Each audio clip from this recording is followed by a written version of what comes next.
Chapter 1. Leaving home. Taiju sat by the side of a small path in the village, gazing at the blue sky with a blank expression. Taiju was not his real name. It was a nickname given to him by his father, since he was weak and his father feared he wouldn't survive, following the customs of the village. His real name was Wang Lin. The Wang surname was prominent in the surrounding villages, and his ancestors were carpenters. Especially in the county town, the Wang family was quite famous, owning several shops that specialized in selling wooden products. Taiju's father was the second son born out of wedlock in the family and could not take over the family business. After getting married, he left the county town and settled in this village. Due to his excellent carpentry skills, Taiju's family was well off, not worrying about food and clothing, and even in the village, they were well respected. Taiju was exceptionally smart from a young age, loved reading, and had many ideas. He was almost universally recognized as a child prodigy in the village. Every time his father heard someone praise him, the wrinkles on his face would unfold into a wide smile. His mother was even more caring towards him. From childhood to adulthood, Taiju lived in the love of his parents. He knew they had high expectations for him. While other children his age were already working in the fields, he was still at home studying. The more he read, the more ideas he had, and he was filled with longing for the world outside the mountain village. Looking up at the end of the path, Taiju sighed, closed the book in his hands, and walked back home. His father was sitting in the yard, holding a pipe. After taking a deep puff, he said to Taiju, who had just entered Taiju, "How's your studying going?" Taiju replied with a few casual comments. His father knocked on the pipe and stood up, saying, "Taiju, you need to study hard. Next year is the big exam in the county, and whether you have a bright future depends on this. Don't end up like me, stuck in this village for life, Sai. All right, you keep nagging every day. If you ask me, our Taiju will definitely pass the exam." Taiju's mother came in with dishes, placing them on the table in the yard, and calling the father and son over for dinner. Taiju responded with an "oh," sat down, and randomly picked at his food. His mother looked at him lovingly and served him a few pieces of meat. "Father, Uncle C should be arriving soon, right?" Taiju looked up and asked. "Let's see, it should be around these days. Your Uncle C is more successful than I am. Sai, your mother, have you prepared the wild vegetables for Uncle C?" When his father mentioned Uncle C, a look of nostalgia appeared on his face. His mother nodded and sighed. "Taiju, your Uncle C is a good man. Over these years, thanks to his help, your father could sell his wood carvings at a good price. If you become successful in the future, don't forget to repay your Uncle C." Just as they were talking, a sound of horses came from outside, followed by the clatter of a cart's wheels on the ground. A cheerful voice rang out from outside. "Second brother, open the door." Taiju was delighted and immediately ran over to push open the yard gate. He saw a strong middle-aged man standing outside with bright eyes. When he saw Taiju, he laughed heartily and ruffled his hair, saying, "Taiju, it's only been half a year and you've grown taller." Taiju's parents quickly stood up. His father laughed. "Uncle C, I guess the timing right, you're here. Come in. Taiju, why aren't you getting a stool for your Uncle C?" Taiju happily responded and hurried back into the house to fetch a stool, placing it beside the dining table and wiping it carefully with his sleeve, looking at the middle-aged man with hope. The middle-aged man winked at him and joked, "Taiju, why are you so diligent this time? I remember you weren't like this when I came last time." Taiju's father shot Taiju a glare and jokingly scolded, "This little rascal was just nagging about whether you were coming soon." Seeing Taiju's face turn slightly red, the middle-aged man laughed and said, "Taiju, your Uncle C hasn't forgotten the promise he made to you." He then took out two thin books from his pocket and placed them on the table. Taiju cheered with excitement, picked up the books, flipped through them, and couldn't contain his joy. Taiju's mother looked at her son with affection and said to the middle-aged man, "Uncle C, your brother often talks about you. Stay a few more days this time." The middle-aged man shook his head and said, "Second sister-in-law, there are many family matters to attend to these days. I need to hurry back early tomorrow. Once this busy period is over, I'll come to see you again." After saying this, he looked apologetically at his second brother. Taiju's father sighed and said, "Uncle C, don't listen to your sister-in-law. Tomorrow, pack up the goods. Family matters are the most important. We can gather again later." The middle-aged man looked at Taiju's father and said, "Second brother, Taiju is 15 this year, right?" Taiju's father nodded and sighed. "After the new year, this little rascal will be 16. Sigh, over 10 years have passed so quickly." As he spoke, he looked at his son with indulgence. The middle-aged man pondered for a moment, his expression becoming serious, and said, "Second brother, second sister-in-law, I need to tell you something. The U.S. sect is recruiting disciples this year, and our family has 3 recommendation slots, one of which has come to me." Taiju's father was taken aback and turned pale, saying, "An U.S. sect? Is it the one filled with immortals?" The middle-aged man smiled and nodded, saying, "Second brother, that's the Immortal sect. Our family is considered a prominent family nearby and has the qualification to recommend. You know my son, he's not good at studying, but is skilled with a sword.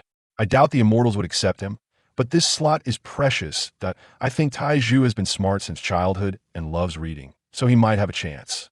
Taiju's mother was overjoyed and hurriedly said, "Uncle, see this." The middle-aged man patted Taiju's head and said, "Second brother, second sister-in-law, let's decide on this matter. Let Taiju give it a try. If he is really accepted, it will be his fortune." Taiju looked at his parents and Uncle C with confusion. He couldn't quite understand what they were saying. Immortals? What does it mean to be an immortal? After hesitating for a moment, he softly asked. The middle-aged man's face became serious as he looked at Taiju and said, "Taiju, immortals are beings who can fly in the sky. Each of them possesses great powers that we mortals cannot comprehend." In his ignorance, Taiju felt a flicker of curiosity about immortals. Taiju's father stood up excitedly, pulling his wife and preparing to bow to the middle-aged man. The middle-aged man quickly helped them up, sincerely saying, "Second brother, what are you doing? My mother passed away early, and if it weren't for your second wife taking care of me when I was young, I wouldn't be where I am today. Taiju is my nephew, I should do this." Taiju's father was moved to tears, heavily patting the middle-aged man on the back, nodding. Then, with a stern expression, he said to Taiju, "Wang Lin, you must remember, no matter what, never forget your Uncle Si's kindness to our family. Otherwise, I won't acknowledge you as my son." Taiju's heart trembled. Although he was still confused about immortals, he could see from his parents' expressions how important this matter was. So, he knelt in front of his Uncle C and knocked his head on the ground several times. The middle-aged man helped Taiju up, praising, "Good boy, you prepare yourself these days, and he'll come to pick you up at the end of the month." In the evening, Taiju went to bed. Early, still able to hear his father's and fourth uncle's voices in the yard. His father was very happy today, and even though he rarely drank, he insisted on having a few drinks with his fourth uncle. Immortal? What exactly is it? Taiju was very excited inside. His young heart vaguely knew that this would be an opportunity for him, a chance to enter the outside world. The next morning, the fourth uncle left, and Taiju's parents took him to the village entrance. That on the way back, Taiju clearly saw that his father seemed to have suddenly become much younger, and his gaze towards him was filled with hope. This look of expectation was much stronger than when he was sent to take the county examination. There were no secrets in the small mountain village. Even if a dog gave birth to a few pups, the news would spread throughout the village in an instant. Soon, everyone in the village learned from Taiju's mother about the news, and they came to visit. Each person's gaze towards Taiju was different, filled with envy and jealousy. Wang's family has a good child. He has been accepted as a disciple by Hung U.S. sect. I've watched Taiju grow up. This child has always been smart. Now, he has become a disciple of Hung U.S. sect. He will definitely achieve great things in the future. Taiju has talent. If he succeeds, don't forget our village. Come back to visit us often. Words like these poured into Taiju's ears, gradually shaping the narrative that he had already become a disciple of Hung U.S. sect. Each time his parents heard it, they smiled broadly, and the wrinkles on their faces seemed to have diminished significantly. Whenever Taiju walked alone in the village, all the villagers who saw him warmly pulled him aside to ask questions. Some even used Taiju as a role model in front of their own children, giving them a lecture. Half a month passed quickly, and the news of Taiju becoming a disciple of Hung U.S. sect spread rapidly. Villagers from the surrounding 10 to 8 miles came to congratulate him, primarily to see Taiju. Everyone who came brought gifts, and Taiju's parents couldn't decline, so they accepted them. However, when these visitors left, they would prepare a substantial return gift for each, as Taiju's father said. "Our child will be a high and mighty immortal in the future. We can't let him owe so many favors. We will return gifts to all the visiting villagers that ate tea this time." The Wang family members also gradually learned that the fourth uncle had given his child's spot to Taiju, and they came one after another to congratulate him. Taiju's father valued his family members greatly. Many of these people had previously looked down on him, and some had forced him out of the family years ago. Now, As they came to visit his home, he felt years of resentment wash away. He discussed with Taiju's mother and decided to treat them generously. They spent a large sum of money to invite the village teacher to write invitations to be sent to the clan. The teacher refused to take any money, only asking that Taiju must acknowledge that he had studied under him since childhood, to which Taiju had nothing to say, as this was indeed the truth. After the invitations were sent out, most of the relatives from the Wang family came to celebrate. Due to the large number of visitors, Taiju's father chose the village square in the center as the reception site and set up hundreds of banquet tables. The villagers helped with the hosting, and while conversing, they could not help but praise Taizu today as for Taiju's father. He personally welcomed guests at the village entrance, introducing the relatives to Taiju one by one. This is your third grandfather. When your father left the family, your third grandfather secretly supported him a lot.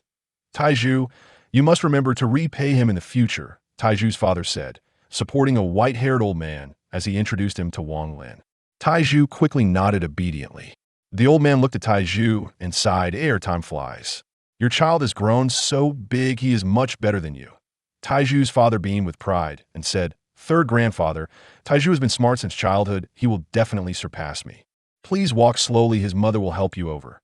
Taiju's mother hurriedly stepped forward to assist the old man toward the banquet. After seeing the old man leave, Taiju's father huffed and said to Taiju, this old guy didn't think much of your father back then and forced me to leave now that Taiju is successful. He comes to congratulate us. This is how relatives are. Taiju nodded in confusion and asked, Dad, is the fourth uncle coming today? Taiju's father shook his head and said, your fourth uncle sent word he can't return from out of town. He'll come to pick you up at the end of the month. At this moment, another horse-drawn carriage came rushing in, stopping at the village entrance. An old man in his 50s stepped out, glanced at Taiju's father, sighed softly, and said, congratulations. Taiju's father had a complex expression and after a long time said, elder brother. The old man scanned the area and looked at Taiju, smiling. This is your little boy, right? Not bad. He might really get selected this time.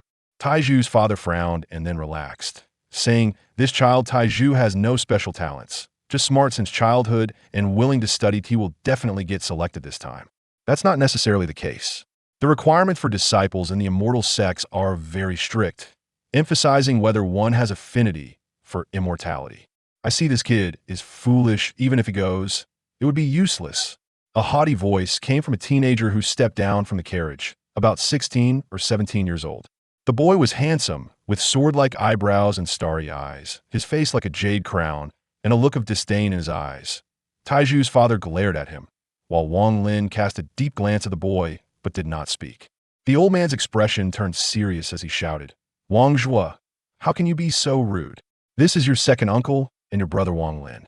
Don't you know to pay your respects? After saying that, he turned to Taiju's father. My son speaks harshly, please don't take it to heart.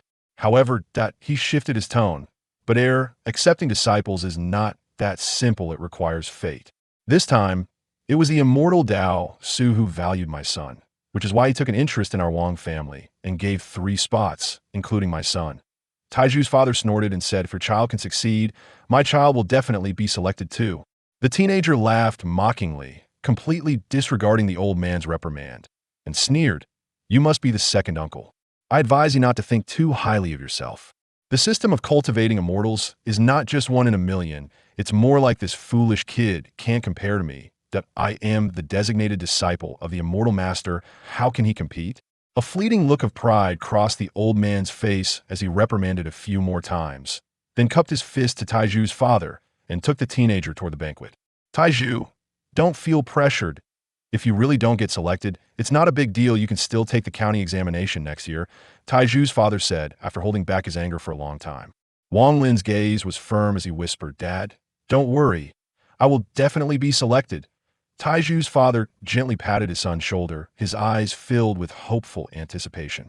After continually welcoming many relatives, Taiju's father finally took him back to the banquet, where guests filled the place, creating a lively atmosphere with everyone celebrating and bustling around. Relatives and fellow villagers. I, Wang Tianxue, have no education and don't know many words, but today I'm very happy. My child has the opportunity to be chosen as a disciple of Han Yue's sect, which is the happiest thing in my life. I won't say much more. Thank you all for coming to congratulate me. After finishing, Taiju's father raised his glass and drank it all. That air. Your child has been clever and smart since childhood. He will definitely be chosen, just like that Wang's child, and become an immortal. Second brother, with Taiju, your life is not in vain. Just wait to enjoy the blessings in the future. Taiju, make your father proud. This time you must enter Hinua sect no matter what. The atmosphere became lively, with cheers all around. However, there were also many people secretly watching the excitement, such as Wang Zhuo's father. On the surface, he congratulated them, but deep down he had always looked down on his second brother, and even more so on his child. He glanced at his own son, and then at Taiju, feeling quite unconvinced. He thought that although the fourth brother unexpectedly gave up his quota this time, as long as those immortals were not blind, it was impossible for them to choose Taiju. The various aspects of life were visible to everyone present. Taiju's father pulled Taiju and went from table to toast, introducing him to one unfamiliar relative after another. On this day, Taiju's father drank a lot of alcohol. He had never been so glorious. It wasn't until very late that the relatives gradually left as they were leaving. The young Wang was still wore a disdainful expression and quietly whispered in Taiju's ear when no one was paying attention, "Silly boy, you won't be chosen. You don't have what it takes." After saying that, he sneered contemptuously and left with his father. Back at home, Taiju lay on his bed, secretly deciding that no matter what, he would be chosen. Half a month quickly passed, and on this day, Taiju's fourth uncle arrived with a horse-drawn carriage. Taiju's parents hurriedly welcomed him into the house.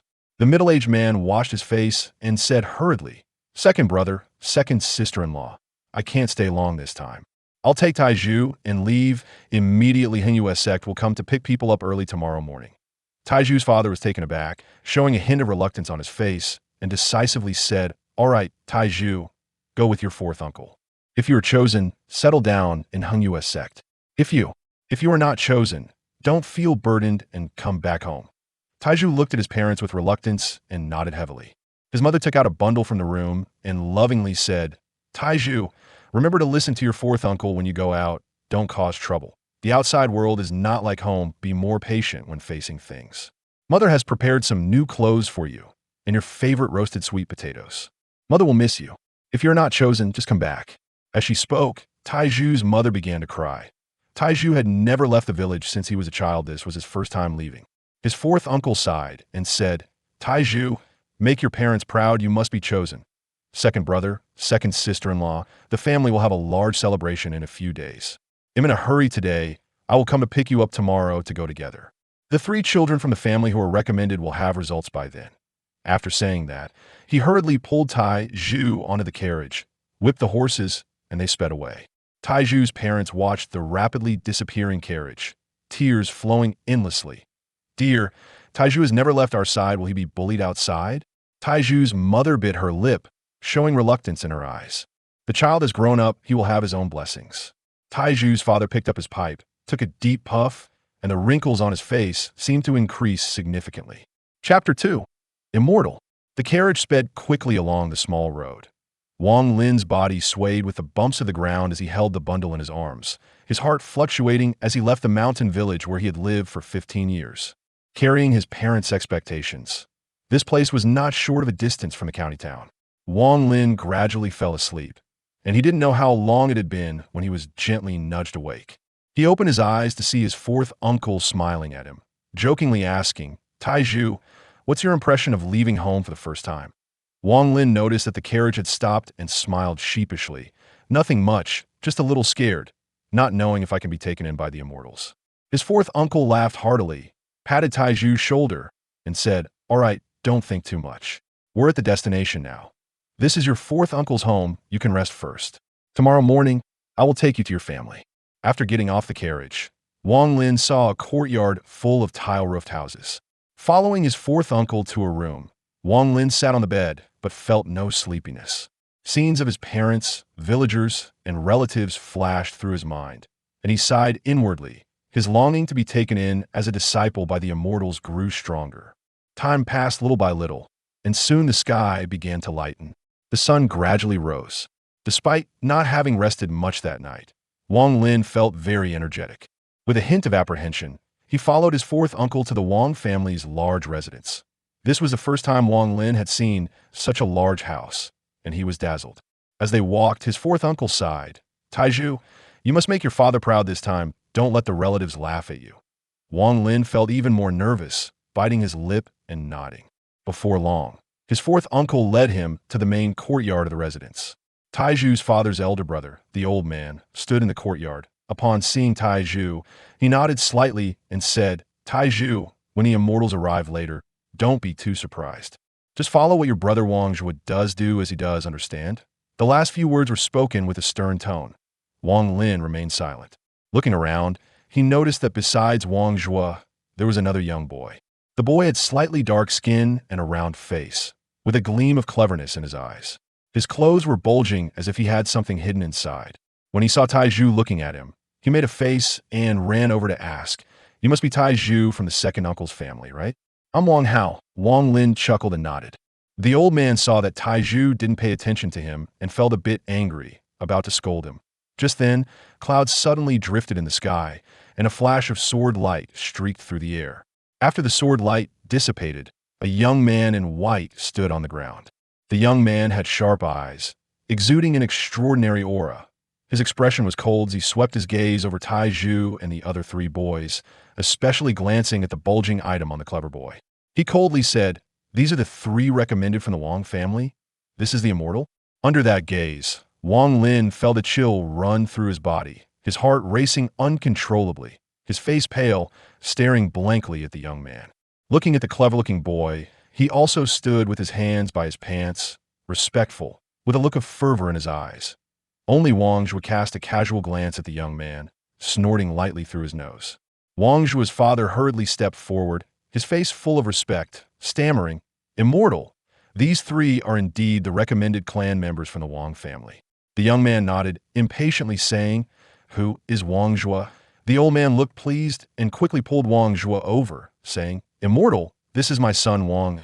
The young man looked deeply at Wang Zhuo, his expression slightly easing, and nodded, saying, "Wang Shidi is indeed talented. No wonder he caught the attention of Master Dao Su." Wang Zhuo, feeling proud, glanced at Taiju and the other clever youth and arrogantly said, "That's natural. My cultivation talent has been highly praised by the Dao Su immortal." The young man frowned slightly but quickly relaxed, casting a half-smile at Wang Zhuo. With a flick of his sleeve, he took the three boys soaring through the clouds, transforming into a long rainbow, instantly disappearing from the spot. Fourth uncle looked up at the sky and murmured, "Taiju, you must be chosen." Wang Lin felt his body lighten, the fierce gale stinging his face painfully. Upon closer inspection, he was shocked to find himself tucked under the young man's armpit, flying quickly through the air, with the village below turning into tiny black dots. Rapidly moving away in just a short while, his eyes were blown red by the wind, tears streaming down his face. "You three better close your eyes if you don't want to go blind," came the young man's cold voice. Wang Lin's heart trembled, and he quickly shut his eyes, not daring to look any longer, his yearning for cultivation growing even stronger. Before long, Wang Lin could feel the young man slightly panting, his speed noticeably slowing down. Then, with a flash in front of his eyes, the young man landed swiftly, releasing his grip at the moment of landing, causing the three boys to tumble to the ground.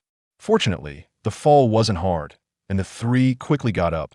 What unfolded before Wang Lin was a paradise-like fairyland, with green mountains and clear waters and the sounds of birds and fragrant flowers. Directly ahead was a towering peak reaching the clouds, with a multitude of rocky crags competing for beauty, shrouded in mist, obscuring its details, occasionally interrupted by distant beasts roared. A winding stone staircase meandered down from the peak, resembling a picturesque scenery, with beautiful mountains and waters, evoking a sense of being in another world.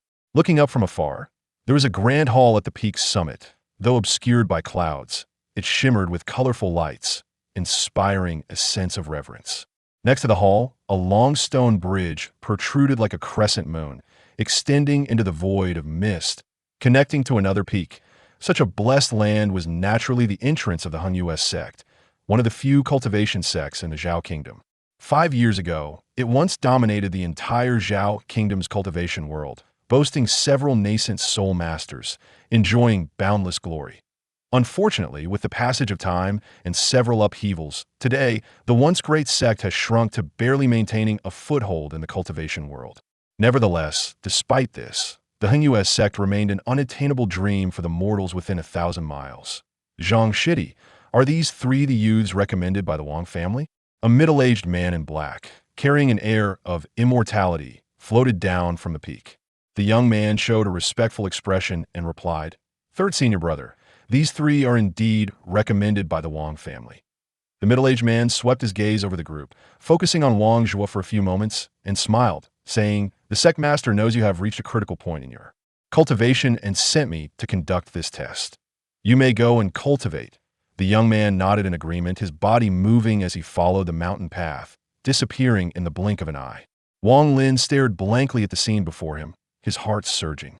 Suddenly, he felt someone tugging at his clothes. Turning his head, he saw the clever-looking boy, whose eyes were filled with fervor, whispering, "This is where the immortals live. Damn it, Wang Hao will definitely be chosen." After saying that, he patted the bulging object inside his clothes. Chapter 3. The Test.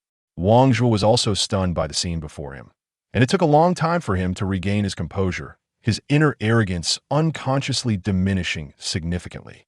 At this moment, several beams of sword light arrived, and after each beam dissipated, disciples of the Heng sect appeared, invariably accompanied by a few 15 or 16-year-old youths.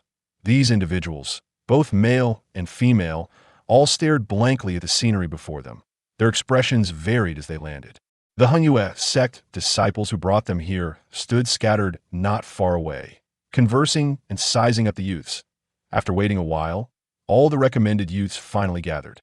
The middle-aged man in black swept his gaze over the crowd, his voice devoid of any emotion, saying, "Among you, only a very few will be chosen to become disciples of my Heng sect." The youths shivered in fear, and Wang Lin felt particularly anxious. He counted and found there were a total of 48 people being tested to cultivate. One must have talent. The first test will determine if your spiritual roots are sufficient. I will call out a name, and whoever is called should come forth. The middle-aged man pointed randomly at a boy with a blank expression. The boy's legs trembled slightly as he cautiously walked forward. The middle-aged man placed his hand on the boy's head and said indifferently, "Not qualified. Stand to the left." The boy seemed to lose all his strength. His expression dimmed as he walked to the left in silence. Then another boy was called, nervously stepping forward. "Not qualified. Not qualified. Not qualified." More than 10 consecutive individuals were all deemed unqualified. The middle-aged man was still on the right side, and up to this point, not a single person had passed. Wang Zhuo was called next. His arrogance faded, and his face turned somewhat pale as he stepped forward. After the middle-aged man placed his hand on Wang Zhuo's head, a look of joy suddenly appeared on his face, and he spoke in a gentle tone. "What is your name?" Wang Zhuo hurriedly replied respectfully, reporting to the immortal, "I am Wang Zhuo." The middle-aged man nodded and smiled. "So you are the Wang Zhuo mentioned by Master Dao Su. Good, stand to the right." Wang Zhuo was overjoyed, walking to the right amidst everyone's envious gazes, his arrogance returning as he looked down on the others with a haughty expression. "Damn it, he's just lucky," Wang Hao scoffed, whispering to Wang Lin. Wang Lin felt even more anxious, his parents' expectant gazes flashing before his eyes as he clenched his fists. "Good, also stand to the right." The middle-aged man's surprised voice came, and in front of him was a girl. Not long after, most of the youths had been tested, but only 2 stood to the right of the middle-aged man. Next, Wang Hao was called. Wang Hao jogged over, standing in front of the middle-aged man. Before the latter could test him, he immediately knelt on the ground, knocking his head several times loudly, exclaiming, "Immortal, may your blessings last forever, may your life be equal to the heavens. I am Wang Hao. You must be tired from testing so many people. Why not take a break?" "I'm not in a hurry. It's fine." The middle-aged man chuckled in disbelief. After testing so many people, all were tense, yet this clever youth was the only one who was so lively and even tried to flatter him. Placing a hand on Wang Hao's head, he shook his head and said, "Your qualifications are lacking." But as soon as Wang Hao heard that his qualifications were insufficient, his heart plummeted. Before the middle-aged man could finish, he quickly took out a jade box from his pocket and handed it over with both hands, saying cleverly, "Immortal, this was accidentally obtained by my father in the mountains that he tried many times but couldn't open it. I specifically brought it from home to present to you." The middle-aged man chuckled lightly and shook his head, about to refuse. However, with a glance at the jade box, his pupils suddenly contracted. He picked it up and examined it closely, and his face immediately brightened as he said, "Indeed, this is a 3-rolled Ganoderma. Given the appearance of this jade box, it must have been sealed inside by a cultivator. No wonder your father couldn't open it." That he paused for a moment, then continued with a smile, "I need a little alchemy assistant, and you seem quite clever. Would you like to be my assistant?" Wang Hao was immediately filled with excitement. The ups and downs of emotions made him thrilled, and he shouted, "Yes, Immortal, I am willing." The middle-aged man nodded with a smile and said, "Being my medicine boy won't be a loss for you. You can cultivate the sect's immortal arts just like the other disciples. Stand on my right." Wang Hao's heart was filled with excitement as he ran to the right and shot a triumphant glare at Wang Lin. All the losers showed expressions of despair, each one more dejected than the last, with some even in tears, crying uncontrollably. The middle-aged man frowned and shouted, "Those who cry, send them away." Several disciples from Hunyua's sect immediately stepped forward, grabbing a few weeping individuals and casually disappearing in a flash of swordlight. The middle-aged man pointed casually and chose Wang Lin. Wang Lin took a deep breath and nervously walked to the middle-aged man's side. His mind was blank as he silently prayed, recalling the hopeful gazes of his parents. "I will definitely be chosen," Wang Lin thought firmly. With a press of his hand, the middle-aged man expressionlessly uttered 3 words that plunged Wang Lin into an icy abyss. Not qualified, Wang Lin didn't know how he ended up in the left line. He only felt a thunderous roar in his ears, echoing endlessly, filled with those 3 words. Before long, everyone had completed the test. Only 3 people remained on the right, and in the eyes of the failures, these 3 seemed like extraordinary talents, towering above all. Wang Zhao looked down on Wang Lin with undisguised mockery in his eyes. While talent is important in cultivation, perseverance is even more crucial. You ordinary youths, if you possess perseverance, can still become registered disciples. This second test is about perseverance, the middle-aged man said expressionlessly, pausing before continuing. Follow this staircase up. Those who reach the top are considered qualified. If you fail to complete it by the 3rd day, you will be sent back to your families.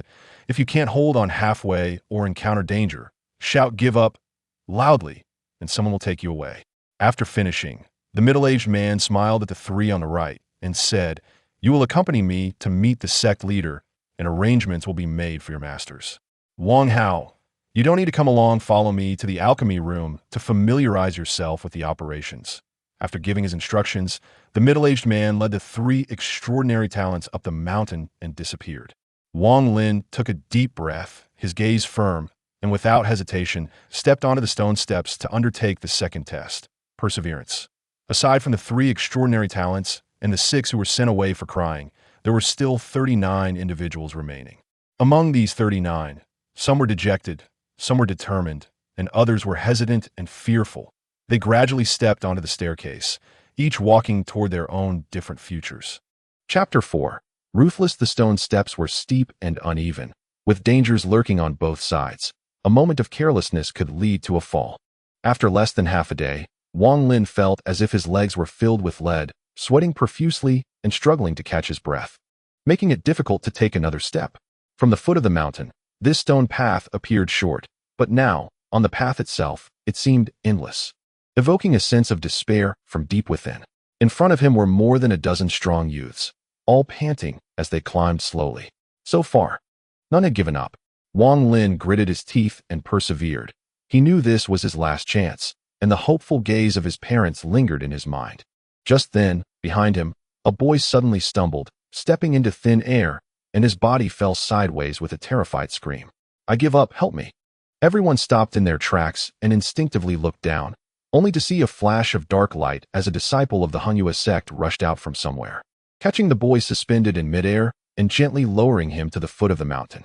Wang Lin's face turned pale, and he remained silent, cautiously continuing to climb. Time passed quickly, and 2 days later, the figures of the dozen youths ahead had vanished from sight. Wang Lin had no idea how many of his companions had given up. He only knew that he absolutely could not give up. Despite his legs and feet being covered in blisters, with sharp pain radiating from the broken blisters, he still insisted on using his hands to climb. The determination of a child was strong, yet the path was merciless, futile, utterly futile. A long, drawn-out sigh drifted down from the peak of the mountain, where a middle-aged man with a waxy complexion floated down the stone steps, quickly passing by each of the youths, his expression filled with emotion. When he approached Wang Lin, the middle-aged man paused slightly. This boy was the sixth he had seen, but he was definitely the most disheveled one, his entire body drenched in blood, his clothes soaked through, his knees and toes a bloody mess, and he was completely relying on his hands to crawl. The middle-aged man sighed lightly and asked, "Child, what is your name?" Wang Lin's expression was already blurred. He had only one thought in his mind, to reach the mountaintop, even if it meant death. He didn't even hear the middle-aged man's question. In his eyes, there was nothing but the stone path before him. The middle-aged man gazed into Wang Lin's eyes, deeply moved by his unwavering determination. He placed a hand on Wang Lin's head, then shook his head and muttered to himself, "Excellent perseverance, but unfortunately, the talent is too ordinary. No fate, no fate." He took a deep look at Wang Lin and continued down the stone steps. On the night of the second day, Wang Lin's hands were a bloody mess as he crawled over the stone steps, leaving behind a deep trail of blood. Wang Lin was unaware of it all.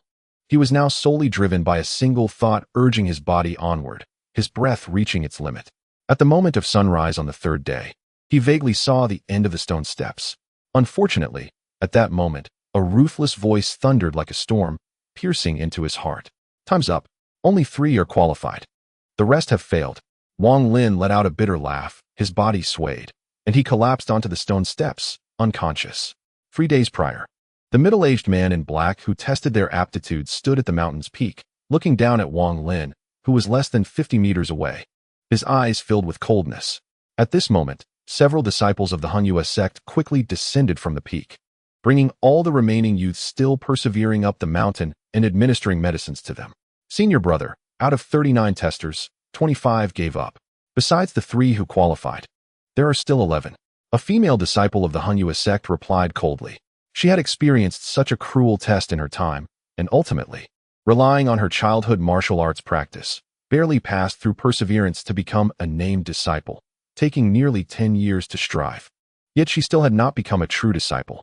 The middle-aged man's expression was icy as he nodded slightly, glancing over the 11 unconscious boys, and said, "The 3 who qualified, take them to the miscellaneous office to arrange their future work. The 25 who gave up, send them back to their respective families.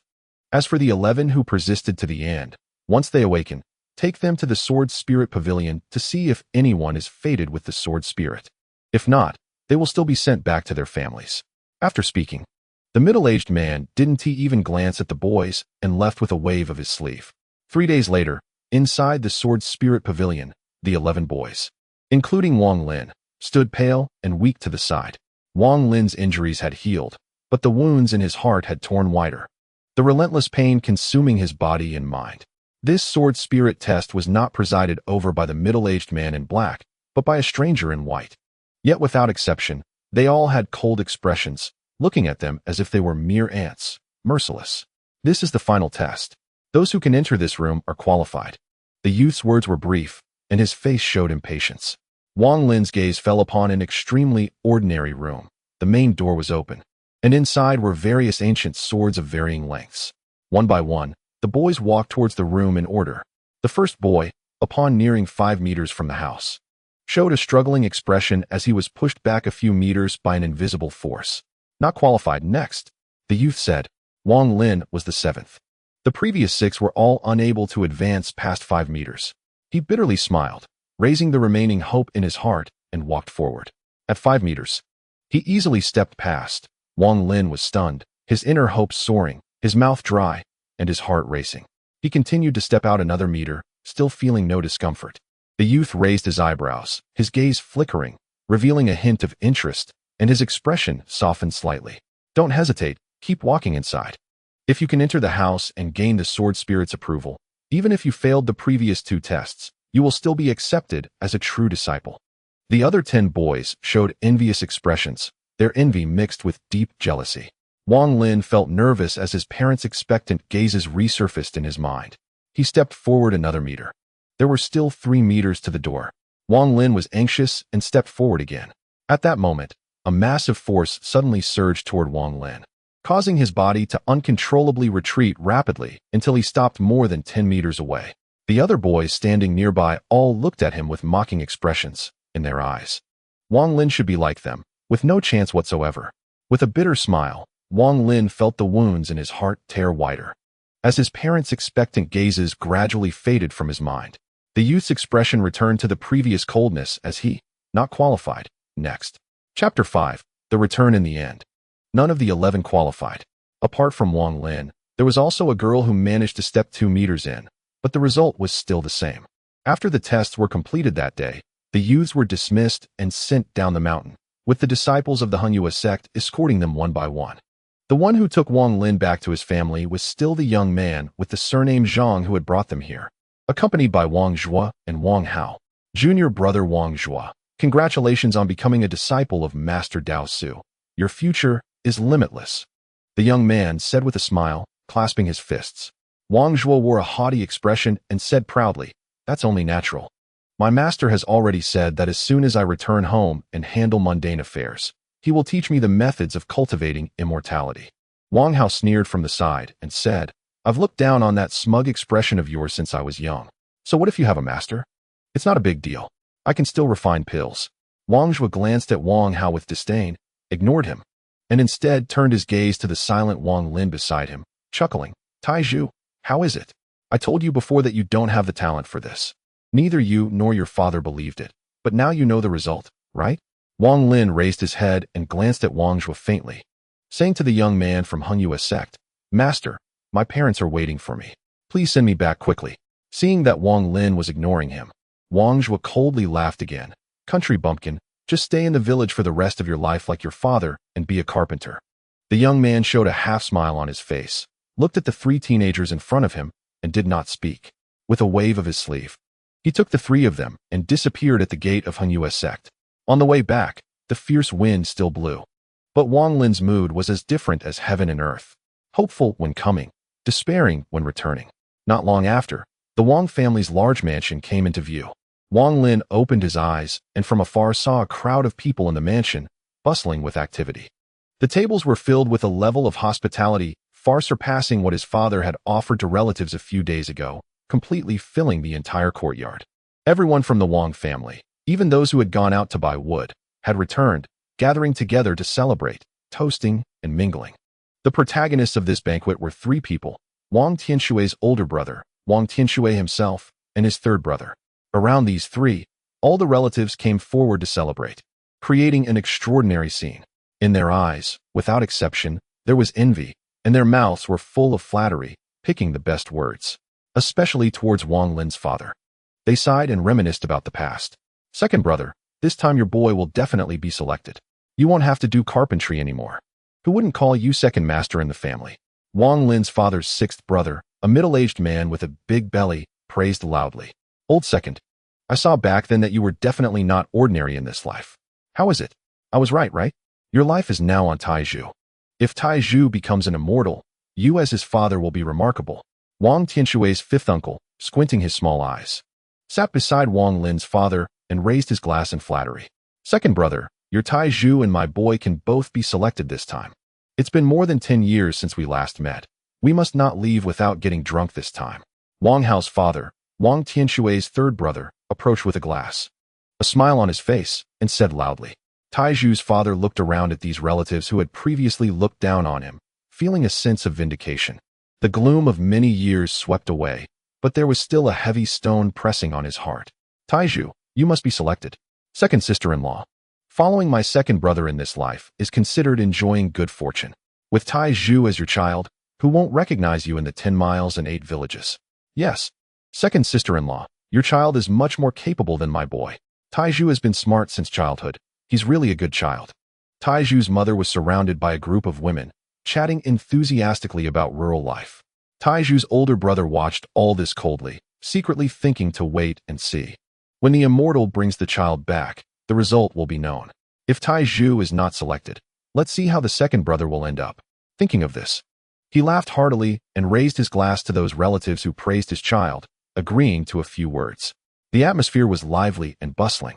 Suddenly, a long rainbow streaked across the sky and landed in the courtyard, revealing 4 figures. The surroundings instantly fell silent. All the Wang family members were trembling and did not dare to speak. The young man from Hun Yue's sect scanned the area and sighed inwardly. When he was accepted as a disciple by Hun Yue's sect, his hometown celebrated like this too. For a moment, he felt quite emotional and turned back to take a deep look at Wang Len. He knew the boy would face things that even adults could not bear. The indifferent youth shook his head, moved his body, and took off in a beam of sword light. Cultivators cannot have worldly attachments. You all handle your matters well. I will come to pick you up in 3 days. His voice came from afar. Taiju's father's older brother immediately walked out, excitedly looking at his son and asking, "Did the Dao Su Immortal accept you as a disciple?" Wang Zhua had a self-satisfied expression and arrogantly said, "Of course, my master said that within 10 years, I will become a leader among Han Yue's sect disciples." Wang Zhua's father was overjoyed, heavily patting his son's shoulder and saying happily, "Good, Wang Zhua, you will be an immortal from now on. Our Wang family has an immortal now, huh?" Wang Hao's father also looked anxious at this moment, staring at Wang Hao.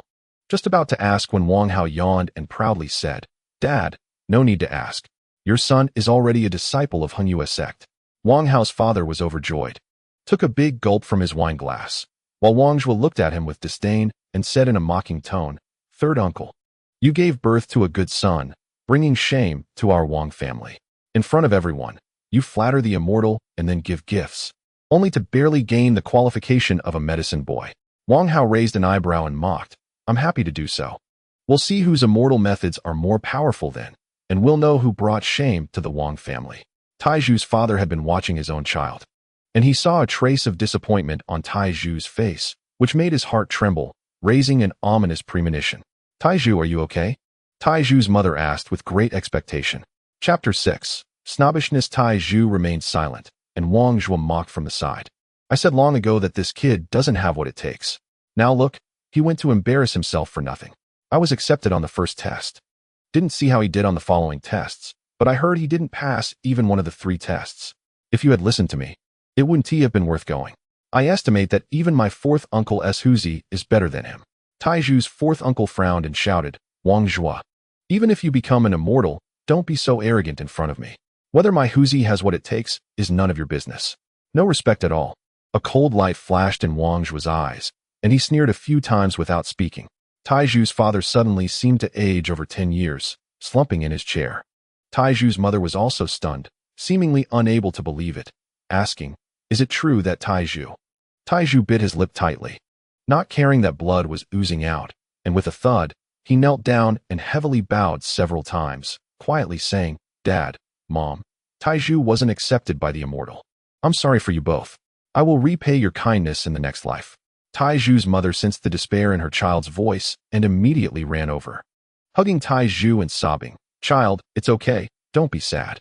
It's just that you weren't accepted by the immortal. Next year, we will still go to the county for the big exam. It's the same. Child, you mustn't do anything foolish. Your dad and I are still counting on you to take care of us." Taiju's father also recovered at this moment. Looking at Taiju's expression, his heart shook, and he hurried over to embrace Taiju, anxiously saying, "Taiju, don't do anything foolish. Everything will be fine with your dad here. Listen to me. Let's go home and study hard. The big exam next year will be the same." Relatives around quickly changed their faces, distancing themselves from Taiju's parents, showing expressions of watching a spectacle, gossiping, and discussing among themselves. "This kid Taiju, I thought he was no good before. How can he compare to Wang Zhua from the eldest brother's family? This time he's embarrassed himself to the core," mocked Taiju's father's 6th brother. "Exactly. If I had known it would be like this, I wouldn't have made it seem like he was really going to be accepted. What a disgrace. Second brother, you're already so old. How can you keep doing such foolish things? No wonder your father didn't pass on the family assets to you," sneered Taiju's father's 3rd uncle, showing a look of disgust. "If you ask me, this kid has been clever since childhood. It's probably all a lie. I guess the second brother feels like he has no future in this life, so he brags about his child. Now look, he's been exposed," said the 5th uncle who had just been sitting next to Taiju's father, his expression immediately changing from flattery to mockery. 3 kids won a test. And he's the only one who failed. Taiju is the worst of our Wang family. What a disgrace. Second sister-in-law. I just said you and second brother were enjoying blessings together. Now looking at it, your life is just like this. You don't have that kind of fortune. Someone among the women mocked. Isn't that right? A few days ago, I saw Taiju in their village. At that time, I thought this kid was foolish. How could he compare with those 2 kids, Wang Zhua and Wang Hao? He definitely wouldn't make it, said Taiju's 5th uncle's wife, also changing her tone to ridicule. I've long seen that Taiju is no good. Just look at his parents. With such a background, what good child could they produce? In our Wang family, only the children of the eldest and 3rd families have prospects. Taiju, puffed. Just the name looks silly, another woman among the relatives chimed in.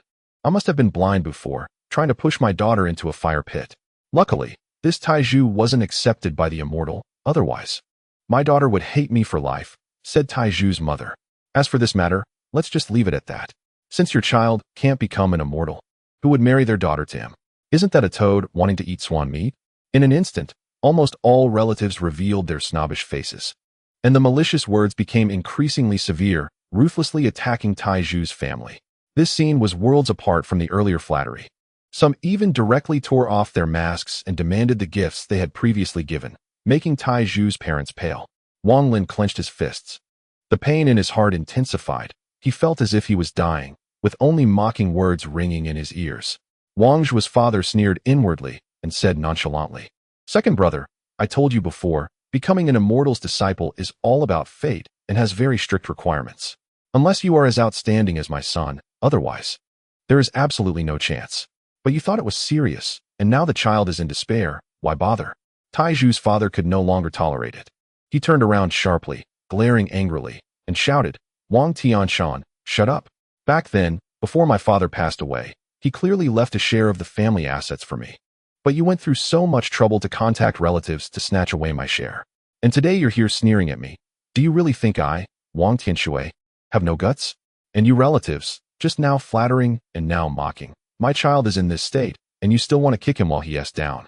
Do you have no humanity at all?" Wang Tianshan's tone faltered, and he angrily said, "Why bring up the past so much?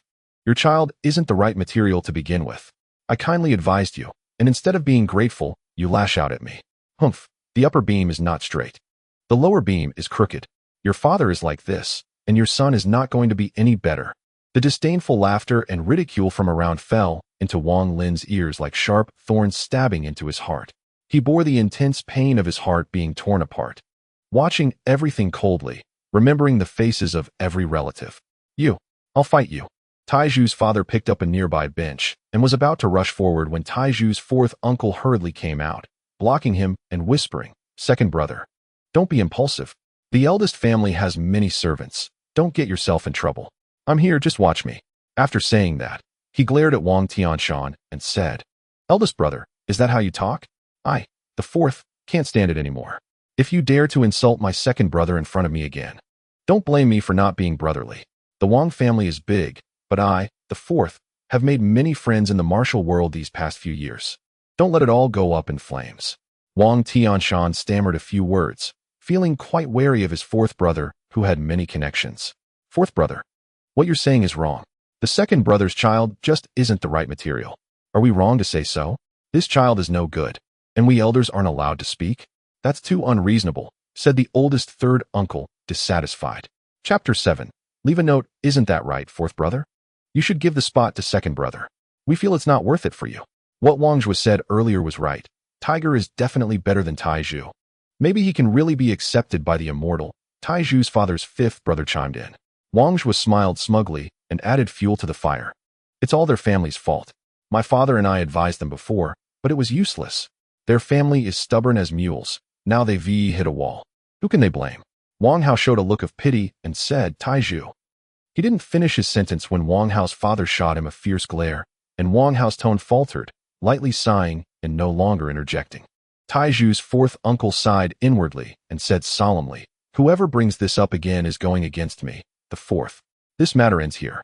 Taiju not being selected only means he has no fortune. It has nothing to do with anything else. Taiju, don't take it to heart. If it doesn't work out, just follow your 4th uncle out. I can't speak for the immortal sect. But if it's a mundane sect in the martial world, I can still ask for some face. By then, you and your brother Tiger can go together. I originally planned to send him to a martial sect for some training.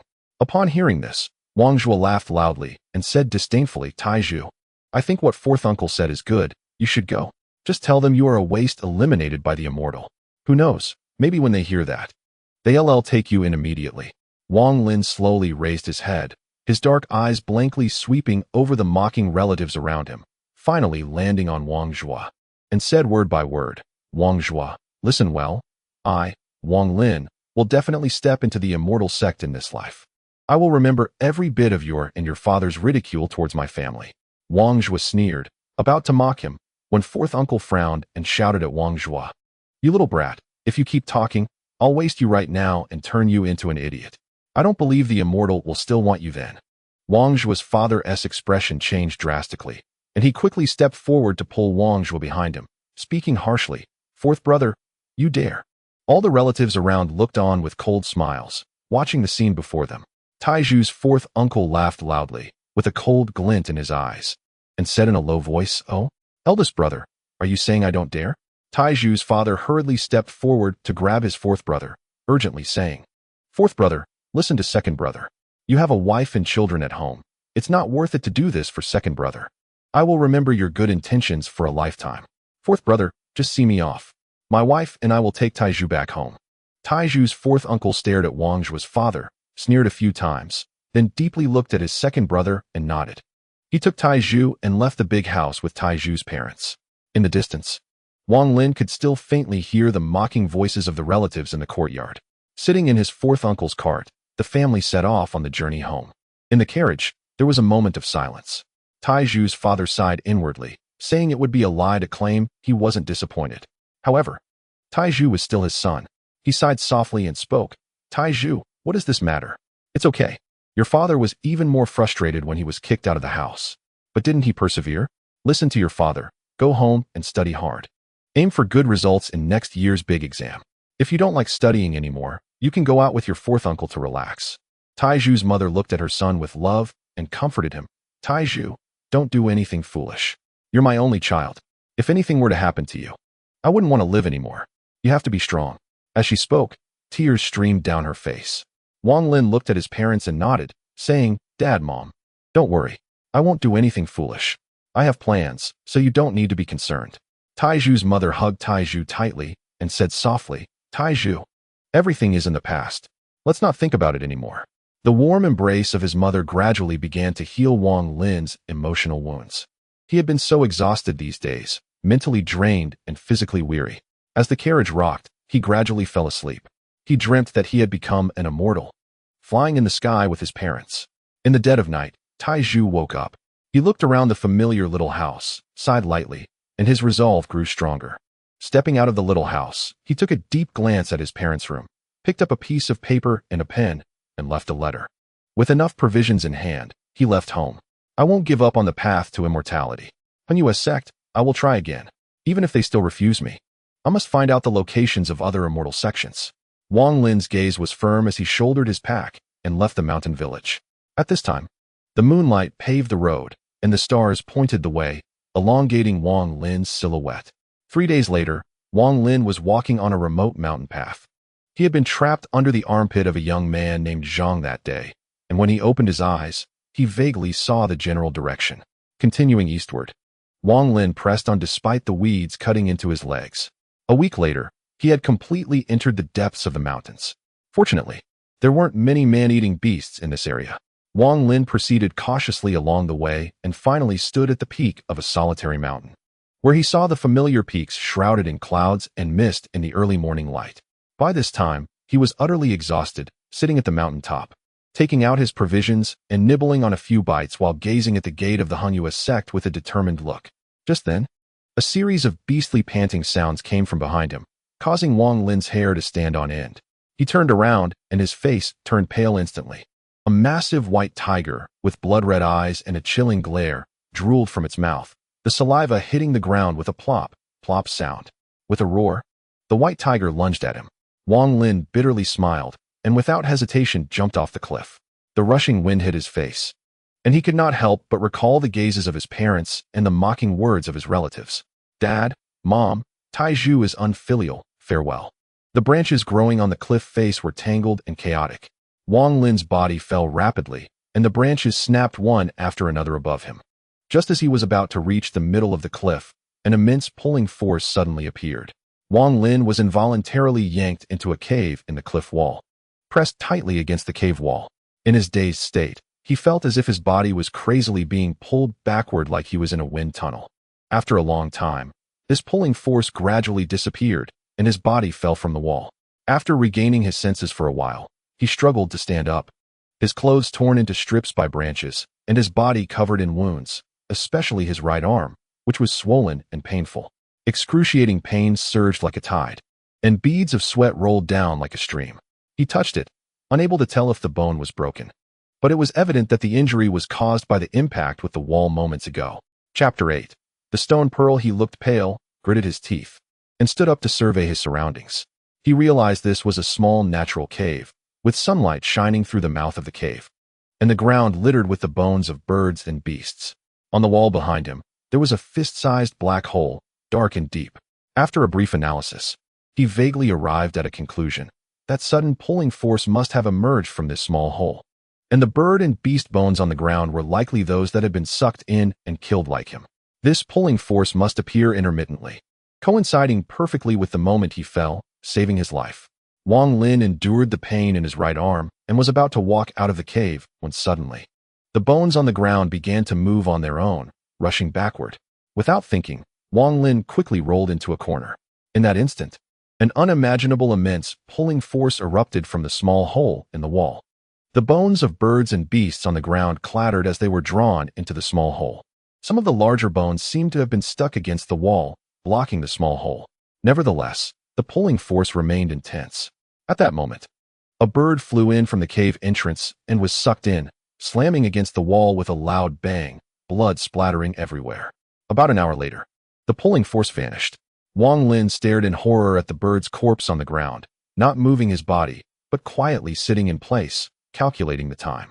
Half an hour later, the pulling force reappeared, and this cycle repeated several times. Wang Lin grasped the pattern. This strange pulling force appeared every 3 minutes and lasted for 6 minutes. Taking advantage of a moment when the pulling force disappeared, Wang Lin hurriedly made his way to the cave entrance despite the pain, peering down. He couldn't help but smile bitterly. Below was a dense forest, with the ground strewn with bizarre rocks, and the cliff was extremely steep. With his arm injured, he couldn't climb at all. The distance to the bottom of the cliff was about several dozen meters deep. If he jumped down, he would surely die. The provisions he had packed were still left at the mountaintop, and now food was the only issue to resolve. Wang Lin pondered for a moment, calculating the timing of the pulling force, and hurriedly retreated back to the cave, sitting tight against the wall. A whole day flew by quickly. The sky gradually darkened. Wang Lin could clearly feel his body weakening slowly. His arm had completely lost sensation. After thinking things over, he bitterly smiled to himself, realizing that being trapped here was a dead end. But jumping off the cliff was no better option. Sighing, he glanced at the bloodied corpse of the bird not far away. After hesitating for a moment, he gritted his teeth and walked over to pick it up, bringing it to his mouth. A strong, fishy odor hit him. Wang Lin sighed lightly, and without further ado, he bit into the raw meat. He hardly chewed and swallowed it directly. His stomach contracted, rolling up waves of warmth. He quickly devoured half of the bird. A wave of nausea surged up, and Wang Lin hurriedly stood up, taking deep breaths to suppress it. He casually tossed aside the remaining bird carcass and sat back against the wall, his mind racing with thoughts. One moment he thought of his parents, then his fourth uncle, then the mocking faces of his relatives, and finally the cold gaze of the middle-aged man in black from the Hung sect. In a daze, he suddenly fixed his gaze intently on the half-eaten bird corpse beside him, not blinking as he reached over to examine it closely. He noticed a fist-sized red pearl embedded within the half-bird's body. Wang Lin pried the pearl out and felt a surge of surprise within him. How could there be a pearl inside this bird? His heart raced, recalling a book he had seen with the village teacher, titled Shanhai Jing, which described many animals that, if they lived long enough, would form a treasure known as an internal elixir within their bodies. This treasure, if consumed by a person, can grant immense strength, prolong life, and even regenerate severed limbs. At that time, he was quite skeptical when he saw this description and secretly mocked it. But now that he has encountered an immortal, he couldn't help but believe some of the myths and legends from the Shanhai Jing. Wang Lin's heart raced. If this pearl was indeed the inner elixir described in the Shanhai Jing, wouldn't he consuming it heal his injuries instantly, making it easy to leave this place? Even joining an immortal sect shouldn't be a problem, as he would surely pass the endurance test. However, the pearl felt hard and unyielding, unlike anything edible. He furrowed his brow and wiped it clean with a strip of cloth from his clothing, restoring its original color. It was a graystone pearl, engraved with 5 white clouds, looking quite ancient. Wang Lin felt disappointed but, unwilling to give up, bit down on it. Finally, he touched the stone pearl and bitterly said to himself, "Taizhu, you are too naive. How could there be such coincidences in this world? Just a bird that randomly dies in front of you can have an inner elixir." Sighing, he noticed that it was already dark outside. Feeling deeply fatigued, he curled up in a corner and gradually fell asleep, leaving the stone pearl carelessly beside the beast bones. It was autumn now, and the earth cooled quickly, especially in the mountains. A chill continuously seeped into Wang Lin's body, causing him to hug himself tightly in his sleep, and a night passed swiftly. The next morning, sunlight from the rising sun streamed into the cave, illuminating it. A few sparkling droplets of dew oozed from the stone pearl beside Wang Lin, gradually flowing down to the beast bones as the dew increased. Before long, Wang Lin awoke, his arms still swollen, showing no signs of improvement but rather worsening. Sitting on the ground, he felt despondent.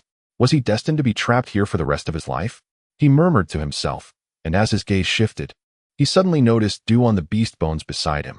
Feeling thirsty, he carefully picked up the bones and licked the accumulated dew clean. The dew was sweet and quite pleasant to drink. He wasn't sure if it was just his imagination, but after drinking it, he felt warm and extremely comfortable all over. Especially at the sight of his arm injury, a tingling sensation arose, and the swelling seemed to diminish slightly. Wang Lin rubbed his eyes and took a closer look, and to his surprise, he discovered that his arm had indeed reduced in swelling. He focused his thoughts and immediately searched for other beast bones nearby, but unfortunately, none had dew on them. Just as he was puzzled, he suddenly focused on the stone pearl beside him. Gazing intently, he saw tiny droplets of dew on it. Recalling that the beast bones with dew were right next to the stone pearl, he gently picked up the stone pearl, his heart racing uncontrollably. After a moment of hesitation, without saying a word, he placed it on his arm and rolled it, evenly distributing the dew onto the swollen area. A refreshing sensation spread from his arm, and Wang Lin didn't blink, staring at his arm. After a long while, his eyes lit up with joy as the swelling miraculously dissipated. He waved his arm slightly. Although there was still some pain, it was no longer a serious issue. This stone pearl must be a treasure. Wang Lin was overjoyed.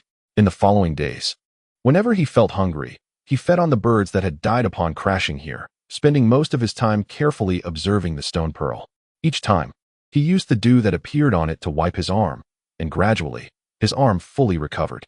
He took great care of the dew, accumulating quite a bit in a bird's skull. One day, he evenly drizzled the dew he had collected over a strip of cloth, carefully wrapped the stone pearl inside, and hung it around his neck. After tugging on it a few times to ensure it wouldn't fall, he took advantage of a lull in the sucking force to reach the cave entrance. Gritting his teeth, he tore off most of his clothing, tied them together, secured one end to a nearby stone, and the other around his waist, cautiously beginning to climb down. After descending about 5 or 6 meters, his hand suddenly slipped, and his body fell downward. Luckily, the clothing slowed his descent slightly. He swung his body and quickly grabbed onto a protruding branch. At that moment, the cloth tore in the middle, and the section tied around his waist swung precariously in the air. Cold sweat broke out on Wang Lin's forehead as he looked down, realizing he was about 20 meters high. With one hand gripping the branch, he used the other to grab the clothing strip and awkwardly tied it to the branch, finally letting out a sigh of relief. Carefully shifting his body, after a long time, he finally approached the cliff face again and continued to climb down. When he was about 10 meters from the bottom of the cliff, the clothing strip had reached its limit. Without thinking, Wang Lin jumped down. The clothing strip couldn't bear the weight and tore again, but it slightly eased his falling speed. The fierce wind hit him, and a series of branches broke.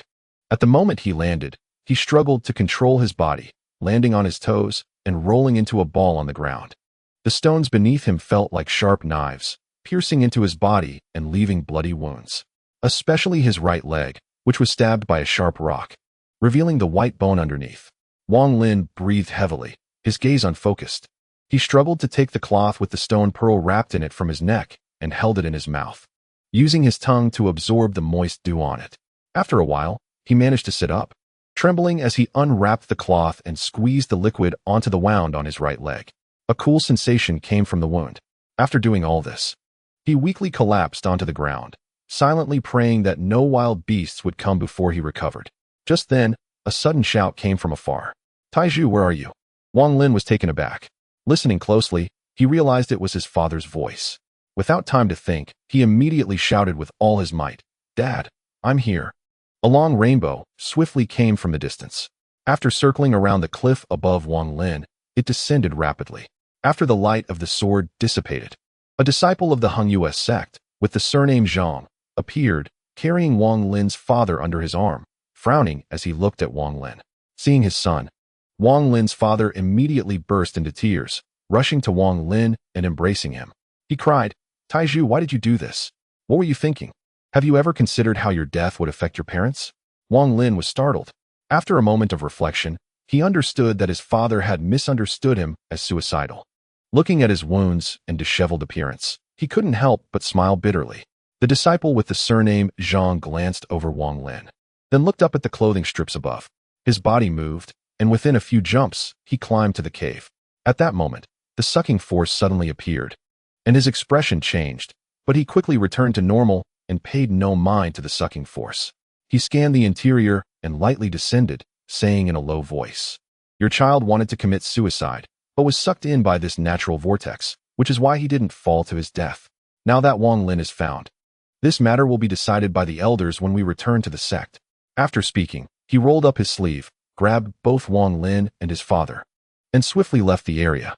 In no time, they arrived at the foot of the Hung peak, easily ascending to the top along the stone steps.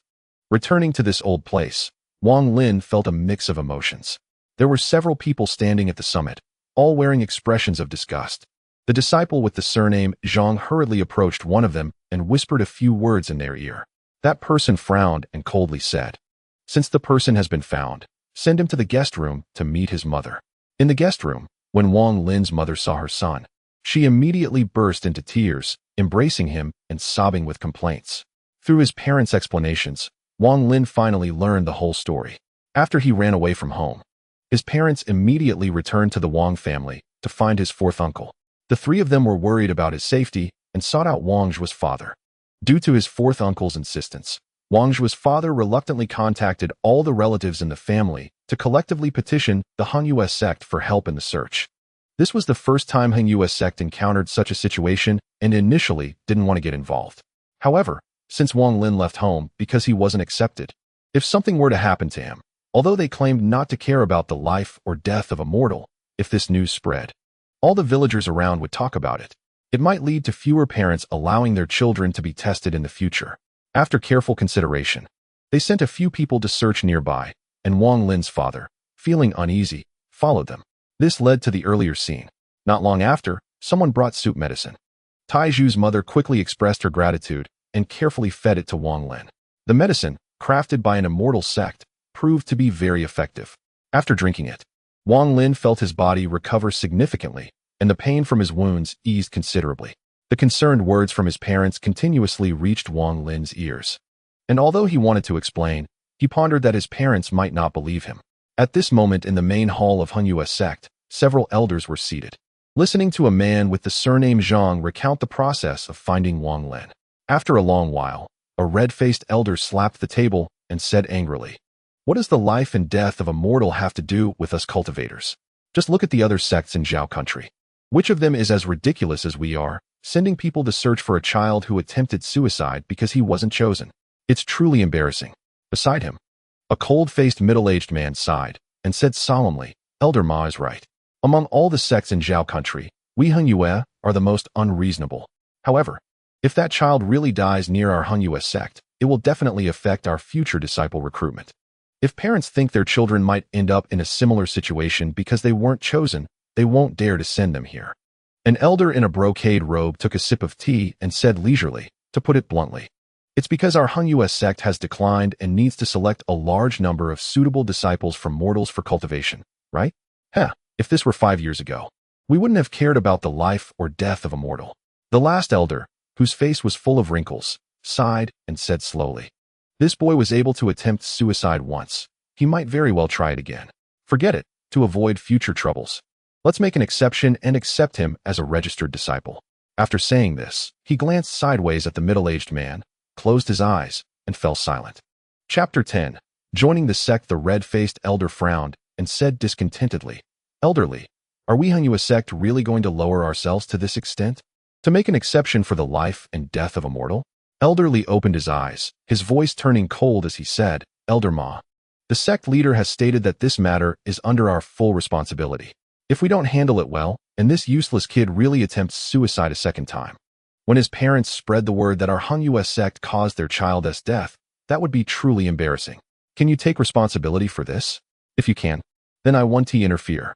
The middle-aged man hurriedly mediated, saying, "All right, let us not argue over such a trivial matter. How about this? We first accept him as a registered disciple, and after 10 or 8 years, if he fails to cultivate successfully, we can send him back. This way, there won't be any future troubles. Isn't that a great idea?" The elder in the brocade robe suddenly said, "What if other unaccepted children follow suit? What should we do then?" The middle-aged man chuckled and replied, "That can be easily handled. After this incident, we have learned our lesson. In the future, all children who fail the tests will be individually instructed with transformation techniques to instill the idea of not taking their lives. As for Wang Lin, since it has already escalated to this point, let us just accept him. After all, a registered disciple doesn't matter much. Except for elderly." The other two elders exchanged meaningful glances with the middle-aged man and fell silent. The middle-aged man smiled inwardly, thinking, "Wang Lin, I've done all I can to help you. That piece of fine iron your fourth uncle gave me, I shall graciously accept. I find it quite strange that a mortal could obtain such materials." The middle-aged man was unaware that the fine iron was something Wang Lin's fourth uncle had purchased by chance from a blacksmith. Having seen much, he immediately recognized its value. And this time he took it out in hopes of allowing Tai Zhu to join Hung US sect. As for the treasure's use, he did not know. A piece of fine iron changed Wang Lin's fate.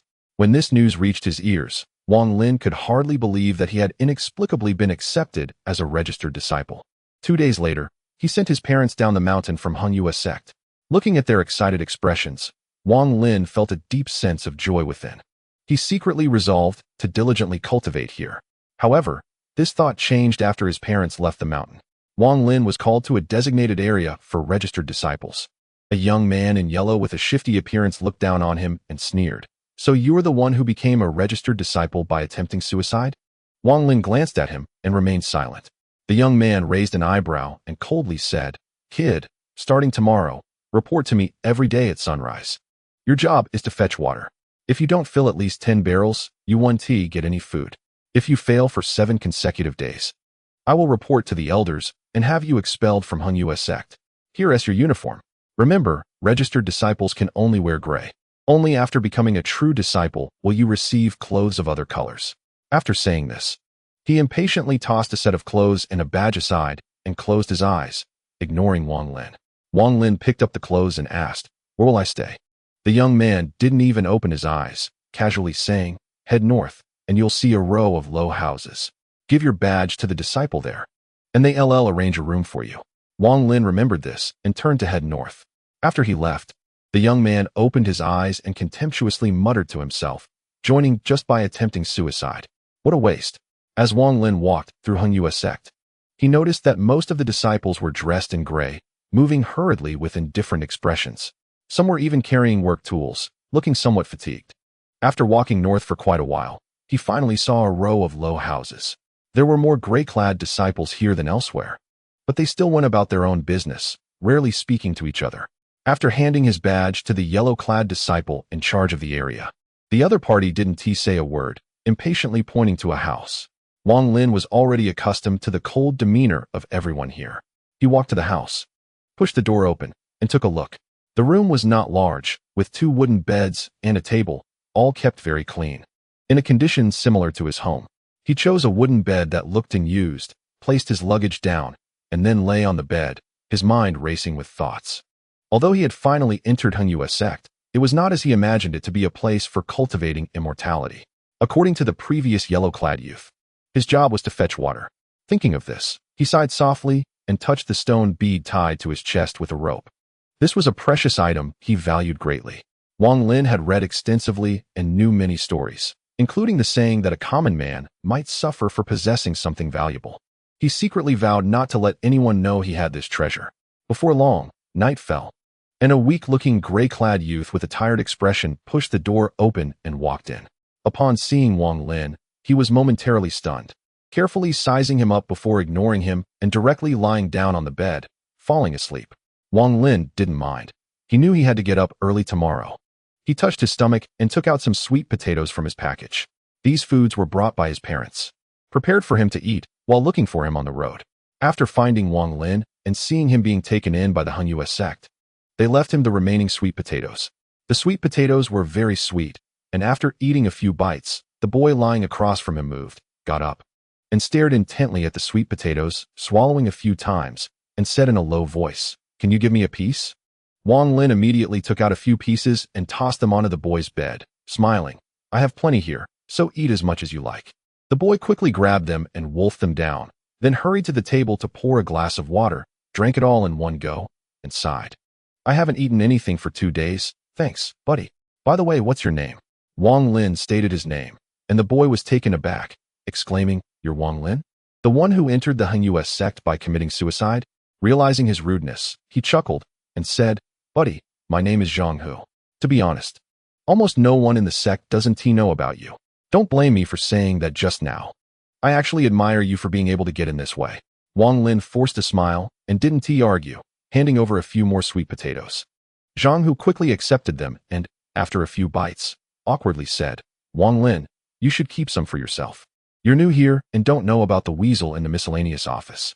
He has a belly full of bad tricks. You'll find out when you start working tomorrow. He doesn't treat us named disciples like human beings at all." Chapter 11. Zhang Hu Weasel? Wang Lin was taken aback. The first person he thought of was the young man in yellow who had mocked him earlier, feeling that he fit this description. But he wasn't sure if that was who the other person was talking about. "Huh, you haven't seen him? He's the guy in charge of assigning work to named disciples. He's also a named disciple, but has already qualified to practice immortal techniques. He wears yellow clothes and looks like a bad person, just like a wolf cub. We privately call him that," Zhang Hu explained through gritted teeth after taking a sip of water. Wang Lin took a bite of sweet potato and said, "I know who you're talking about. I saw him today, and he told me that starting tomorrow, I have to fill 10 barrels of water every day. Otherwise, I won't get food." Zhang Hu stared at Wang Lin in disbelief for a long time before suddenly asking, "Buddy, did you have a grudge against him before?" Wang Lin shook his head and asked, "What's wrong?" Zhang Hu looked at Wang Lin with a pitiful expression and asked, "Wang Lin, do you think the barrels for carrying water are the same size as the ones we use at home? Like this big?" He gestured with his hands. A bad premonition rose in Wang Lin's heart as he nodded. Zhang Hu forced a smile and said, "You must have offended the weasel. The big barrels he mentioned are about the same size as this room, a full 10 barrels of water. Wang Lin, I don't want these sweet potatoes anymore. You keep them. You might only be able to eat once every 4 or 5 days. You're new here, and all the places in the mountains where wild fruits grow have been occupied by others. Only the elders can pick a few. I'll just eat my wild fruits tomorrow." After saying this, he placed the remaining sweet potatoes on the table, sighed, and lay back down to sleep. A surge of anger ignited within Wang Lin. He gritted his teeth, thinking of his parents' hopeful gazes, and forced himself to suppress his anger, lying down on his bed and falling asleep. The next day, before dawn, he got up from bed.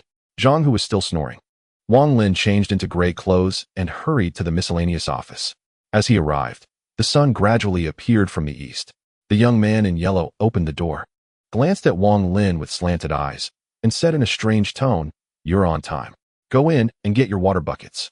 Go out the east gate. There's a spring there. Get water from there." After finishing, he ignored Wang Lin and sat cross-legged on the ground, slowly breathing in sync with the rising sun. Wisps of faint white vapor curling out from his nose like 2 white dragons.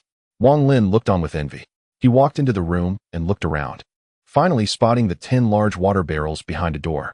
He smiled wryly, picked up 2 water buckets, and headed toward the east gate. After walking a long way, he finally arrived at the spring the other person mentioned. The scenery here was quite beautiful, with the sound of water gushing like heavenly music filling the air. Wang Lin had no time to admire the scenery. He filled his buckets with water and hurried back up the mountain. It wasn't until dusk that he filled one barrel. If it weren't for the sweet potatoes he ate at noon, he wouldn't have had the strength to continue working. Even so, his legs and arms were already sore and numb, and it hurt unbearably when he exerted himself. After pondering for a moment, he found a secluded spot, carefully checked to ensure no one was around, took out the stone bead from his pocket, placed it in the water bucket, and swirled it around. After a while, he fished out the bead, put it away, and drank the water from the bucket. Instantly, a warm sensation spread through his belly, and the soreness in his muscles gradually dissipated. Although the effect wasn't as good as due, Wang Lin was extremely excited.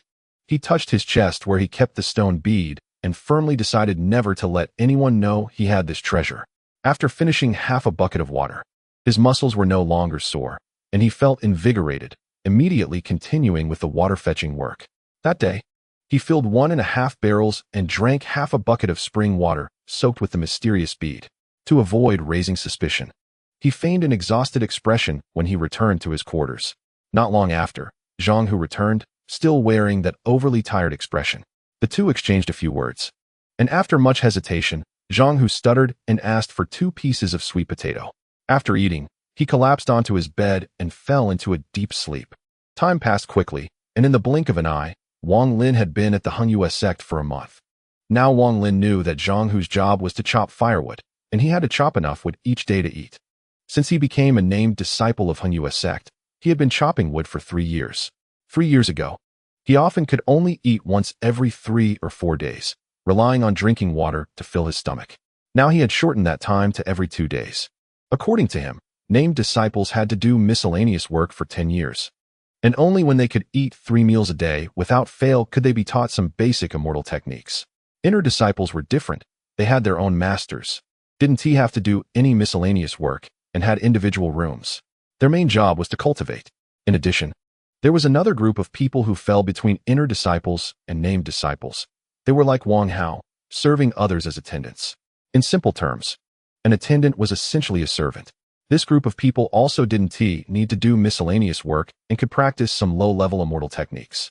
They only needed to complete the tasks assigned by their masters, but these individuals often had average talent and would not achieve much in their lives, only able to serve as servants for a lifetime. As for talent, Wang Lin learned roughly from Zhang Hu that, simply put, talent refers to spiritual roots. Everyone has some degree of it in their bodies. However, the key is the quantity. If someone has abundant spiritual roots, they might be able to master the same immortal technique in 1 year, while those lacking spiritual roots might need 10 years or even 100 years. Life is limited, and those with mediocre qualifications often do not experience much progress in their lifetime, which is why cultivation sects place great importance on spiritual roots when accepting disciples. During this month, Wang Lin drank a lot of spring water soaked with the mysterious bead while fetching water each day. His body grew stronger, as if he had boundless energy.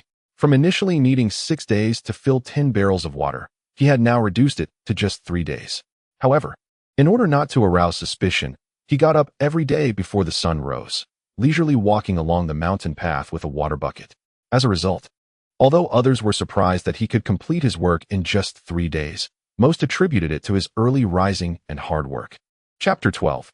Immortal Talisman. Over the past month, almost all the named disciples had come to know Wang Lin, and each time they saw him, they displayed a superior attitude and spoke with malicious sarcasm.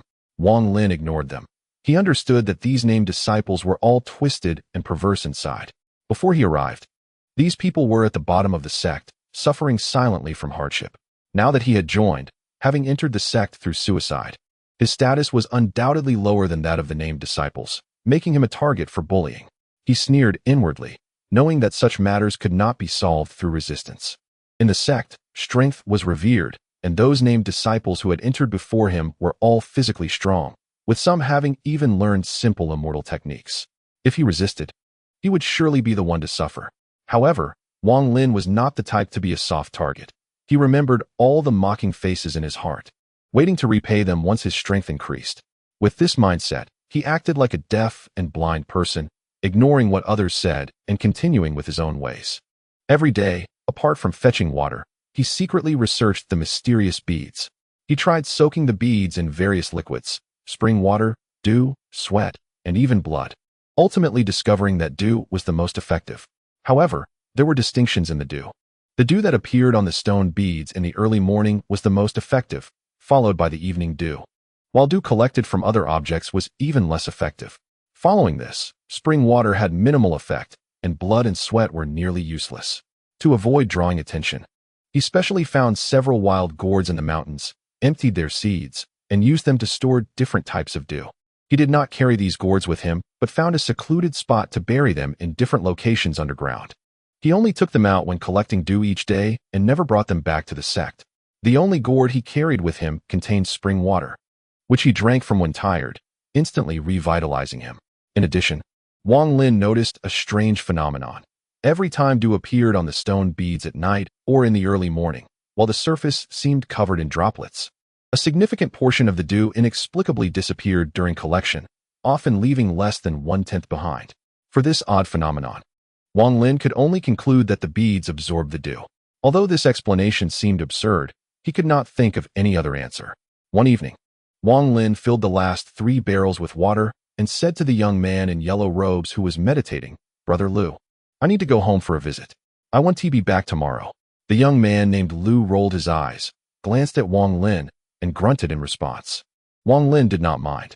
He had learned from Zhang Hu that named disciples were allowed to return home 3 times a year and could apply to an elder named Sun for permission, along with an immortal talisman to come and go freely. Wang Lin remembered that his father's birthday was approaching, and he was determined to go back. So after leaving the chores office, he headed to the elder responsible for named disciples. The Han US sect was divided into 5 branches and 1 main courtyard, with each branch representing metal, wood, water, fire, and earth, where named disciples resided. Inner disciples and elders mostly lived in the main courtyard. He had often observed this place from a distance while fetching water, filled with envy. Now that he was here, he carefully scrutinized the surroundings and stood outside the main courtyard, calling out loudly, "Named disciple Wang Lin, requesting to see Elder Sunday."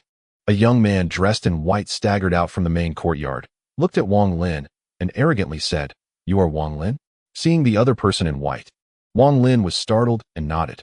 He now understood that all disciples of Han US sect were assigned clothing colors based on their ranks. Named disciples wore gray and yellow, with yellow representing the qualification to practice immortal techniques. Inner disciples had their clothes divided into 4 colors: purple, black, white, and red, based on their strength from high to low.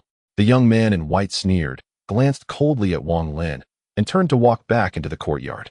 Wang Lin remained expressionless and followed him. Not long after walking in the main courtyard, he was led to a garden planted with flowers and plants. The young man in white lazily said, "Uncle Sun, a named disciple has come to see you." After speaking, he stood idly to the side.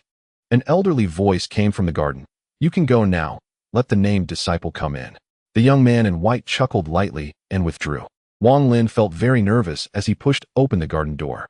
As soon as he stepped inside, a rich herbal aroma hit him. Wang Lin was taken aback and looked back at the garden door, puzzled as to why he hadn't smelled any herbs outside, just 1 door away. "What are you standing there for? Announce your name." The voice expressed dissatisfaction from a corner of the garden. Wang Lin hurriedly bowed and said, "Disciple Wang Lin. Greetings to Elder Sunday. My father's birthday is tomorrow, and I would like to return home for a visit." "You are Wang Lin. So it's you. Humph. Those who cultivate immortality should cut off worldly ties. If you are so attached to the mundane world, you can forget about stepping into the immortal gate." The old voice scolded. Wang Lin frowned and could not help but respond, "I haven't learned any immortal techniques. How can I be considered a cultivator?" The other party fell silent for a moment, and after a long pause, said impatiently, "You have 3 days. Here, take this. This is a 1,000-mile talisman that can be used twice. Stick it on your leg, and it will greatly increase your speed." After speaking, a seemingly ordinary yellow paper floated out from the window of the room and gently landed at Wang Lin's feet. Wang Lin picked it up and treasured it, placing it in his pocket. He had learned from Zhang Hu that all named disciples who went home would receive such a talisman. The Han US sect had a simple purpose: to showcase their immortal techniques through these returning disciples, attracting more children to come for entrance tests.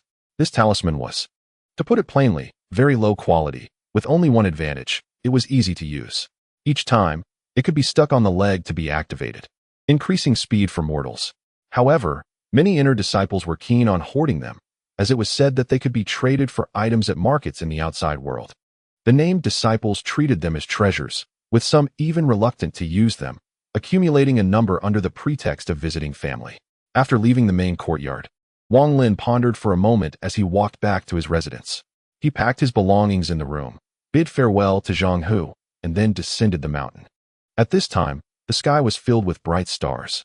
Wang Lin initially planned to leave the next day, but unsure of his speed after using the talisman and fearing it would delay his father's birthday, he decided to set off that night.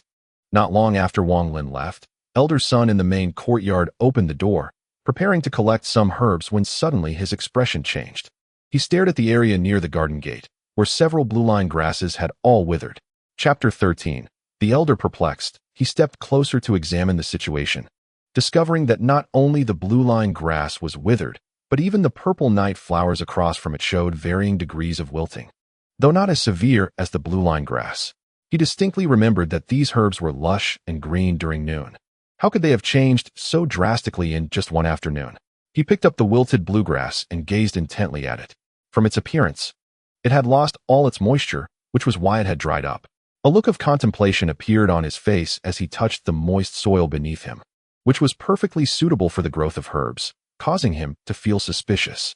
After a long while, his eyes suddenly flashed, and he murmured to himself, "This afternoon, only one person came here, but how could he, a named disciple, let these herbs wither?" With this thought, he decided to investigate.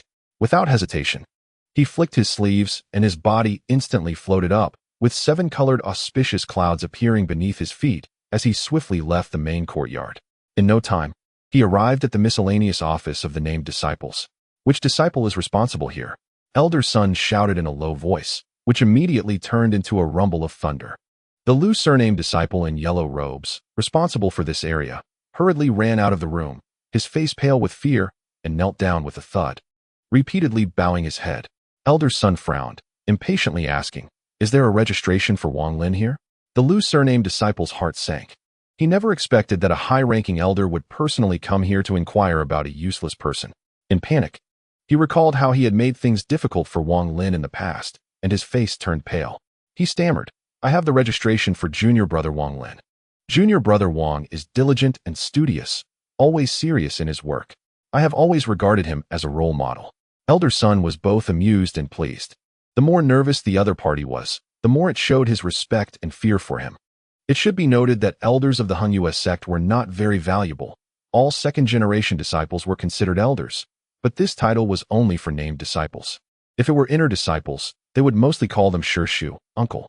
Although he was called an elder in the eyes of named disciples, in reality, he had little status among second-generation disciples and was considered weak, even looked down upon by third-generation disciples. Otherwise, he wouldn't have been assigned to handle the trivial task of processing named disciples' family visit applications. With a stern face, Elder Sun said in a deep voice, "Where is Wang Lin's residence?" "In the northern corner of the Earth Character subcourtyard." The disciple began to answer when Elder Sun moved his body and transformed into a long rainbow, disappearing northward in the blink of an eye.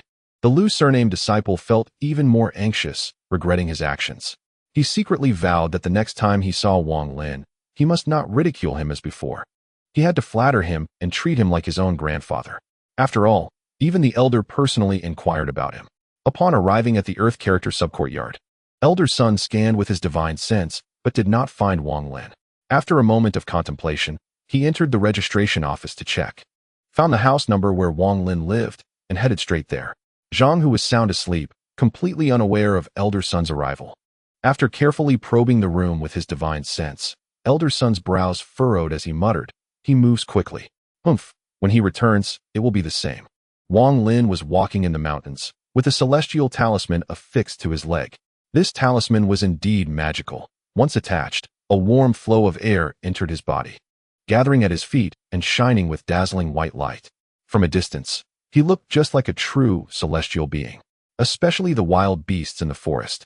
Upon seeing this white light, all quickly fled, not daring to approach. The gentle breeze brushed against him, and the mountain air was fresh. Wang Lin felt joyful as he hurried along the path, following the direction he remembered. A night passed without incident. The next morning, as dawn broke, he took a sip from the gourd containing spring water and felt invigorated.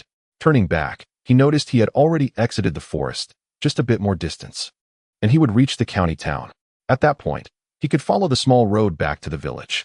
Without stopping, he quickly advanced. When the sky brightened, he entered the county town, just in time for the market, bustling with people.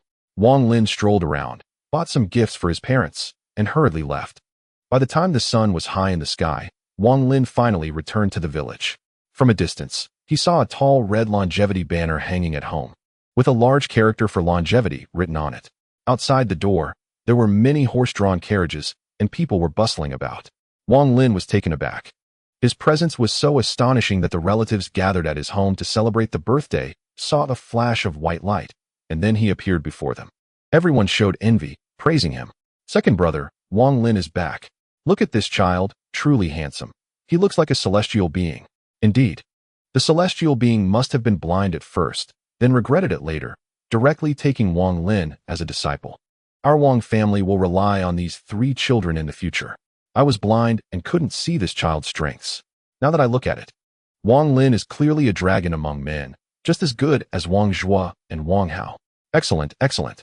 The oldest uncle of the Wang family, stroking his white beard, exclaimed loudly, seemingly forgetting his malicious demeanor a month ago.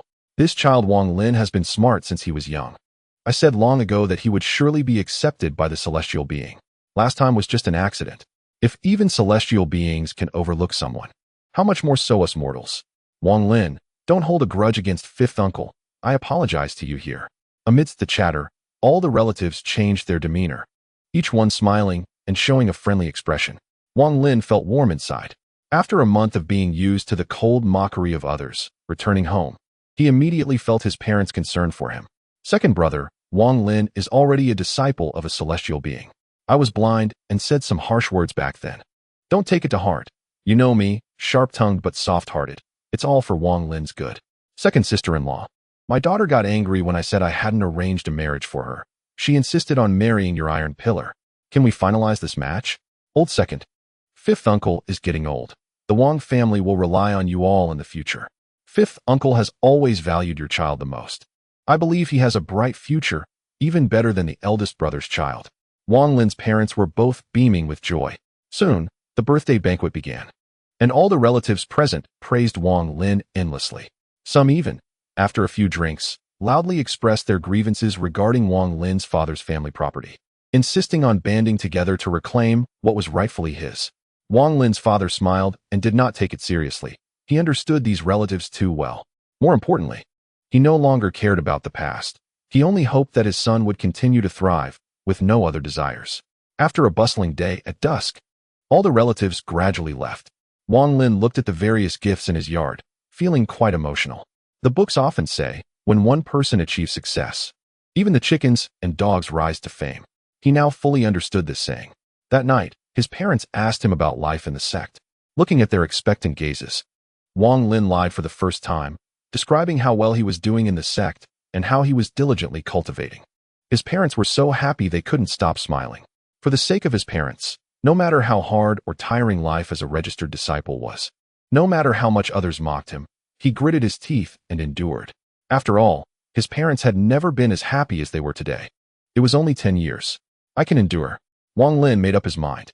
Wang Lin stayed at home with his parents for 2 days. On the third morning, amid the send-off from his parents and all the villagers, he stuck a talisman to his leg and left. Even after he had traveled a long distance, he could still hear the envious words of the villagers from the past few days. The sky was overcast, with dark clouds hanging low like a heavy stone pressing on people's hearts. Thunder rumbled intermittently, the humidity in the mountains increased, and mist appeared. Wang Lin couldn't help but quicken his pace. Late at night, he finally returned to Hengyua's sect. Lying on his bed, Zhang Hu was still sound asleep. Wang Lin tossed and turned, unable to fall asleep.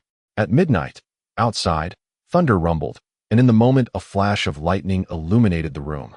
He felt the beads in his pocket. This time, he had his mother sew an inner pocket in his clothes to keep the beads inside. Taking out the stone bead, Wang Lin looked at it under the oil lamp. Suddenly, his expression changed. Rubbing his eyes, he focused on the cloud pattern on the bead. That's not right. I remember the last time I saw it.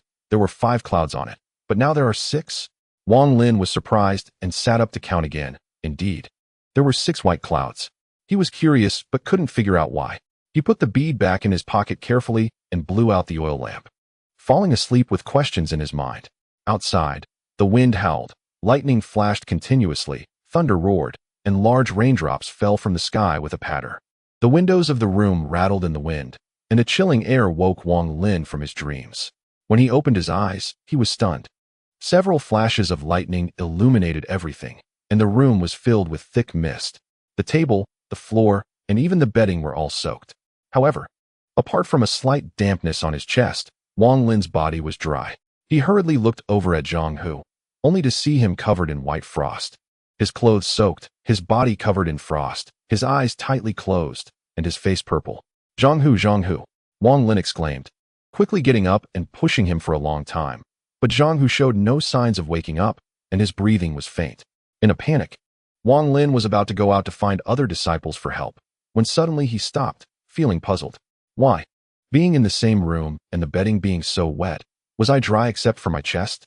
Wang Lin's heart stirred. He looked down at his chest and quickly took out the mysterious bead he had placed there. In that instant, all the water droplets in the room began to tremble and slowly floated up. Even a wisp of white mist emanated from Zhang Hu, forming droplets suspended in the air. At that moment, another flash of lightning struck, and Wang Lin was astonished to see that these droplets sparkled and suddenly transformed into crystal points. Quickly gathering towards the mysterious bead in his hand, Wang Lin hurriedly threw the bead away and crouched down to avoid the rushing droplets.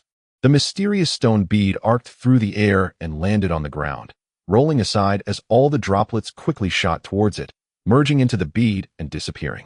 Before long, the water in the room had completely vanished, even the damp bedding had become dry, and Zhang Hu's breathing gradually returned to normal, his clothes clinging to his body. After a while, although the thunderstorm continued outside, the sky was no longer pitch black, with some moonlight shining down. Wang Lin stood up, hesitated for a moment, and carefully approached to pick up the mysterious bead. Upon closer inspection, he immediately noticed a difference. The clouds on it had turned into 7. The earlier scene filled him with both curiosity and a hint of fear regarding the mysterious bead. If he hadn't woken up in time to take out the bead, Zhang Hu might have been frozen to death. As for why he was unharmed, Wang Lin pondered for a moment, attributing it to his frequent consumption of spring water and dew soaked with the bead. However, he grew increasingly interested in the clouds on the bead and wanted to know what function they served.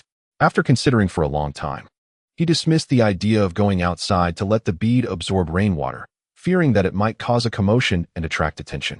After a moment of hesitation, he carefully placed the bead in the inner pocket of his clothes. Before long, the sky began to brighten. Just as Wang Lin was about to head to the chores department, Zhang Hu suddenly sprang up from the bed, shouting, "Water, water! I'm dying of thirst." He stumbled to the table, pouring from the water jug for a long time without getting a drop, and was taken aback. Rubbing his eyes and looking around, he realized the bedding was all dry and wrinkled. He stared blankly at Wang Lin and said, "Wang Lin, when did you come back? Is our home suffering from drought?" Wang Lin smiled bitterly, pushed open the door, and said, "I don't know either. It was like this when I came back. Why don't you ask the other senior brothers? But if this gets to the elders, you'll have to explain, and you might even be interrogated." Zhang Hu shook his head vigorously and said, "Forget it. I won't say anything. Otherwise, I'll definitely get asked a lot of questions, and one wrong answer will get me scolded."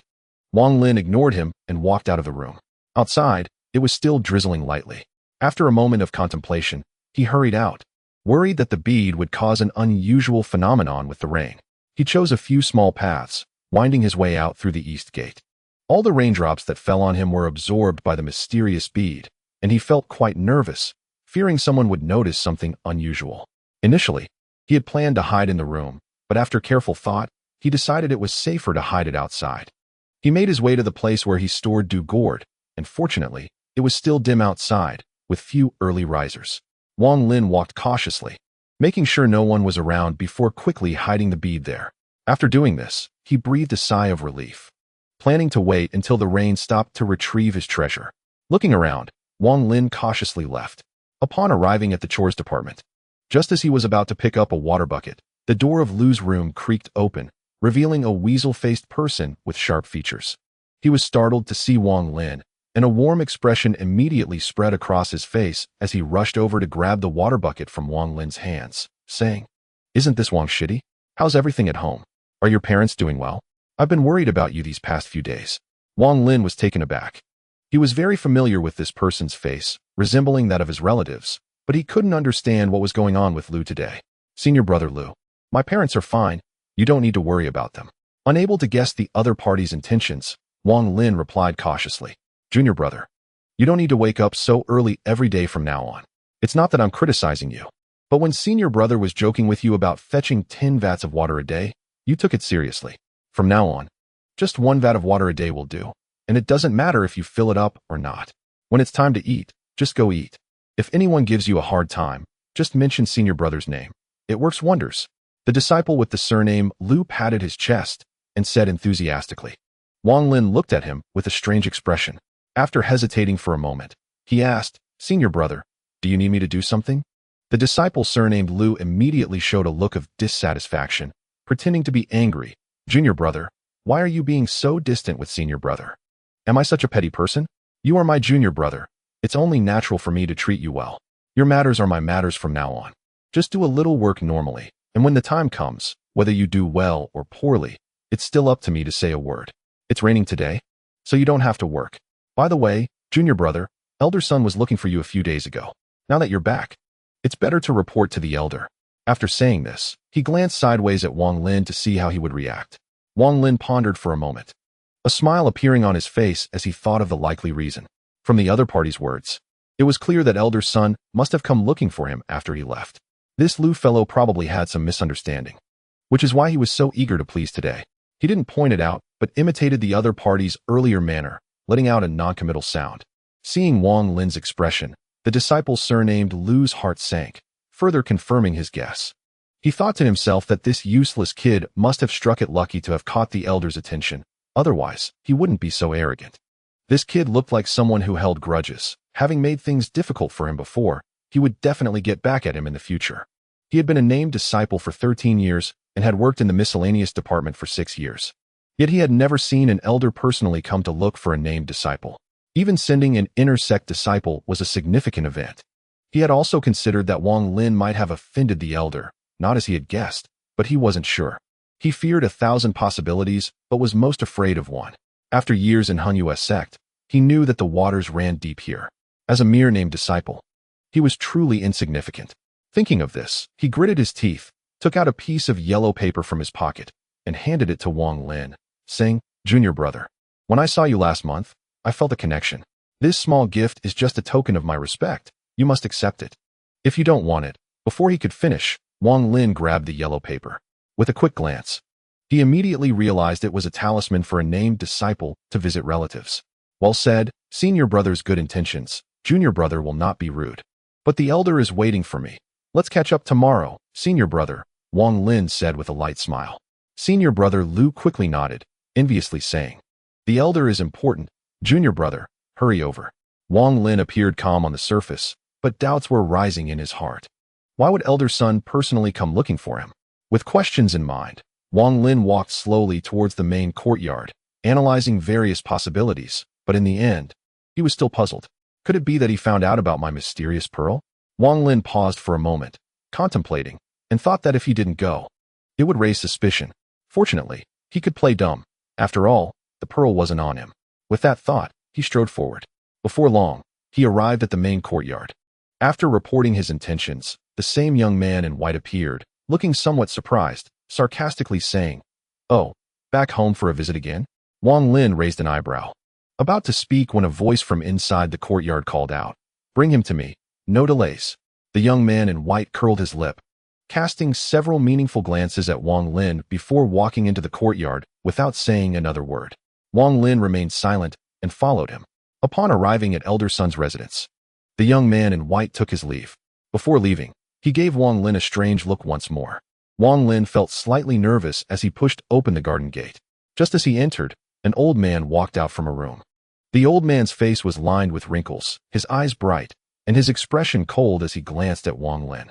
Chapter 16, Disciple. Under that glance, Wang Lin suddenly felt as if he were transparent, as if he were being seen through completely. The old man furrowed his brows. not detecting any abnormalities on Wang Lin. He asked in a deep voice, "Wang Lin, when did you return?" Wang Lin, feeling nervous from that penetrating gaze, quickly replied, "Disciple returned last night. This morning.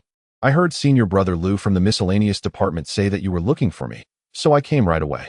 Elder son's expression darkened, and without saying a word, he grabbed Wang Lin and stepped forward, instantly revealing a rainbow cloud, heading straight for Wang Lin's residence. The speed was so fast that Wang Lin felt a bit breathless. But fortunately, it didn't take long to arrive at his residence. After throwing Wang Lin aside, Elder Sun's divine sense swept through the room. Elder Sun moved his body, arriving at Wang Lin's bedside, and with a big hand, he pulled out a gourd containing spring water from under the bed. Wang Lin appeared calm on the surface, but his heart sank, and he quickly thought of an explanation. Elder Sun examined it for a long time, his expression slightly shifting. After a while, he stared at Wang Lin and said in a low voice, "Wang Lin, what's in this gourd?" Wang Lin hurriedly played dumb, saying, "Elder, this gourd contains spring water from the mountain. This spring water is miraculous. Every time I feel tired, drinking it instantly refreshes me. When I was young, I read in books that things belonging to immortals are all good. I didn't expect even spring water to be so magical. If you want this spring water, the miscellaneous department has 10 vats of it. The vats are as big as this room, all of which I fetched from the mountains." Elder Sun opened the gourd cap and sniffed it. His expression changed dramatically as he said urgently, "Who asked you about the spring water? Tell me, where did you find this gourd? Speak quickly." Wang Lin was taken aback and foolishly asked, "Elder, is there a problem with this gourd? I saw it floating down from upstream while fetching water, and I thought it was quite good, so I fished it out." Elder Sun narrowed his eyes, giving Wang Lin a meaningful look. As he stroked the gourd in his hand, he thought to himself, "This gourd contains an extremely rich aura. The spring water inside, although ordinary people might not absorb it, would still refresh them." This part he wasn't lying about. However, using it for him was truly a waste. If used to refine pills, the effect would undoubtedly be great. As for the withering of the blue line grass and purple night flower, it was likely related to this gourd. Perhaps there were some principles of mutual generation and restriction between them. However, all of this would have to wait for experiments to find out. Thinking of this, he suddenly had a change of expression, focusing carefully on the gourd. His face turned stern as he fixed a dark gaze on Wang Lin, saying, "Wang Lin, you have quite the audacity to deceive an elder. It seems you've stayed in Hengyue's sect long enough." Wang Lin's face showed a look of confusion as he hurriedly said, "Elder, I didn't deceive you. The miscellaneous department truly has 10 vats of spring water." Before he could finish, Elder Sun laughed in anger, saying, "You still want to play dumb with me? What I'm asking about is this gourd. The sprouts on this gourd were obviously broken recently, yet you say you found it in spring water. Wang Lin, I'm giving you one last chance. Tell me where you got this gourd, or today, I will expel you from Hengyue's sect." Wang Lin's face surged with anger, revealing an expression that suggested he was ready to risk everything. He shouted, "If you want to leave, then leave. Besides fetching water every day, I have nothing else to do at Hengyue's sect. The 10 large barrels of water often mean I can't even have a meal for a week. If it weren't for the sweet potatoes my mother brought me, I would have starved to death by now. This is not cultivating immortality, it's purely suffering. I finally managed to fish this gourd out of the water. If you want it, just take it. Why accuse me of deceiving you? Whether there are seedlings on this gourd has nothing to do with me. It might have been discarded by someone else and thrown into the spring water. You ask me, who should I ask?" Elder Sun glanced at the remaining sweet potatoes in his luggage, then looked at the gourd in his hand, pondering for a moment. He sneered inwardly, thinking, "I have to secure this gourd, but if I force a named disciple to leave just to take his treasure, it would sound terrible if this got out. My reputation in the sect would be ruined, and if other brothers find out, they will definitely come to share the spoils. I can't let them know about this. And this kid is still not telling the truth. There must be more than one gourd. If I can get them all, my alchemy skills will surely improve significantly."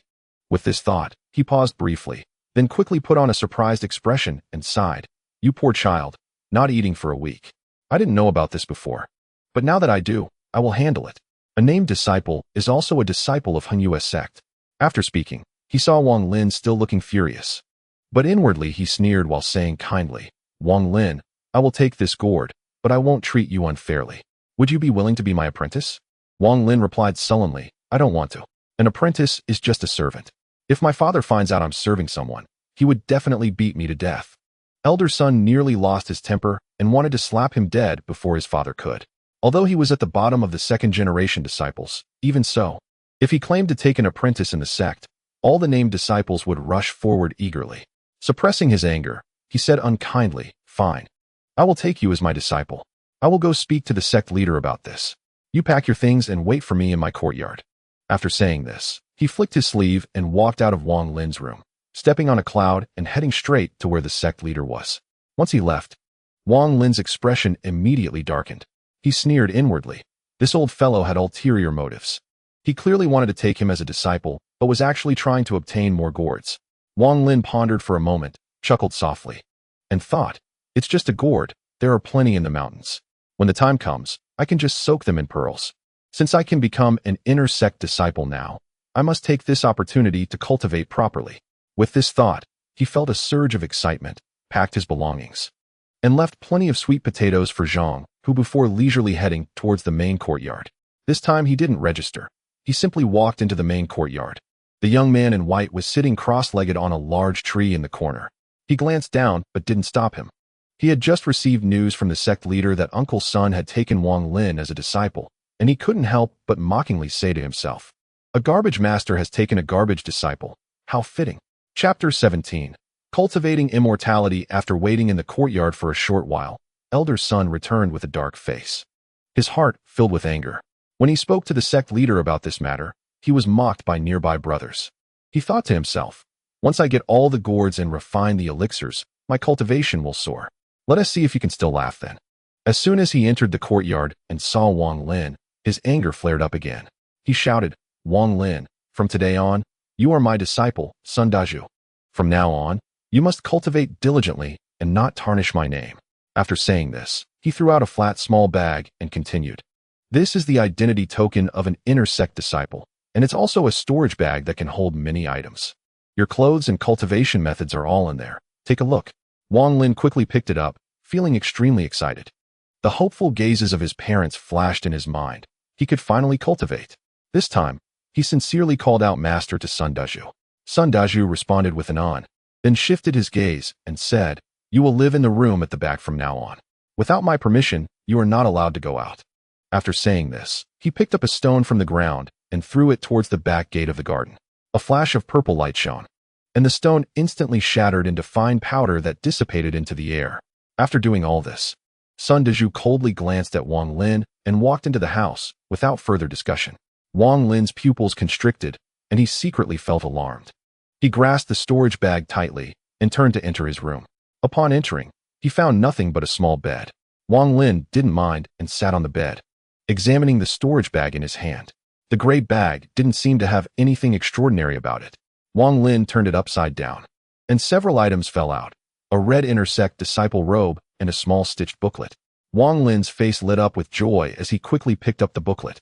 Feeling excited, he opened it and saw that the first page read, 3 chapters of Qi condensation. He read until deep into the night.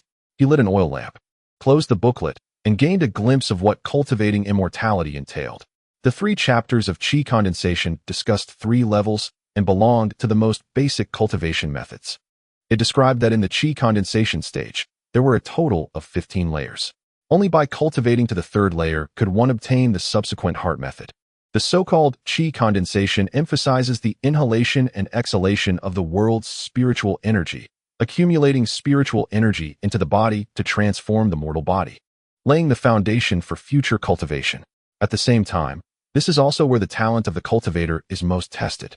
If one has sufficient spiritual roots, the absorption of the world's spiritual energy will be fast, and the cultivation process will naturally improve significantly. However, if one has average talent, it is very likely that they will not be able to cultivate beyond the 3rd layer in their lifetime, and some may not even reach the 1st layer.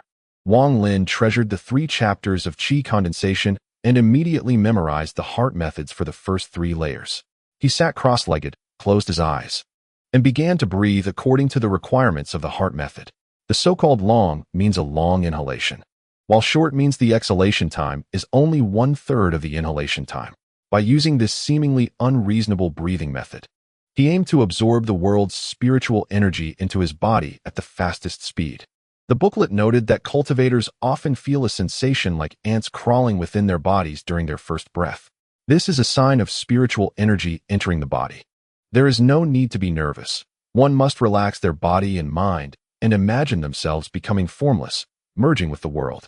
After a long time, Wang Lin helplessly realized that not only did he not feel any sensation in his body, but this strange breathing method was also making it hard for him to breathe. Wang Lin sighed lightly. He knew that all inner sect disciples had sufficient spiritual roots, and this booklet was meant for them. His talent was mediocre, so naturally, he couldn't compare in cultivation. However, he didn't feel discouraged. After catching his breath, he continued to inhale and exhale. The night slowly passed, and by the next morning, Wang Lin still had no feeling of spiritual energy entering his body. After a sleepless night, he felt groggy as he climbed out of bed and opened the door. Outside, a gentle breeze blew, and the fragrance of herbs filled the air. He took a few deep breaths, feeling slightly refreshed. He couldn't help but reminisce about the spring water gourd, thinking that if he could drink a few sips of spring water now, he wouldn't feel so exhausted. However, this was not the time for rash actions. He was very confident in the place where he hid the mysterious pearls and the dew gourd. It was a secluded spot he had searched half the mountain to find. Even if someone happened to pass by, they would never discover where he hid his treasures. Wang Lin strolled through the medicinal herb garden and found a blank space. After sitting cross-legged, he continued his breathing exercises. Before long, he sensed a very faint feeling of ants crawling. Wang Lin was taken aback and immediately felt delighted. Just as he was about to continue, he suddenly heard his master shout, "Wang Lin, what are you doing? Come out quickly. From now on, you are not allowed to practice breathing exercises in the medicinal herb garden." Wang Lin opened his eyes and saw Sun Dazhu staring at him with a gloomy expression. He fell silent and got up to leave the garden. Sun Dazhu snorted coldly and said, "You should find another place. This medicinal herb garden has the strongest spiritual energy. If you absorb all the spiritual energy, these precious herbs will die, and your little life won't be enough to compensate for it." Wang Lin glanced at Sun Dazhu and respectfully said, "Disciple did not know, and I will never practice here again." Sun Dazhu's expression softened slightly, changing the subject. He suddenly said, "However, if you can get me another gourd, even though I can't let you practice in the medicinal herb garden, I can give you a low-grade spirit stone. With this, your energy condensation will be much easier." Wang Lin lowered his head, a hint of mockery flashing in his eyes, and said, "Disciple can go check at the mountain spring again. If luck is on my side, I might find one." Sun Dazhu pondered for a moment, his eyes flickering, and nodded, saying, "It's good that you go take a look. Remember, as long as you bring me back another gourd, I will give you a low-grade spirit stone." Wang Lin raised his head and looked at Sun Dazhu, asking, "Is what master said true? If I bring back a gourd, you will give me a spirit stone?" Sun Dazhu's face lit up with joy, and he hurriedly replied, "That's right. As long as I see the gourd, I will definitely give you a low-grade spirit stone." Wang Lin sneered inwardly but maintained a respectful demeanor on the surface, nodding in agreement. Sun Dazhu made a hand seal and muttered a chant. With a single arm wave, the garden gate creaked open. He stroked his beard, smiling. "You may go now. Return safely." Chapter 18. Gourd. Wang Lin walked out of the garden without saying a word. Dressed in the red robe of an inner gate disciple, he attracted the attention of all the named disciples, who looked at him with envy. However, when they realized it was him, their expressions quickly changed to something strange, turning into deep jealousy. Yesterday, the sect leader announced that the newly accepted inner gate disciple was actually him. He had become a named disciple through suicide, and now he had somehow entered the inner gate again. What incredible luck! It's obvious that he must have done something disgraceful to curry favor with the elders to be accepted as a disciple. A person like that is truly despicable. Just look at his foolish demeanor. I estimate that even if he became an inner gate disciple, he would still be at the bottom. Cultivating immortality is not that easy. Such a waste. Even if he uses some means to become an inner gate disciple, everyone can ignore him. A waste is a waste, no matter where he goes. And he's looked down upon by others. I've been a named disciple for 4 years, and I've never seen such a shameless guy. What kind of world is this? How could the elders possibly take a liking to him? I'm not any worse than him. It's really frustrating. You've only been a named disciple for 4 years. I've been at it for 12. However, we both climbed up step by step based on our true skills. Look at him now, acting all impressive. Humph. Inner gate disciples often compete against each other. Let's wait and see him make a fool of himself. The discussions reached Wang Lin's ears. He cast a cold glance around, taking in the various expressions. Currently, his strength was insufficient, but once he reached a certain level, he would take revenge on each and every one of them. Soon, he arrived at the east gate and made his way to the mountain spring. He splashed some spring water on his face with his hands, feeling a refreshing chill immediately wash over him. He perked up and took several big gulps before leisurely sitting down nearby to practice breathing exercises. Not far away, on a large tree, Elder's son frowned and crouched there, muttering angrily, "This little brat." He said he was going to look for a gourd, but is actually waiting for one to float down from upstream. After Wang Lin left, he secretly followed to see where this disciple would go to find a gourd. To his surprise, Wang Lin just sat by the spring, meditating and cultivating. The spiritual energy here was slightly more abundant than in the rooms, and although Wang Lin didn't feel the same sensation as when he was in the medicinal herb garden, he thought to himself that the condensation period was, in short, about the amount of spiritual energy within the body. Although his talent was lacking and he absorbed only a small amount of spiritual energy each time, he could make up for it with time. In fact, Wang Lin's guess was quite correct. The so-called condensation period was just that. Spiritual energy enters the body and alters the constitution, laying a solid foundation for future foundation building. He continued to breathe and cultivate until noon.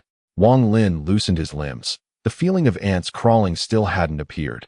He stood by the spring, looking around, and thought to himself that Sun Dazhu definitely wouldn't let him come out for no reason. He was probably following him and was nearby, watching. He rubbed his stomach and wobbled back towards the sect. Sun Dazhu was furious. He had spent all morning stupidly waiting on the tree with the other party. Muttering to himself, "This little brat. I'll just keep at it with you. If it doesn't work today, then I'll give it a month. If a month doesn't work, then I'll give it a year. I don't believe you only have that one gourd." After saying that, he jumped down and hurried back to the medicinal herb garden before Wang Lin. Not long after, Wang Lin returned slowly. Sun Dazhu stroked his beard and forced a smile, asking, "Disciple, did you find the gourd this morning?" Wang Lin sighed and shook his head, saying, "Master, I waited by the spring all morning, but I didn't see any gourds. I'll go check again in the afternoon. Maybe I'll get lucky and find one." Sun Dazhu thought to himself, "You sat with your eyes closed all morning. Even if a gourd floated right in front of you, you wouldn't have seen it." However, he said kindly, "Very good. Wang Lin, you can go eat now and check again in the afternoon." Wang Lin responded with an "oh," and when he entered his room, he found an extra table with 4 dishes and a soup, a perfect combination of meat and vegetables, making his mouth water. He didn't ask when the food was delivered, quickly ate a few bites, and even finished the soup before patting his stomach and lying down for a short nap. Elder's son appeared like a ghost, his face gloomy and his eyes filled with malice. He thought to himself, "Although I'm bound by sect rules and can't poison your food for fear of being discovered, I can still add some herbs that hinder your absorption of spiritual energy. Humph. Your talent is already mediocre, and with these herbs, you'll never hope to cultivate to the 3rd layer of condensation in this lifetime. This way, I can ensure I have you under my thumb for life." After an hour, Wang Lin woke up, tidied his clothes, and walked out of the garden to the mountain spring again to continue his breathing exercises. Time gradually passed until the sun was about to set. Wang Lin stood up, wandered by the spring for a while, and without saying a word, walked into the dense forest in the mountains. Sun Dazhu, who was crouched in the tree, immediately perked up and quietly followed him. Wang Lin meandered through the mountains, glancing left and right. Suddenly, his expression brightened as he came to a place overgrown with wild gourds. He picked a small gourd that looked nice, yanked it down, and hurriedly left. After he left, Sun Dazhu, looking puzzled, came to the spot. No matter how he looked at those gourds, they seemed very ordinary. After thinking for a long time in confusion, he picked a few, remembered the location, and vanished. Wang Lin returned to the medicinal herb garden along the mountain path. He filtered out the idle chatter of the named disciples that reached his ears, and, when he entered the garden, saw Sun Dazhu staring at him with a dark expression. Wang Lin immediately stood respectfully to the side, handing over the gourd in his hand, and said, "Master, I had good luck this afternoon. Although I didn't find a gourd by the spring, I just took a stroll on the mountain and saw quite a few. What do you think of this one? I looked at it for a long time, and it looks the most like the one I had before." Sun Dazhu almost lost his temper. He suppressed his anger, forced out a stiff smile, and took the gourd without even looking at it, throwing it aside. He spoke to Wang Lin word by word. The gourd I want is one that is full of spiritual energy like the one you had before. What use is this wild gourd to me? By the end of his words, he couldn't control his anger anymore and shouted loudly. He felt so frustrated. The whole day had been wasted because of this kid, and he had foolishly picked a few gourds himself. Chapter 19. Pursuing the door. Thinking of those gourds made him even angrier. He had studied them for a long time, and on the way, they were clearly just ordinary ones. He even deliberately removed the gourd seeds inside and filled them with spring water, only to be mocked by several senior brothers he passed. Wang Lin sneered inwardly, but said obediently on the surface, "I don't know what spiritual energy is. I heard you say that as long as I find a gourd, you would give me a spirit stone. Why don't you tell me, what is spiritual energy?" Sun Dezhu felt a bit dizzy. He stared at Wang Lin seriously for a long time, and for the first time, doubt arose in his heart. Was it really true that there were many gourds as he had guessed, or was there only one that this silly kid picked up by chance? After pondering for a moment, he thought that Wang Lin's words were indeed reasonable. Only by reaching the first level of qi condensation could one sense the spiritual energy in the world. At this thought, he regretted having put substances that hindered the other's cultivation in the food. This silly kid originally had poor aptitude. It was already extraordinarily difficult to cultivate to the first level of qi condensation. Now, with those substances added, it would probably take at least 30 to 50 years to succeed. With a sigh of disappointment, Sun Dezhu felt disheartened, but he was still reluctant. After hesitating for a bit, he took out a low-grade spirit stone from his storage bag and threw it to Wang Lin, saying, "This is the spirit stone I promised you. Take it and cultivate. Quickly reach the first level of qi condensation." Wang Lin hurriedly took it, thanked him, and returned to his room. Sun Dezhu stood there dazed for a long time, then sighed deeply, muttering to himself, "You can't catch a wolf without losing a child. Right now, I can only use my last method to test whether he is lying. I need to get him to the first level quickly. As long as he reaches the first level, he will step into the realm of cultivation.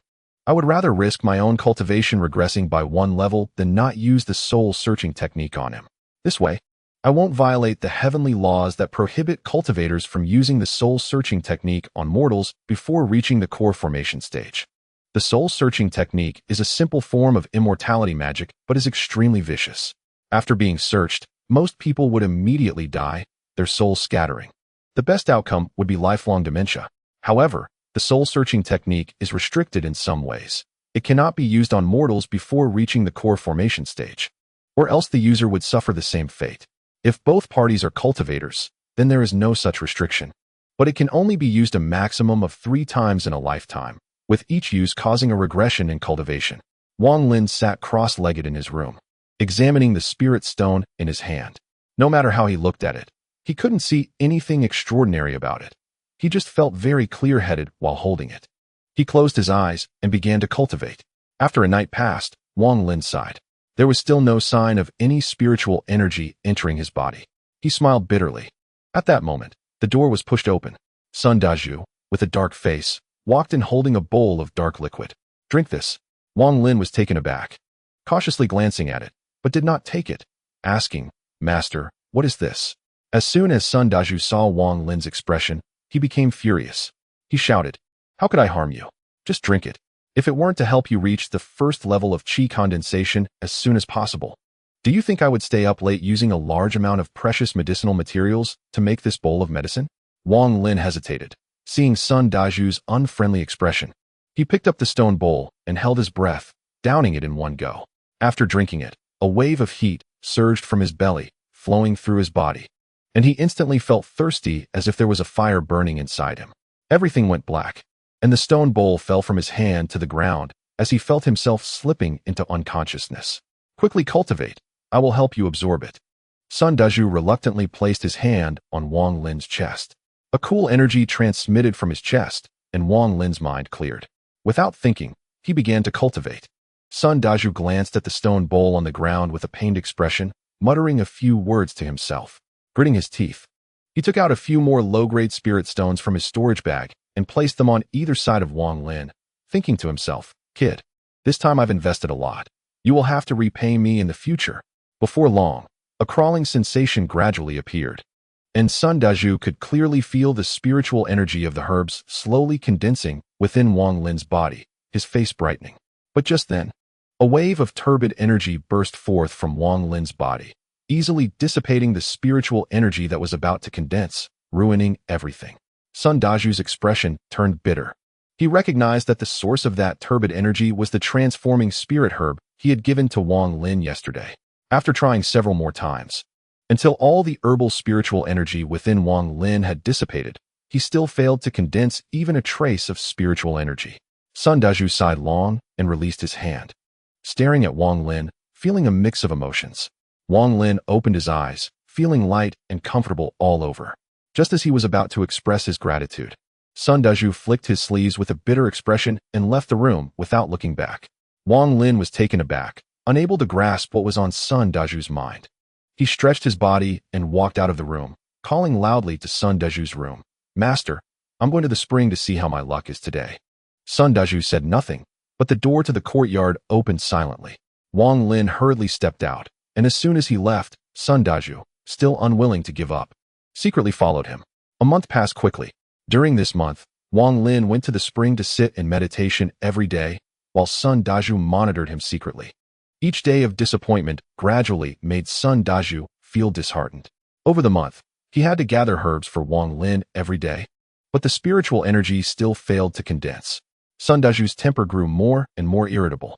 Most importantly, the gourd he had obtained earlier was losing its spiritual energy little by little. In just a month, it completely lost its spiritual energy. The spring water inside remained the same when poured out, with no trace of spiritual energy.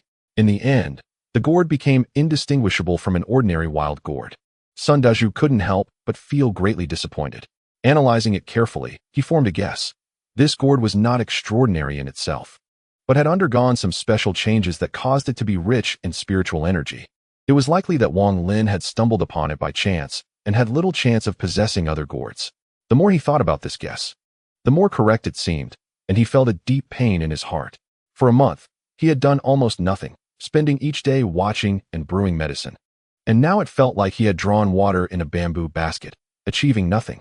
In a fit of anger, he called Wang Lin over and scolded him thoroughly, ultimately flicking his sleeves and expelling him from the main courtyard. Now, every time he saw Wang Lin, he felt angry. Out of sight, out of mind. It didn't take long for him to forget about this disciple entirely. In his view, although Wang Lin had frequently taken medicine over the past month, even so, without 10 or 8 years of effort, it would be impossible for him to cultivate to the first level of qi condensation unless he was ruthless and continued to give this disciple medicine, regardless of the cost of the herbs. Chapter 29 Clouds. Wang Lin was also enjoying his leisure. Although he had been expelled from the main courtyard and secretly heard a lot of mocking from the named disciples, he didn't take it to heart. Over the past month, he had gained a rough understanding of cultivation, which was divided into 5 levels: qi condensation, foundation establishment, core formation, nascent soul, and spirit transformation. In the entire Hengyue sect, there were currently only 2 experts at the core formation stage. They lived high up on the back mountain, where the spiritual energy was the densest, and spent their days in seclusion, never participating in any matters unrelated to the sect. Within the sect, there were only about 10 people at the foundation establishment stage, forming the core strength, enjoying privileges, and having access to spirit stones and magical treasures. Apart from these individuals, most were still at the qi condensation stage, such as Sun Daju, who was merely at the 5th level of qi condensation. Cultivating was very difficult and required a significant amount of time. If one's talent was lacking, even a lifetime of decades would not be enough for cultivation. The qi condensation stage was already so arduous, let alone the stages above foundation establishment. In addition to needing sufficient spiritual energy, one also had to possess great opportunities and comprehension, as all 3 were indispensable. Wang Lin understood the importance of spiritual energy and was eager to retrieve the mysterious pearl. Although he still couldn't absorb spiritual energy into his body, he believed that as long as he frequently drank spring water infused with the pearl, it would surely speed up the process. After all, qi condensation was essentially about accumulating spiritual energy. From Sun Daju's level of concern, it seemed that the spring water infused with the pearl must be very rich in spiritual energy. Thinking of this made him very excited. The spring water was one thing, but he had stored 3 gourds of dew in the place where he hid the pearl. This must contain even more spiritual energy. Drinking it would surely be no worse than the medicinal pills he had taken this past month, and perhaps even more effective. Therefore, Wang Lin was filled with joy at being able to leave the main courtyard without being monitored by Sun Dezhu. As an inner sect disciple, although he did not live in the main courtyard, he could freely seek residence in the 5 subsidiary courtyards. Wang Lin chose a remote house in the fire courtyard near the east gate to live in. Inner sect disciples enjoyed some privileges based on the color of their clothing, and Wang Lin had learned quite a bit about these matters from Sun Dezhu over the past month. For instance, on the 10th of every month, they could go to the main courtyard's alchemy room to receive a piece of low-grade spirit stone fragment and a spirit-enhancing pill. Accumulating 10 fragments could allow them to exchange for a complete low-grade spirit stone from their respective masters. After settling into his new residence, Wang Lin did not immediately go to retrieve the mysterious pearl. He was worried that Sun Dezhu would secretly monitor him. So he continued to go to the mountain spring during the day as usual and practiced meditation in his room at night. In fact, Sun Dezhu was indeed unwilling and monitored him for more than 10 days, but ultimately gave up completely. A month later, one night, Wang Lin quietly left. He meandered through the mountains and returned to the hiding place of the gourds to retrieve both the pearl and the gourds, placing them in his storage bag. Others could not detect anything unusual. After carefully observing for a few days and finding no abnormalities, Wang Lin finally felt at ease. He stopped visiting the mountain spring during the day and spent all day at home studying the pearl. Wang Lin touched the pearl and noticed that the clouds on it had changed from 7 to 9. It must be that the moisture in the mountains was heavier, causing the pearl to absorb quite a bit of water. As for the 3 gourds, Wang Lin opened them one by one and found that the dew inside had turned viscous, especially the gourd containing the morning dew, which had almost become gelatinous. Wang Lin looked at the pearl and then at the 3 gourds, and a thought suddenly arose in his mind. If the mysterious pearl needed moisture to increase the clouds, would using all 3 gourds of dew on the pearl catalyze the appearance of a 10th cloud? He was suddenly excited. The pearl was already small, and now the 9 clouds densely covered its surface, leaving only a space the size of a fingernail. Wang Lin analyzed that this was likely the position where the 10th cloud would appear. He pondered for a moment, wanting to know what would happen when the clouds above became 10, as there seemed to be no place for an 11th cloud from the appearance. The 10th cloud was probably the last one. However, today was the day to go to the main courtyard to collect the spirit stone. As it was getting dark outside, Wang Lin carefully placed the pearl and gourds in his storage bag, tucked them into his bosom, and left his room. He was now very familiar with the paths within the sect, and soon arrived at the main courtyard. Taking advantage of the fading light, he hurried a few steps towards the alchemy room. Before he got close, a familiar voice came from afar. "Sister Zhou, Master asked me to enter seclusion for 3 months to break through to the first level of qi condensation. But I have been thinking about you and can't calm down. I just want to cultivate quickly so I can see you. Finally, last night, I achieved the first level and went to the mountain to pick this flower for you. Look how beautiful the petals are. There was a big snake guarding it, and I worked hard to kill it. Look at my arm, I got hurt." Wang Lin paused, frowned, and sneered inwardly, then stepped forward calmly. At that moment, another crisp female voice, like a lark, chimed in. "Brother Wang, my family has been practicing traditional Chinese medicine for generations. This flower is clearly a very ordinary tomorrow fragrance. I saw plenty of it when I went up the mountain. However, this is the first time I've heard of a snake guarding it. If that were the case, our Hung US sect would probably be full of snakes. Sister Zhou, don't believe him." At this time, Wang Lin walked into the alchemy room's courtyard and glanced around. There were 4 people present, 2 men and 2 women, all wearing red clothing. One of the men was handsome and had a dignified demeanor. He looked embarrassed and was about to retort when he suddenly stared at the door with an incredulous expression, exclaiming, "Wang Lin, what are you doing here? You should be at home working as a carpenter with your father." Wang Lin? "Ah, you are Wang Lin, the one who became a named disciple by committing suicide and became Uncle Sun's disciple through flattery. It's you." A nearby girl exclaimed, covering her mouth in surprise. She had a long braid, shiny black hair, and a pair of bright black eyes beneath thick eyebrows, looking quite pretty. At this moment, the other 2 people also showed expressions of surprise, constantly sizing up Wang Lin. The girl among them had youthful, beautiful eyes adorned with long eyelashes, resembling 2 sparkling crystal grapes, and she displayed a keen interest. Wang Lin maintained a blank expression and glanced at the group. As soon as the girl spoke, he recognized her as the one who had mocked Wang Zhuo earlier. However, she looked somewhat familiar, and after thinking carefully, Wang Lin realized she was the one who had passed the talent test a few months ago. since he recognized her. It went without saying that the other girl must be Sister Zhou, who had received flowers from Wang Zhua. Chapter 21 Spirit, Seizing. As for the last male, he was slightly older, around 20, with a long horse-like face. He raised his chin high, rolling his eyes with a disdainful expression, and said, "Junior brother Wang, you've been in seclusion for months and don't know that our Hongyue sect has been the biggest joke lately." Just as junior sister Su said, this Wang Lin only managed to become an inner sect disciple through these shameless methods. Wang Zhua laughed loudly. "You really scared me for a moment. So it turns out you got him like this. But with your talent, you'll never manage to reach the first level of qi condensation in this lifetime. Why come here to embarrass yourself and tarnish the Wang family's name? Junior brother Wang, that is not right. Although talent is important, perseverance is also key. Cultivating is inherently a defiance against heaven. Without great perseverance, even with the best talent, it is useless," the girl with the surname Zhou said, her eyes blinking slightly and her voice soft and pleasant. "Brother Wang is not wrong either. Just look at Wang Lin. He seems like a foolish person, and doesn't he look like a cultivator at all?" A girl with the surname Su stepped closer to Wang Zhua and seized the opportunity to speak for him. Wang Lin chuckled lightly, realizing that the relationships among the people in front of him were quite complex. It was clear that Wang Zhua liked the girl with the surname Zhou. And as for the girl with the surname Su, it seemed she had a crush on Wang Zhua, which was why she had previously tried to meddle and disrupt things. His laughter drew the displeasure of Wang Zhua, who snorted and said, "Wang Lin, I advise you to stay away from the Hongyue sect.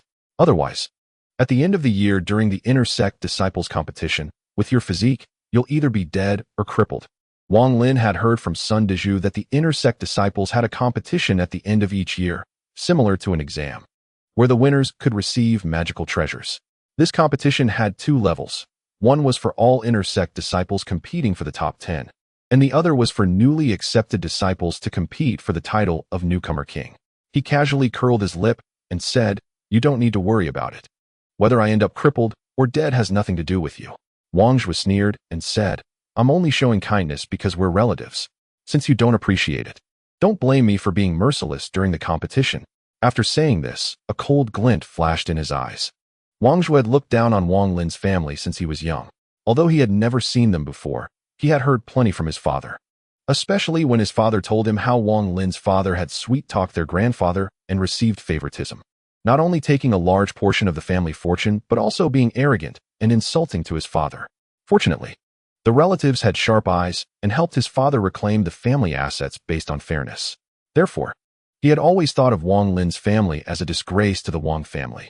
He believed that the son would be just like the father, although he vaguely felt that things might not be as his father had said as he grew up. He had always had an arrogant personality and sometimes even looked down on his father, let alone others. The girl with the surname Su was taken aback and whispered to Wang Zhua, "You two are relatives?" The other two were also surprised. It was the first time they had heard of this familial relationship. Seeing Wang Zhua's unfriendly expression, the girl quickly spoke up for him. "Brother Wang Zhua, he doesn't understand your good intentions. Don't be angry. You are a good person and smarter than him.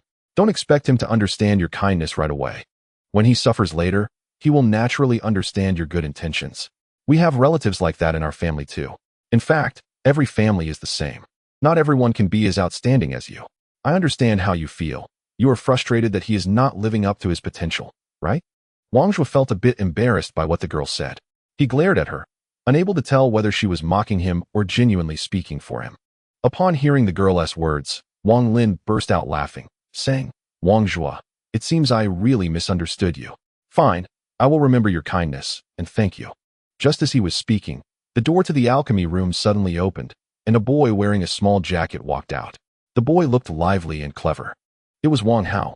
After stepping out, he coughed loudly to attract everyone's attention, revealing a proud expression, and said, "Today a spirit-obtaining Dan is not ready yet. You all wait here. Once the master finishes refining, I'll let you in one by one." Wang Zhua glared at Wang Hao, his teeth itching. But he really didn't dare offend him right now. After all, Wang Hao was the apprentice of the third master of the alchemy room, specifically responsible for various chores. If he offended him, the third master would surely hold it against him, and his monthly allowances would be significantly reduced. After Wang Hao finished speaking, he glanced around and, upon seeing Wang Lin, showed a look of surprise. He quickly walked over and pulled Wang Lin aside, whispering, "Brother Taizhu, Congratulations on becoming an inner sect disciple. I've heard about your matters. I wanted to find you to chat, but it's too damn hard to get out of here. Don't take others' words to heart. Once your cultivation improves, let those who look down on you see. Wang Lin felt a warmth in his heart and smiled, saying, "Thank you, Wang Hao." Wang Hao sighed lightly and continued, "Back at the big house, I wanted to say a few words for you. But my dad shot me a look that said he didn't want me to get involved. Brother Taiju, don't take it to heart." Wang Lin shook his head, saying, "What is the point of bringing up past matters? I just want to focus on my cultivation and reach the first layer of qi condensation as soon as possible." Wang Hao's eyes turned, and when no one was paying attention, he secretly took something out from his pocket and slipped it into Wang Lin's hand, winking at him. At that moment, a cold voice came from inside the alchemy room. "Apprentice, are you not coming back?" Wang Hao responded and hurried back into the alchemy room. Wang Lin tightly grasped the item in his hand. From the corner of his eye, he saw that it was 3 crystal-clear pills. He quietly placed them into his storage bag, not minding the dirt, and sat cross-legged to wait. The other 4, apart from a 20-year-old man who glanced at Wang Lin, sat down on the ground to meditate, while the remaining 3 stood to the side. Wang Zhuo wore a flattering expression and spoke softly to the girl with the surname Zhou, while the girl with the surname Su looked angry and occasionally interjected. Time slowly passed, darkness enveloped the ground, and at the moment the moon rose, the door to the alchemy room opened again. Wang Hao walked out looking fatigued, holding a plate. Inside were 5 pieces of low-grade spirit stone fragments and 5 crystal-clear pills. Everyone stepped forward to receive their share, with Wang Lin being the last. After taking his portion, he smiled at Wang Hao and cupped his fists in thanks before leaving. He remembered Wang Hao's kindness, and the 3 pills he had secretly given him were indeed the spirit-obtaining Dan. Chapter 22. Dispelling power. After returning to his room, Wang Lin immediately closed the door. He did not consume the 4 spirit-obtaining Dan, but instead placed them in his storage bag, as he was about to conduct an experiment with the mysterious bead. Carefully taking out the bead and the gourd, Wang Lin pondered for a moment, his expression shifting as he weighed the pros and cons. Dew was crucial for future cultivation. Without dew, his progress would be slow.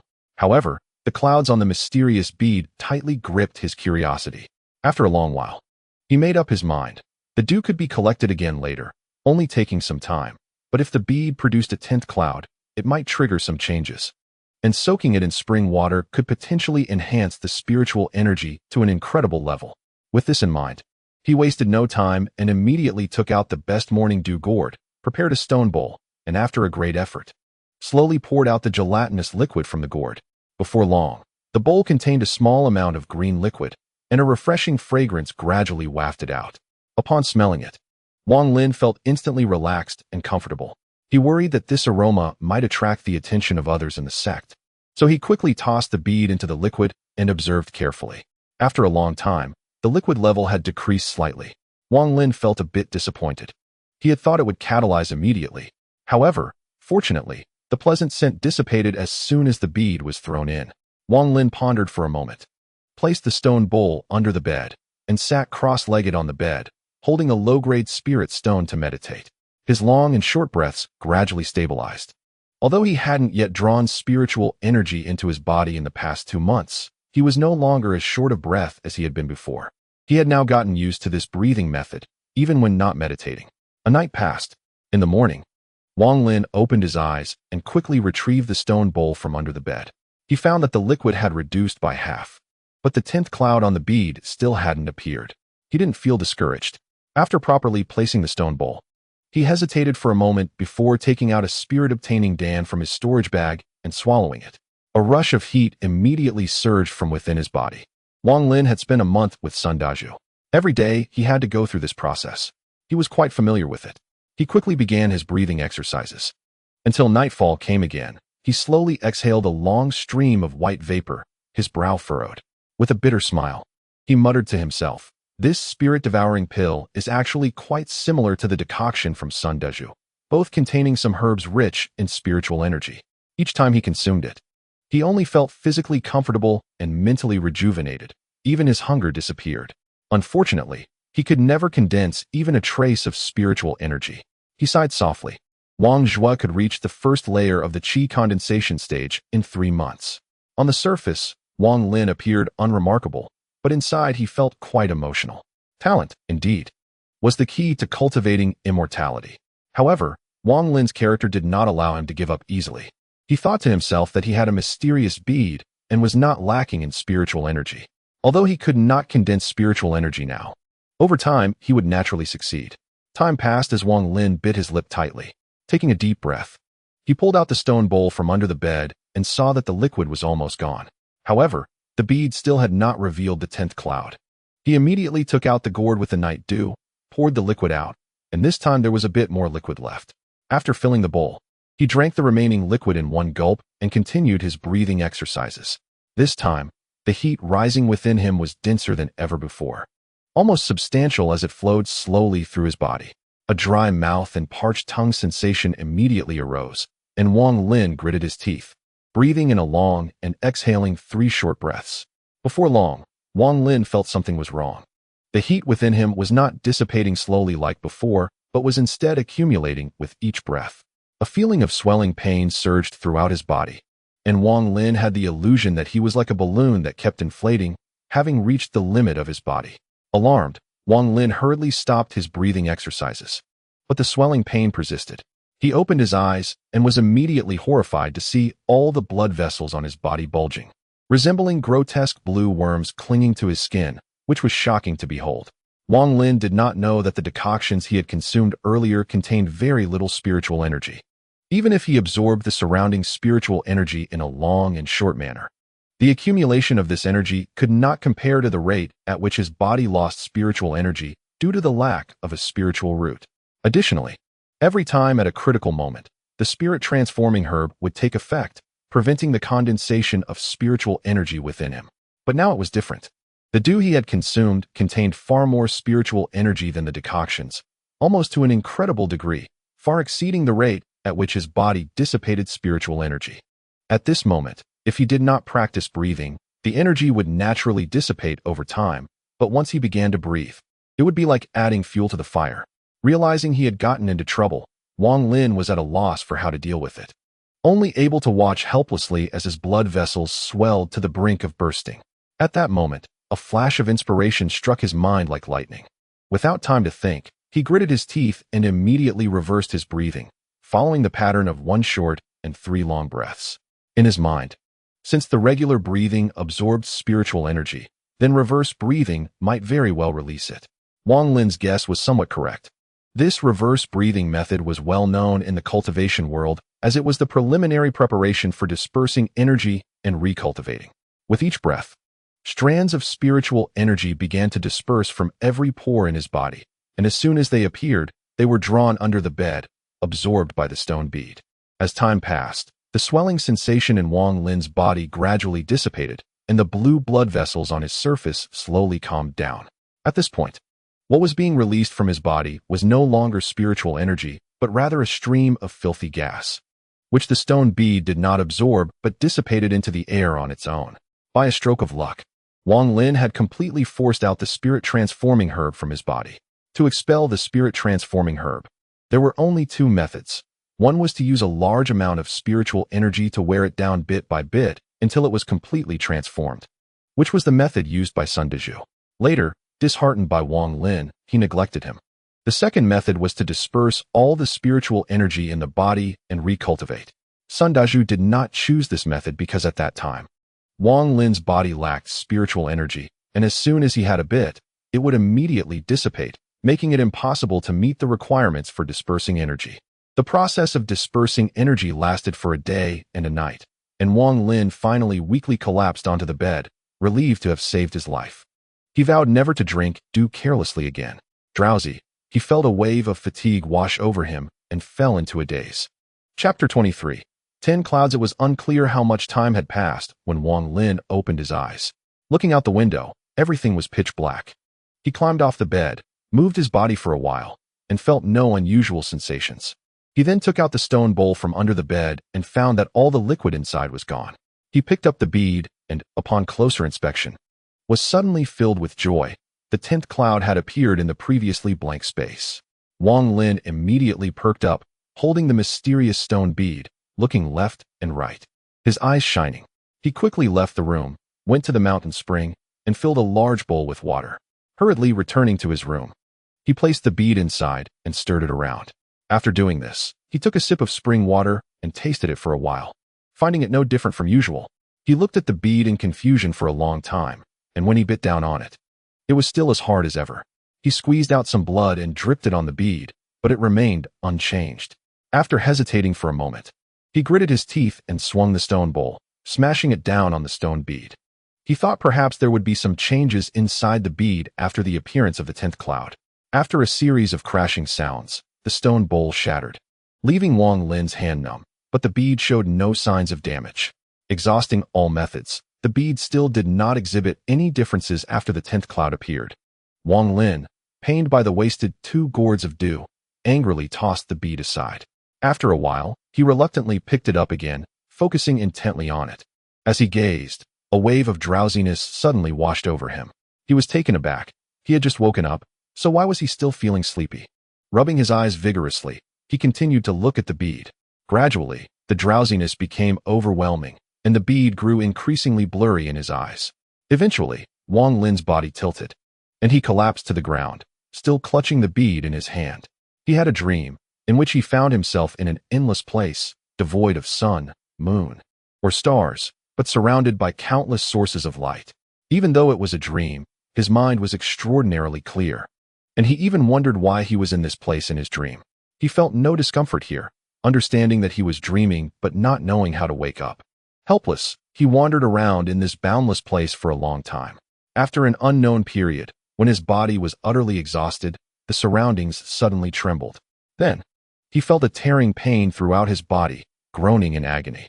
He abruptly opened his eyes. Looking around, he was still in his room. Wang Lin took a deep breath, wiped the sweat from his forehead, and thought to himself that this strange dream had finally ended. Suddenly, his expression changed to one of extreme strangeness. He stared blankly at the mysterious bead in his hand, noticing that all the clouds had vanished. Instead, several small characters appeared on its surface. Wang Lin was stunned. He quickly picked it up for a closer look. The characters were crooked and rather obscure. He had a fondness for reading since childhood and was familiar with many scripts. After thinking for a long time and comparing them to his memory, he finally managed to guess some meanings. What was written on it should be numbers, not of practical significance. Holding the bead, Wang Lin murmured to himself.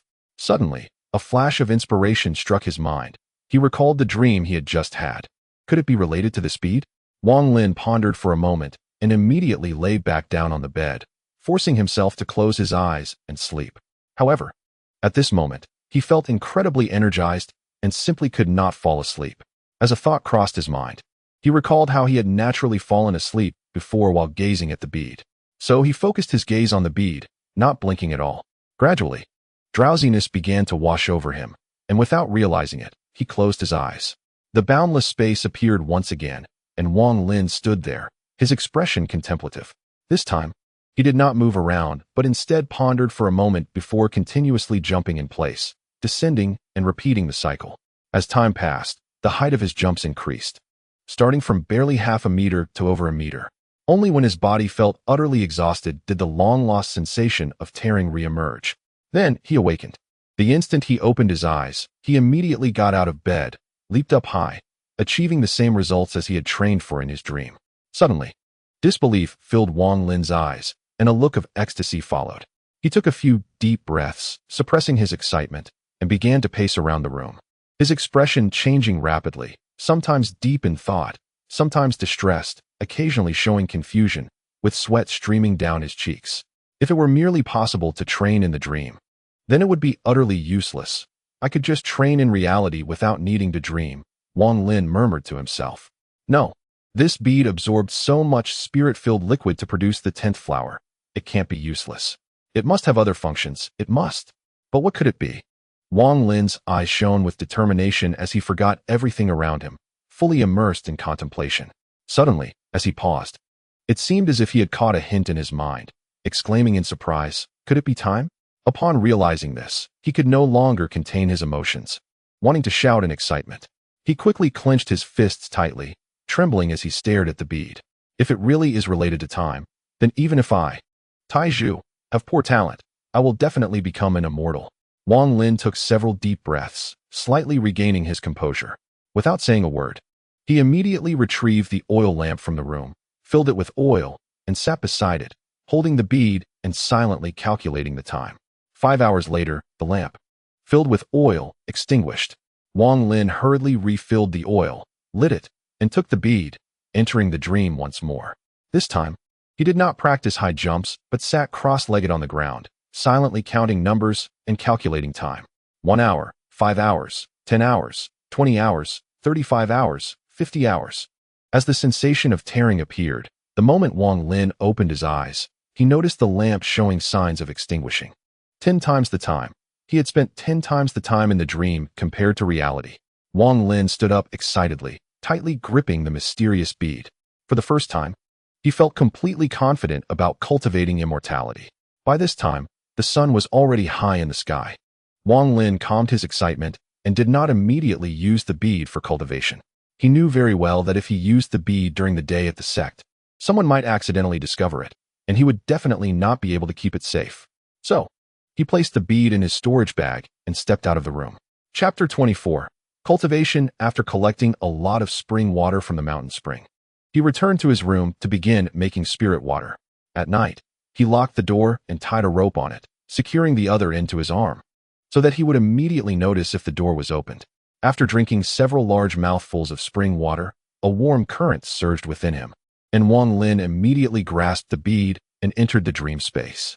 In the boundless dream, Wang Lin sat cross-legged on the ground, breathing in and out. The surrounding light entities emitted soft beams of light as they descended upon him while he closed his eyes in meditation, transforming into tiny specks of light that quietly entered his body. Wang Lin was completely unaware of all this. After about a day, the spirit energy from the spring water within his body dissipated entirely. However, this time, he distinctly felt a difference in his body.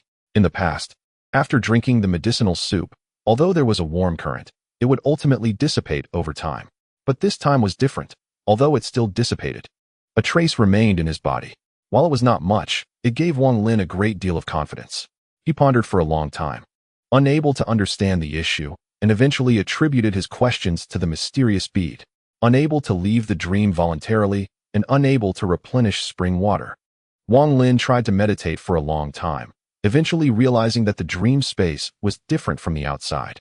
Outside, although there was no sensation of spirit energy entering his body, after persisting for a month, he found that every time he sat in meditation, he felt rejuvenated and comfortable all over.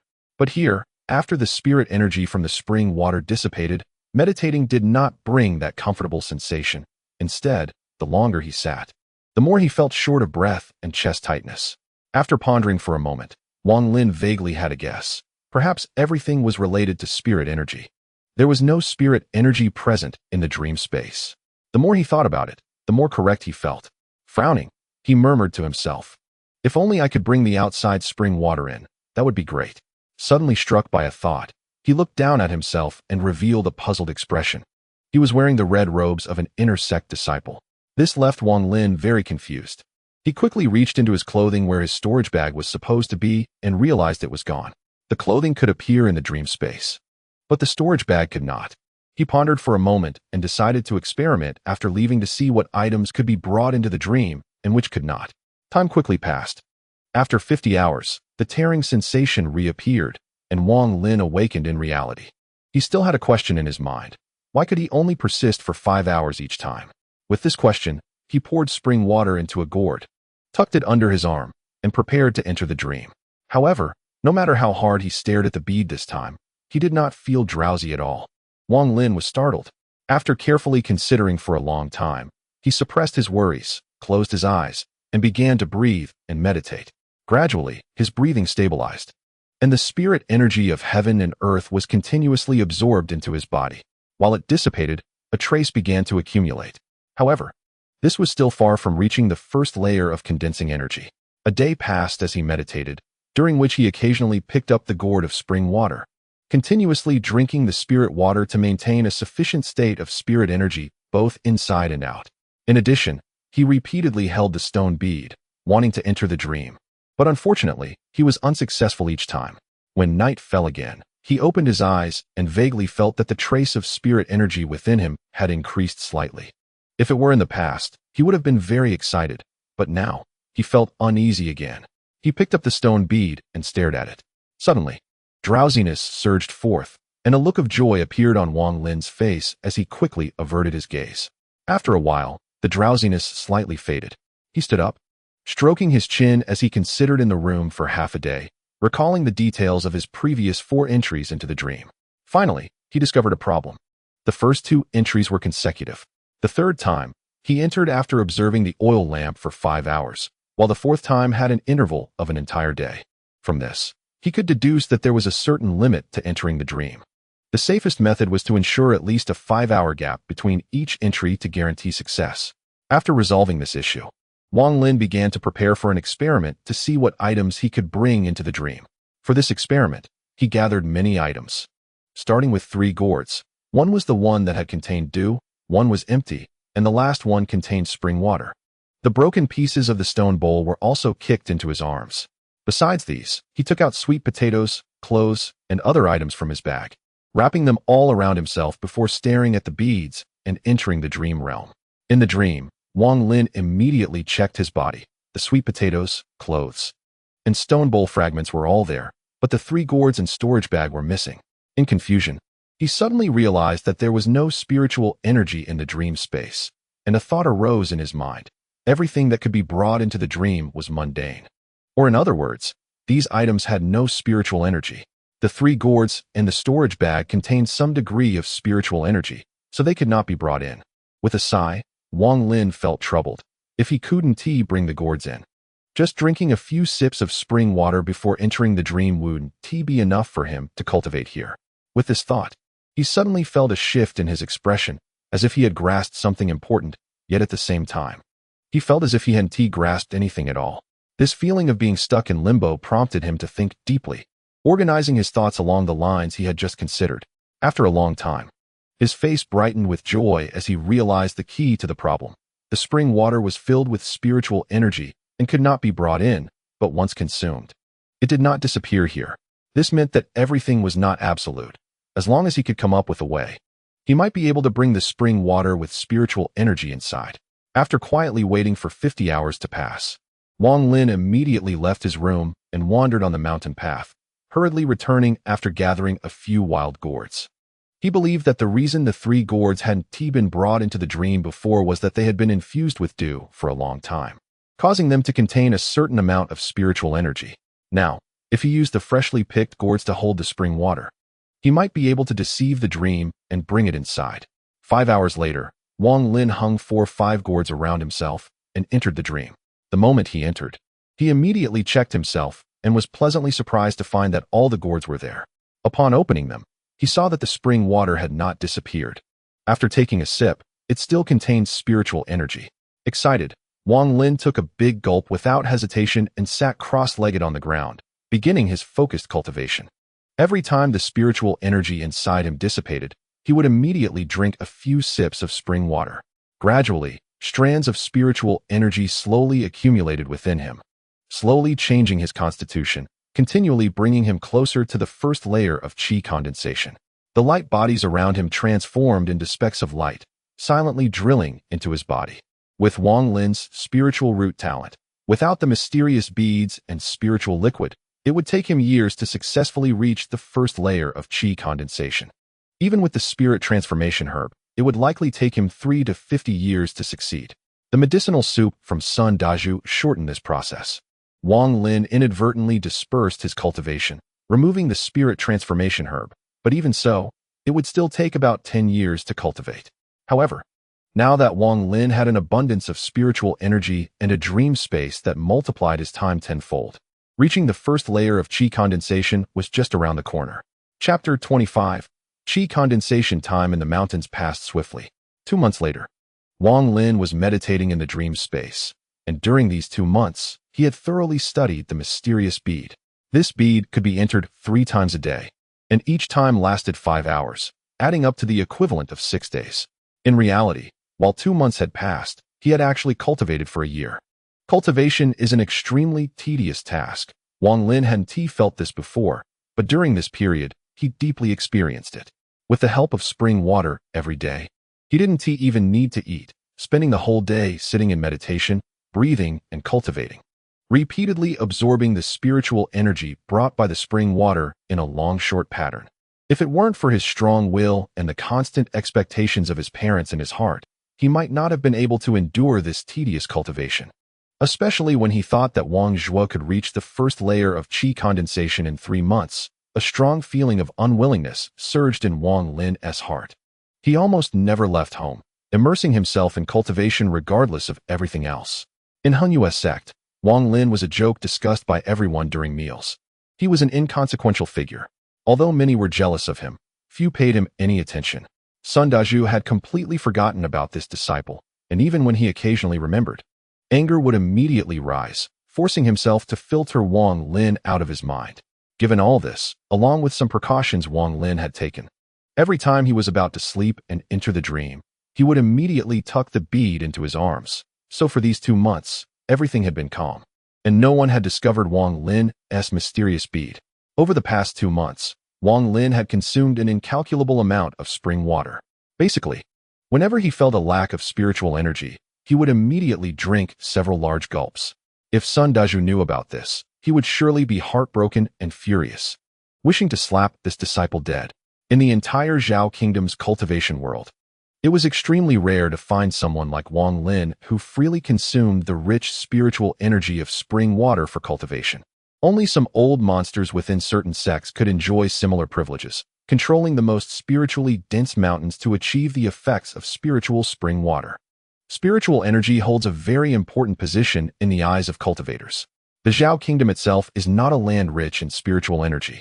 Although it is sufficient to nourish several sects, if anyone knew that Wang Lin cultivated in this manner, they would feel just as heartbroken as his master.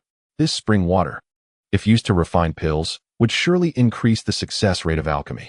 It is known that while materials are crucial, having items filled with spiritual energy assist would yield miraculous effects.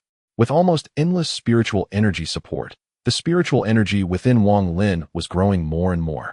One day, while meditating in the dream space, Wang Lin clearly felt the spiritual energy flowing throughout his body.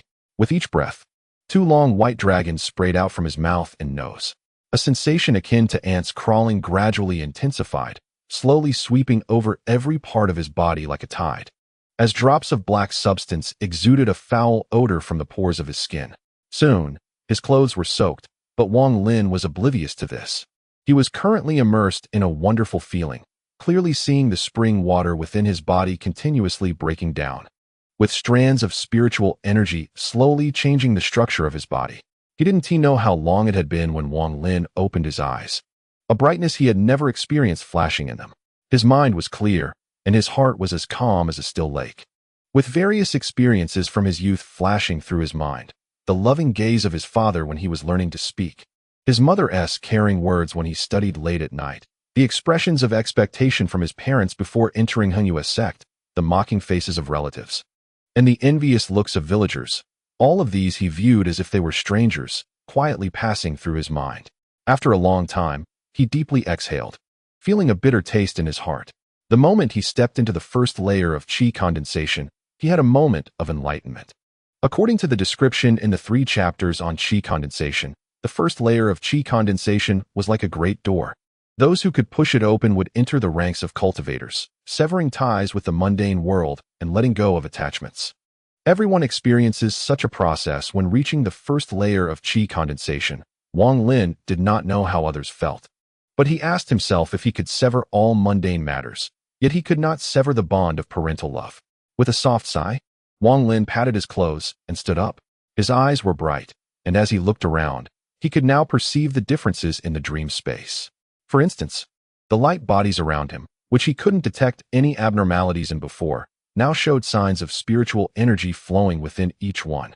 Although he still couldn't see the specific changes, it was as if a blind person had regained their sight. While observing, he felt a tearing sensation. But this time it was much milder. Although it was still painful, he no longer broke out in a cold sweat. In reality, Wang Lin opened his eyes, sat on the bed, and pondered for a moment. He immediately picked up the gourd and opened it. To his eyes, the spring water inside seemed to be releasing wisps of light and ethereal energy, rich in spiritual energy. A smile formed on his lips. After reaching the first layer of qi condensation, He could now feel the spiritual energy between heaven and earth. Taking a deep breath, he suddenly realized his whole body felt sticky. Looking down, he couldn't help but chuckle. The 3 articles of chi condensation recorded that anyone who broke through the first layer would expel a large amount of impurities from their body, which was a necessary stage in transforming the body.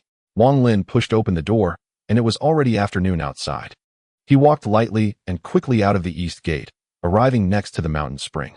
He found a spot downstream, stripped off his clothes, and began to wash himself. The black impurities were greasy, and it took a long time to wash them all off completely.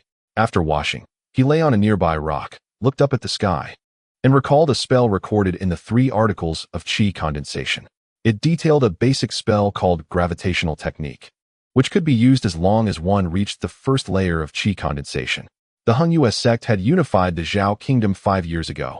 Although it has since declined, it still housed a vast number of cultivation methods. The principle was that all inner disciples could freely choose from the scripture pavilion, but the elders often advised them to select sword cultivation. Sword cultivators focused all their cultivation into a single flying sword. Although it would be difficult to cultivate later on, its power in the early stages was quite substantial and easy to grasp. The gravitational technique was the foundational spell for manipulating flying swords.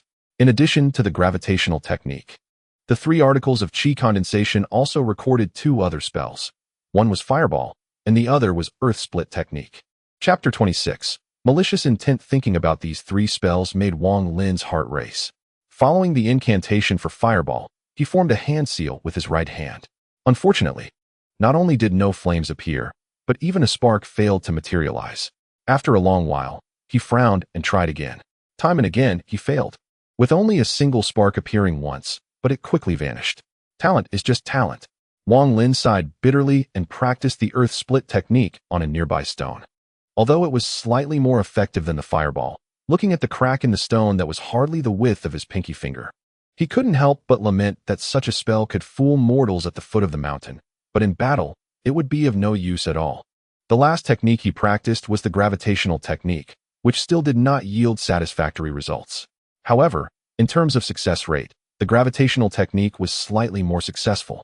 Wang Lin, without hesitation, focused all his efforts on the gravitational technique. In simple terms, the gravitational technique was about controlling objects from a distance. If his agility improved and he reached the second layer of chi condensation, he could practice object manipulation technique. Once he broke through to the 3rd layer and entered the 4th layer, he could select a flying sword from the Sword Spirit Pavilion. After practicing for half a day, Wang Lin headed back before nightfall. Now that he had reached the 1st layer of chi condensation, his eyes were sharp and his ears keen. Entering the east gate, he passed by the miscellaneous office and heard familiar voices inside. "Senior Brother Liu, the job you assigned to me was to chop firewood, and it was agreed that as long as I reached 1 gene, the task would be considered complete. Why are you increasing it to 1.5 gene now? I'm not a newcomer, and I have shown you respect all these years. Are you really trying to force me off the mountain? Zhang Hu, don't say I'm making things difficult for you. The end of the year is approaching, and my life isn't easy either. But you not only refuse to work properly, but are also trying to sabotage me at this time. The firewood you chopped, I delivered to the alchemy room, and they scolded me.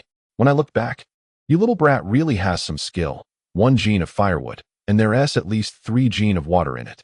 Impossible. You're slandering me. Is it because Zhao Fuguei delivered a talisman to you a few days ago, and you asked for an easier job, which I saw? What a big deal. Which named disciple doesn't know that? Do you really want to force me out of the Han Yue sect? You're too damn much. I'm quitting, and I'm going to tell the elders." Zhang Hu shouted angrily. "Zhang Hu, you're the one forcing me. Blame yourself for your bad luck. You saw something you shouldn't have. You better leave today. If the elders find out about this, I'll wipe out your whole family." A cold voice came from the Lu youth inside the room.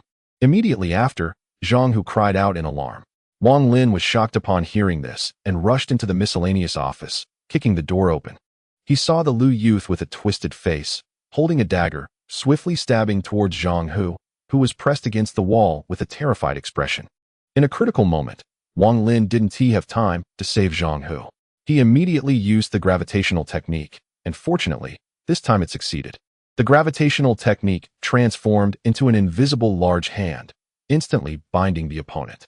At that moment, the dagger had already cut through Zhang Hu's chest, and blood began to flow profusely. The Lu youth was horrified, feeling as if an immense force was pressing down on him. He could no longer push the dagger forward. Zhang Hu's face turned pale, and beads of sweat the size of beans poured down. He looked gratefully at Wang Lin and quickly crawled away. The Lu youth was stunned and immediately struggled with all his might. Wang Lin broke out in a sweat, showing signs of losing control. This was the first time he used the gravitational technique to bind a living person, and he clearly felt overwhelmed. Coupled with the opponent's struggles, it was even more difficult to maintain control. His body trembled slightly, but seeing that Zhang Hu was not in serious danger, he let out a sigh of relief. And the gravitational technique immediately weakened. Seeing that the opponent was about to break free, Zhang Hu looked at Wang Lin, then at senior brother Lu, and a fierce expression appeared on his face. He quickly grabbed the axe used for chopping wood and approached senior brother Lu. Senior brother Lu's eyes showed fear, and his struggles grew more intense. Zhang Hu gritted his teeth and whispered to himself, "No man is a man without poison." "Senior brother Lu, you forced me. Are you going to wipe out my whole family?" "Zhang Hu, what are you doing?" Wang Lin was alarmed, and the gravitational technique lost its effect. In that instant when the Lu youth regained his ability to act, Zhang Hu raised the axe and brought it down towards senior brother Lu's head. The sound was like a watermelon being smashed. Senior brother Lu didn't have time to dodge, and after a few violent jolts, his body went limp. Zhang Hu's axe fell to the ground with a thud, staring blankly at the bloody corpse beneath him, his expression complex. Wang Lin stood frozen. This was the first time he had seen a bloody corpse. After a long while, he bitterly asked, "Zhang Hu you?" Zhang Hu looked up at Wang Lin. His features twisted, revealing a hint of ferocity. He spoke slowly, "Wang Lin, you saw it too. It wasn't that I wanted to kill him. But if it weren't for you today, I would have been killed by him. Everything was forced upon me." Wang Lin fell silent. He hadn't expected it to turn out like this. Zhang Hu took a deep breath, his eyes showing determination. He walked over to the corpse, rummaged for a while, and pulled out a gray cloth package. Opening it, he found several hundred talismans used by named disciples for visiting family. Besides these, there was also a bound booklet, which Zhang Hu glanced at and tucked away. Then he searched the room and finally discovered a hidden compartment under the bed. Opening it, he found a piece of yellow paper inside. After pondering for a moment, he turned to Wang Lin and said, "Wang Lin, I will remember today's kindness. But I cannot stay in Hunyua's sect any longer. Once the sect finds out about Lu's death, they will trace it back to me. I will take these things. As for this troublesome talisman, it must be a treasure, otherwise, Lu wouldn't have wanted to kill me. You keep it." Saying this, he handed the yellow paper to Wang Lin. Wang Lin did not take it, sighed, and said with a bitter smile, "Why go through all this? If you hadn't killed him just now." Zhang Hu frowned and replied, "Wang Lin, let's not talk about this anymore. I've had enough of it over the years. If you still consider me a friend, take this talisman." Wang Lin accepted it reluctantly and fell silent. "Wang Lin, I'm leaving. This matter has nothing to do with you. If the sect investigates, they will only find me, and by then, I will have long left Hunyua's sect. Humph. The Zhao country is vast. I, Zhang Hu, refuse to believe I will always be a named disciple." Zhang Hu's expression was complicated. After a long pause, he slowly turned and left the room. Chapter 27. A visitor. Wang Lin watched Zhang Hu's back as he sighed after a long while, holding the yellow paper in his hand, feeling a bit sad. Zhang Hu was his first friend in Hunyua's sect, but now this had happened. This talisman was the root of the trouble. Wang Lin glanced at the yellow paper in his hand, and his expression changed. He immediately noticed the difference. Although the yellow paper looked just like the talismans used for visiting relatives, the spiritual energy contained within it far exceeded all other visiting talismans. Additionally, a dangerous aura emanated from it, startling Wang Lin. Although he didn't know what it was definitely a treasure. After a moment of hesitation, Wang Lin put the yellow paper away. Looking at the corpse on the ground, he sighed inwardly. If this body was not dealt with Zhang Hu's speed, he would likely not escape the sect's pursuit. Fortunately, there was enough space in his storage bag to hold the body. After tidying up the room and wiping away the blood, Wang Lin quietly left, finding a ravine in the mountains to dispose of the body before cautiously returning to the room. After some contemplation, he stopped thinking about Zhang Hu and instead took out the talisman to study it carefully.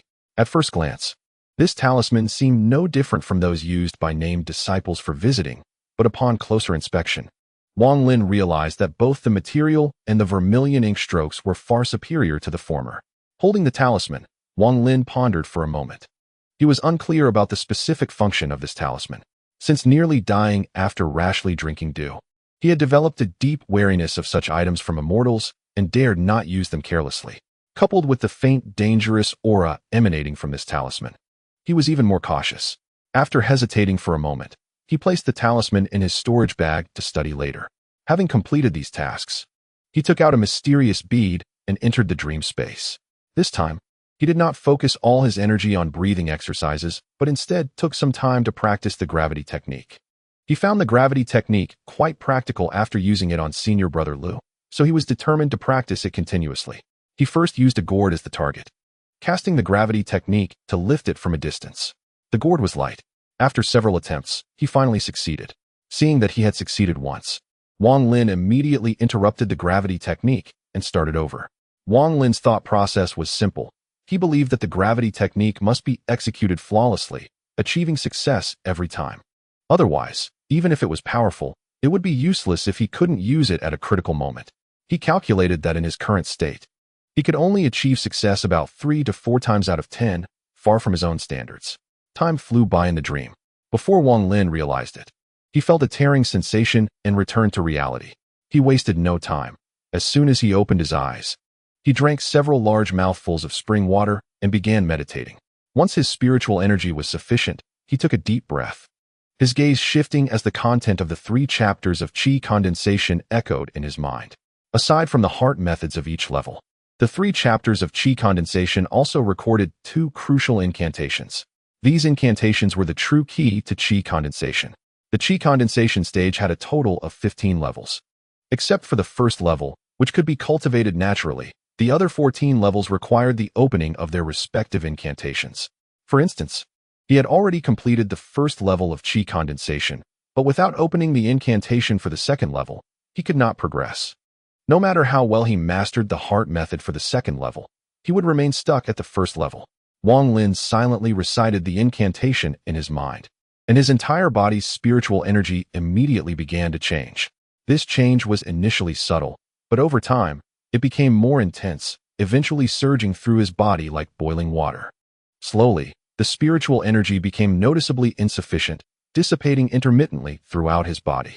A variety of sensations, soreness, numbness, itching, and pain, arose from him, giving him the illusion that he was riddled with wounds, with spiritual energy being the root cause of it all. The 3 chapters of Qi condensation emphasized an important phrase in a conspicuous position. The opening incantation for each level does not guarantee success every time. Talent, spiritual energy, and opportunity all play critical roles. Some may succeed on their first attempt, while others may require 10 or even 100 tries. After a long time, various sensations gradually dissipated. Wang Lin was drenched in sweat, with all his internal spiritual energy completely drained. However, from what he understood from the 3 chapters of Qi condensation, this dissipation was only temporary and could be restored with a single meditation session. Although he had not successfully opened the second level, Wang Lin was not discouraged. This was merely an attempt, and it was clear that the spiritual energy within him was currently insufficient to open the second level. After all, he had only just completed the first level. He was not in a hurry. With the spring water and gourd in hand, he could continue cultivating the first level. Once he reached the limit of spiritual energy for the first level, he could attempt to open the second level again, which would naturally increase his success rate. With this plan in mind, Wang Lin resumed his relentless cultivation. His internal spiritual power gradually accumulated, and the gravity technique slowly improved in frequency. During this time, he also attempted to open the incantation for the second level multiple times, but unfortunately, all attempts failed. Half a month in reality and 3 months in the dream later. One day Wang Lin was meditating, waiting for the time interval of the dream space. Seeing that it was still early, he hesitated for a moment before silently reciting the incantation for the second level again, preparing to try once more. He had lost track of how many times he had attempted it. Every time, he ended up completely draining his internal spiritual energy without success. 2 hours later, Wang Lin wearily lifted his head, his internal spiritual energy completely exhausted. He chuckled bitterly to himself. Failed again. Opening the second level is truly too difficult. Suddenly, his expression shifted, and his gaze flickered as he focused on the door. "Junior brother Wang, come out and see me." A cold voice came from outside the door. The voice sounded somewhat familiar.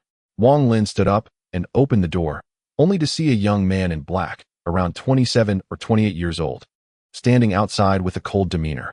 Black-clothed, Wang Lin's heart sank. He recognized the identity of the person, who was the Zhang surname youth that had brought him, Wang Zhua, and Wang Hao to Hengyue sect. This was also the person who had found him at the bottom of the cliff with his father. However, Wang Lin remembered that the person had been wearing white clothes at that time, but now, in just a few months, he had been promoted to black clothing. He suddenly recalled that during the test at the foot of the mountain, the third senior brother who accepted Wang Hao as a medicine boy had mentioned that the person had reached a critical moment in his cultivation. So the sect master arranged for him to conduct the test instead. Chapter 28. Miscellaneous affairs among the purple, black, white, and red. The black clothing represents extremely high strength. He couldn't see through the opponent's cultivation, so he respectfully said, Wang Lin pays respects to senior brother Zhang. Congratulations on your promotion to black clothing. The young man in black glanced at Wang Lin, his expression softened slightly, and said, a month ago, I successfully entered the 5th layer of the qi condensation stage. And it has something to do with you. If it weren't for that wind I encountered while looking for you, I wouldn't have been able to break through so quickly. Wang Lin was taken aback and asked, Senior brother Zhang, can the suction wind eye on the cliff help with cultivation? The young man in black nodded and said, when you reach the peak of the 4th layer of qi condensation, you can go there to open the 5th layer's mantra, and you will naturally know the effect then. After speaking, he glanced at Wang Lin and added, Junior brother Wang, your talent is mediocre, which is something you cannot choose. However, since you have already become an inner disciple, you need to work harder on your cultivation. I see that there is not a trace of spiritual energy in your body. Clearly, you haven't even reached the 1st layer of qi condensation. You should know that among the current inner disciples, you are probably the only one who hasn't reached the 1st layer. Wang Lin was startled in his heart, but forced a bitter smile on the surface, saying, Senior brother's teachings are engraved in my heart. I will definitely work twice as hard on my cultivation. After saying this, he changed the subject subtly and asked, May I ask what brings senior brother Zhang here? The young man in black chuckled and said, It's nothing serious. A named disciple from the Miscellaneous Affairs office has gone missing, and someone saw you there the other day. So I came to inquire. Wang Lin maintained a calm expression and said with a smile, I remember this matter. I don't usually go to the Miscellaneous Affairs office. Half a month ago, I passed by there, and that named disciple spoke disrespectfully to me, so I taught him a small lesson. Perhaps he couldn't handle it and got scared, deciding to leave the mountain. Senior brother Zhang nodded slightly, looking at Wang Lin with a half-smile and said, A named disciple who is annoying is not a big deal. However, I also have another matter to discuss. The sect master and several elders have discussed and believe that the Miscellaneous Affairs office should not be managed by named disciples. They want to assign an inner disciple to take charge, but all inner disciples are unwilling to go as they are busy cultivating. Wang Lin forced a smile and said, I understand. This means the job is being handed over to me. Senior brother Zhang smiled and nodded. You should tidy up and go there today. The Miscellaneous Affairs office is very chaotic now, and you need to organize it well after you arrive. After speaking, he cupped his fist towards Wang Lin, stepped down, and a crystal-clear small sword appeared immediately, transforming into a rainbow and disappearing in the blink of an eye. Wang Lin showed a helpless expression. He did not want to go to the Miscellaneous Affairs office. There were too many people and too many eyes. It was easy to expose his secrets. Moreover, the workload would definitely be substantial, which would seriously affect his cultivation time. But now he had no choice but to go. Filled with frustration, he returned to his room to pack his luggage and arrived at the Miscellaneous Affairs office. Upon arriving, he had already made a decision in his heart. He absolutely could not stay in the Miscellaneous Affairs office for too long. The only way to make the named disciples request a replacement from the sect master was to completely mess up the affairs there.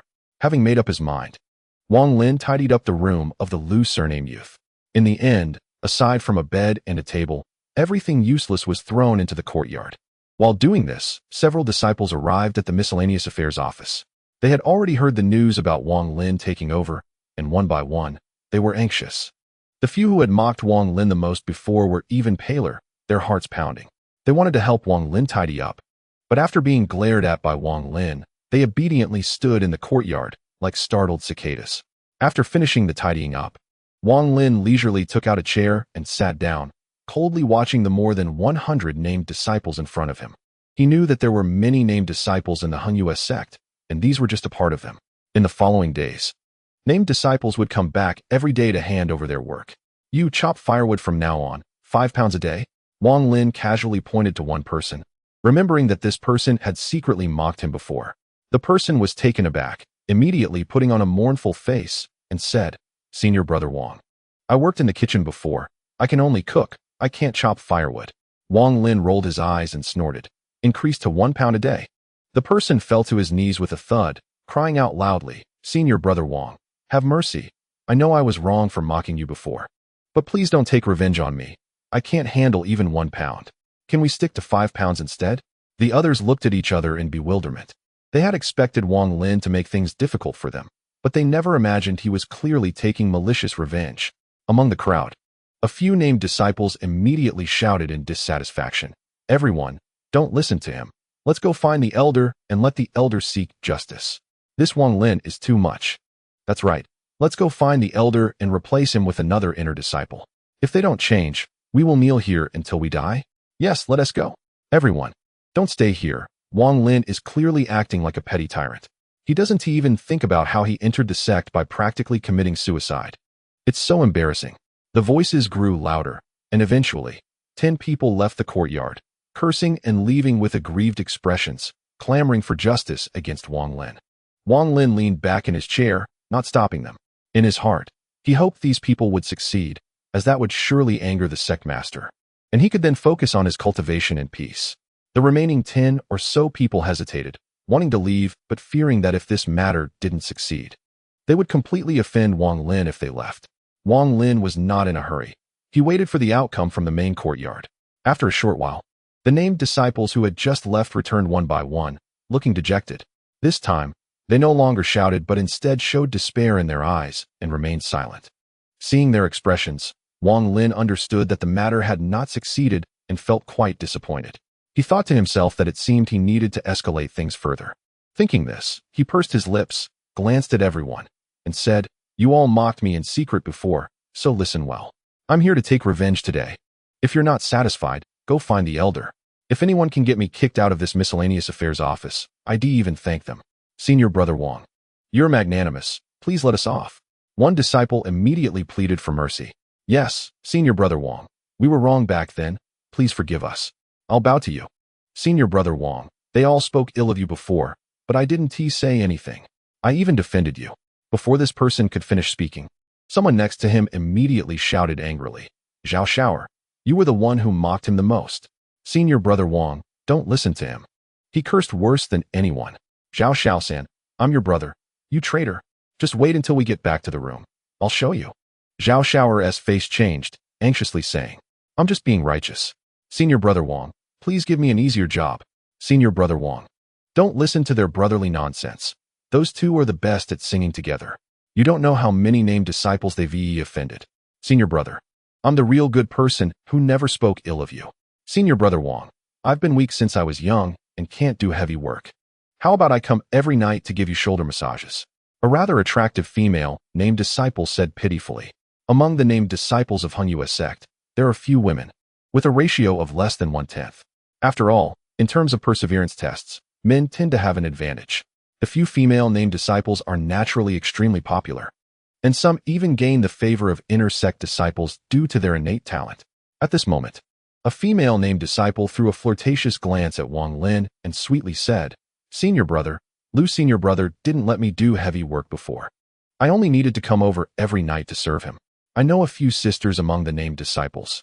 How about I bring them over to meet you tonight?" There was a flurry of voices, everyone eager to tell Wang Lin that they hadn't spoken ill of him. After listening for a while, Wang Lin grew impatient and shouted, "Shut up! What nonsense is this?" After saying that, he pointed at one person and said, "You, fetch water, 20 jars a day. If you're not satisfied, go find an elder." The person trembled, opened his mouth to stammer for a long time, and seeing Wang Lin's impatience, immediately forced a smile and nodded. "You wash clothes. 5 pounds a day. Remember, if you're not satisfied, go find an elder." The person pointed at swallowed hard. Everything before him went black, nearly fainting. He muttered, 5 pounds. That's the total amount of everyone's clothes in the entire sect. You clean the whole sect. Same thing. If you're not satisfied, go find an elder. You, clean the latrine. If I see a fly in there, you can stay there. You go gather herbs. 5 pounds a day. If you try to fool me with weeds, I'll break your legs and expel you from the sect. Listen carefully. If you're not satisfied, go find an elder. Others tolerated the heavy workload, but the last person pointed at nearly collapsed.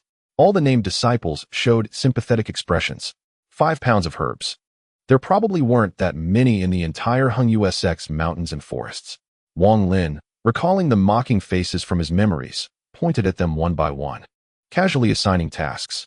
He didn't mind the fatigue, and after a short while, he finally finished assigning work. In the end, he hesitated, thinking that they couldn't possibly complete these tasks. There was no other way but to find an elder. But if those elders still remained unmoved, that would be troublesome. To be on the safe side, he needed to escalate the situation further, letting everyone know that it would be a big mistake for Wang Lin to continue in this miscellaneous office. With this in mind, he pointed at a newcomer and said, "You're lucky. Your work is simple. Just collect gifts for me. Make a list of who gives what on what date. Throw it all to you. And bring it to me once a month. If you get greedy, I'll expel you from the sect." The person was overjoyed and immediately knelt down, repeatedly assuring that he would absolutely not make any mistakes or errors. All the named disciples stared in shock. The previous Lu had been discreet about this, but Wang Lin was so brazenly demanding bribes. At this moment, a named disciple suddenly stepped forward, took out 3 visiting talismans from his pocket, presented them with both hands, and flattered, "Senior Brother Wang, this is a humble gift for you." Wang Lin grunted and took them, placing them in his pocket. He said, "What work did I just assign you?" "Fetch water, 20 jars a day." The person hurriedly replied, his eyes showing signs of nervousness. "Make it 5 jars a day," Wang Lin said slowly. The person immediately expressed his gratitude repeatedly. With someone leading the way, the rest of the disciples quickly got moving. Just as Wang Lin leisurely stood up and said, "Everyone disperse. Those who bring gifts must follow the rules. Write down your own work and the work you wish to obtain on paper and send it to my designated person. It will rotate every 10 days. After saying that, he left without looking back, slamming the door. In the courtyard, everyone sighed, some showing expressions of anger, cursing Wang Lin in their hearts. But no one dared to speak out directly. With long faces, they all left. After they had all departed, Wang Lin emerged from his room, thoroughly exploring the entire miscellaneous office and finally discovering a storage room behind a secluded door. The storage room was not large, and after assessing it, Wang Lin found it somewhat unsatisfactory, but it was the most hidden place here. He cleared a space, locked the door, sat cross-legged, and entered the dream space. Time flew by, and in the blink of an eye, Wang Lin had been in charge of this miscellaneous office for 2 months. During these 2 months, aside from wasting some time assigning work to the named disciples in the initial days, he focused entirely on cultivation. He didn't care at all about the work of the named disciples. If they had unfinished tasks, he would snort coldly, and they would immediately offer him talismans. Wang Lin felt very troubled during these 2 months. His cultivation was always interrupted by the named disciples who came here from time to time. He couldn't fathom what those elders and senior brothers were thinking. He had reached such a level, yet they still hadn't replaced him with someone else. Chapter 30. Wang Hao. Do I really need to push it further? Wang Lin was ready to go all out to leave the miscellaneous office. He wanted to see where the limits of these senior brothers were. In private, Wang Lin had gained a reputation among the named disciples. In addition to being called useless and shameless, he was also referred to as Black-Hearted Wang. Compared to the previous Lu's nickname of Weasel, it was a significant step up in rank. After a year of cultivation in the dream, Wang Lin's internal spiritual energy had almost reached several times that of before. He had reached the limit of the first layer of the qi condensation stage, and no matter how much he practiced breathing techniques, the spiritual energy would no longer increase. One night, he attempted to start the incantation for the second layer again. After several consecutive failures, hard work paid off, and he finally succeeded in breaking through the first layer of the qi condensation stage and entered the second layer. A large amount of black grease appeared in his sweat pores, and after washing it off, Wang Lin looked at himself in the water. His eyes shone like lightning, and he seemed different from before. He rubbed his chin and thought, right now, I only have the incantation for the third layer of the qi condensation stage. If I go to find Sun Deju to ask for the subsequent ones, and he finds out that I have already reached the second layer of qi condensation, he will definitely question me about the reason. If I can't explain it well, it could bring me trouble. After thinking for a long time, he couldn't come up with any good ideas, and Wang Lin couldn't help but frown. Sighing, he practiced gravity manipulation for a while. over the past year in the dream. He had already managed to succeed about once in every 10 attempts. In light of this, Wang Lin planned to increase his training intensity. He found a large stone in the miscellaneous office to practice controlling it with gravity manipulation. Time flew by, and another month passed. Wang Lin's antics in the miscellaneous office made the named disciples complain endlessly. However, it was now winter, and the sect began preparing for the inter-sect disciple competition at the end of the year. Additionally, this year marked the Han-US sect's competition for named disciples, held once every 10 years. The top 3 would qualify to become inter-sect disciples, and all the named disciples were sharpening their fists, secretly brewing plans. Thus, matters concerning the miscellaneous office were put on hold, and no one paid attention. Wang Lin felt quite disappointed. As for the inter-sect disciple competition, he did not plan to participate. He thought it would be more practical to enter the dream and cultivate instead. One day, the entire Han-US sect was covered in heavy snow. Snowflakes fell like goose feathers from the sky, creating a silver-clad landscape. It was indeed a scene of ice and snow for miles. Wang Lin did not cultivate. He quietly stood in the yard. The gravity technique stirred his heart at will, as if an invisible large hand was stirring around him. Snowflakes scattered from around his body, not a single one landing on him. He gazed towards the mountain village direction of his home. At this time in previous years, his parents would have lit a warm stove at home. He would sit next to the stove reading, while his father crafted wood carvings nearby, and his mother busied herself with storing pickled vegetables. Sometimes, when he grew tired of reading, he would sit beside his father, watching him carve, and when he felt enthusiastic, he would even help out, creating a harmonious atmosphere between father and son. Besides these memories, Wang Lin also remembered that under the bed in his small room, he had hidden some wooden spinning tops, which he would sometimes take out to play on the ice with his neighbor friends during the day. Thinking of these things, Wang Lin couldn't help but take a deep breath. A cultivator must sever the ties of the mundane world. These memories were all obsessions that affected his cultivation. Wang Lin closed his eyes, and when he opened them again, his gaze was clear. The mundane world was heavy, and he asked himself if he could truly be heartless and sever these ties. He couldn't, so he buried these memories deep in his heart. Just as he was feeling sentimental, suddenly his expression shifted slightly. At this time, he had reached the second layer of the qi condensation stage, developing a kind of divine sense that was an innate ability of immortals, which was described in detail in the 3 chapters on qi condensation. With a sweep of his divine sense, he detected Wang Hao approaching. After a short while, the yard door was pushed open, and Wang Hao, wearing a leather hat and coat, looked at Wang Lin in surprise and said, "Taizhu, aren't you cold standing outside in such little clothing? I calculated and knew you would come here, so I braved the cold to come greet you." Wang Lin chuckled. He indeed didn't feel cold. After reaching the second layer of the qi condensation stage, he could clearly feel that his body was much stronger than before. Wang Hao laughed heartily, walked in, took off his hat, and carefully examined Wang Lin. Suddenly, he said, "Taizhu, why do you look a bit different from a few months ago?" Wang Lin joked. "Of course, I've reached the second layer of the qi condensation stage. I'm now an immortal." Wang Hao rolled his eyes and walked towards the room, saying, "Stop bragging. Our talents are about the same. I have the spirit-seizing pill to assist me, and I still haven't reached the first layer of qi condensation. What about you? Don't kid yourself." Wang Lin didn't argue. He knew that sometimes telling the truth would make others doubt him, while lying might raise suspicion. After all, his interaction with Wang Hao was not too deep, so he naturally remained guarded in his words. He knew he couldn't be as casual as old friends. "Wang Hao, why do you have time to come to my place today? Is the pill room not busy?"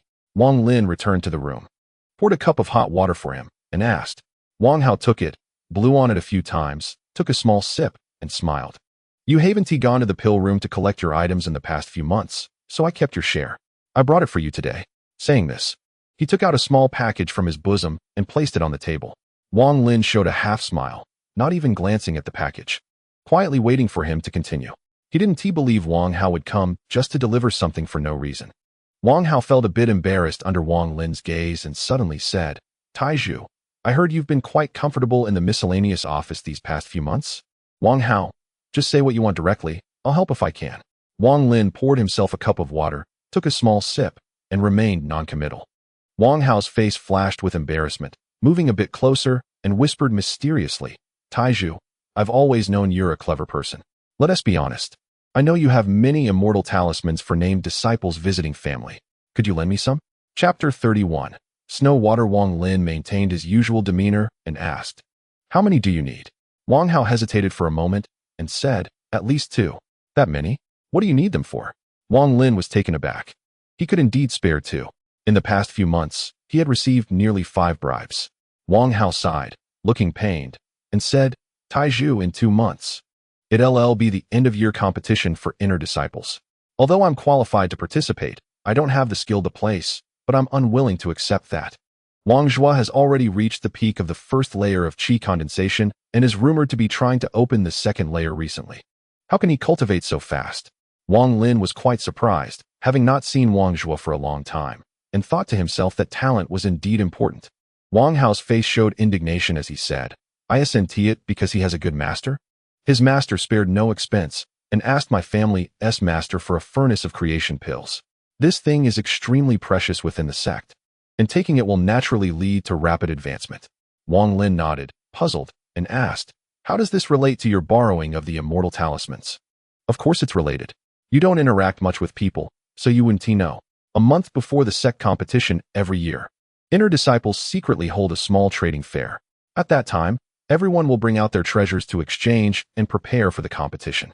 I heard from some seniors who participated before that everything is traded at the fair: flying swords, magical artifacts, pills, etc." Wang Hao said in a low voice, his eyes shining. Upon hearing this, Wang Lin's heart stirred. He had no thoughts about flying swords or magical artifacts, but the qi condensation techniques were tightly gripping his heart. He thought perhaps he could exchange for them there. After pondering for a bit, he said, "With so few inner disciples, can they really trade sincerely with each other?" Wang Hao scoffed and said, "You've hit the nail on the head, Taizhu. That's why there's a rule for the trading fair. To participate, you must possess a transformation pill. After taking this pill, unless you reach the foundation establishment stage, you won't be able to see through any of it." Wang Lin's eyes flickered. "You want to borrow talismans just for this pill?" Wang Hao was taken aback and nodded. "Taizhu is indeed clever. It's exactly like that. This pill is held by my family's master. Every year at this time, he sells it privately for a fixed price of 2 immortal talismans per pill." Wang Lin thought for a moment and said with a smile, "This trading fair sounds interesting. I also want to go see." Wang Hao quickly said, "Sure. As long as you have the pill, you can participate. I'm going this time to obtain a creation pill. I heard some inner disciples are selling them this time." Wang Lin flipped his right hand and took out 4 immortal talismans from his storage bag.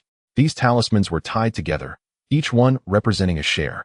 Wang Hao's eyes lit up as he took them and placed them in his storage bag, excitedly saying, "Taizhu, there's about half a month left.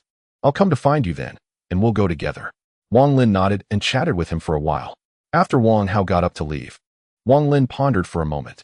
He placed great importance on this trading fair. If there were truly techniques for the later stages of qi condensation, he was determined to obtain them. However, he had nothing valuable on him right now, and all his talismans had been used to buy pills. After thinking for a long time, he decided to gather some spiritual water. This should be quite appealing. After all, with pills to assist him, no one would be able to see through his identity. With this determination, Wang Lin stopped thinking about the matter. At this time, the interval for dreams had not yet been reached, so he couldn't enter. Wang Lin began practicing the gravity technique again on the large stone in the miscellaneous office. He had practiced this gravity technique countless times during his time in the dream space, and his proficiency was increasing. If he controlled a gourd, he could succeed every time out of 10 tries. In daily life, with a single pull, he could grasp small objects from a distance. However, if the object was too large, the success rate decreased. But as the spiritual energy in his body grew, especially after entering the second layer of the qi condensation stage, the power of this gravity technique began to slowly reveal itself. After practicing in front of the big rock for several hours, the sky outside had darkened, and the heavy snow continued to fall. Wang Lin did not immediately enter the dream space, but stood at the door, staring at the snowflakes and lost in thought. During the past month of cultivation on the second level, Wang Lin had noticed a problem. The effectiveness of the spiritual qi spring water had decreased. Although the decrease was not significant and could be compensated with quantity, it brought him some worry. He feared that as his cultivation level in the qi condensation stage increased, there would come a day when this spiritual qi spring water would lose its effectiveness. The liquid soaked with the mysterious bead was best when made from dew, followed by spring water. However, Gathering dew was too slow and insufficient, especially in winter. Only spring water was simple and practical, continuously obtainable. If the spring water were to become ineffective one day, he had to prepare a substitute in advance.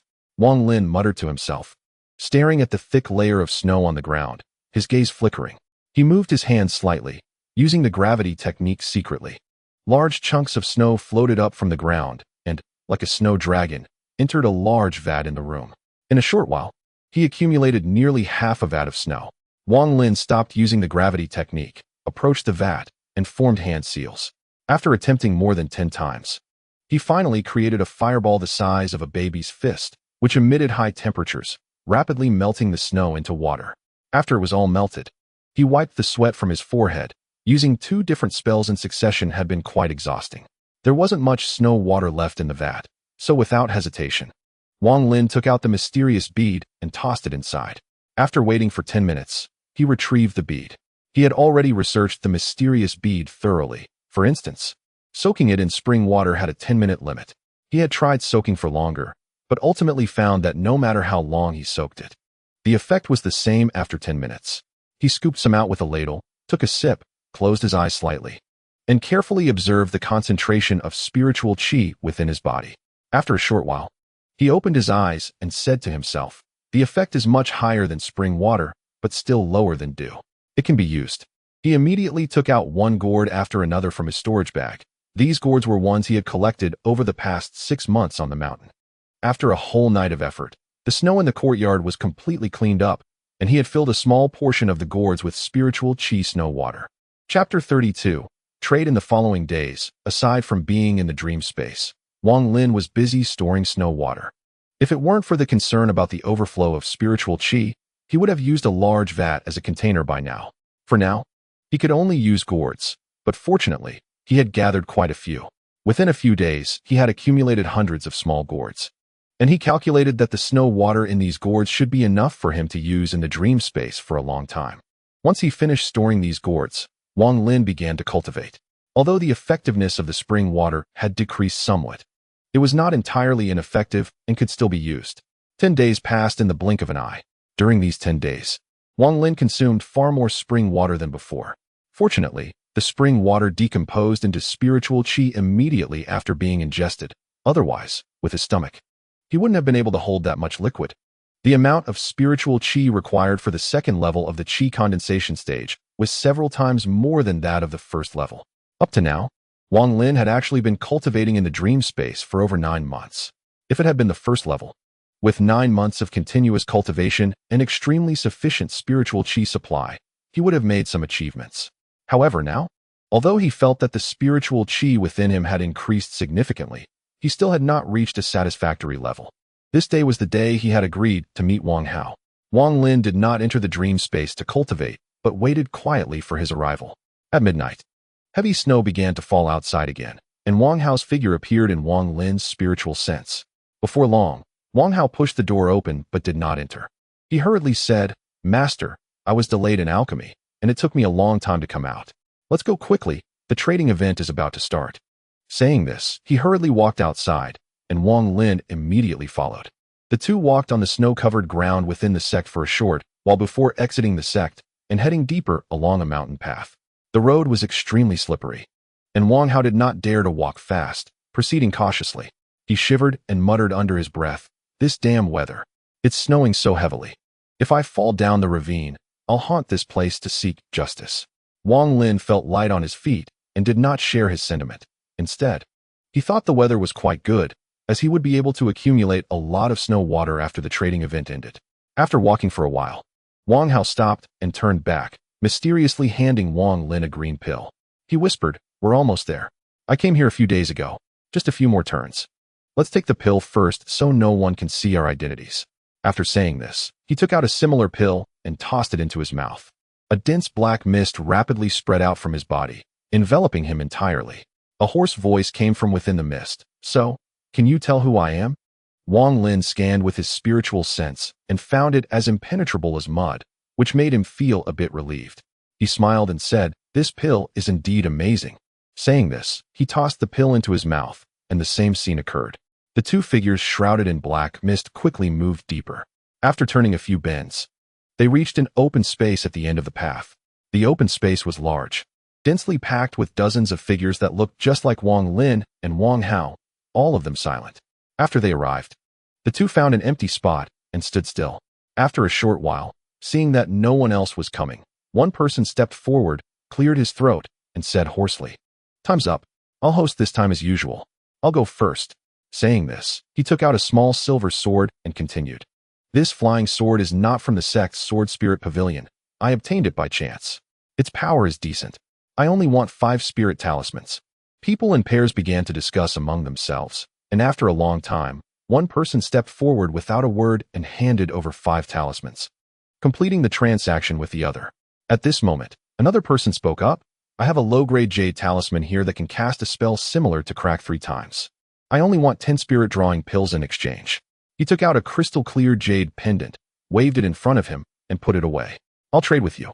Someone not far from Wang Lin immediately said, preparing to step forward. At that moment, another person quickly said, "I offer 12 spirit drawing pills for this jade talisman." The previous person hesitated slightly, shot a fierce glare at the other, and fell silent, believing that 10 pills were already the limit. Afterward, one by one, people approached and presented their items, gradually making the scene livelier, with several instances of people competing for a single item, ultimately going to the highest bidder. I have a technique that can be cultivated as long as you are at the second level of the chi condensation stage. It can temporarily conceal one's cultivation. Unless you are at the foundation establishment stage, you won't be able to see through it. I know this thing is a bit useless, but I only want 10 or 5 spirit drawing pills in exchange. The person speaking had a hesitant tone. Everyone scoffed. Such a technique was practically useless. Inner disciples relied on their cultivation to speak, and the higher the cultivation, the better the treatment. Who would intentionally hide their cultivation? If this technique could conceal one's cultivation for a long time, that would be one thing, but it was temporary. Especially at such a high cost of 5 spirit drawing pills, seeing that no one was interested. The speaker sighed and was about to retract his offer when Wang Lin suddenly stepped forward and said in a low voice, 5 spirit drawing pills. I'll take it." The other person was taken aback and immediately delighted, quickly stepping forward to make the trade. Holding the jade slip that recorded the spell, Wang Lin was stunned. He had never seen such a thing before. As he scanned it with his spiritual sense, the incantation for this spell surged into his mind. This thing is of little use to others, but for him, it is extremely useful, even though it can only hide his cultivation for a short time, which is not perfect. At this moment, another person walked out, his voice hoarse but his tone quite high, proudly saying, "1 creation pill, bid for it yourself." Wang Hao immediately became excited and quickly said, 2 spirit-removing pills, 1 celestial talisman, plus 1 flying sword.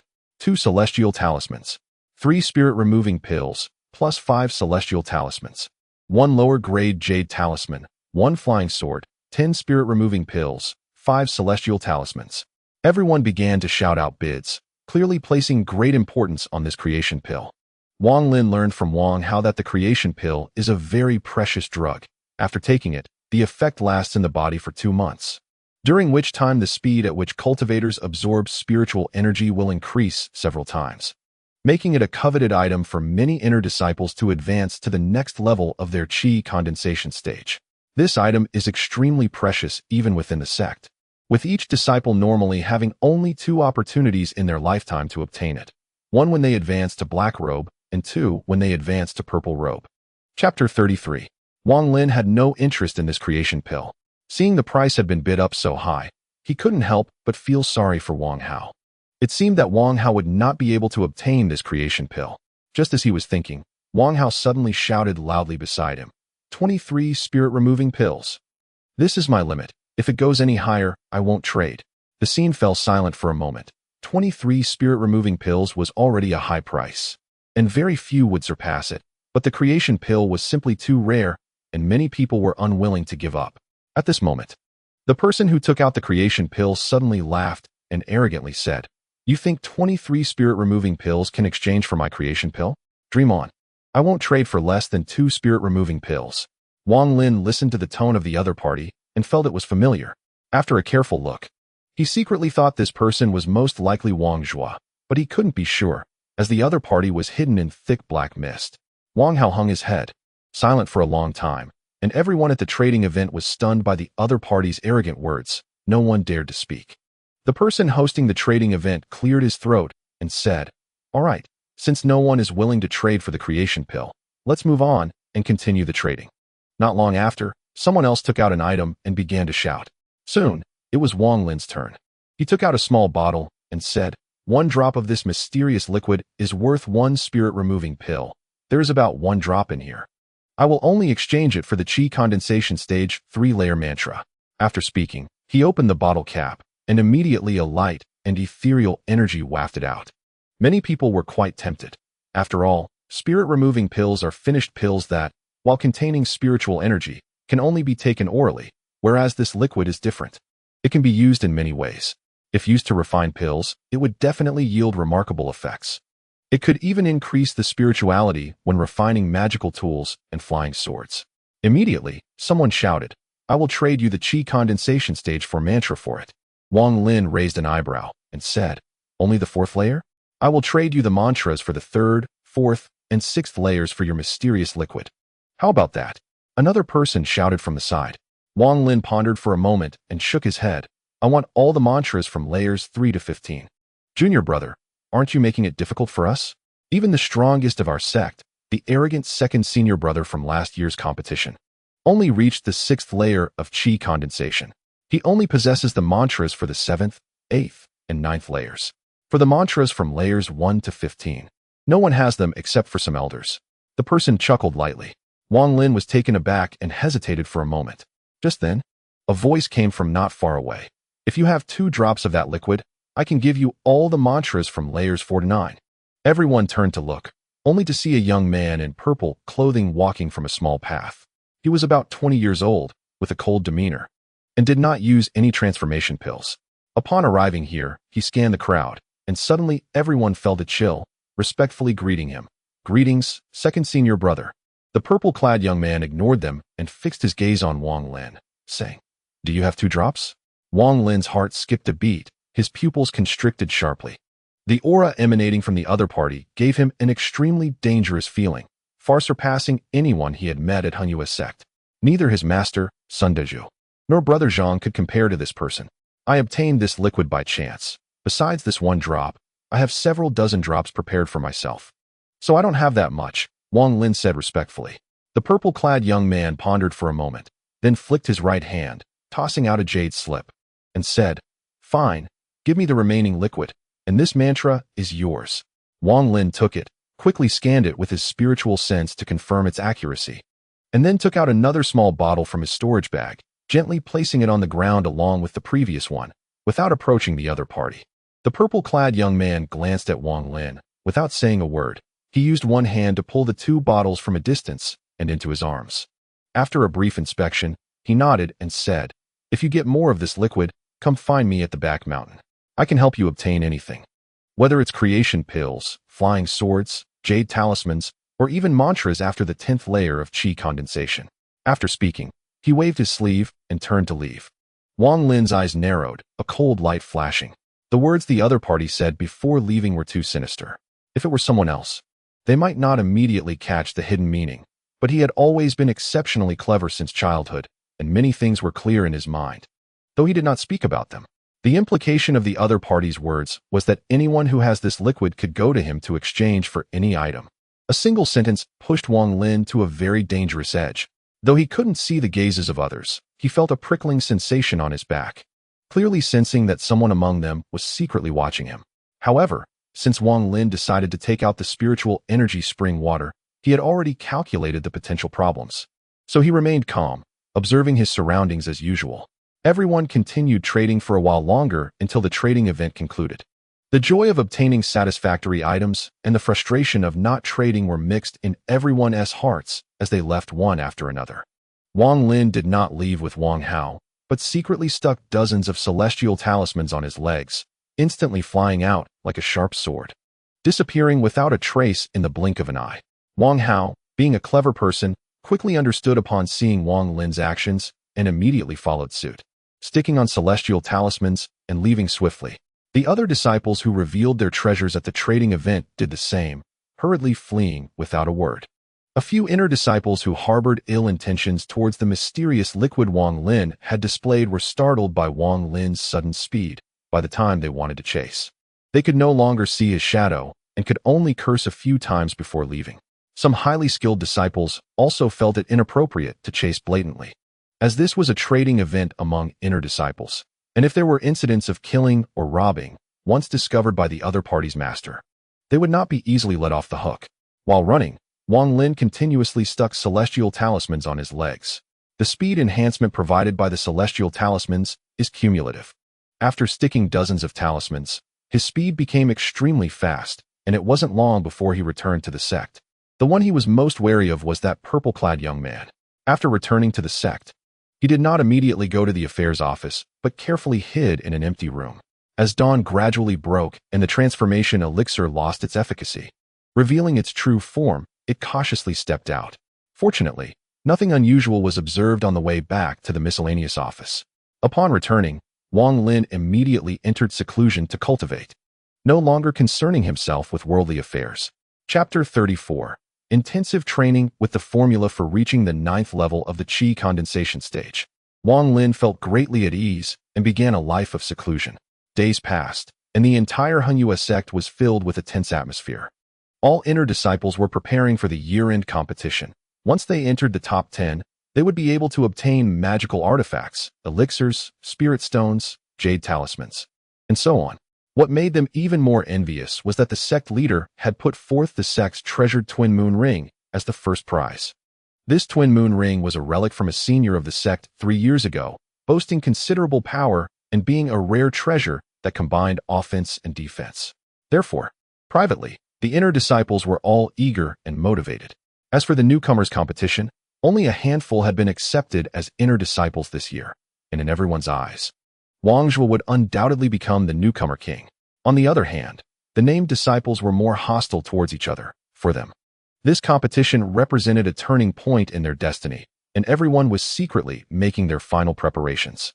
This tense atmosphere had nothing to do with Wang Lin. He spent his days either cultivating or practicing the gravity technique. On the day before the end of the month, he walked out of the miscellaneous office and headed straight for the main courtyard. He had already mastered the technique to conceal his aura with a thought. The spiritual energy within him naturally hid, creating the illusion that he had not yet reached the first layer of the Qi condensation stage. He felt that the crowded miscellaneous office was not suitable for cultivation, so he wanted to find an excuse to go down the mountain in search of a quiet place to cultivate. Upon arriving at the main courtyard, he strode in and soon found himself outside Sun Daju's herb garden. He respectfully called out loudly, "Disciple Wang Lin requests an audience with Master. What do you want?" The gate to the herb garden did not open. Sun Daju's impatient voice came from inside. Clearly, he was not fond of this disciple at all. Wang Lin maintained his composure, appearing respectful on the surface. He said, "Disciple's cultivation is insufficient. I feel I cannot win in tomorrow's competition and fear I would embarrass Master. So I do not wish to participate." "Humph, at least you have some sense. This time, your cousin, Wang Zhuo, has already reached the peak of the first layer of the Qi condensation stage at such a young age and can break through to the second layer at any moment. Even if you go, it would be pointless. He could crush you with a single finger. I heard your relatives. How can there be such a big gap?" Sun Dazhu mocked. Wang Lin was unfazed and replied, "Wang Zhuo has always been clever and has abundant spiritual roots. He is not someone I can compare to. Have you found any gourds in the past 6 months?" Sun Dazhu asked after a moment of silence. Wang Lin shook his head, revealing a look of distress. "It's strange. I've been to the spring many times and haven't seen any gourds floating down. Is there anything else? If not, get lost. Seeing you makes me angry." Sun Dazhu said coldly. Every time he saw this disciple, he couldn't control his anger, wishing he could slap him to avoid being laughed at by his peers. "Master, I've been too bored staying on the mountain. I want to go down the mountain for a while and return after the new year. What do you think?" Wang Lin lowered his head and said respectfully, "Down the mountain? No way. If you hadn't mentioned it, I wouldn't have remembered. 4 years from now is the exchange conference with the Xiandao sect. Your master has ordered that most inner disciples will undergo a 4-year intensive training after the new year. And you should participate as well. Otherwise, you will embarrass me at the exchange conference 4 years later." Sun Dazhu flatly refused. Intensive training? Wang Lin was taken aback. The exchange conference occurs every 2 years, a tradition lasting hundreds of years. Although the Xiandao sect and our Heng sect appear friendly on the surface, they have been competing secretly. In the past 100 years, we have lost several friendly matches, which is too embarrassing, hence the need for this intensive training. Listen carefully. If you achieve nothing during this intensive training and embarrass me at the exchange conference 4 years later, I will expel you from the Heng sect, no matter what. Sun Dazhu stated briefly, unwilling to explain further. Wang Lin sighed inwardly. It was clear that going out to cultivate was impossible now. Seeing Sun Dazhu's unfriendly tone, he nodded in agreement and took his leave. Back at the miscellaneous office, Wang Lin pondered for a moment. Since he couldn't go out to cultivate, he might as well take this opportunity during the intensive training to find a chance to improve. The next day, the inter-sect competition began, and the atmosphere was exceptionally lively. Wang Lin hesitated but did not go to watch. Instead, he seized every moment to breathe and consolidate the second layer of the qi condensation stage. In the following days, through conversations among the named disciples, Wang Lin learned that senior brother Zhang had secured first place in the inter-sect competition, but it was said to be due to the absence of any purple-clad disciples. As for Wang Zhua, it was no surprise that he became the newcomer king, and for a time, he was arrogant and looked down on others of the same age. On the morning after a week, the sound of bells echoed throughout the Heng sect, ringing 5 times, signaling that all inner disciples must gather at the sect's main hall. Wang Lin did not hear it in the dream space, until an enraged Sun Dazhu kicked open the door of the miscellaneous office, waking him up. He quickly concealed his cultivation and opened the hidden door, only to see Sun Dazhu with a face full of anger, shouting at Wang Lin. Wang Lin, are you deaf? Didn't you hear the bell? You ungrateful disciple. All the inner disciples participating in the intensive training are here, and you're the only one missing, making me lose face in front of my peers. You make me furious. Wang Lin raised his eyebrows and remained silent. Sun Dazhu glared at Wang Lin fiercely. He knew it was not the time to discipline his disciple, as the sect leader and senior brothers were waiting. Without saying a word, he stepped forward and grabbed Wang Lin, stepping onto colorful clouds and soaring into the air. At the fastest speed, they arrived outside the main hall, where Sun Dazhu threw him hard to the ground and said in a low voice, Wang Lin, follow me inside. If you embarrass me again, even if it means facing the sect leader's punishment, I will slap you to death. The last sentence was said with a murderous glint in his eyes. He had grown to detest this disciple to the extreme and was determined to find an opportunity to expel him from the sect in the future. Wang Lin rubbed his arm. If he hadn't reached the second layer of the qi condensation stage and his body was significantly stronger, that fall would have surely broken his arm. He lowered his head and said softly, disciple obeys. Sun Dazhu snorted, adjusted his clothes, and walked into the hall. Wang Lin took a deep breath, suppressing his anger, and followed him inside with a calm expression. The main hall of the Heng sect was the most solemn place in the entire sect. The hall was vast, with dozens of huge statues of the sect's ancestors lined up on both sides, exuding a solemn atmosphere. As Wang Lin followed Sun Dazhu in, dozens of gazes immediately converged on him, and he instantly felt as if he could hardly breathe. He quickly lowered his head after a glance. Chapter 35. The back mountain inside the hall stood over 40 inner disciples, clad in black, white, and red robes, but there were no purple-clad disciples. Each disciple was respectful and serious. Among them were several familiar faces to Wang Lin.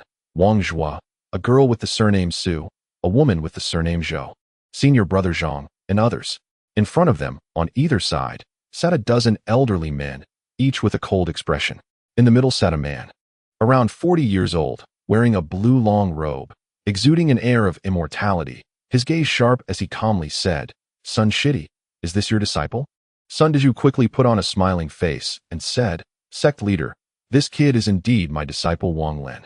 He entered the sect late and doesn't understand the significance of the 5 bell tolls. Indeed, a master has a disciple like him. Junior brother Sun, your disciple is quite foolish, just like you were back in the day, a red-faced elder sitting on the right mocked. Senior brother, that's not quite right. Junior brother Sun was quite talented back then, much better than his disciple here. Another elder chimed in with a laugh. Sun Dazhu's face turned red and pale as he shot a fierce glare at Wang Lin, snorted, and, too lazy to argue, walked over to an empty seat on the left and sat down. The man in blue frowned, cast a cold glance at Wang Lin, and then ignored him. Speaking in a deep voice, I have already said that this training session must yield results. We absolutely cannot lose in the exchange with Xiandao sect 4 years from now. Starting today, you will go to the back mountain. Each of you will have your own cultivation area. Focus on your closed-door training to improve your cultivation level and obtain spirit pills.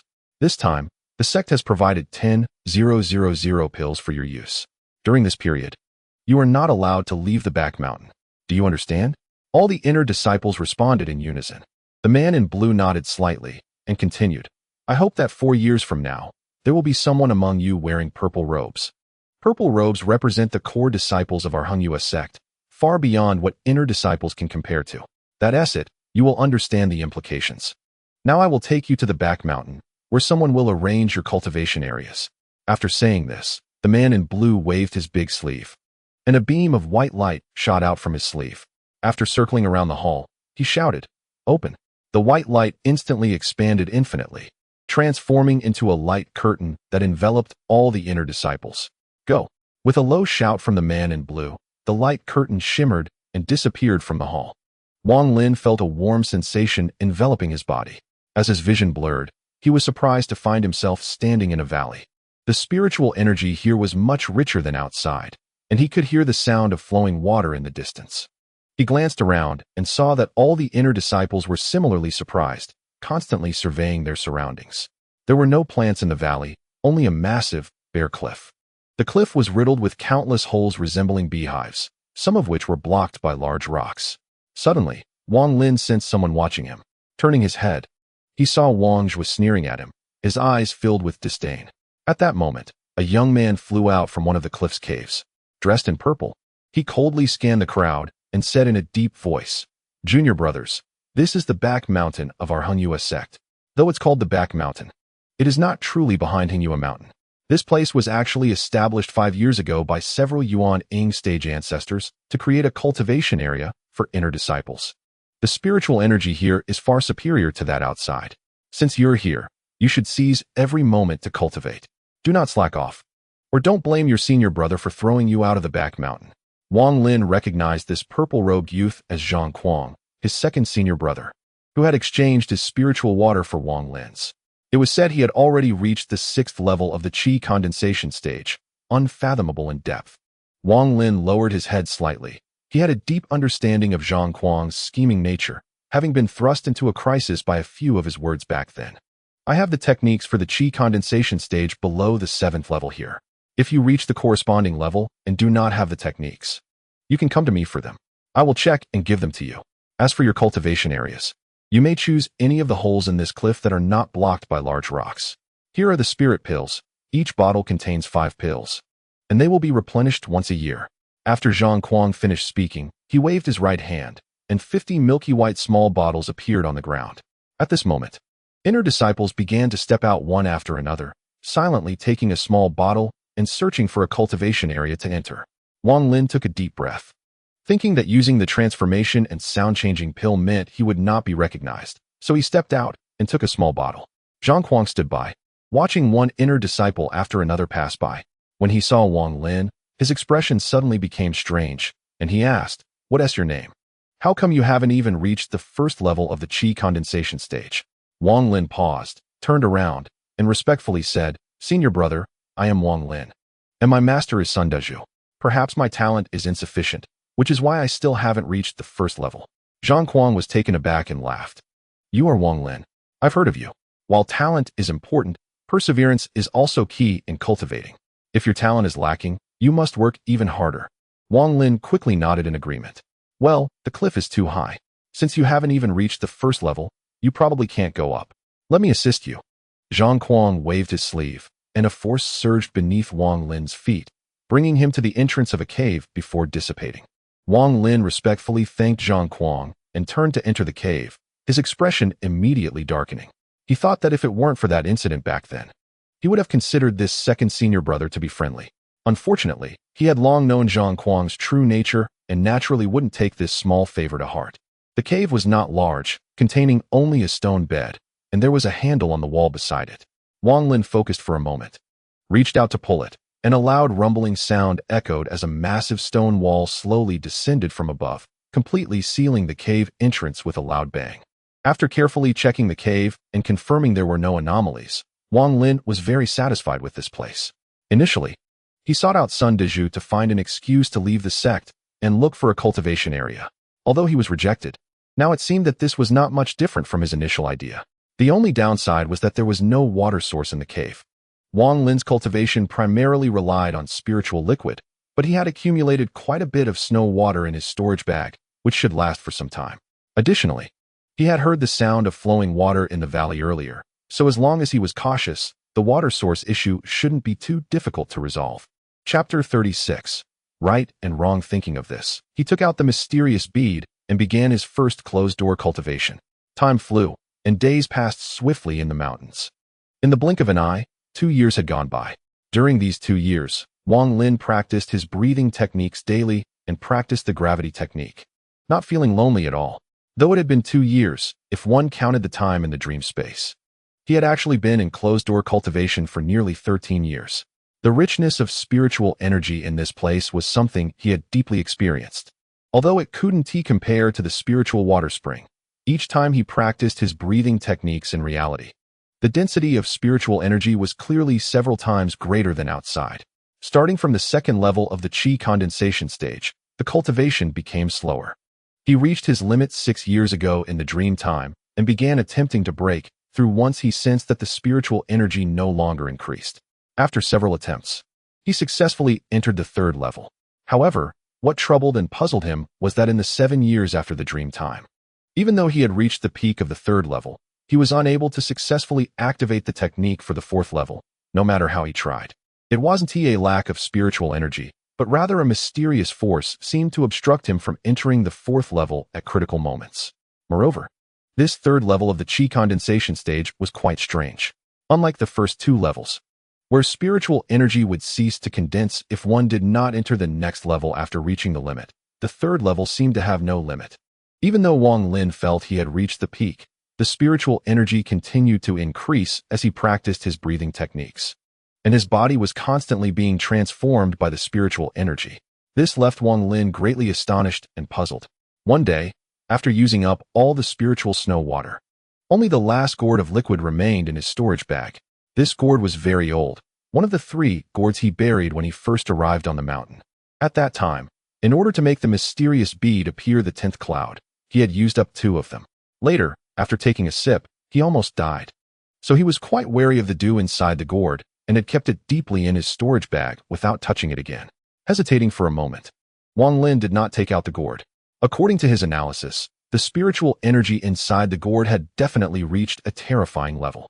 Having learned from past experiences, it was better to be cautious and wait until his Qi condensation stage reached a higher level before using it. He stood up, stretched his body, and pulled on the wall with his hands. Suddenly, a rumbling sound echoed as the stone wall slowly rose, revealing the cave entrance. Sunlight streamed in through the opening, momentarily blinding Wang Lin. After a while, he regained his sight and stepped out, taking a deep breath. Looking down, he saw many people meditating and chatting in the valley, clearly unable to bear the monotony of closed-door cultivation any longer and coming out to relax. After a brief contemplation, he concealed his cultivation level to the first layer of the Qi condensation stage. With a flick of his sleeve, a force rose from beneath his feet, gently lifting his body into the air before slowly descending. The gravity technique, which he had practiced to perfection over the 13 years in the dream state, required no incantations. It was as if it naturally occurred with just a thought. For instance, now that he was airborne, he was using the gravity technique to control his body. Although it was possible to achieve this once the gravity technique reached a certain level, the speed would be extremely slow. If he were to accelerate, it would definitely lead to a loss of control.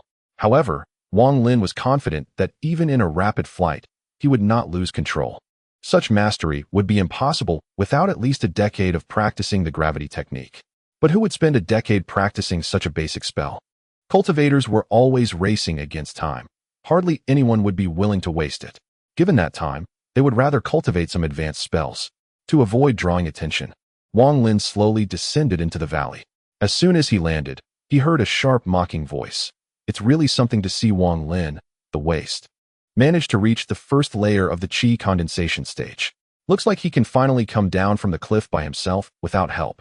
Wang Lin turned his head, casting a calm glance at Wang Zhua, who wore a look of disdain. Beside Wang Zhua sat several others, all inner disciples. One young man in white, around 24 or 25, sneered, "Wang Lin, you really shouldn't be here. It would be much better for you to mix with those named disciples in the miscellaneous affairs department, where you could still feel a sense of superiority. But now, you are the worst among us." Wang Lin's divine sense swept the area. Wang Zhua had similarly reached the third layer of the qi condensation stage, while the young man in white had already reached the peak of the fourth layer and could break through at any time. "Wang Lin, you were smart during the competition 2 years ago, realizing you weren't my match and opting to give up.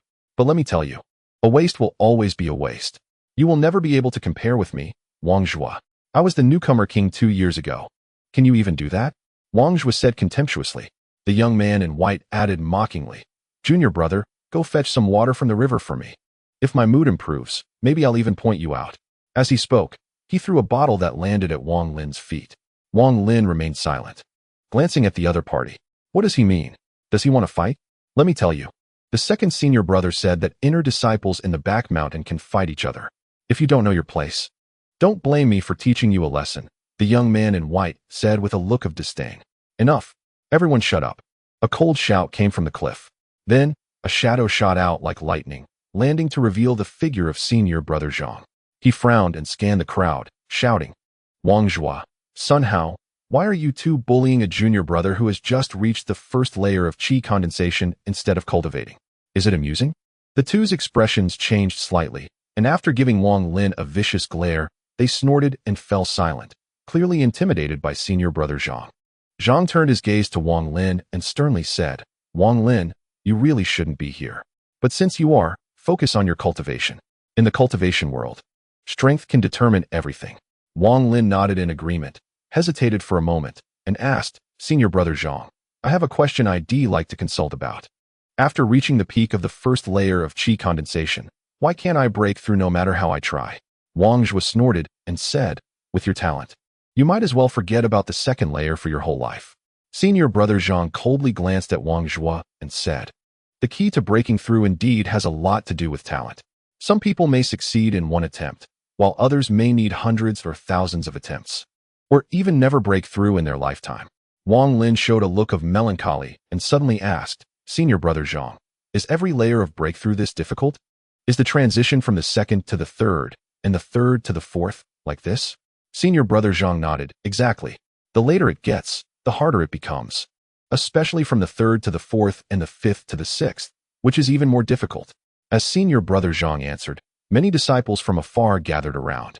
Suddenly, a female voice asked, "Senior brother, what exactly makes the transition from the third to the fourth so difficult?" "I'm currently at the third layer of qi condensation." The speaker was a girl named Zhou, whom Wang Zhua had been pursuing. Senior brother Zhang pondered for a moment and said, "All right. Today I'll take the opportunity to explain the bottlenecks of the qi condensation stage in detail. In the qi condensation stage, there are 2 bottlenecks below the 6th layer. The first is the transition from the third to the fourth. For some, this bottleneck can be crossed easily, but for others, it might be impossible throughout their lives. The key is not related to talent, but rather whether one can comprehend the meaning of the phrase, 'The way is merciless.'" After saying this, he looked meaningfully at the crowd and continued, "Cultivators must sever their ties to the mundane world. If you can sever them, the transition from the third to the fourth won't be difficult. If you can't, then it will be challenging. As for the bottleneck from the fifth to the sixth, that's because it represents a qualitative change in the qi condensation stage. The body is transformed by spiritual energy, leading to a series of deeper changes, which require an enormous amount of spiritual energy, thus creating a bottleneck that hinders most people." After hearing this, Wang Lin's heart trembled, and he fell silent. The expressions of the other inner disciples varied as they continued to ask questions until the sky darkened and everyone finally dispersed. Wang Lin furrowed his brows as he walked into the valley. The sound of flowing water grew louder, and soon, a small river appeared before him. A faint trace of spiritual energy emanated from the river water. Wang Lin scooped it up and took a sip, secretly thinking that although it couldn't compare to spiritual spring water, it could still somewhat increase his spiritual energy. Without further ado, he took out one gourd after another and filled them with river water. After a long time, he finally finished filling all the gourds. Just as he turned around, his pupils instantly contracted. he saw his second senior brother, Zhang Kuang, standing not far behind him like a ghost. He had been observing his surroundings with his divine sense while filling the gourds and had not noticed anything unusual. But the other party had clearly been there for a while. Wang Lin's heart sank. Junior brother Wang, this river water contains spiritual energy. Drinking more is beneficial for your cultivation, but I see you have prepared quite a few gourds. Did you already know you could use it here before coming to the valley? Zhang Kuang's eyes flickered as he spoke in a deep voice. Wang Lin calmly put away the gourd in his hand and respectfully said, "My master informed me before that the river water here is helpful for cultivation, so I prepared a lot." Zhang Kuang stared at Wang Lin. After a long time, he nodded and said, "It's normal that Master Sun knows about this. Go back and cultivate. Achieving the first layer of qi condensation in just 2 years shows you are truly determined. Good. I hope the next time I see you, you will have reached the second layer." Wang Lin clasped his fists in farewell and cautiously left. After returning to the cave, he finally let out a sigh of relief. His back soaked with sweat. Fortunately, he had developed the habit of concealing his cultivation at all times. Otherwise, if the other party discovered that he had actually reached the third layer of qi condensation, they would definitely suspect him. At that time, with his current strength, even if he were to be killed, he would have no power to resist. Cultivators are actually like ordinary people, facing various challenges, and sometimes the reality is even harsher than in the mortal world. Therefore, he must not let anyone know about his mysterious pearl. Wang Lin secretly reminded himself. After sealing the cave by pulling the wall with his hand, Wang Lin sat cross-legged on the ground and fell into contemplation. In theory, cultivators sever worldly ties to eliminate various distractions that affect their cultivation. However, since joining the Hunyue sect, most of the cultivators he observed were unable to truly achieve a state of desirelessness. Instead, they were even more entangled in desires than ordinary people. Thus, the so-called severing of worldly ties was merely a vague concept. However, according to senior brother Zhang, one must sever worldly ties to progress to the third and fourth layers, which seemed somewhat contradictory. After pondering for a long time, he still could not find a clear answer. Wang Lin admitted that he could not sever familial ties. Fortunately, the third layer of qi condensation was different from the first 2 layers. Although he could not break through, his spiritual energy continued to increase. After much consideration, he abandoned the idea of a short-term breakthrough and decided to focus on consolidating the third layer. Time flew by. 1 year, 2 years. Before he knew it, 2 more years had passed. Wang Lin had been in seclusion on the back mountain for 4 years. During the last 2 years, he had only gone out once to replenish river water and practiced after soaking it with the pearl. In reality, for years had passed, but in the dream world, it was 25 years. If he counted the time before that, Wang Lin had actually cultivated for 27 or 28 years. He remained stuck at the third layer of qi condensation without any breakthroughs, but the spiritual energy within him continued to grow. On this day, the last day of his 4 years of cultivation, a loud voice rang out in the early morning. "Brothers, the 4 years have come to an end. Come out. The sect master is casting a spell in the main hall to send you back." All the cave entrances on the cliffs opened, and the inner disciples walked out one by one. More than 40 people had made progress during the 4 years of seclusion. Standing in the valley, Wang Lin scanned with his spiritual sense. Wang Zhua had already reached the peak of the 5th layer of qi condensation and was on the verge of stepping into the 6th layer. As for others, several had also reached similar levels of cultivation. Everyone had made progress in the 4 years. The woman surnamed Su had also reached the 3rd layer of qi condensation. As for senior brother Zhang, Wang Lin focused his senses and found him at the 6th layer of qi condensation. He vaguely felt that his cultivation seemed different from others. When he observed others just now, it seemed no one had noticed him. Additionally, the woman surnamed Zhou had claimed 2 years ago that she had reached the 3rd layer of qi condensation. But Wang Lin just noticed that she was still stuck at the 3rd layer, with no increase in her spiritual energy. Wang Lin had a suspicion that others were not like him, with no limits at the 3rd layer. In Chapter 38, Light Spots, after detailed analysis, Wang Lin felt that it might be related to his cultivation in the dream world. He had deeply experienced the wonders of the mysterious pearl over the past few years. Especially during each session of breathing in the dream world, he could feel the strange light spots emitted by the surrounding light bodies penetrating into his own body. Wang Lin had studied these light spots for a long time, but still did not know their specific function.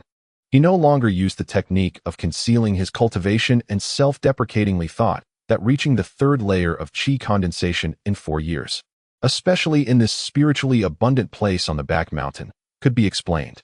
No one knew that nearly 20 years ago in dream time, he had already reached the third layer. Moreover, he had consistently practiced the gravity technique for over 20 years and had unknowingly reached a terrifying level. In the entire Zhao Kingdom's cultivation world, no one could compare to him in practicing this most basic spell for over 20 years. At this moment, a white light curtain silently appeared from the sky, enveloping everyone, bringing back the warm feeling. However, this time, Wang Lin noticed something different. Within this light curtain, strange symbols flickered, and these symbols formed a constantly rotating vortex, pulling them rapidly into it, making everyone disappear from the valley.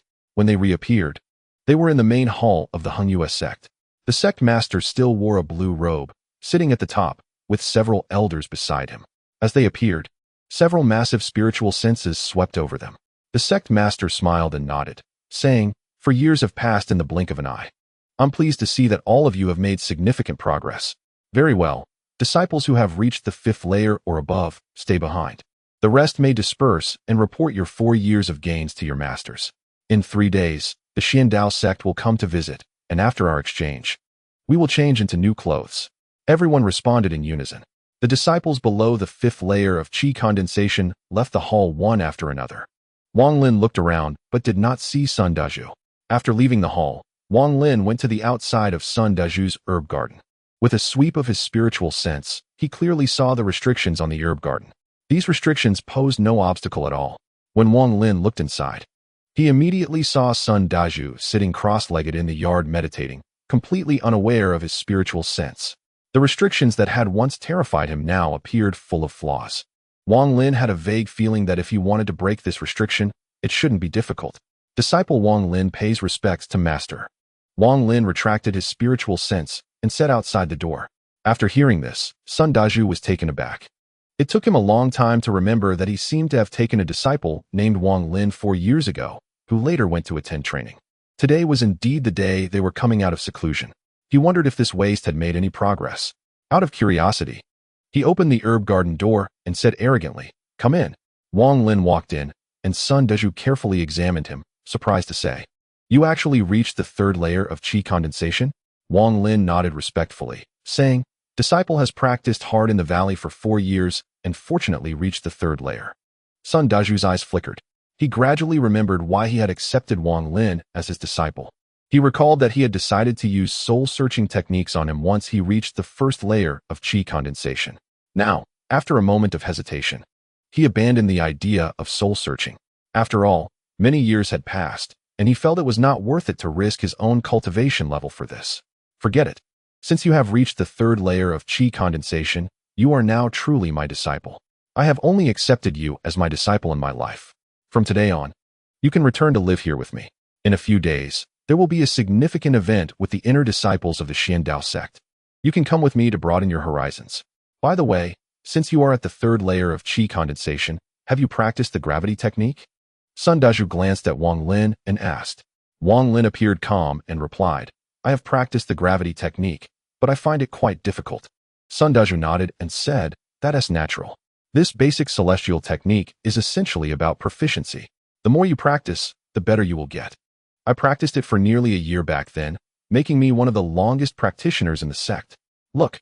As he spoke, he drew with one hand, and a small sword shimmering with 7 colors appeared out of thin air, emitting a cold light as it spun around before gently landing in Sun Dazhu's palm.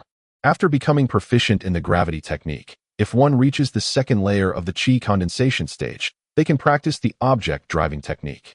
This flying sword is indeed wielded using the object driving technique. Of course, to reach this level, one must have the cultivation of the 4th layer of the chi condensation stage. However, with the Xiandao sect exchange event coming up, we can't let others see us as a joke. With low cultivation, the chances of competing are slim, but we also can't tarnish the master's reputation. This flying sword can be somewhat controlled with the gravity technique.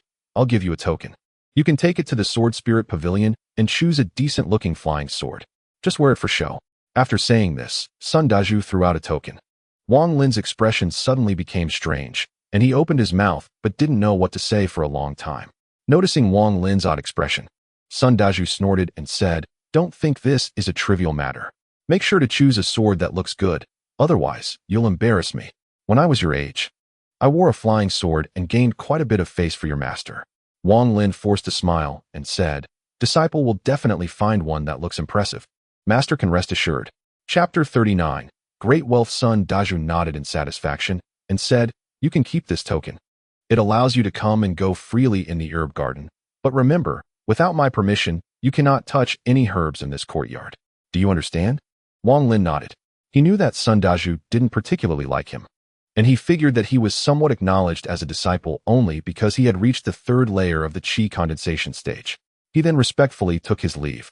Not long after, he arrived at the Sword Spirit Pavilion in the main courtyard. He had been here once before, and now returning to the same place brought back memories. Outside the Sword Spirit Pavilion sat a white-clad disciple, in his 30s, plump, and looking unfamiliar, obviously someone who hadn't participated in the training. He glanced at Wang Lin in surprise and said, "Junior brother, you're only at the third layer of qi condensation. What are you doing here? This place is only for those at the fourth layer." Wang Lin didn't respond. Instead, he took out the token given by Sun Dazhu and tossed it over. The plump disciple looked at it, and his expression immediately became strange, as if he was suppressing laughter. After holding it in for a while, he finally couldn't help but burst out laughing, saying, "So it's a tradition of Master Sun's lineage. I almost forgot about it. Every time they exchange with other sects, they have to show off a flying sword." Wang Lin felt quite embarrassed, especially recalling Sun Dazhu's serious expression earlier, and he smiled wryly. The plump disciple laughed for a while, then waved his hand, trying to suppress his mirth, and said, "Junior brother, you can go inside. I suggest you pick the third sword from the right. That flying sword is quite something. When I first came here, I thought I had encountered the best flying sword in the Zhao Kingdom's cultivation world." Wang Lin hurriedly thanked him and walked ahead. When he was 5 meters away, he suddenly raised his eyebrows as he sensed a layer of turbulent waves spreading out from the room, seemingly trying to block his advance. The plump disciple realized he had forgotten to disable the restrictions of the Sword Spirit Pavilion and was about to call out for Wang Lin to wait. However, before he could say anything, it seemed like a fishbone had lodged in his throat, and he couldn't utter a word, his eyes widening in disbelief. Wang Lin sensed the resistance and couldn't help but recall a humiliating scene from years ago. He snorted lightly and strode forward. 5 meters, 4 meters, 3 meters, 2 meters, 1 meter. No matter how the resistance intensified, it couldn't stop Wang Lin's footsteps. He easily stepped inside. Once in the room, he scanned with his divine sense and noticed something strange. His divine sense seemed to lose its effectiveness, restricted to within 3 meters. The plump disciple immediately jumped up, looking shocked. He was specifically responsible for the Sword Spirit Pavilion and knew very well the power of the formations and restrictions here, which were designed to isolate all divine senses. He had seen several elders unable to force their way into the pavilion. As for the inner disciples, they were even less likely to enter. Only during recruitment would the formation's power be reduced significantly to allow the sword energy within the Sword Spirit Pavilion to be released to select matched individuals. Could the formation be broken? The plump disciple found it hard to believe what he was witnessing. After thinking for a while, he concluded that the formation must indeed be broken, so he stepped forward to try it out. However, just as he entered 5 meters, an immense pressure seemed to crash down like the sky collapsing. The plump disciple's body was like a lone boat in a raging sea, violently tossed far away, tracing an arc in the air and accompanied by several coughs of blood before he landed heavily on the ground. After a while, he regained his senses, fear evident on his face as he exclaimed, It's not broken." Wang Lin easily entered the room, looking around to see that it was filled with swords of varying lengths, emanating a strong sword intent. Wang Lin's gaze swept over the flying swords without stopping until he finally spotted the one the plump disciple referred to as the best flying sword in the Zhao Kingdom's cultivation world. Upon seeing it, Wang Lin was somewhat speechless. It could indeed be called the best flying sword, but it hardly resembled a sword at all. It was essentially a rectangular door panel, 2 palms wide, 1 meter long. It shimmered with golden light. Don't think that this golden light is some kind of magical technique. It's simply because the sword has been coated with a layer of gold.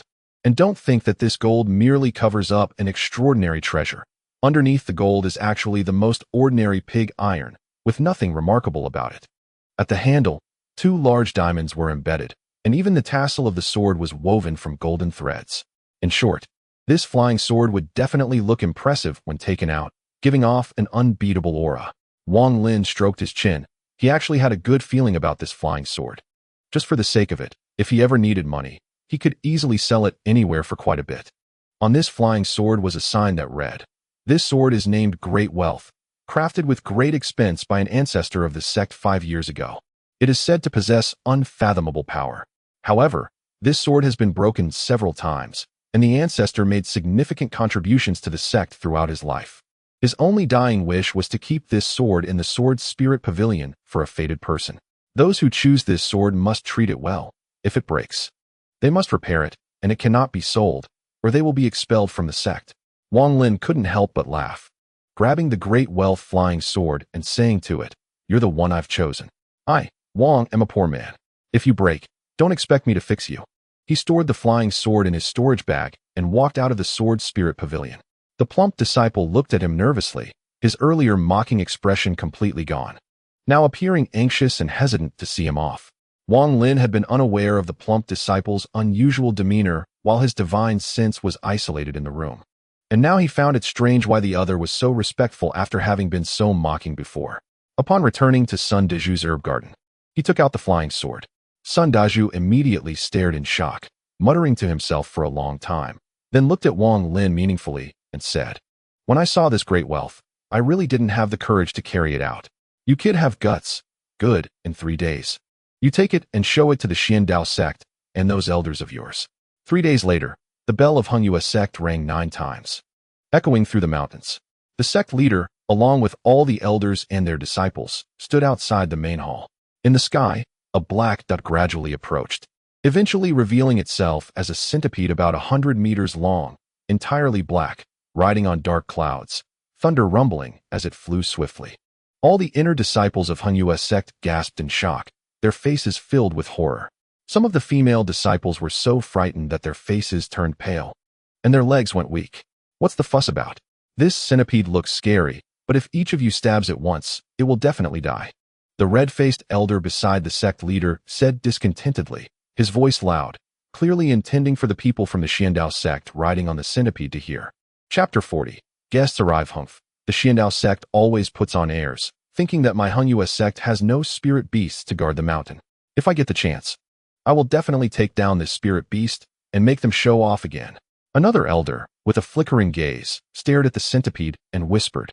The sect leader snorted coldly, and a beam of purple sword light shot out from him, shaking the sky as it suddenly grew larger, eventually transforming into a giant purple dragon that coiled above the Hongyue sect, roaring at the centipede.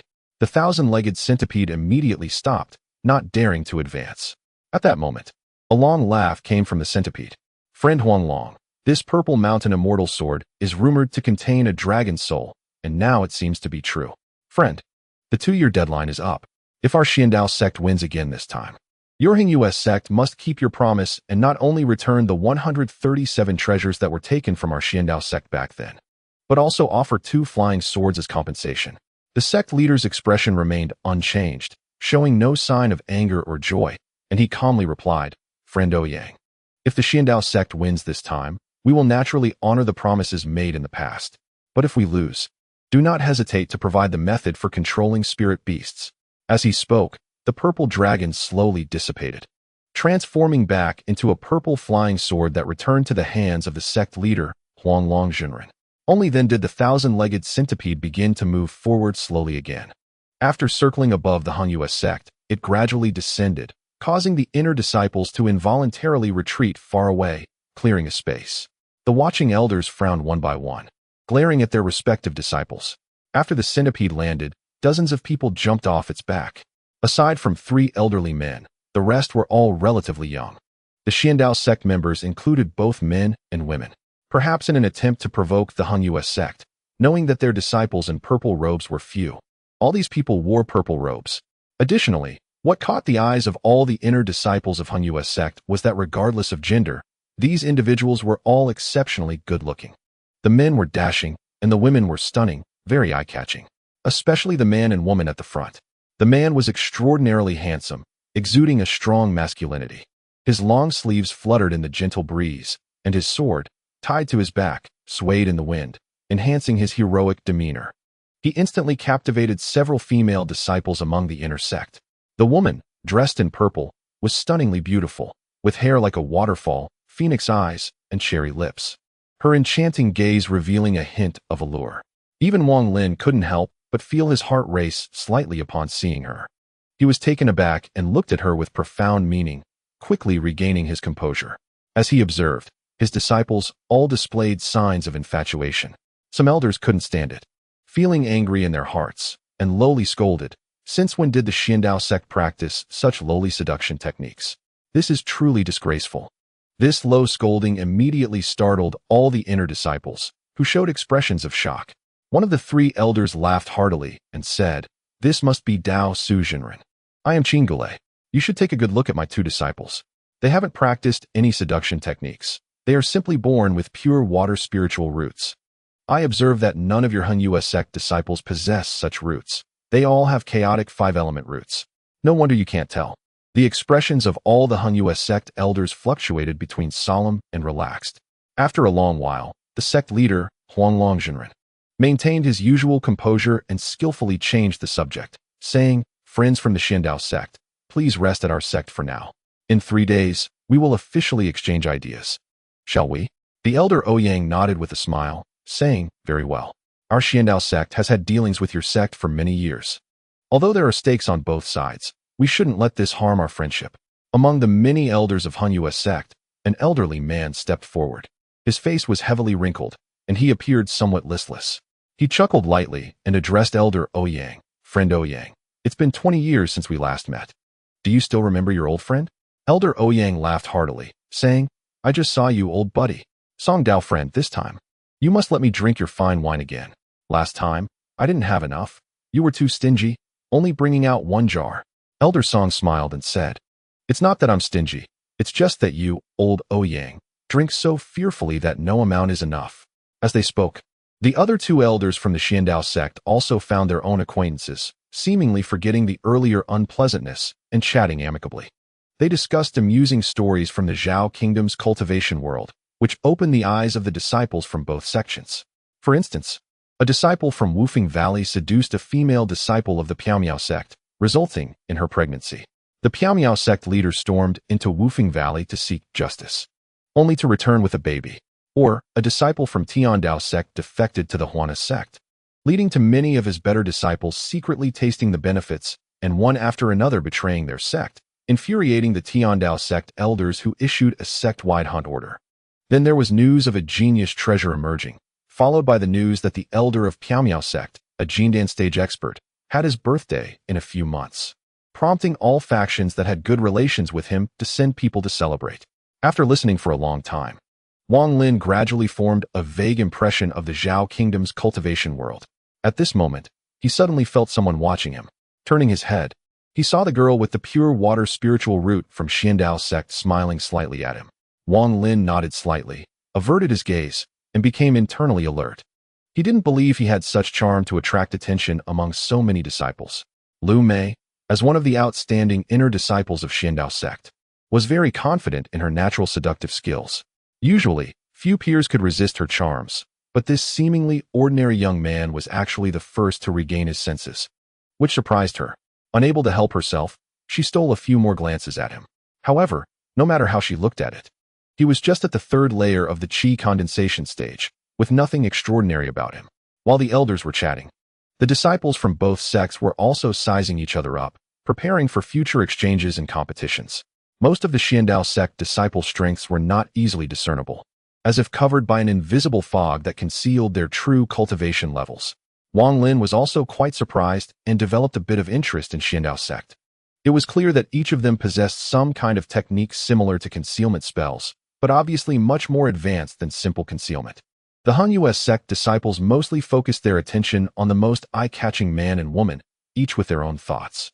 However, Wang Lin noticed a strange phenomenon among these people. There seemed to be a hint of subtle respect in their gazes towards a middle-aged man standing at the back. After giving that person a meaningful glance, Wang Lin averted his gaze and lowered his head in silence. Chapter 41. The centipede, the disciples of Xiandao sect, were also observing the Hung sect, each secretly comparing themselves. Among them, the several black-robed disciples at the 6th layer of qi condensation were their main focus, and apart from that, Wang Zhua's remarkable appearance and his 5th layer of qi condensation cultivation also caught their attention, which they noted in their minds. As for Wang Lin, who was only at the 3rd layer of qi condensation, they completely overlooked him. Aside from Liu Mei having paid slight attention, no one focused on him. As the two factions' elders were conversing, they were also secretly observing both sides' disciples. The 3 elders from the Xiandao sect were increasingly pleased, thinking that if the Hung sect only had these disciples, they would definitely win this competition. However, they had been secretly competing with the Hung sect for many years and knew very well how cunning the other side was. Their trump cards were often revealed at the most critical moments. For example, although there were many disciples at the 6th level of qi condensation here, they were all unfamiliar faces. None of the disciples from the last competition were present. Those individuals were the focus of their attention this time. The sect leader, Huang Longjinren, scanned the Xiandao sect's disciples, especially paying more attention to a male and female disciple with a single water spiritual root. He sighed inwardly, realizing that in just 5 years, the Hung sect had fallen to such a state, with no successors. They couldn't even compare to the Xiandao sect, which had been relatively unknown 5 years ago and had lost multiple matches. He initially thought they would surely win this time. But the other side had produced 2 rare single spiritual root disciples from the cultivation world. This added some worry about the upcoming competition. Could it be that the core disciples in purple robes would have to make an appearance? Just as they were sitting in a deadlock, Huang Longjinren's gaze landed on the last disciple from the opposing side, and his expression changed slightly as he made a firm decision. Forget it. Since the other side has such disciples, it seems the core disciples must make their appearance. With this thought, he maintained his usual demeanor and said with a smile, "Ouyang Dao Yu, let the disciples rest after their long journey. We old fellows should gather and chat. Come, please enter the main hall." Saying this, he gestured with one hand and smiled at the other party. The 3 elders from the Xiandao sect nodded with smiles and followed him into the main hall. At this moment, the elders from the Hung sect also accompanied them, with the last to enter being Uncle Dao Su. He glanced at the disciples from both factions and said, "Wang Zhua, you are responsible for hosting these disciples from the Xiandao sect. If anything goes wrong, I won't spare you." Wang Zhua was clearly prepared for this and immediately replied respectfully, "Master, rest assured. I will take good care of the brothers and sisters from the Xiandao sect." Uncle Dao Su smiled at the disciples from the Xiandao sect and said, "Dear disciples of the Xiandao sect, if you have any needs, please let Wang Zhua know. I am getting old and won't mix with you young people. You should exchange ideas more. The future of the cultivation world belongs to you." After saying this, he smiled and walked into the main hall. Once the elders left, the disciples from both factions relaxed. A few female disciples from the Hung sect immediately approached the male disciple with a water spiritual root, chatting playfully and showing admiration in their eyes. Similarly, several disciples at the 6th level of qi condensation from the Hung sect gathered around, discussing experiences with many disciples from the Xiandao sect. Other disciples also approached to communicate, with many surrounding the motionless centipede on the ground, expressing their astonishment. Wang Lin glanced around, not wanting to join the commotion, and walked to a corner staircase, sitting there to enjoy the blue sky and white clouds, soaking up the sun, feeling quite at ease. Among the inner disciples of the Hung sect, there were also several like Wang Lin who did not enjoy the hustle and bustle. One of them, a woman with the surname Zhou, noticed Wang Lin's leisurely demeanor from a distance and walked over. "Wang Shidi, I've been wanting to find an opportunity to congratulate you on reaching the 3rd level of qi condensation. It's rare to see someone in the inner sect work so hard on their cultivation," the woman named Zhou said with a gentle smile, sitting down beside him on the steps without minding the dirt. Wang Lin chuckled and shook his head, saying, "It's not as you say. I see most people are diligently cultivating." Looking at the white clouds in the sky, Zhou sighed softly, "Wang Shidi, there's no need to belittle yourself. During the 4 years of closed-door cultivation on the back mountain, almost all my fellow disciples frequently came out, but I rarely saw you. Cultivation is indeed a monotonous task. And to be honest, I admire you for reaching the 3rd level in 4 years. That requires great willpower." Wang Lin rubbed his nose and smiled, "But Zhou Shiji, didn't you also reach the 3rd level?" Zhou sighed lightly, looking a bit melancholic. "I reached the 3rd level 3 years ago, but now, one by one, My fellow disciples who were not as good as me have surpassed me. Perhaps I really can't sever my ties to the mundane world. Wang Lin remained silent for a moment and said, the Tao is heartless. If Zhou Shiji wishes to progress, the ties to the mundane world must be severed. Zhou turned her head, her beautiful eyes gazing at Wang Lin as she smiled brightly. Wang Shiji, I see that you have also reached the peak of the 3rd level and could break through at any time. I believe you will surpass me soon. Wang Lin glanced at her breathtakingly beautiful face, smiling wryly as he shook his head. It's impossible for me to break through in the short term. How can one say to sever ties to the mundane world? I can't do it. Zhou was taken aback, hesitating for a moment before asking, Wang Shiji, may I ask what you find difficult to sever in the mundane world? Wang Lin shook his head and did not answer. The faces of his parents appeared in his mind, their aging features reminding him that filial piety comes first among all virtues. The kindness of his parents is not something that can be easily severed. He couldn't do it. Seeing that Wang Lin was unwilling to answer, Zhou sighed. What I find difficult to sever is affection. This path of cultivation is too cruel. Perhaps I am simply not suited for it. Just as Wang Lin was about to speak, his expression suddenly changed, and he turned to look. He saw Wang Zhuo in the distance with a strong malicious look in his eyes, staring at him and Zhou. At that moment, Wang Zhuo's voice came from afar. Dear brothers and sisters of the Xiandao sect, you just mentioned that the centipede enjoys eating live beasts. During your stay in our Hengyu sect, we will take care of feeding the centipede. I have a junior brother for whom cultivation is just a waste of time. Catching some wild beasts to feed it is just perfect for him. Wang Zhuo, this isn't appropriate. The centipede is wild and untamed. If a stranger feeds it, it could be dangerous. The male disciple from the Xiandao sect with a single water spiritual root hesitated and said, it's all right, Lu Shixiao. Can cultivators shy away from danger? You all are esteemed guests, and since you've come to our Hengyu sect, we naturally need to take responsibility for this menial task. Wang Zhuo replied with a gentle expression. Indeed, dear friends from the Xiandao sect, leave this matter to us. Some inner disciples also agreed, thinking Wang Zhuo was correct. The disciples from the Xiandao sect hesitated. The Lu surname disciple was about to decline using the elders as an excuse, but at that moment, the middle-aged man standing at the back casually coughed. The Lu surname disciple's expression changed, and he nodded, since that's the case. I will trouble you Hengyu sect brothers. Wang Zhuo smiled and turned to Wang Lin's direction, saying loudly, Wang Lin Shiji. This task of feeding the centipede is entrusted to you, so you must be extra careful. Hearing Wang Zhuo's words, all the disciples from the Xiandao sect turned to look at Wang Lin, their expression strange. By now, they understood the underlying motives. Wang Lin must have offended Wang Zhuo. At that moment, someone among the inner disciples of the Hengyu sect mocked. I was just pondering who that person Wang Zhuo mentioned was. As expected, it's this Wang Lin Shiji. He is indeed suitable for this job, with his talent. Cultivation is truly a waste of time, and it's impossible for him to participate in the exchange. Such menial work, apart from him, truly no one else can take on. Wang Lin Shiji, you can do well. Don't embarrass our Hengyu sect. The mocking voices continued. And the disciples from the Xiandao sect fully understood that Wang Lin had not only offended Wang Zhuo, but also became the target of ridicule among the inner disciples due to his lack of talent.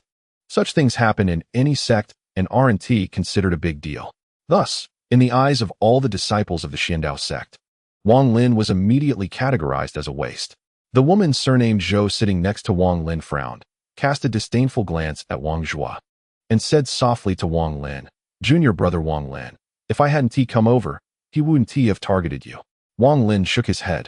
Wang Zhuo had been targeting him for quite some time. From the moment they first met, Wang Zhuo had always enjoyed mocking and ridiculing him.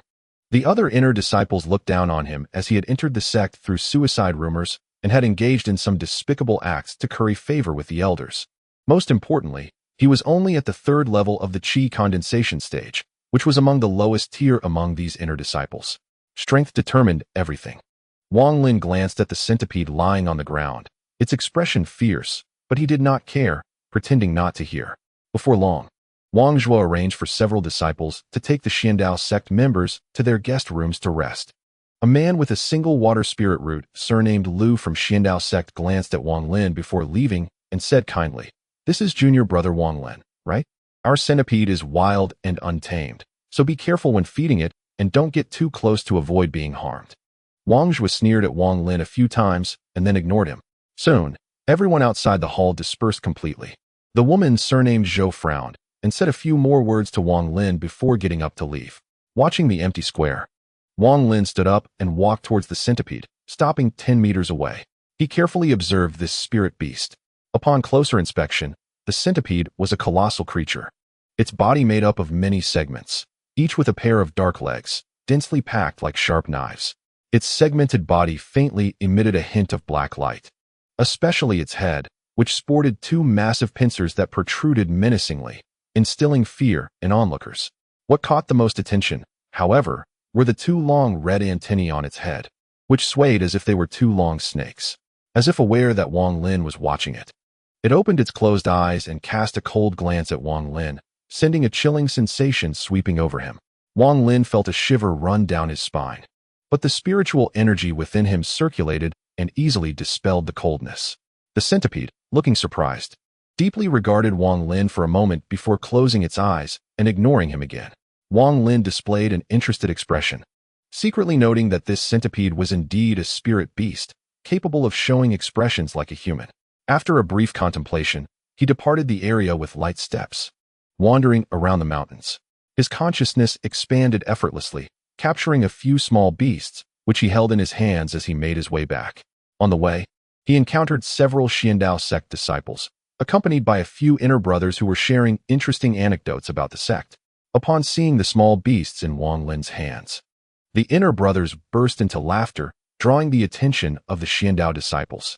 One female disciple of Xiandao sect, delicate and beautiful, with a face as soft as water, giggled and said, "Junior brother, these small beasts you caught won't satisfy the centipede at all. You'd better catch a bigger longworm. That's the centipede's favorite." "Ouyang Junior sister, this silly boy usually acts like a mute. You don't need to pay him any mind. You don't know? He didn't even qualify for cultivation back then. He failed all the tests and made a big fuss." In the end, the elders had no choice but to accept him as a registered disciple. Someone immediately flattered, and the speaker was none other than Sun Hao, who had mocked Wang Lin on the back mountain. "Registered disciple? But I see he is wearing red. He should be an inner disciple of Hengyue sect, right?" Someone from Xiandao sect questioned with confusion. "I haven't finished yet. This waste of a kid, I don't know what dirty tricks he used to win over an elder. But before long he was accepted as a true disciple. However, even so, with his talent, he'll only be laughed at for the rest of his life and will never make any progress." Sun Hao laughed loudly. Wang Lin glanced indifferently at these people without saying a word and quickly left. Not long after, he returned to the centipede, tossing the small beasts beside it. As soon as these two small beasts saw the centipede, they were terrified and trembled on the ground. The centipede opened its eyes, not even glancing at the small beasts next to it, and opened its mouth to release a wisp of black mist. The moment this black mist touched the two small beasts, a sizzling sound erupted. In the blink of an eye, the two small beasts turned into a pool of blood, which the centipede sucked up, transforming it into a blood column that it consumed. Wang Lin took a few steps back, his eyes flashing. Generally speaking, centipedes contain toxins, which were their strongest means of attack. He had once read in a book that the potency of a centipede's venom was closely related to its size. Simply put, the larger the centipede, the stronger the venom. The centipede before him was at least 100 meters long, and its venom was likely astonishingly potent. Wang Lin was not unfamiliar with centipedes. As a child in the mountain village, he often caught small centipedes to play with, and some even specifically caught centipedes to feed their poultry. Sometimes, if he accidentally got bitten, the bitten area would swell up. But as long as he rinsed it thoroughly with water, there wouldn't be any life-threatening danger. At most, he'd just stay home for a few days, and it would be fine. There was even a time when he had specifically collected centipede venom. The village doctor said that if used properly, centipede venom could cure illnesses. Years ago, his father struggled to support the family and couldn't afford wood, so he went into the mountains to chop it himself. The cold air in the mountains was heavy, and his father accidentally caught a chill, nearly losing his life. At that time, the prescription given by the doctor included centipede venom. Although his father eventually recovered, he was left with a chronic illness. Every time it rained, he would suffer unbearable pain. The doctor said that centipede venom could alleviate his condition, and because of this, Wang Lin had caught centipedes to treat his father many times. To this day, Wang Lin still vividly remembered those past events. Looking at the 100-meter-long centipede in front of him, Wang Lin stroked his chin, thinking that if the venom of a small centipede could cure illnesses, then the venom of this large centipede would undoubtedly be even more effective. It could potentially eliminate his father's long-standing ailment in one go. But this centipede was simply too large compared to it. He felt insignificant and worried that he might get hurt while trying to extract the venom. Suddenly, Wang Lin's expression changed as he remembered a folk remedy for extracting centipede venom from his village. It was said that this remedy was passed down by the elders, using certain herbs to make them into pellets, which, when fed to the centipede, would cause it to expel its venom. With this thought in mind, he looked at the centipede, feeling quite tempted. Without saying a word, he immediately headed towards the alchemy room. If there was a place in the entire sect with the most complete collection of herbs, it was definitely the alchemy room. And he hadn't seen Wang Hao in 4 years, so this was a perfect opportunity to pay a visit. As the sky grew darker, Wang Lin arrived at the alchemy room and happened to see Wang Hao cautiously slipping out from a side door. Upon noticing Wang Hao quickly put a finger to his lips and shushed him, signaling him to leave first. Wang Lin was taken aback. With a sweep of his consciousness, he noticed that the third senior brother in the alchemy room had a serious expression, continuously adding various herbs into the cauldron, looking very focused. After walking a short distance, Wang Hao quietly came out. Seeing Wang Lin not saying anything, he grabbed him and ran off. They didn't stop until they were far away, at which point Wang Hao let out a sigh of relief. Wang Lin, I heard you participated in the training 4 years ago. How is it going? What level of qi condensation are you at now? Wang Hao panted for breath. Looking with lingering fear in the direction of the Danfeng, I quickly asked, my expression filled with a hint of hope. The third layer of the qi condensation stage, huh? Wang Lin's divine sense swept across, and Wang Hao appeared almost transparent before him. After just one glance, he was shocked. Wang Hao had already reached the first layer of the qi condensation stage. But there was something very strange about his body. All the spiritual energy was not circulating in a normal state, but flowed in a bizarre manner, taking a new path. This flow, every time it completed a cycle, would extract a wisp of essence from Wang Hao's internal organs, merging into it. At this rate, it wouldn't be long before Wang Hao's essence would completely dissipate, leading to his death. Wang Hao smiled bitterly and said, did you figure it out? Wang Lin nodded and said solemnly, Wang Hao, tell me what's going on. Wang Hao clenched his fists, gritting his teeth as he said, back when we went to the trading fair, I couldn't get the creation pill, and I've been brooding over it ever since. Later, unintentionally, my master, Lu Yunjia, gave me a creation pill, saying it was a reward for being his disciple. I was overjoyed at the time, and Lu Yunjia also gave me a cultivation method, claiming it was better than what our sect offered. I was so dizzy that I didn't think much and just started practicing. Wang Lin took a deep breath and asked, what about the cultivation method? Let me see it. Wang Hao took out a bound book and threw it to Wang Lin, continuing, but after practicing for 2 years, my body got worse and worse. Although spiritual energy appeared within me, it wouldn't respond to my commands at all.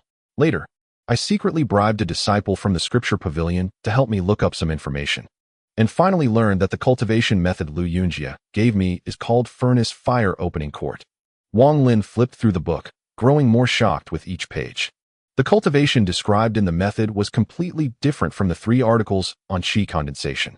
It emphasized not transforming the body with spiritual energy, but rather condensing all the spiritual energy within to form a vortex. As the vortex accumulated energy, it would gradually spread out from the body, capable of devouring the world's spiritual energy from the outside in, ultimately achieving the same effect as reaching the qi condensation stage. In simple terms, the 3 articles on qi condensation are gentle internal cultivation methods, gradually advancing from the inside out. In contrast, the latter is an incredibly domineering external cultivation method. If luck is on your side, you can form a vortex to consume spiritual energy from the world before your essence dissipates, allowing you to survive. However, if the vortex hasn't spread outward before your essence is exhausted, then death is certain. This furnace fire opening cord is collected in the scripture pavilion and is said to be a cultivation method from 5 years ago when the state of Lu exterminated the Tao. Among 10 practitioners, only 1 or 2 might escape death. Wang Hao gritted his teeth and said fiercely, what benefit does Lu Yunjie get from having you practice this method? Wang Lin's gaze flickered as he asked the crucial question. A cold light flashed in Wang Hao's eyes as he said darkly, he wants to use me as a furnace. The disciple from the scripture pavilion who copied the method for me recorded in detail that when someone practicing furnace fire opening court dies from the dissipation of their essence, if certain methods are employed, there's a chance to refine a longevity pill. Taking it can increase one's lifespan by 3 years. Wang Lin gasped, thinking to himself that this third senior brother, Lu Yunjie, was too ruthless. I don't dare to tell the elders and the sect master about this. After all, I'm Lu Yunjie's disciple. According to the rules, my life and death no longer belong to me. They completely belong to Lu Yunjie. If I had known this earlier, I wouldn't have agreed to be his medicine boy. Alas, now it's too late. Wang Hao's tone was bitter as he spoke with difficulty. A year ago, Lu Yunjie found out that I discovered the secret of the cultivation method, and he used my parents to threaten me. Now I am not in control of my own life. I must take several spirit-seizing pills daily, and my internal spiritual energy grows uncontrollably. I calculated the time, and at this rate, I only have a year left to live. Wang Lin remained silent for a moment and asked, "What are your plans? What do you need me to help with?" Wang Hao sighed and said, "You're only at the 3rd layer of the qi condensation stage. You can't help me. Lu Yunjie has already reached the 6th layer and is favored by the sect master because of his alchemy skills. I have lost hope. Wang Lin, you're my only good friend in Hung-Yu's sect these years. You're like my brother. I ask you for one thing. If you reach a high enough level in the future, kill Lu Yunjie and avenge me." After saying this, Wang Hao tightly clenched his fists. Wang Lin looked at him and nodded heavily. Wang Hao forced a smile and said, "Taizhu, you called me. What's the matter? While I'm still alive, if you need anything, just say it. I have plenty of spirit-seizing pills." Wang Lin looked at him deeply, burying the matter of refining the remedy in his heart, and shook his head. He wanted to help Wang Hao. But Lu Yunjie was at the 6th layer of the qi condensation stage, and he truly didn't have much confidence in his own strength. Although his divine sense was abnormal, and he had practiced the gravitational technique for over 20 years, he had never competed with any fellow practitioners. So he couldn't make any rash assertions about his own strength. Seeing Wang Lin silent, Wang Hao bitterly patted his clothes and said, "Taizhu, you're more capable than I am. Looking back to when we tested things at the foot of the mountain, sometimes it felt like a dream. Time passed so quickly." With a sigh, Wang Hao turned dejectedly and walked away, his figure gradually disappearing from Wang Lin's sight. The weak are prey to the strong. Everything relies on strength to speak. Is this the truth of the cultivation world? At that moment, Wang Lin felt deeply enlightened, standing still and staring blankly at the sky. At that moment, he entered a state called enlightenment. This so-called enlightenment is not the kind where one's understanding leads to an immediate surge in cultivation or ascension. Rather, it is a feeling akin to being enlightened. This feeling can provide practitioners with different experiences, enhancing not their cultivation or divine sense, but rather their understanding of the laws of heaven and earth. Wang Lin realized the cruelty of the cultivation world. It is a reflection of the survival of the fittest. If one wants to cultivate immortality, the most basic requirement is to possess the mindset of a cultivator. Is the weak are prey to the strong really the mindset that a cultivator must have? Wang Lin murmured to himself, deeply exhaling. He moved his body and disappeared from the spot, just as he was about to return to the medicine garden. Wang Lin suddenly had a strange expression as he looked at the guest room of the Xiandao sect in the distance. After a brief contemplation, he walked over there. Before he approached, he heard an exaggerated voice coming from inside. "I say to all the brothers of the Hung-Yu sect, my flying sword is remarkable. One of the unparalleled treasures of our Xiandao sect, called the Ziwu Golden Money Sword. You can go ask around. I finally managed to sneak it out this time. And whoever swaps it must swear an oath not to present it at the exchange meeting 3 days later. Otherwise, I won't sell it. Is it true? Is this treasure really as magical as you say?" Someone immediately expressed disbelief. "I, Li Shan, never lie. If you don't believe me, that's fine. This flying sword can be sold anywhere." Wang Lin had noticed the unusual gathering of people here earlier, with disciples from both sects present.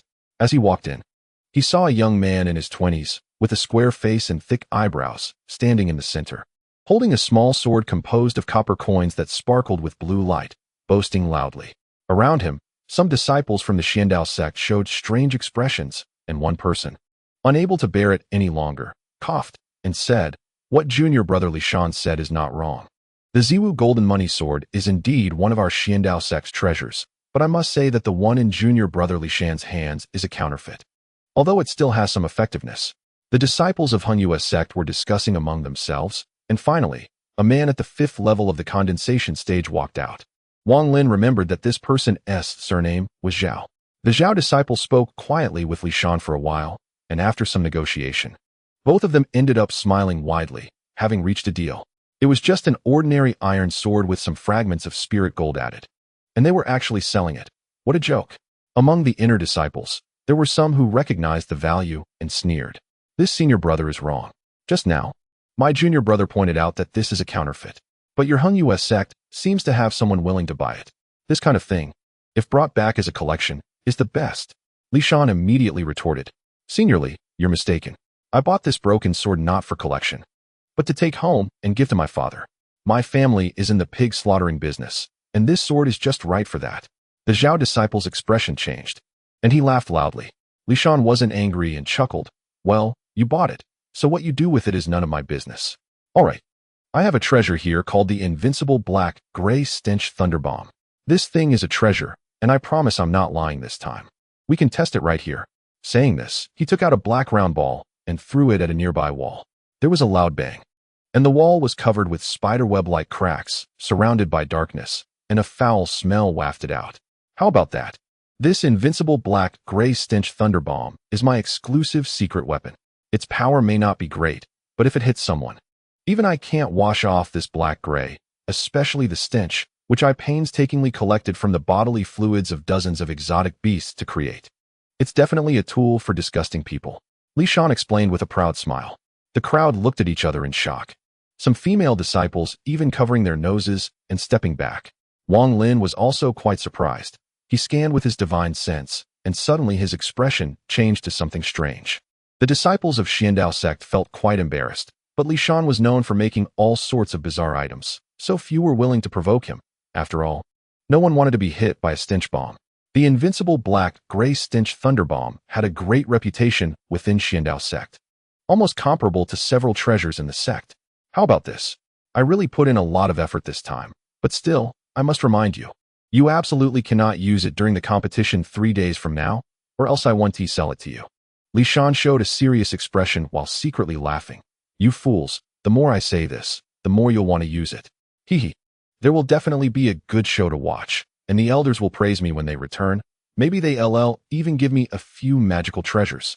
Thinking of this, his eyes sparkled, and he began to shout. Brothers of Hung US sect, there's an old saying that killing is just a matter of hitting the head. But today I'm telling you, killing can't compare to the satisfaction of disgusting someone. Disgusting someone can leave them with a stench for a lifetime. Just imagine, when you're fighting with your enemy, suddenly using this move. Even if you can't defeat them, you'll have an unimaginable advantage in terms of face. Or when you're escaping, having this move will definitely yield miraculous results. If your opponent is all covered in black-gray and smells terrible, if you run towards a crowded place, would they dare to chase after you? And if you encounter a love rival, this move has an effect that can determine victory or defeat. Hee hee, who would dare to fight you for a woman if you use this move? I guarantee that the little sister will never associate with the rival again. She can't stand that stench. Li Shan's enthusiastic speech moved many inner disciples, especially the part about dealing with love rivals, which made quite a few inner disciples' hearts race. This thing was truly a killer move in the realm of love rivals. At this moment, Li Shan's gaze shifted, noticing Wang Lin not far away. He recognized Wang Lin as the waste of Hung US sect. In his eyes, such a waste was a big customer willing to spend everything for a chance. Several wastes from Xiandao sect had already been drained dry by him. And now seeing Wang Lin, Li Shan's heart soared, and he continued, especially for some junior brothers with low cultivation, this thunder bomb is the best tool for you. With this bomb in hand, who would dare to bully you? If someone bullies you, just throw one out, and I, Li Shan, guarantee that you'll walk around the sect without anyone daring to provoke you. At this point, Li Shan secretly chuckled to himself, thinking that it was impossible for no one to provoke him. Instead, he would be beaten up. This thunder bomb is truly a defensive weapon for junior brothers with low cultivation. Today I'm having a big sale, buy 2 and get 1 free. Just consider it a favor. In the future, if we meet in the cultivation world, don't forget to take care of me. Seeing that many people were moved, Li Shan quickly increased his sales pitch. Among the inner disciples who were swayed by his flowery words, one person asked, "Is this thing really as magical as you say? Can you show me a few more so I can choose one to experiment with? If it really is like that, I'll buy a few to play with." Without hesitation, Li Shan took out dozens of thunder bombs from his storage bag and gently placed them on the ground, as if afraid they would explode. This treasure must be handled with care. When using it, just throw it out, and it will automatically explode upon encountering resistance. The inner disciple speaking was someone Wang Lin recognized, Sun Hao. Sun Hao stepped forward, cautiously picking one from the many thunder bombs and examining it in his palm. Li Shan maintained a calm expression but inwardly mocked. You little brat, do you really think you can see any clues? Only the elders in the sect can see the secret inside. Sun Hao looked for a long time, but couldn't he find anything unusual about the thunder bomb. After a moment's contemplation, he threw it toward an empty space. The thunder bomb drew an arc in midair. The moment it hit the ground, Li Shan silently thought, explode. With a loud bang, the thunder bomb exploded, covering the ground with black-gray and emitting a horrible stench. Wang Lin's gaze flickered as he used his divine sense to cover the area. No one noticed the moment the thunder bomb hit the ground. He clearly felt a wave of spiritual energy fluctuation coming from Li Shan's body. It was the same as during the first experiment. Wang Lin stared at the thunder bomb, chuckling softly without revealing anything, continuing to watch. How about it, this senior brother? My thunder bomb is impressive, right? But I, Li Shan, am an honest person.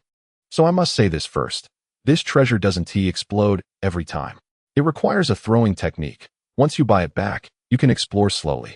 Don't say I tricked you if it doesn't explode later, Li Shan said with a smiling face. Without saying a word, Sun Hao stepped forward and whispered a few words to Li Shan, pulling him aside and taking out several items. After thinking for a long time, Li Shan reluctantly took out 10 thunder bombs to trade with him, muttering, buy 6, and you get 3 free. Well, since you're the first to trade with me, I'll give you one more. With someone leading the way and having tested it on the spot, several other inner disciples stepped forward to whisper with Li Shan and exchange some items. After each transaction, Li Shan would remind them a few times that he couldn't guarantee success every time, and if it didn't work once, they should practice a few more times. If they had any questions, they could always come find him for guidance on the throwing technique. When Li Shan said this, he couldn't help but laugh inwardly, thinking to himself that you all failed several times, and when it came to me, under my guidance, you succeeded once or twice.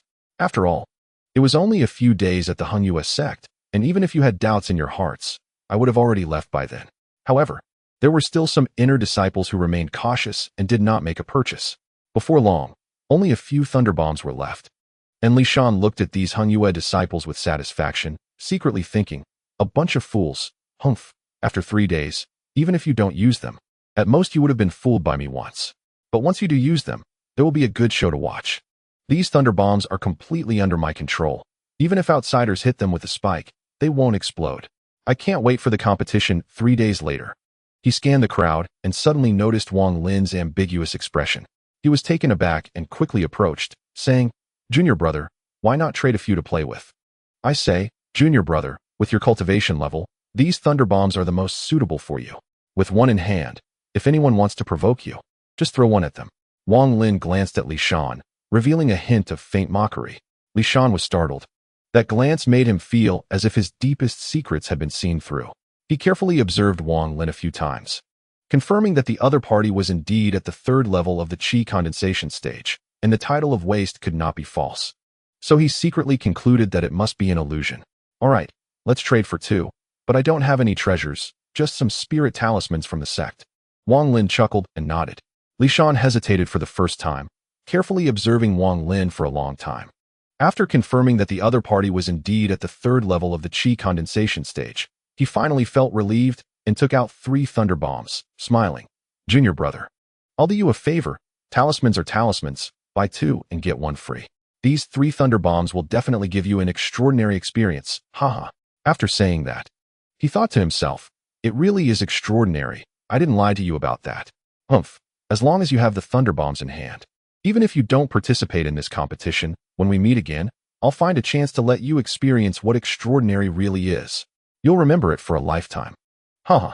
Chapter 46. The old monster Wang Lin put away the thunder bombs, glanced at the other party, and said, Senior brother Li Shan, I won't disturb you from selling things any longer. I take my leave. Li Shan quickly nodded, showing a friendly expression, and said, Junior brother, when you use these thunder bombs, be sure to be careful. I just mentioned the throwing technique, so I can't guarantee success every time. Don't say I tricked you if it doesn't work out. After that, He continued to shout at the others. Brothers, I still have a treasure here. It's the token of the Hahuan sect. Whoever has this can go to the Hahuan sect to find a beautiful partner for dual cultivation. This thing, I spent a lot of effort to obtain, and this time I'm reluctantly parting with it. Hung US sect brothers, you must seize the opportunity. Wang Lin chuckled, turned, and walked toward the medicinal garden. Before long, he returned to his residence. He scanned with his divine sense and found that Sun Daju was not there. So he sat cross-legged in his room and took out the 3 thunder bombs to examine them closely. After a long time, Wang Lin showed an interested expression. Under his divine sense, the thunder bombs appeared almost transparent, with no secrets to speak of. To put it simply, there was a trace of Li Shan's divine sense inside. He could control the explosion based on this. Wang Lin had never known that divine sense could be used this way. After mimicking it for a while, he easily covered his own divine sense over the thunder bombs. He did not remove the other party's divine sense, but wrapped it up, and if he wanted, he could remove it at any time. The application of divine sense on the thunder bombs gave Wang Lin great inspiration. He pondered for a moment and took out the mysterious stone orb. Since divine sense can be used this way, can it be condensed onto this orb? Wang Lin's eyes flickered, and his divine sense immediately condensed onto the mysterious stone orb. After a long time, Wang Lin frowned. The orb showed no changes. It appeared as ordinary as ever under his divine sense. After thinking for a while, Wang Lin's expression changed slightly. Holding the orb, he got up and quickly left the medicinal garden. He hurriedly made his way to the mountains, found a secluded spot, and confirmed it was safe before he immediately entered the dream space. The moment he entered, Wang Lin knew he was pressed for time. He immediately spread out all his divine sense. 1 minute, 3 minutes, 10 minutes, 30 minutes. There were no changes around him. Wang Lin rubbed his chin in frustration, murmuring, "Is it really impossible to leave divine sense inside the stone orb?" Just then, a long, strip-shaped light body closest to Wang Lin suddenly flickered with light before gradually dimming. Wang Lin was taken aback, and then, like a chain reaction, one light body after another darkened until all the light bodies in the entire dream space gradually faded, and before long, everything around him was plunged into darkness. Without a hint of light, Wang Lin was shocked. He cautiously observed for a long time, but could not see anything unusual. There's no need to observe any longer. With your mediocre perfect stage of the spirit moving period, thinking you can detect the anomaly of this heavenly reverse orb is simply wishful thinking. An old voice suddenly appeared, filled with a sense of age. Wang Lin was startled, his pupils constricting sharply. After practicing in the dream space for decades, this was the first time he heard a second person speak, and his heart was filled with immense shock. "Junior Wang Lin, may I ask who the senior is?" Wang Lin took a deep breath, suppressing his surprise, and respectfully cupped his fists. Wang Lin was originally a clever person, and he couldn't help but think at this moment that the other party couldn't have suddenly appeared. They had clearly been inside the stone orb all along. He had probably been under the other surveillance for nearly 30 years. Old man S name, a mere junior from a third-rate cultivation country like you, is not qualified to know. You've spent nearly 30 years, and with my secret assistance and the help of this heavenly reverse orb, you've only managed to reach the perfect stage of the spirit moving period. It's truly disappointing, especially your comprehension. You only just thought of using divine sense to observe the orb? Humph. Wang Lin remained silent. He had previously used divine sense to observe the stone orb, but it was just that he hadn't observed it for as long as he did this time.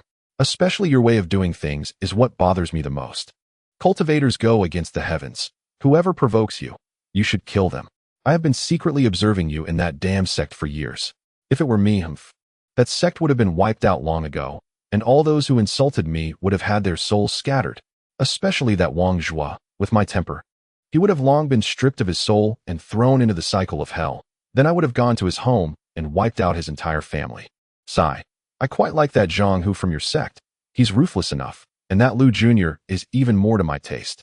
Wang Lin's expression was strange as he forced a smile and said, "Senior, don't interrupt. I haven't finished speaking yet. Your small sect still has a few little girls who look pretty nice. You really don't know how to enjoy yourself. If it were me, I would have long since captured them to be my furnace, draining their primordial yin until they're completely dry. Sizzle, that feeling is something I really miss. I haven't tasted that sensation in over 30 years. Wang Lin was dumbfounded, unable to speak for a long time. Kid, can you at least show some spirit? Hurry up and cultivate. Strive to reach the infant transformation period as soon as possible, and I can come out, sigh. Wang Lin hesitated for a moment. He felt somewhat confused and asked, Senior, what is the infant transformation period? Also, just now you said I am at the perfect stage of the spirit moving period. What do these mean? You can't think for yourself and just keep asking questions. Forget it, you little brat from a level 3 cultivation country. Even if you rack your brain, you won't be able to get an answer. Humph, listen up, kid. I'm talking about the realm of a level 5 cultivation country. To put it simply, your level 3 cultivation country only has 4 realms: Qi condensation, foundation establishment, core formation, and nascent soul. As for the God transformation stage, in your eyes, that's a legendary realm. Once a level 3 cultivation country produces a figure at the God transformation stage, your country will elevate to a level 4 cultivation country. Correspondingly, you will receive various support from the Cultivation Alliance and gain the qualification to compete for off-world cultivation stars, while also bearing the mission of maintaining the Cultivation Alliance. Similarly, if a level 4 cultivation country produces a figure at the infant transformation stage, it will advance to a level 5 cultivation country, and so on. As for the spirit movement stage, it is a general term used by level 4 and above cultivation countries to describe foundational cultivators, equivalent to Qi condensation in your place, but with a broader scope. Chapter 47. Lu Feng Wang Lin smiled wryly and said, the infant transformation stage is really too far-fetched for juniors. Nonsense, with me, a peerless expert from a level 6 cultivation country, helping you. What's the big deal about the infant transformation? Although I can't go out. For the past several decades, every time you meditate, I've been using my nascent soul essence to help you solidify your foundation. Otherwise, with your talent, even in 3 years, you wouldn't have reached this level. Moreover, unless you encounter a master of similar level to me, no one can see through your cultivation after absorbing my nascent soul essence. Besides, you have the heavenly reversal pearl in your hands. What are you afraid of? Back then, I went through great pains to seize this mysterious treasure that suddenly appeared in the Cultivation Alliance. But I ended up having my physical body destroyed and nearly lost my soul. I barely managed to hide inside this heavenly reversal pearl, intending to find a physical body to possess. But this damned heavenly reversal pearl, if it loses its entry, actually cannot let me out. I'm not lying to you, Junior.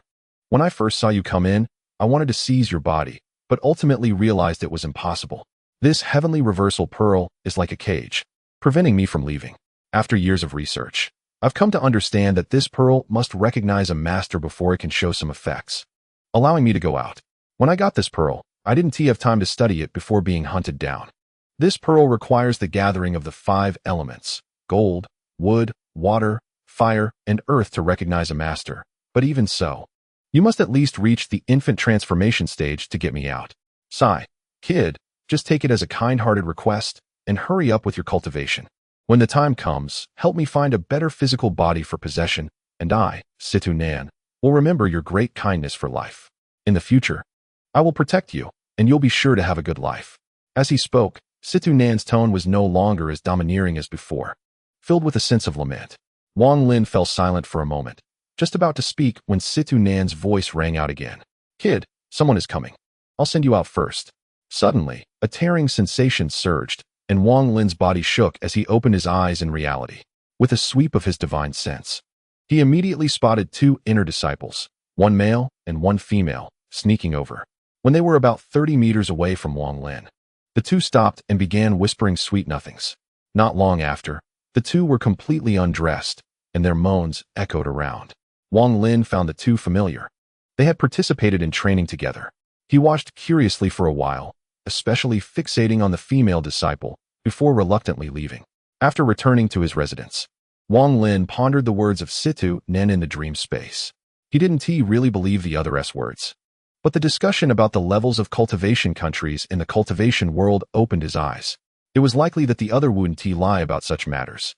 3 days later, the exchange between Hengyue sect and Xiandao sect officially began. This was a long-standing tradition between the 2 sects, so there wasn't much elaborate fuss. The exchange location was set at the sub-peak of Hengyue Mountain, Songsong Peak. An arched stone bridge spanned between the 2 peaks. Wang Lin had seen Songsong Peak from a distance several times before, but each time it was shrouded in mist, preventing him from seeing its details. Songsong Peak is one of the important locations of the Hengyue sect, where the abundance of spiritual energy is not weaker than that of the back mountain. It is a place where the two core formation ancestors have long been in secluded meditation. At the top of Tsangsong Peak, there is a stone staircase specially prepared for the exchange, surrounded by 8 giant white jade stones, densely engraved with the glorious history of Hangyue's sect from 5 years ago. Upon reaching this place, a powerful aura slowly emanated from the 8 white jades. As soon as this aura appeared, it immediately transformed into overwhelming killing intent, chilling to the bone and seizing the soul. Friend Huang Long, every time I see these 8 white jades from our sect, I feel differently. They truly are treasures of the Zhao Kingdom's cultivation world.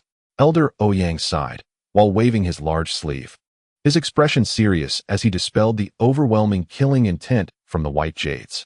Behind him, all the Xiandao sect disciples showed expressions of shock just a moment ago. The overwhelming aura emitted from the white jades made them feel as if they were on a battlefield, nearly unable to bear it. It wasn't until Elder Ouyang dispelled it that the feeling slowly dissipated. Friend Ouyang, this is a treasure crafted by our Hangyue sect's ancestors. Anyone within 100 meters of the white jades, who is not a disciple of our Hangyue sect, will be influenced by the killing intent it emits. I believe you know this, so I apologize for any abruptness.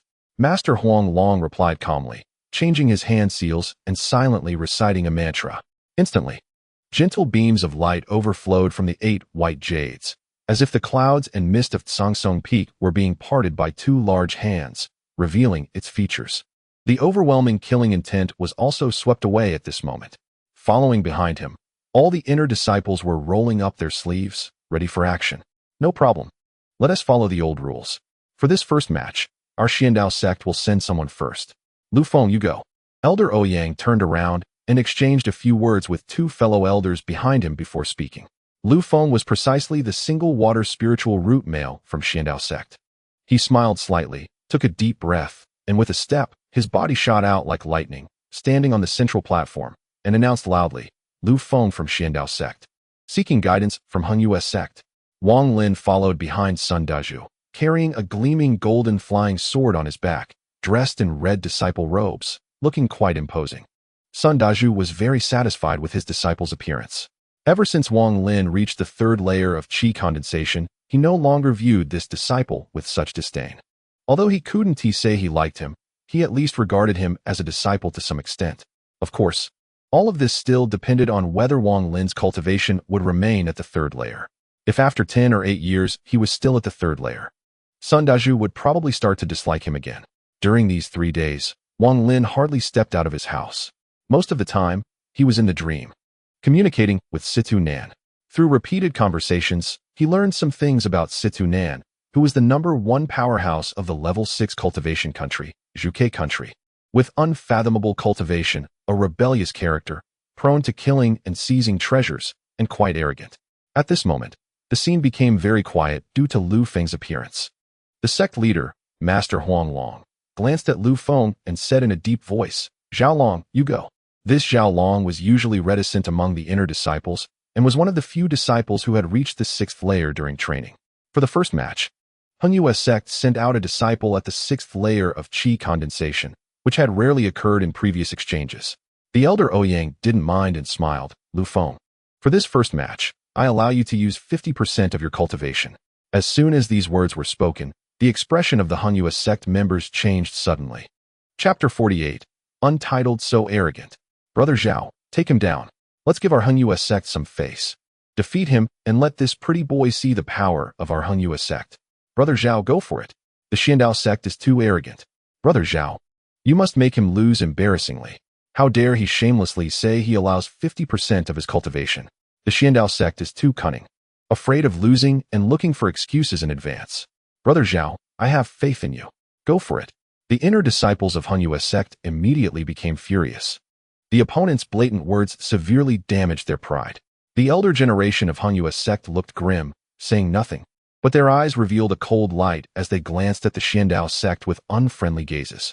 Sun Dazhu chuckled and whispered to Wang Lin beside him, Disciple, watch closely. This exchange is much more intense than before. It's the first time the Xiandao sect has been this arrogant. Wang Lin looked around at the angry expressions of his fellow disciples and carefully scrutinized Lu Feng. There was still a layer of mist blocking his spiritual sense, preventing him from seeing his true cultivation level. Standing on the stone platform, Lu Feng was gentle and elegant, smiling lightly. Brother Zhao, since our elder has instructed, I will only use 50% of my cultivation for this match. Zhao Long, of medium build and dark complexion, looked quite robust, not like a cultivator, but more like a martial artist from a secular sect. He cautiously glanced at Lu Feng and cupped his fists, saying, "Brotherly, please." As he finished speaking, he stepped forward, and a cluster of milky white lotus flowers appeared from beneath his feet. These lotus flowers quickly ascended, expanding and hovering around his body. A wisp of sword energy emanated from each lotus leaf. In that moment, Zhao Long's clothes began to flutter without wind, creating a sound like beating drums. The sect leader, Huang Long, smiled and said, "Zhao Long's lotus sword intent already possesses the power of a mid-grade technique. Not bad. Haha, sect leader, Zhao Long is my most prized disciple. His natural talent is good, but what's more commendable is his diligent cultivation. This lotus sword energy is something he selected from the scripture pavilion and has been practicing for 5 years, finally reaching the mid-grade realm." The red-faced elder said proudly beside him. The lotus sword energy is known for its offensive power. You inner disciples, pay attention and learn well. Such an opportunity is rare. Make sure to seize it. Elder Daoshu smiled and said to the disciples around him. Wang Zhuan narrowed his eyes, outwardly agreeing, but inwardly thought, lotus sword energy? Humph. I can do it too. When I cultivate for 5 years, I'll definitely be better than him. Brother Zhao is usually taciturn, and I didn't realize he actually practiced the lotus to this level. Sun Hao envied him secretly and began to watch carefully. At this moment, on the stone platform, Zhao Long shouted, "Junior brotherly, my lotus sword energy is extremely powerful. You must be careful." In that instant, the hovering lotus flowers suddenly spun quickly, and streams of blue sword energy shot toward Lu Feng like a torrential downpour, incredibly swift. Liu Feng's expression remained calm as he swiftly retreated, forming seals with his hands and shouting, "Water screen." At that moment, the entire sky suddenly darkened, and then points of crystal light appeared from all directions, revealing countless water droplets. These water droplets gathered in front of Lu Feng at lightning speed, forming a layer of water screen. As the sunlight flickered, it sparkled with 7 colors, looking spectacular. Elder Ouyang smiled and said to the disciples behind him, "The lotus sword energy of the Hanyu sect is difficult to master, especially this Zhao Long, who has already cultivated it to the sword intent level. Its offensive power is exceptional. Remember, when you encounter this lotus sword energy in the future, do not confront it directly.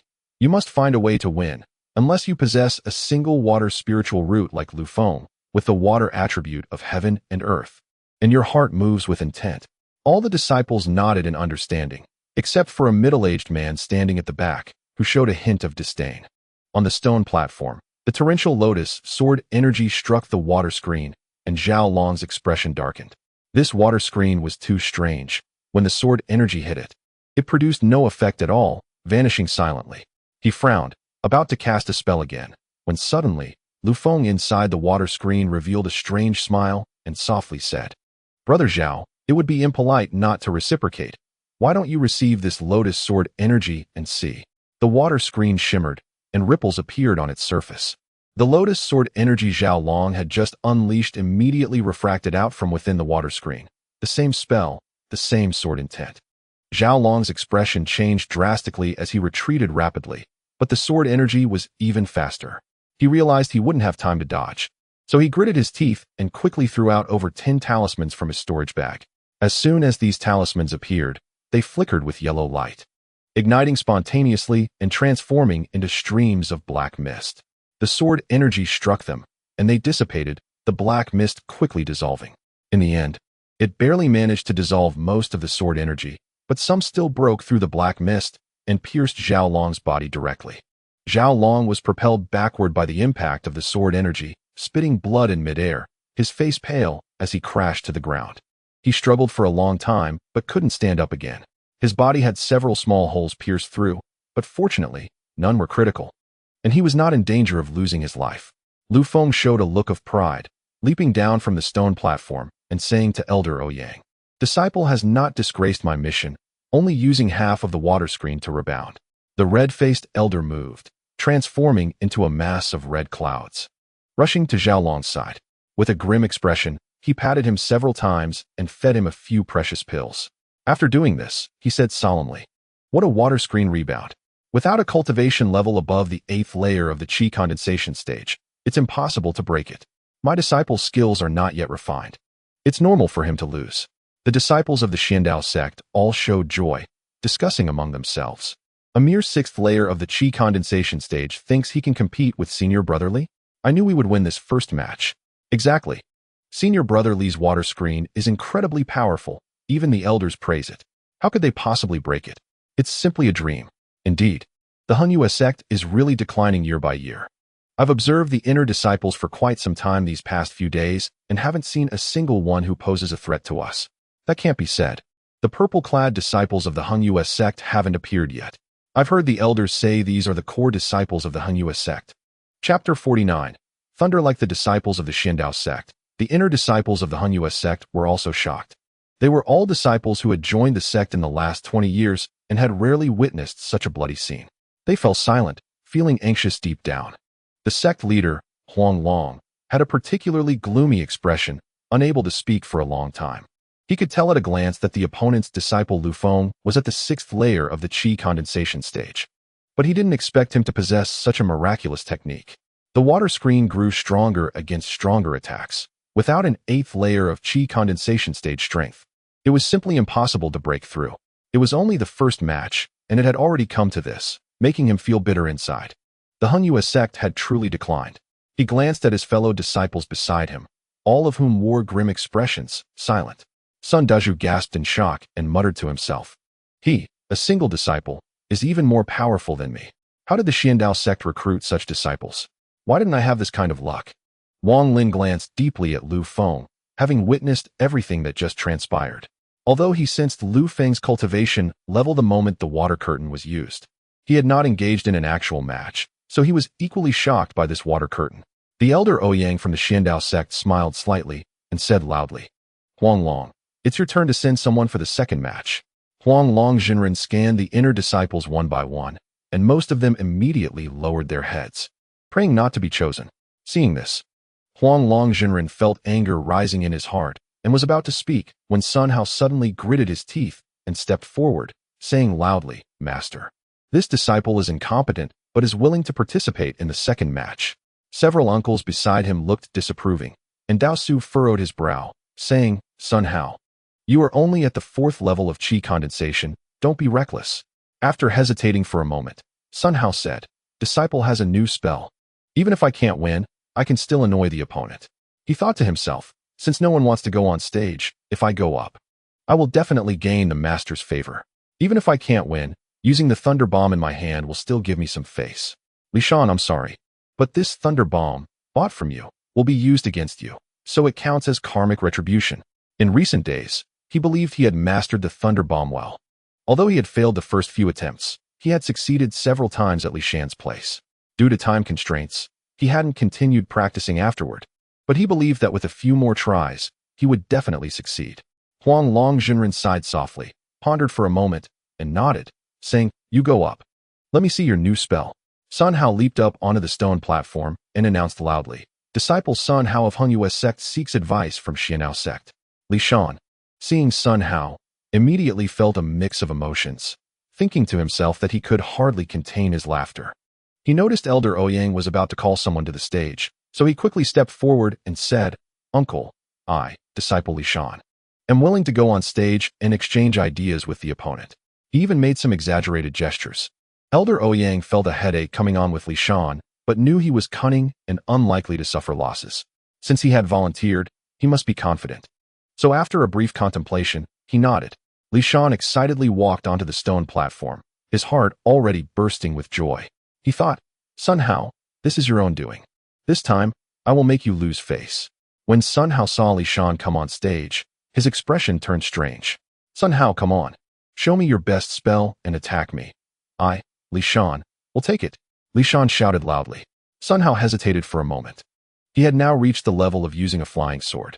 He made a hand seal, and a red flying sword shot out swiftly from behind him, circling around his body and flickering with cold light. "Go." The flying sword rushed toward Li Shan. and Sun Hao took this opportunity to immediately take out 4 or 5 thunder bombs, shouting, "Watch my spell." Li Shan burst into laughter, easily dodging the flying sword and thinking to himself, "Explode." Before Sun Hao could throw the thunder bombs, they suddenly went off with a loud bang, filling the air with an overwhelming stench. Looking at Sun Hao, he was now covered in black soot, standing there in a daze, unable to speak for a long time. He couldn't understand why the thunder bomb exploded before he even threw it. Did he use too much force just now? Li Shan sighed dramatically and said loudly, "Sun Hao, this move is too powerful. What kind of technique is this? Self-detonation? I told you before that thunder bomb should be handled with care, but you grabbed it so hard. Of course, it would explode early." The disciples of Xiandao sect burst into laughter, and the mocking voices filled the air. Even the inner disciples of Hunyue sect were struggling to hold back their laughter, fearing it would displease the elders. Huang Longjinren angrily waved his sleeve, and a gust of wind swept through, dispersing the foul smell and directly throwing the dazed Sun Hao back to Hunyue Peak. Elder Ouyang chuckled, "Huang Long, that Sun Hao mishandled his spell, so we can't see his true level. I think we should call this a draw." After speaking, he looked at Li Shan with appreciation. Huang Longjinren's face darkened as he said, "A loss is a loss. There's no such thing as a draw. Continue." Elder Ouyang laughed heartily and said, "No wonder it's a large sect from 5 years ago. Good, Su Mu, you take the stage." A disciple from Xiandao sect stepped forward. About 24 or 25 years old, with a fair complexion and refined features. He arrived at the stone platform, clasped his fist, and said no more. This time, Huang Longjinren did not call an inner disciple to the stage, but took out a jade slip, gently squeezing it. As the jade slip shattered, a flashing blue light spell formation immediately appeared on the stone platform. Then, amidst the dazzling light, 3 figures walked out. The 3 people were dressed in purple, and as soon as they appeared, a strong aura surged, making all inner disciples instantly alert. Elder Ouyang's expression also changed slightly as he carefully examined the 3. The middle-aged man standing at the back of the Xiandao sect disciples suddenly flashed his eyes, revealing a strong fighting spirit. After the 3 appeared, they scanned the entire venue coldly, and one of the middle-aged men, around 40 years old, said in a deep voice, "Xiandao sect? Humph. I lost to Lu 20 years ago, but this time I absolutely won't." Wang Lin's eyes tightened. He only recognized one of these 3, the second senior brother, Zhang Kuang. "Lu Song, you take the stage," Huang Longjinren said calmly. Lu Song nodded slightly, and the 2 people beside him floated down from the stone platform and stood next to Huang Longjinren. "Lu Song, 5th senior brother Lu Song. I heard he was already at the 6th level of Qi condensation 20 years ago. With him on stage, our Hunyue sect is bound to win. That's Lu Song. I've heard my master mention him many times. He's the #1 genius of our Hunyue sect in a century, and this time Xiandao sect is definitely going to lose. 5th senior brother, go for it. We look up to you." The inner disciples of Hunyue sect cheered excitedly, regaining their confidence after the losses in the previous 2 matches. Some female disciples even seemed infatuated, immediately developing a fondness for Lu Song. Huang Longjinren also smiled, secretly thinking that Lu Song would certainly win this time. Wang Zhuo looked at Lu Song with jealousy and snorted softly. The disciples of Xiandao sect also displayed expressions of surprise. Lu Song's reputation was well known to them, having dazzled everyone during the exchange 20 years ago. Although he ultimately lost, he left a deep impression on the elders of Xiandao sect. Elder Ouyang's expression darkened as he said, "Su Mu, I allow you to unseal the master's seal and show your true level." Su Mu's expression became serious as he unfastened his clothing, revealing a dark yellow talisman stuck to his chest. The elders of Hunyue sect were momentarily stunned, and after carefully examining the talisman, their expressions turned to shock. "Elder Ouyang, this talisman." Huang Longjinren's face lost color. Elder Ouyang's gaze flickered as he calmly said, "Huang Long, let me take this opportunity to clarify something. If my Xiandao sect wins today, in addition to the previous conditions, we also require the Hunyue Peak to be ceded to my Xiandao sect for 500 years. Everyone's expression changed. Huang Longjinren narrowed his eyes and said, "Elder Ouyang, are you joking?" Elder Ouyang shook his head and said, "Huang Long, as you can see, this talisman cannot be made by anyone below the nascent soul stage. To be honest, one of our ancestors returned from a battlefield outside the 4th level cultivation realm and brought back news that all your Hunyue sect ancestors have perished." The expression of Huang Longjinren changed repeatedly. After a long time, he said in a deep voice, "Ouyang Taoist, stop talking nonsense. Otherwise, don't blame Heng sect for being unkind." The old man Ouyang smiled slightly and said, "My Xiandao sect is precisely considering our past friendship, which is why we did not resort to coercion, but instead left Heng sect some face. This time, if Heng sect wins, then this matter will be over. I have conveyed my words." Huang Long Taoist, continue the competition. The inner disciples of Heng sect were all confused, but they felt a heavy stone pressing down on their hearts. At this moment, the sky seemed to darken. Wang Lin was shocked in his heart and thought to himself that what Situ Nan said was indeed true. The cultivation world is indeed divided according to national hierarchies. Sun Daju's face turned pale, his eyes devoid of spirit, muttering to himself, "It's over, it's over. The ancestor is dead." Heng sect could once rely on the ancestor to intimidate other sects and barely maintain a foothold, but now it's finished. Damn it. If it weren't for the fourth-level cultivation nation, Qinglong country, withdrawing all the Yuanying ancestors 5 years ago for the struggle over the outer stars, Heng sect wouldn't have ended up like this. Seeing that his junior brothers and the inner disciples were all panicking, Huang Longjunren suppressed his anxiety and shouted, "Heng sect disciples, do not panic. The truth of this matter will be discerned by the Golden Core elders within the sect. What are you all afraid of?" Lu Song, continue the competition. On the stone platform, Lu Song, who had just been startled by the old man's words, tightened his focus and opened his mouth to unleash a purple glow. As the purple light emerged, it immediately expanded into a large hand shimmering with dark light. Reaching for Su Mu, Su Mu's expression shifted slightly. Without a word, he slapped his storage bag, and 6 golden shining spheres flew out to meet it. Lu Song sneered, his right hand secretly forming a seal. The large hand in midair waved, and a strange wind rose, causing the 6 golden spheres to tremble slightly and deviate from their trajectory. The strange wind further disturbed the spiritual energy within Su Mu's body, causing his expression to change drastically as he shouted, "Explode." The 6 golden spheres exploded simultaneously, sending out a circular shockwave that forced the onlookers to retreat repeatedly. Lu Song snorted coldly, mocking trivial skills. The large hand in midair clenched into a fist, disregarding the explosion of the golden spheres, and rapidly smashed down. Su Mu's face turned ashen. As he saw the strange hand descending upon him, he gritted his teeth, and suddenly a plain-looking yellow paper floated up from his storage bag. Su Mu bit his tongue and sprayed out a mist of blood. The blood mist in midair rapidly transformed into liquid, coalescing into a blood dragon. Su Mu did not blink, his right hand forming a seal as he chanted incantations. The blood dragon twisted, connecting its tail, forming a strange pattern that was suddenly stamped onto the yellow paper. The yellow paper emitted a dazzling light, resembling a miniature sun, causing the descending fist to visibly dissipate at a rapid pace. Wang Lin's heart stirred. He also had a similar paper talisman in his storage bag. It turned out to be a spiritual treasure. Lu Song's brows furrowed, and with a flick of his sleeve, 2 white dragons flew out, circling rapidly in midair before striking at Su Mu with lightning speed. Su Mu let out a bitter laugh. At this moment, all his energy was focused on resisting the enormous, strange fist above him, leaving him powerless against the 2 flying swords transformed into white dragons.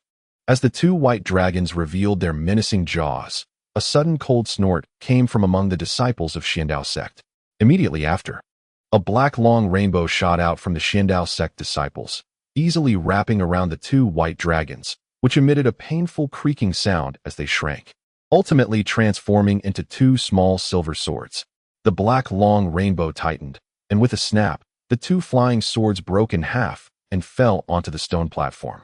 Lu Song's expression changed instantly. His mind-connected flying swords were destroyed, and he spat out a mouthful of blood, revealing a look of horror. The large hand pressing down on Su Mu also dissipated due to the damage to Lu Song's spirit. Su Mu narrowly escaped disaster, quickly grabbed the yellow paper, and retreated rapidly, a look of relief appearing on his face. Lu Song walked off the stone platform with a dim expression. Huang Longjunren's face darkened as he shouted, "Xiandao sect, do not go too far." The several junior brothers beside him glared angrily, and some, with fiery tempers, had already taken out their personal treasures, looking ready to fight at any moment. The inner disciples also began to see the situation clearly, revealing expressions of anger, while the 2 other purple-clad disciples looked serious. their gazes fixed on the middle-aged man standing at the back of the Xiandao sect. The cold snort just now had come from him. The old man Ouyang glanced back at the middle-aged man, shook his head with a bitter smile, and said, "For this third match, your Hengyue sect will win. As for what happened just now, I, Ouyang, will not say more." The middle-aged man at the back strode out arrogantly, stepping down with a loud crack. A long crack immediately appearing beneath his feet, spreading to the edge of the stone platform. Chapter 51, Appearance at the same time. His body swayed and appeared on the stone platform, looking down haughtily at the Hengyue sect crowd, saying, "You inner disciples, come at me together. I, Zhou Peng, am enough." The disciples of Hengyue sect immediately erupted in outrage. Even the elders of Hengyue sect frowned. The disciples of Xiandao sect, however, remained unusually silent, all showing respect in their eyes. Clearly, this person held a significant status in Xiandao sect. The old man Ouyang cleared his throat and said loudly, "Huang Long Daoist. This Zhou Peng is my Xiandao sect's eldest disciple. This time, let us decide the winner with just one person. If anyone among you can withstand 10 seconds without being defeated, it will count as a victory for Hengyue sect." With a flash of arrogant eyes, a figure moved and leaped onto the stone platform, saying in a deep voice, "What an arrogant brat. I will meet you." Zhou Peng laughed wildly and said, "You? It looks like you're at the 6th level of qi condensation, hiding your strength at the 8th level of qi condensation. With such cultivation, it's not enough." As he spoke, a cold light flashed in his eyes, and with a casual flick of his sleeve, a giant snake that was entirely black leaped out, growing larger with the wind, instantly transforming into a colossal python. The giant python's head was enormous, coldly gazing at the shocked Zhang Kuang, and suddenly inhaled, unleashing an unimaginable force of suction. This suction was peculiar, targeting only Zhang Kuang. Zhang Kuang had no ability to evade, before he could even use any techniques. His body was drawn in as if it were a kite with a broken string. Zhou Peng sneered, his right hand flicking, grabbing Zhang Kuang by the neck, arrogantly saying, "Go back and cultivate for a few more decades before you come find me." With that, he flung his right hand, sending Zhang Kuang flying backward at an incredible speed. The last remaining purple-clad disciple immediately jumped forward to catch Zhang Kuang, but could not stop the force of the throw, and both slid a long way on the ground before finally stopping. Zhang Kuang's face was ashen, his eyes tightly closed, his body trembling constantly. On his neck was a dark handprint, as if a pair of pincers were tightly gripping his throat. The purple-clad disciple who caught him now looked horrified, remaining silent. Huang Longjinren felt bitter inside. The opponent's eldest disciple was truly too strong. He could see that the opponent's displayed strength had already reached the 1st level of qi condensation. He must surely have hidden cultivation talismans, making it impossible to see his actual cultivation level. Looking around at the inner disciples, Huang Longjinren sighed inwardly. None of these disciples could stand firm against him. Even the eldest disciple of the sect at the core formation stage is only at the 10th layer of the qi condensation stage. He might be able to fight a battle. However, if he loses again, the Hengyue sect will be completely defeated this time. Forget it. This time, our Hengyue sect is hopeless. Old Ouyang's words should be communicated to the two ancestors as soon as possible for a decision. If everything the opponent says is true, sigh. This Hengyue peak cannot be preserved. Master Huanglong sighed bitterly. Zhou Peng arrogantly scanned the crowd and said, "Who is next?"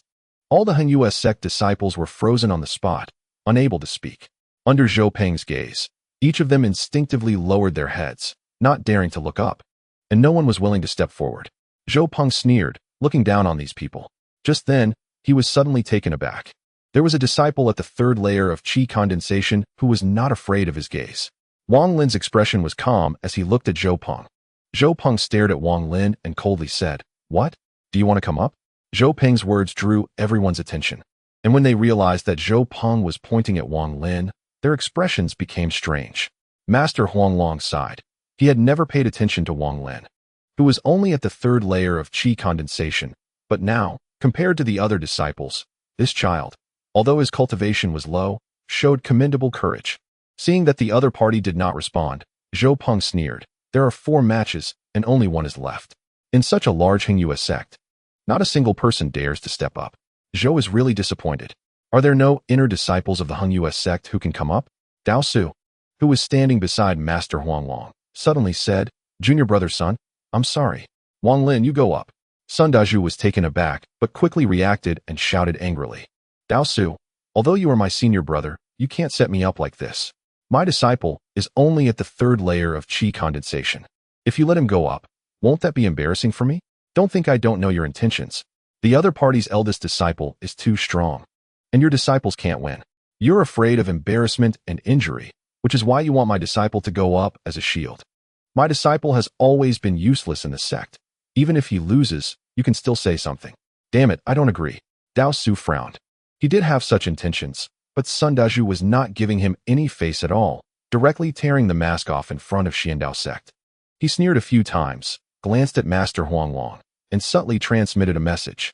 Master Huanglong sighed and decisively said, Junior brother Sun, stop talking. Wang Lin, you go up. Sun Dazhu, furious, waved his sleeve and stood aside, looking up at the sky, sneering continuously. Wang Lin clasped his fists and respectfully said, As you command. After saying that, he took a deep breath and slowly walked forward onto the stone platform. The disciples of Xiandao sect began to laugh loudly. Hengyue sect, are you not ashamed? Even a waste can come up. Does he deserve to compete with our eldest senior brother? This waste doesn't even need our eldest senior brother to deal with him. I could crush him with a finger. Eldest senior brother, they are admitting defeat by sending up a cannon fodder. This waste is actually quite pitiful. Eldest senior brother, please show him some mercy and send him down gracefully. Old Ouyang and the two elders beside him exchanged glances, both revealing disdain. Old Ouyang said with a smile, Friend Huanglong, today I've completely understood Hengyue sect. Master Huanglong's expression darkened, and he didn't speak. With a flick of his sleeve, he turned and walked away. He had no hope for Wang Lin. Sending him up was merely to provide a buffer to conclude this last match. He acknowledged defeat in this match. After all, if they lost, it wouldn't be too embarrassing, but if no one dared to come forward due to fear, that would be truly shameful. With no other inner disciples daring to step up, only Wang Lin was sent. Behind him, all the senior members of Hengyue sect shook their heads and turned to leave. Even the inner disciples began to move their feet, unwilling to stay and be embarrassed any longer. Chapter 52. The match begins. 2. Zhou Peng laughed arrogantly and said, Wang Lin, I can blow you off the stage with just a breath. Stand steady.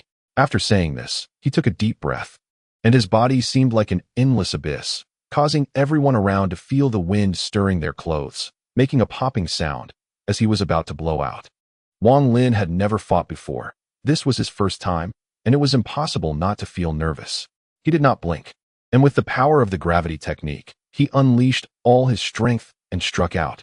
To be safe, he also took out a thunderbolt talisman, infused it with his divine sense, and threw it out. With a loud bang, a huge explosion erupted, and amidst the black smoke, Zhou Peng was thrown out, crashing heavily to the ground. He was covered in black ash, exuding a foul odor, with a dumbfounded expression almost identical to that of Sun Hao earlier. The enormous python in midair also dissipated. The loud noise startled the Hengyue sect members who were about to leave. They all instinctively turned to look back, but then their expressions froze. The scene suddenly became very quiet. Master Huanglong was in a daze, his heart surging with waves of disbelief, as if countless thunderclaps were bombarding his ears, buzzing loudly. Impossible. When did this Wang Lin become so powerful? The opponent is the eldest disciple of Xiandao sect. Dao Su rubbed his eyes vigorously, shocked to the point of disbelief. The black-clothed disciple, Brother Zhang, who had brought Wang Lin into Hengyue sect, also wore a shocked expression, revealing an incredulous look, thinking to himself, is this the Wang disciple I've been teaching to practice diligently? How could he possibly be like this? Clearly at the third layer? Is this really Wang Lin, the waste who entered the sect by committing suicide? The red-faced elder was shocked, his mouth agape. Even his breathing seemed to stop at that moment. Another elder named Song was stunned, his expression frozen. Wang Zhuo was also taken aback. His expression was like a wax figure, his mind echoing, Wang Lin? Waste. He shook his head vigorously, feeling lightheaded, as if he were in a dream. Repeatedly telling himself this was a dream, this was an illusion.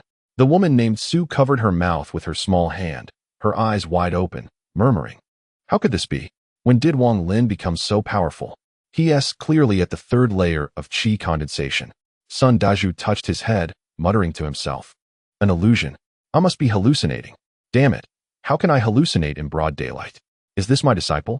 The woman surnamed Zhou stared blankly at Wang Lin on the stone platform, her mind a blank.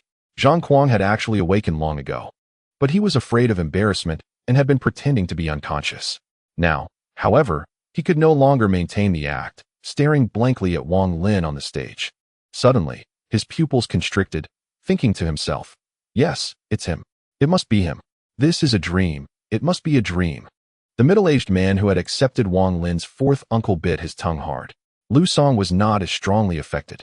It was the first time he had heard of the name Wang Lin. He looked deeply at Wang Lin, thinking, when did such a master emerge among the inner disciples?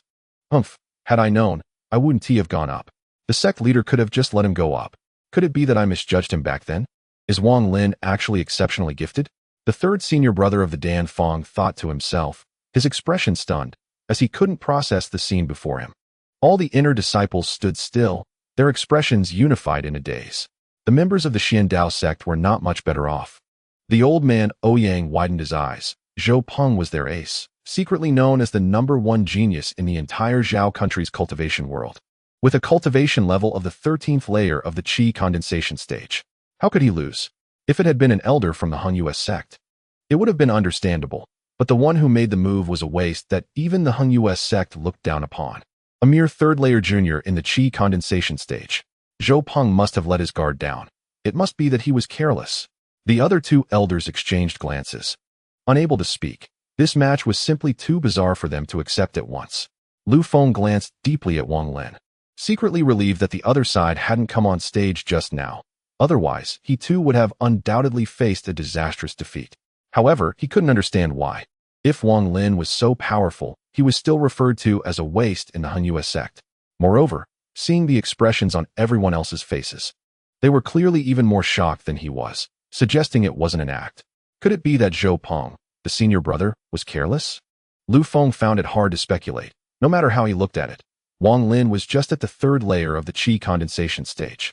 The other disciples mostly shared Lu Feng's thoughts, believing that Zhou Peng, the senior brother, must have been careless and ambushed, showing expressions of indignation.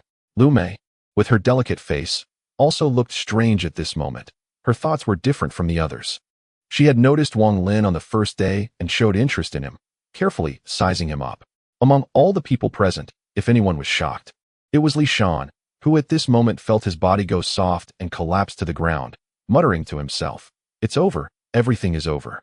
That thunderbolt bomb was sold to him, and look what he did, he used it on the senior brother. The senior brother must hate me for this. He's lost face. And afterward, who knows what method he will use to deal with me. Li Shan, oh Li Shan, you had a lifetime of fame. Yet you couldn't see that Wang Lin was pretending to be a pig to eat a tiger. Wang Lin, you are too despicable, too shameless, too insidious. You have caused me great harm. How will I stay in the Xiandao sect in the future? The senior brother won't let me off. No. I need to think of a way to wash off the black ash, to get rid of the stench. This black ash was my proudest possession back then, and there's no antidote. It won't come off without at least half a year of bathing. And that stench, I specially concocted it to steal someone else's girlfriend. I wouldn't dare touch it myself. Other than standing in the wind for a month, there's no way to get rid of it. I'm finished. Just then, Zhou Peng woke up, nearly fainted from his own stench, and hoarsely shouted, "Li Shan, I won't let this go." Li Shan couldn't bear the blow and cried out loudly, "Senior brother, I was wrong. Please spare me. I know I was wrong. I won't be greedy again." Zhou Peng was furious, his body lightning quick, bringing with him an overwhelming stench and a face covered in black ash, returning to the stone platform. His face twisted in rage, and he screamed hysterically, "Wang Lin, that doesn't count. I wasn't prepared. You ambushed me. Let's do it again, and this time no ambushing." Chapter 53. The Appearance 3. Wang Lin was also stunned, taking a long time to regain his composure. Zhou Peng was furious, thinking he had been careless. How could a mere third-layer Qi condensation stage junior possibly defeat him? This time, without a word, he directly summoned the colossal python again, forming hand seals as the python roared, ready to open its massive mouth. Wang Lin used the gravitational technique again, slapping it away. The giant python let out a mournful cry and instantly dissipated. Looking at Zhou Peng, his right cheek was swollen, and he spat a mouthful of blood. His body again thrown far away. As soon as he landed, he rushed back onto the stone platform, hair disheveled, disregarding the blood at the corner of his mouth. directly tearing off his clothes and ripping off the talisman stuck to his chest, his momentum suddenly skyrocketing, his head swaying bizarrely. Wang Lin, that doesn't count. I didn't use my true strength. Let's go again. Wang Lin now had confidence in his strength, without waiting for the other to finish. He directly used the gravitational technique again, slapping him once more. With a loud smack, Zhou Peng, who had reached his peak momentum, again spewed blood and flew out, crashing to the ground and not getting up for a long time. His internal spiritual energy was in turmoil, and after struggling for a while, he was overwhelmed by the feeling of suffocation, losing consciousness. The scene fell silent. Apart from the heavy breathing of both sides' disciples, there was no other sound. Huang Longjinren finally regained his senses, a look of wild joy on his face. The more he looked at Wang Lin, the more he found him pleasing to the eye, secretly thinking, this Wang Lin is a blessing for my Hanyu sect. This kid has already cultivated to such a high level, yet kept it hidden. He really deserves a beating. But how did he cultivate? This is something I need to ask him about. Sun Dezhu took a deep breath, secretly thinking, oh heavens, you finally opened your eyes and gave me such an amazing disciple. The proudest thing in my life is that I accepted this child Wang Lin back then. Oh heaven. From now on, in the sect, let us see which senior brother dares to mock me. Dao Su was dumbfounded. The first match could still be explained by luck, but the next two matches were definitely real contests. What shocked him even more was that the other side's senior disciple, after tearing off the talisman, had already reached the 12th layer. Yet even so, he was still slapped down by Wang Lin with the gravitational technique. What level has Wang Lin reached? He scrutinized for a long time, but no matter how he probed with his divine sense, he couldn't see through Wang Lin's cultivation. The old man with a red face finally regained his senses, secretly thinking, this Wang Lin was able to enter the sect because I agreed back then. Humph, I have a keen eye for heroes. The middle-aged man who accepted Wang Lin's uncle's refined iron also thought to himself, fate, this is fate. It seems I have a connection with this child. Otherwise, I wouldn't have strongly recommended him for entry. I have done a good deed for the Hanyu sect. I must tell the sect leader about this later and get credit for it. Not far from him stood a middle-aged man with a waxy yellow complexion, who was nodding while stroking his beard, secretly thinking, I knew from the first test that this kid had extraordinary perseverance. Now, seeing this, he is indeed remarkable. Humph. Let Sun Dezhu take him. Otherwise, Wang Lin should have been my disciple. Wang Zhuo was now completely awake. He was no longer floating in confusion, but bitterly thought, so he is this strong. I mocked him in every way before. Who knows how he will take revenge on me in the future? Sai, what should I do? The woman from the Zhou family had a bright look in her eyes. She was now completely sure that Wang Lin was deep and concealed. Thinking back to when she always believed he was only at the 3rd layer of qi condensation and had shared many sentiments with him, her face couldn't help but turn slightly red. She secretly thought, this Wang Lin is truly something, clearly so powerful. Yet he deceived me into thinking he was only at the 3rd layer of qi condensation. Humph, I must ask him about this later. The woman surnamed Su blinked her large eyes for a long time, looking at Wang Lin, then at Wang Zhuo, muttering to herself, how could he compare to senior brother Wang Zhuo? In such a scenario, it should be senior brother Wang Zhuo who is in the spotlight. But Wang Lin is just too amazing, slapping down the other side's senior disciple with a single blow, and doing it 3 times in a row. What a relief. This Wang Lin has been pretending to be a pig to eat a tiger, so despicable. Fortunately, I didn't mock him much before, otherwise, I would have been in trouble. Hee hee, those who used to enjoy mocking him will definitely see a lot of good shows in the future. An inner disciple secretly laughed as he glanced at a few of his senior brothers beside him. It's over. I used to mock him so sarcastically. But now looking at him, he could crush me with just one finger. Damn it, if your cultivation is so high, why pretend to be weak? That's so shameless. Sigh. Wang Lin is known for holding grudges among the named disciples, nicknamed the Black-Hearted Wang. I better make nice with him, thought an inner disciple who often ridiculed Wang Lin. Looking troubled, Wang Lin must be a broad-minded expert. My previous mockery probably didn't even register with him. It's like a dog biting a person. A person can't bite a dog back. Yes, it must be like that. Senior brother Wang is an expert. How could he lower himself to my level? Another inner disciple who had mocked Wang Lin multiple times began to feel anxious. The 3rd senior brother of the alchemy room gasped, his expression shifting from one extreme to another, thinking, oh no, Wang Lin and Wang Hao are relatives, and I heard their relationship is pretty good. What should I do? If it were 3 days ago, I could just owe him a favor and let Wang Hao go, But now, sigh, Wang Hao has already turned out like that. If he goes to find Wang Hao, won't I be facing his wrath directly? Wang Hao cannot be kept alive. If I leave now, I'll be talked about later. After the competition, I'll deal with Wang Hao first, and hope to make it look like there's no evidence. Sigh. Elsong looked down at his purple robe, bitterly smiling to himself, thinking, the inner disciples of Hunyua's sect are about to face a storm. Wang Lin is not simple, he has deep schemes. He must have hidden his cultivation to make a grand appearance today. It won't be long before Wang Lin's name spreads in the cultivation world of Zhao country. I can only befriend him. I must not become his enemy. In a blink, he had decided how to treat Wang Lin in the future. Zhang Kuang's face was full of bitterness. He had just switched to the spiritual spring water and thought it was just rich in spiritual energy. So he didn't pursue Wang Lin after the trading event. Chapter 54. Appearance 4. But after comparing it with the spring water in the back mountain, he immediately noticed the difference. This spring water is not only several times richer in spiritual energy, but also contains a magical effect. After analyzing it, he was shocked to find that this spring water could actually preserve youth. If consumed regularly, it could absolutely keep one youthful forever. He had only drunk a few drops and immediately felt the difference. This astonishing discovery made his heart race.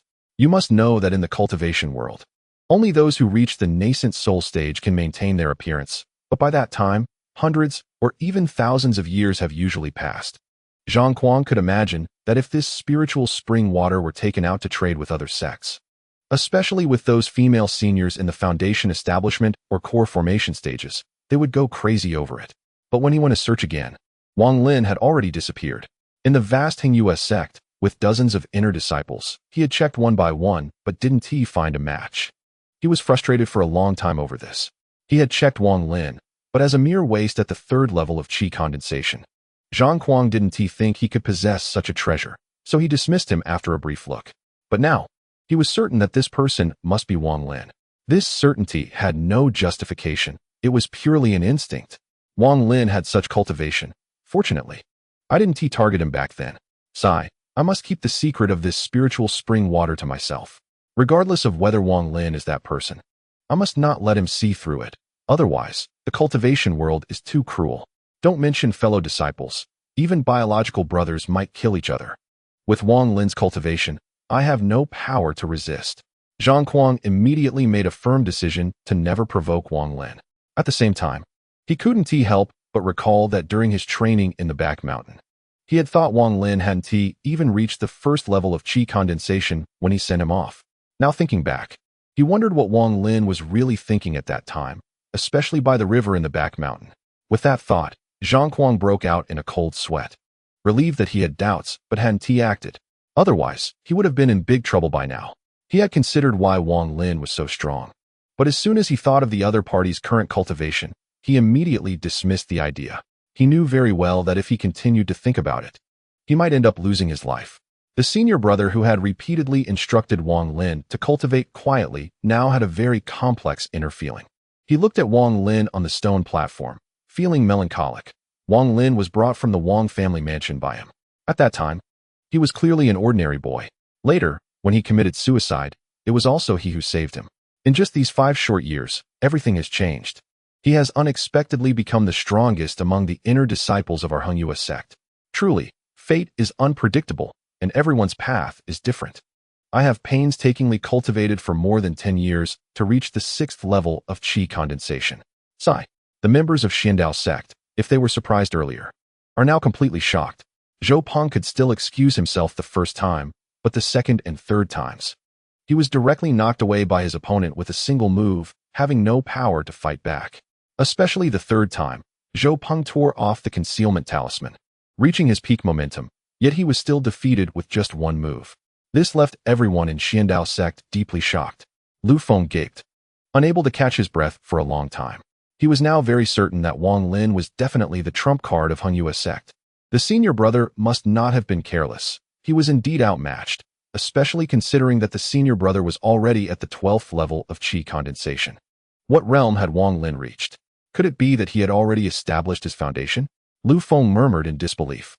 The girl Ouyang, who had previously mocked Wang Lin for feeding a small beast to a centipede, was now dumbfounded. The senior brother whom she admired most had lost so easily. Lu Mei's eyes sparkled with interest in Wang Lin, thinking, he truly is hidden and deep. I sensed something was off 3 days ago. He was the first to recover from my spell. The other disciples were all speechless. The senior brother was their hero, a strong figure. But now this strong figure had been defeated by another person in front of them, and it was a one-sided defeat without any power to fight back, which suddenly made them feel a bit unsure about the Xiandao sect's immortal arts. The expression of the elder Ouyang at this moment was completely opposite to that of Huang Longzhenren, the master of Hunyue's sect, during the previous disciple matches. He wore a bitter smile and deeply looked at Wang Lin, shocked to the limit. With his strength at the 14th level of qi condensation, he couldn't even see through the strength of this disciple, who looked like he was at the 3rd level of qi condensation. Is he really an inner disciple of Hunyue's sect? Could he have already established his foundation? Otherwise, how could I not see through him? The other 2 elders also had gloomy faces. Zhou Peng's 3 matches had completely made them aware of Wang Lin's strength. At this moment, a disciple of Xiandao sect suddenly whispered, "What spell is he using? I feel like it's similar to the gravity spell." Gravity spell? Impossible. That's just a low-level spell. How could it have such great power? I say this must be some ancient spell that has been lost. Look at how casually he waves. It looks like a gravity spell, but in reality, it's just to conceal the truth of the ancient spell. This Wang Lin is too cunning. A nearby disciple, with a serious expression, began to analyze earnestly. But I see. It's just like the gravity technique. I can do that too. I practice it often. Sometimes I can slap something away, and under the control of the gravity technique, it flies however I want, just like senior brother did earlier. Another disciple hesitantly said, and his last words were very soft, barely audible. Come on, don't kid yourself. With your strength, you still want to compare with Wang Lin? I say this definitely isn't the gravity technique. Absolutely not. Another disciple, stroking his chin, said cautiously. The other disciples also joined in, discussing what kind of technique Wang Lin had used, and some even directly asked the 3 elders. Elder Ouyang and the other 2 elders exchanged wry smiles, sighed, and said solemnly, "This is not the gravity technique. I've never heard of a gravity technique with such immense power. If I'm not mistaken, this should be the long-lost dragon capture technique." Dragon capture technique. The 2 elders beside looked strange. They had never heard of this technique. But they couldn't tell what kind of spell Wang Lin had used. After all, it resembled the gravity technique too much. Elder Ouyang sighed inwardly, thinking, I can't see through it either. If I just say I don't know, it would be too embarrassing. I can only randomly come up with a name that sounds plausible. Chapter 55. Appearance 5. The same speculation about what technique Wang Lin had just used quickly spread among the inner disciples of the Hunyue sect. Wang Lin stood on the stone platform, his heart surging, unable to calm down for a long time. After knocking Zhou Peng down 3 times with the gravity technique, his confidence skyrocketed. He scanned the disciples of the Xiandao sect like Zhou Peng had done earlier, and spoke. Today's exchange is not over yet. Who is the next person from the Xiandao sect? The disciples of the Xiandao sect looked at each other, lowering their heads, not daring to look at Wang Lin. This scene was exactly the same as earlier with the Hunyue sect disciples. Seeing this, all the inner disciples of the Hunyue sect momentarily forgot Wang Lin's previous title of being useless and became invigorated, shouting loudly, Xiandao sect's trash. Seeing how powerful our senior brother Wang Lin is, why don't you dare to come out? How arrogant you were just now, come out. Where's the bravado you had earlier? Hurry and send someone up, let our senior brother Wang Lin teach you a lesson, you bunch of grandsons. Let's see you act arrogant again. Lu Feng, weren't you very powerful just now? Come out. Do you dare to compete with my senior brother? The remaining disciples of the Xiandao sect were all useless. No one dared to come out. Senior brother Wang Lin is invincible. Li Shan, you scoundrel, selling us thunderballs with ill intentions. We've seen through you long ago. Not to mention senior brother Wang Lin. Now you know the consequences, scoundrel. Do you see that? The Xiandao sect is too scared to come out because of senior brother Wang Lin. Senior brother, I used to mock you. Today in front of so many people. I apologize to you. From now on, you are my boss. If you tell me to go east, I won't go west. The scene became lively all of a sudden. The inner disciples of the Hunyue sect were all exceptionally excited, shouting loudly. The previous matches between the 2 sects had been too oppressive for them. They had reached a point of despair. Wang Lin's sudden emergence immediately gave them hope. Coincidentally, the title of senior brother was placed on Wang Lin's shoulders. Elder Ouyang's face turned red and white. At this moment, he experienced the feeling of Master Huang Long from earlier. Gritting his teeth, he shouted, "Yang Yi, go up." A tall and thin young man walked out reluctantly. Before he could get on the stage, suddenly a disciple from the Xiandao sect shouted loudly, "Second senior brother, go for it. Go up and take down Wang Lin." He hadn't finished speaking when he suddenly noticed that all his fellow disciples were looking at him with strange expressions, especially second senior brother Yang Yi, who turned around and glared at him fiercely, scaring him into shutting his mouth quickly. Yang Yi cursed inwardly, "This idiot. How strong is Wang Lin?" Even the senior brother was knocked down in one move. "Elder Ouyang wants me to go up? Isn't that embarrassing? And that bastard Li Shan, doesn't he even know how many thunderballs he sold him? I'll have to deal with him when I get back." Thinking of this, he glared at Li Shan again, walked up to the stone platform, and immediately cupped his fists respectfully, saying, "Senior brother Wang, I am Yang Yi." Senior brother Wang is handsome and extraordinary, with astonishing cultivation. "It is a great honor for me to duel with you today." Wang Lin glanced at him and said nothing. Yang Yi didn't feel awkward and continued, "Senior brother Wang, we're just exchanging techniques between our two sections. How about we just go easy on each other? Let us set a time limit of 1 second.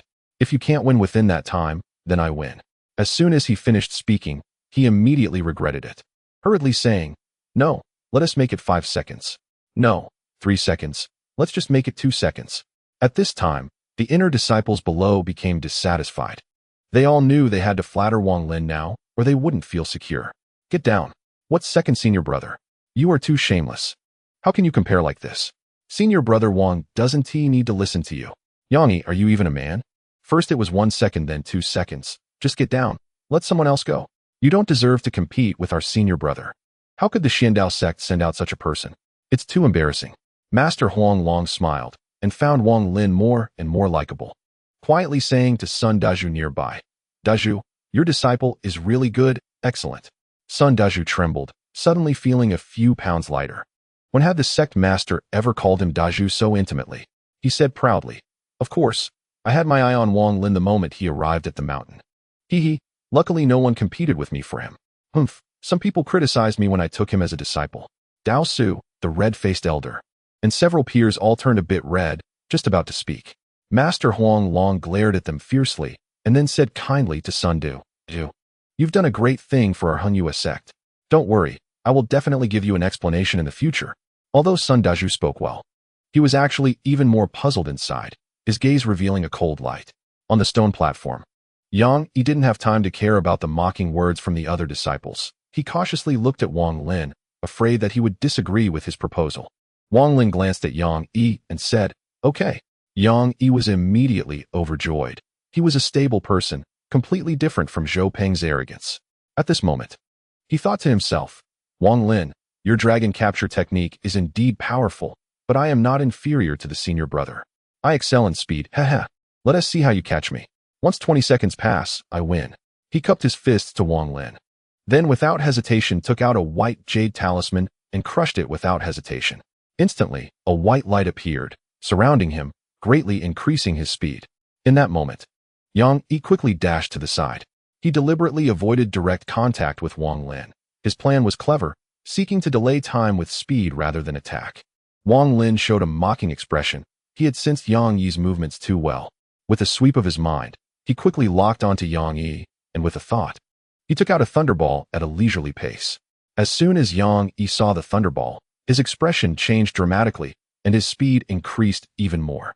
Li Shan in the audience stared blankly at the thunderbomb in Wang Lin's hand, muttering to himself, "Brother Wang, big brother Wang, Grandpa Wang, please don't use it. I've already angered the senior brother. If the second senior brother gets hit again this time, I'm done for." Chapter 56. Appearance 6. Unfortunately, his prayers went unanswered. Wang Lin's gaze flickered, and the gravity technique was instantly unleashed, transforming into an invisible large hand that grabbed the running Yang Yi. The thunder bomb in his hand traced an arc in the sky before smashing down onto Yang Yi's head. Yang Yi felt his body tighten, as if the surrounding space was being drawn in by some magical force, collapsing down and pressing heavily on him. He watched helplessly as the thunderbomb fell. With a loud bang, Yang Yi's hair was disheveled, his face covered in black dust, and a foul odor emanated from him. He disregarded the dirt and smell on his body, his face horrified. At this moment, he felt the pressure around him ease slightly, and immediately used all his spiritual power to struggle, finally managing to break free. His heart raced as he thought, "This dragon-catching hand is too powerful. It's all a loss. I must fight back." Wang Lin looked at him with a faint smile and said, "There are still about 10 seconds. You can continue." Yang Yi gritted his teeth and spat out a red light. The red light immediately expanded with the wind, eventually transforming into a long rainbow filled with intense sword energy, fiercely stabbing towards Wang Lin. At the same time, he moved his body and took out a large handful of jade talismans from his bosom, tossing them into the sky. Various colorful immortal spells emerged from these jade talismans, raining down towards Wang Lin. Wang Lin sneered, and with a sweep of the gravity technique, an invisible large hand casually waved, causing all the jade talisman spells to explode and dissipate. As for the chilling long rainbow, he focused his gaze, using the gravity technique to form another large hand that grasped the long rainbow. The long rainbow dissipated, revealing its true form, a red flying sword.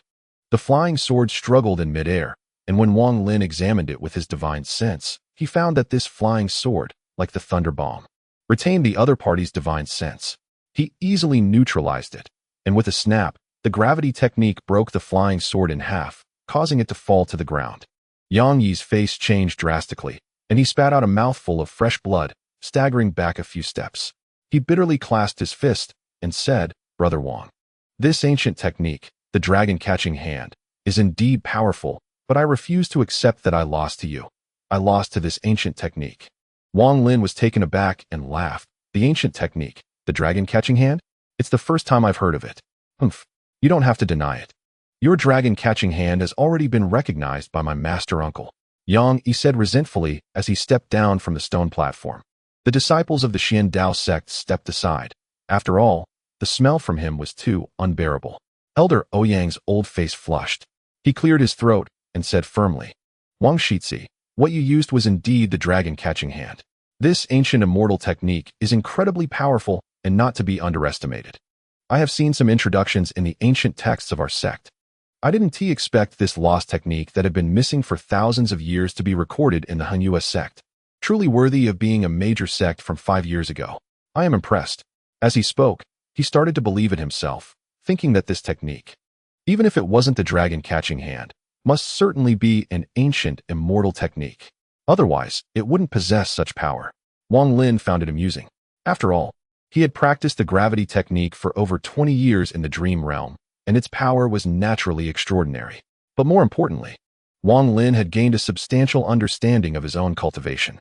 Situ Nin had once said that he had reached the pseudo-perfect state of the spirit movement stage, which was equivalent to the peak of the 14th level of the Qi condensation stage in the Zhao Kingdom's cultivation world. He was just one step away from entering the great perfection of the Qi condensation stage. As for why he felt stuck at the 3rd level, Situ Nin couldn't guess. Wang Lin had mentioned to Situ Nan about Brother Zhang's situation regarding severing earthly ties, but Situ Nin scoffed at it, telling Wang Lin that there was no such saying. It was merely the self-deception of a small cultivation nation. Cultivating immortality was, after all, an act against the heavens, and everything was based on one's own will. There were not that many restrictions. He gave an example. In their empire, there was a transformation stage cultivator who was reluctant to leave his family's affection, living at home to enjoy family happiness. Yet he also successfully entered the infant transformation stage after several years. However, after a long time, some things would appear trivial, as cultivators had lifespans much longer than ordinary people. So, to outsiders, it seemed as if they were indifferent to mundane matters. In the end, Situ Nin analyzed that Wang Lin's phenomenon should be related to the heavenly reversal pearl. The training in the pearl space was not in harmony with his physical body in reality, so even though he had the strength of the 14th level, he still appeared to be at the 3rd level. This kind of disharmony would naturally resolve itself over time. It was nothing significant. With the cultivation of the 14th level of the Qi condensation stage, combined with the dragon-catching hand that had been honed for over 20 years to perfection, it was naturally powerful, leading to wild speculation from others. Real person Huang Long squinted his eyes and kindly said to Wang Lin, "Wang Lin, is the technique you used really the dragon-catching hand?" He wasn't in the mood to investigate what the technique was really called, but was focused on saving face for the Xian Dao sect. Wang Lin shook his head and smiled. "Master Uncle, what I just used was clearly the gravity technique. As for the so-called dragon catching hand, I have never heard of it. Real person Huang Long secretly praised Wang Lin for his cleverness, and then smiled at the three elders of the Xian Dao sect. Ouyang Daoyu, I can tell you that this technique is not the dragon catching hand, but our Han Yue sect's most basic immortal technique, the gravity technique. Your Xian Dao disciples can't even withstand our Han Yue sect's most basic immortal technique. Yet they dare to bring up the dragon catching hand. It's truly absurd. Elder Ouyang felt embarrassed and sighed, but could only maintain a stiff expression and said, Huang Long Daoyu, you don't have to deny it. Humph, I already saw that it was the dragon catching hand. Dao Su laughed heartily and said to Master Huang Long, Master brother, I think this name is quite good. Why don't we change the name of the gravity technique to the dragon catching hand? That would be fitting. Real person Huang Long's eyes lit up, and he looked at Dao Su with appreciation, nodding his head. Good. From today on, our Han Yue sect's basic immortal technique, the gravity technique, will be renamed the dragon catching hand. Thanks to our Xian Dao sect for the naming. Elder Ouyang and the other two elders all wore bitter expressions, shaking their heads in silence. Wang Lin stood on the stone platform, pondering for a moment. Through the two matches just now, he had gained strong confidence in his abilities, but his opponents were too weak for him to test his true strength. After all, although his internal spiritual power was equivalent to the 14th level of the Qi condensation stage, in terms of techniques, he was only truly proficient in the gravity technique. To test just how strong he really was, Wang Lin suddenly said, Disciples of the Xian Dao sect, come up together. Chapter 57. Appearance 7. The disciples of the Xian Dao sect were all furious, each secretly cursing Wang Lin for being arrogant, but none dared to step forward. Elder Ouyang and the other two elders frowned, their expressions unfriendly as they glared at Wang Lin. Wang Lin looked up and smiled. His expression and demeanor at this moment were almost identical to how Zhou Peng had been towards the Han Yue sect earlier, saying, Xian Dao sect, are you afraid to come up together? The inner disciples of the Han Yue sect were now greatly excited, shouting out, The trash of the Xian Dao sect are too afraid to come out. Where's all that arrogance you had just now? Come out. Master brother Wang is invincible. Punch the Xian Dao sect, kick the Xian Dao sect, even spitting on them can drown the Xian Dao sect. You are not good enough. And neither is the second senior brother. Is there a third senior brother? Come up together. Lu Feng, come out and accept your death. The shouting from the inner disciples grew louder, and the smile on Huang Longjinren's face became more and more pronounced. Finally, a disciple from the Xian Dao sect couldn't hold back any longer and shouted, Wang Lin, you're too arrogant. You asked us to come up together, don't regret it. Brothers, let's go up and take him down. That's right, let's go up together. This is what he requested, and we won't be violating any rules. Elder, let us go up and teach him a lesson. Elder, this Wang Lin is too domineering. Please let us go up. The disciples of the Xian Dao sect all volunteered for the fight. The elder Ouyang gritted his teeth and shouted, since the Han Yue sect has requested it. Whoever is willing to go, step up. As soon as he finished speaking, 3 disciples jumped onto the stone platform, followed by another 7 or 8. In the end, except for a few female disciples, most of the Xian Dao sect disciples gathered on the platform. It was unclear who shouted first, but they all surged forward together, and various magical artifacts appeared one after another. Wang Lin didn't care. He activated the gravitational technique, transforming into several invisible giant hands that swept across the platform. Instantly, several people were sent flying. He then took a few steps back and casually grabbed a handful of them, tossing them far away. For a moment, screams and curses erupted. One after another, Xian Dao sect disciples were thrown off the stone platform, landing on the ground and struggling to get back up. Wang Lin became increasingly adept at fighting. The gravitational technique was unpredictable and elusive. In no time, only 3 people were left on the platform, one of whom was Lu Feng. Wang Lin let out a loud laugh and took out the last thunder bomb. Lu Feng's expression changed dramatically. Disregarding the other 2, he quickly shouted, Wang Lin, please spare me. I admit defeat. As he spoke, he retreated and hurriedly jumped off the stone platform. He was genuinely afraid of this thunder bomb. Having learned from the fates of Zhou Peng and Yang Yi, he didn't want to suffer the same fate.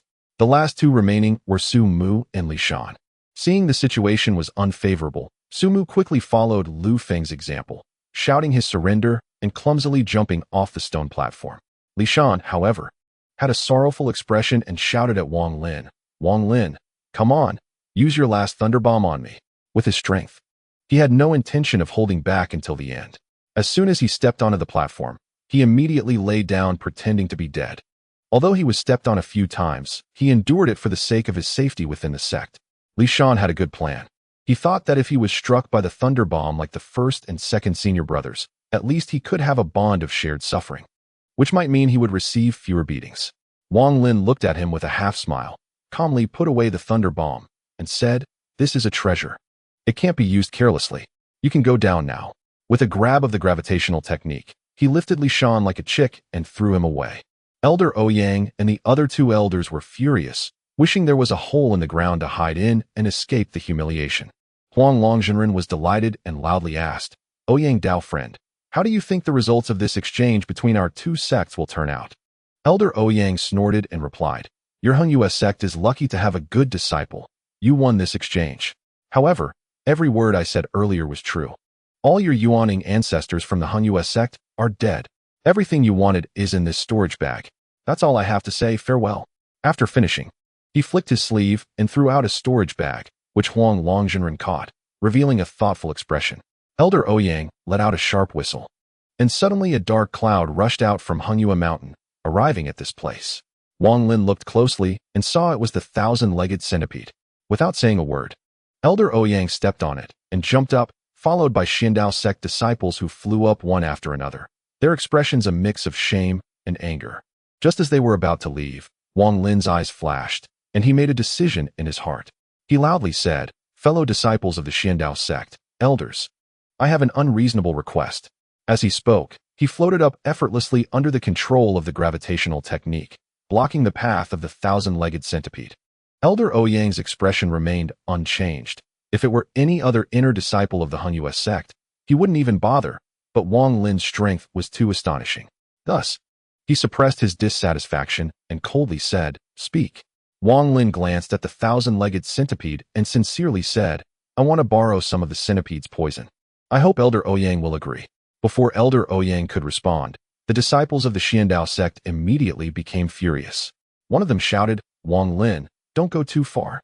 Wang Lin, this thousand-legged centipede is one of our Xiandao sect's guardian spirit beasts. How can you just borrow its poison? You're too arrogant. Elder, this person shows no respect for our Xiandao sect. Please teach him a lesson." The other two elders were also sneering. Elder Ouyang glared at Wang Lin with a sinister smile and said, "Junior, get down. I want to hold it against you." Huang Longzhenren and the elders of the Hengyue sect flew up on sword light, surrounding Wang Lin. Huang Longzhenren said loudly, "Ouyang Dao friend, your Xiandao sect is being too stingy. It's just centipede poison, not like we want the centipede's life." Elder Ouyang's expression darkened. He glanced around and finally focused on Huang Longzhenren, saying, "Huang Long Dao friend, obtaining poison is trivial. But a junior daring to be so arrogant is truly disrespectful to our Xiandao sect." Huang Longzhenren hesitated for a moment. He didn't want to embarrass the Xiandao sect too much. After all, what the other party had said was indeed shocking. If it were true, the cultivation world of Zhao country would definitely be reshuffled in the future. After some hesitation, Wang Lin was determined to obtain the centipede's poison, so he said, "Elder Ouyang, I only need a little centipede poison. It won't harm it. If you agree, I'm willing to exchange something for it." Chapter 58 ends, revised. Elder Ouyang looked at Wang Lin with disdain and said, "You, a mere junior, what right do you have to trade with me? Humph. If you can offer a treasure like the Ziyue Immortal Sword of the Hengyue sect, I might consider giving you a drop." Wang Lin frowned, coldly laughing internally, and used the gravitational technique to its limit, grabbing fiercely. Elder Ouyang's expression changed, and he shouted, "You little brat, you have some guts." As he spoke, he flicked his sleeve, and an ancient flying sword appeared. The moment the sword emerged, it grew in size with the wind, instantly transforming into a massive sword that hovered in the sky, slashing down with immense force. At the moment of drawing the sword, he revealed a hint of killing intent. This disciple's strength was too astonishing. If he were to be kept alive, he would definitely grow into a threat to the Xiandao sect. So it would be better to take this opportunity to destroy his cultivation. Huang Longzhenren's expression darkened. He saw through the other party's schemes. The Ziyue Immortal Sword was immediately summoned to stop the attack. Just then, Wang Lin let out a long laugh, using the gravitational technique to its fullest extent, transforming the originally invisible hands into tangible forms. Two large hands radiating white light appeared in midair, with swirling vortices dancing around the edges. At that moment, all the clouds in the sky scattered. One of the hands remained steady, grabbing the head of the thousand-legged centipede, while the other pushed upward, blocking the descending giant sword. The giant sword's descent slowed, eventually stopping in midair, unable to press down further. Elder Ouyang's face turned red, revealing a look of shock. The other two elders gritted their teeth and simultaneously attacked, a seven-colored rainbow being spat out from one of them, transforming into a colorful ribbon in midair, swiftly wrapping around Wang Lin. At the same time, an elder also summoned a jade slip, releasing a ghostly fire that split into several flames, surrounding Wang Lin. Then, it was retracted, rushing toward Wang Lin like marrow entering bone.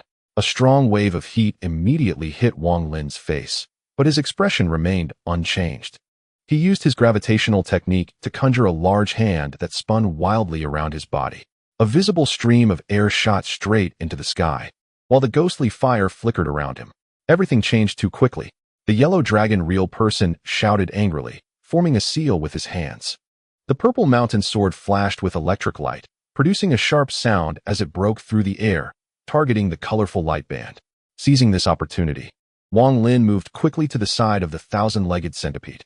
Under the control of the gravitational technique, no matter how the centipede struggled, it could not break free.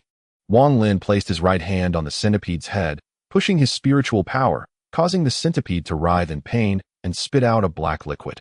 All of this happened in just a few seconds. Before anyone could react, the elders of the two factions had already engaged in battle. Dao Su, with sharp eyes, noticed the centipede spitting poison and worried that Wang Lin didn't have a container to collect the poison. So he flicked his sleeve and threw out a white jade bottle, loudly saying, "Wang Lin, use this to collect the poison." After speaking, he summoned his flying sword and entangled with the elder, releasing the ghostly fire. The three elders of the Xian Dao sect angrily shouted, unable to stop Wang Lin as they were entangled by the Hung Yu sect members. Seeing the centipede spitting poison, Wang Lin quickly retreated, catching the white jade bottle and directing the centipede's poison into it as his spiritual power surged, instantly collecting the poison like a stream. Elder Ouyang exploded with rage, shouting, "Hung Yu sect, you are going too far." The yellow dragon real person sighed, retracting the purple mountain sword. And the other elders also withdrew their treasures, with the two factions standing on either side in midair. Wang Lin felt apologetic. The centipede poison was a medicine his father needed to treat a stubborn illness, and he was determined to obtain it, so he had to resort to this tactic. He cupped his fist and said, "Uncle Ouyang, this centipede poison is very important to me. I have something here that I can offer in exchange for the poison." Saying this, he tossed out a seemingly ordinary jade bottle. This jade bottle contained river water he had drawn from the back mountain.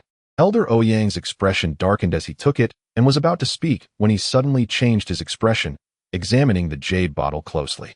Frowning, he said, "I heard that the Hung Yu sect's founding ancestors created a place of return 5 years ago, where the spiritual energy is several times denser than the outside world. The liquid in this bottle must have come from there." As the jade bottle was presented, the spiritual energy within immediately dispersed. The yellow dragon real person looked deeply at the jade bottle, stroked his beard, and laughed. This kid even brought out a bottle of river water. Elder Ouyang snorted, weighing the jade bottle in his hand, and said, "Taoist friend Huang Long, you have a good disciple in the Hung Yu sect. Farewell."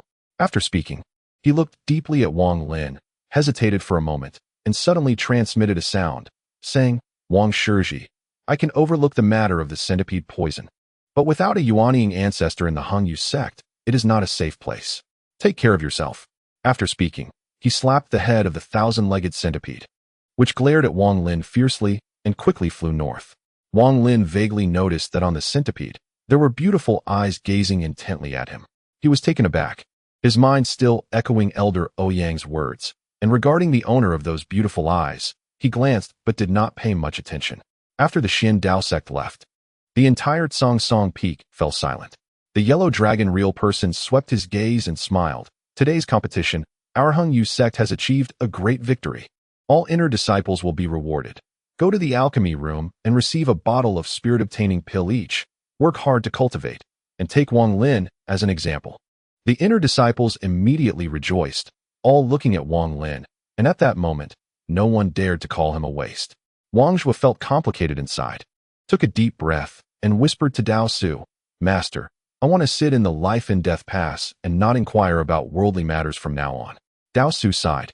Wang Zhuo was his most favored disciple, and he understood the conflict between him and Wang Lin. After pondering for a moment, he nodded and said, "Fine. You can take this opportunity to hide from Wang Lin." Wang Zhuo smiled bitterly, urging his head and remaining silent. At this moment, the yellow dragon real person spoke again. "Everyone disperse. Wang Lin, come with me." Wang Lin nodded, casting his gaze and locking onto his senior brother El Yunjia, suddenly saying, "Senior brother, wait a moment." Chapter 59. Questioning El Yunjia trembled, forcing a smile, and said, "Wang Shixiang, what do you need? Do you want spirit-obtaining pills? I still have quite a few. I can bring them to you." "Senior brother, I want to ask for someone from you. Your alchemy room's medicine boy, Wang Hao." Wang Lin fixed his gaze on El Yunjia. Previously, he lacked confidence in his cultivation, and regarding Wang Hao, he felt powerless. But after these battles, Wang Lin had gained a deeper understanding of his own cultivation. El Yunjia's expression changed. Internally, he was distressed, his face fluctuating between dark and light. Suddenly, he gritted his teeth and took a few steps back, saying, "Wang Lin, that Wang Hao is my medicine boy, crucial for my alchemy." "I cannot agree."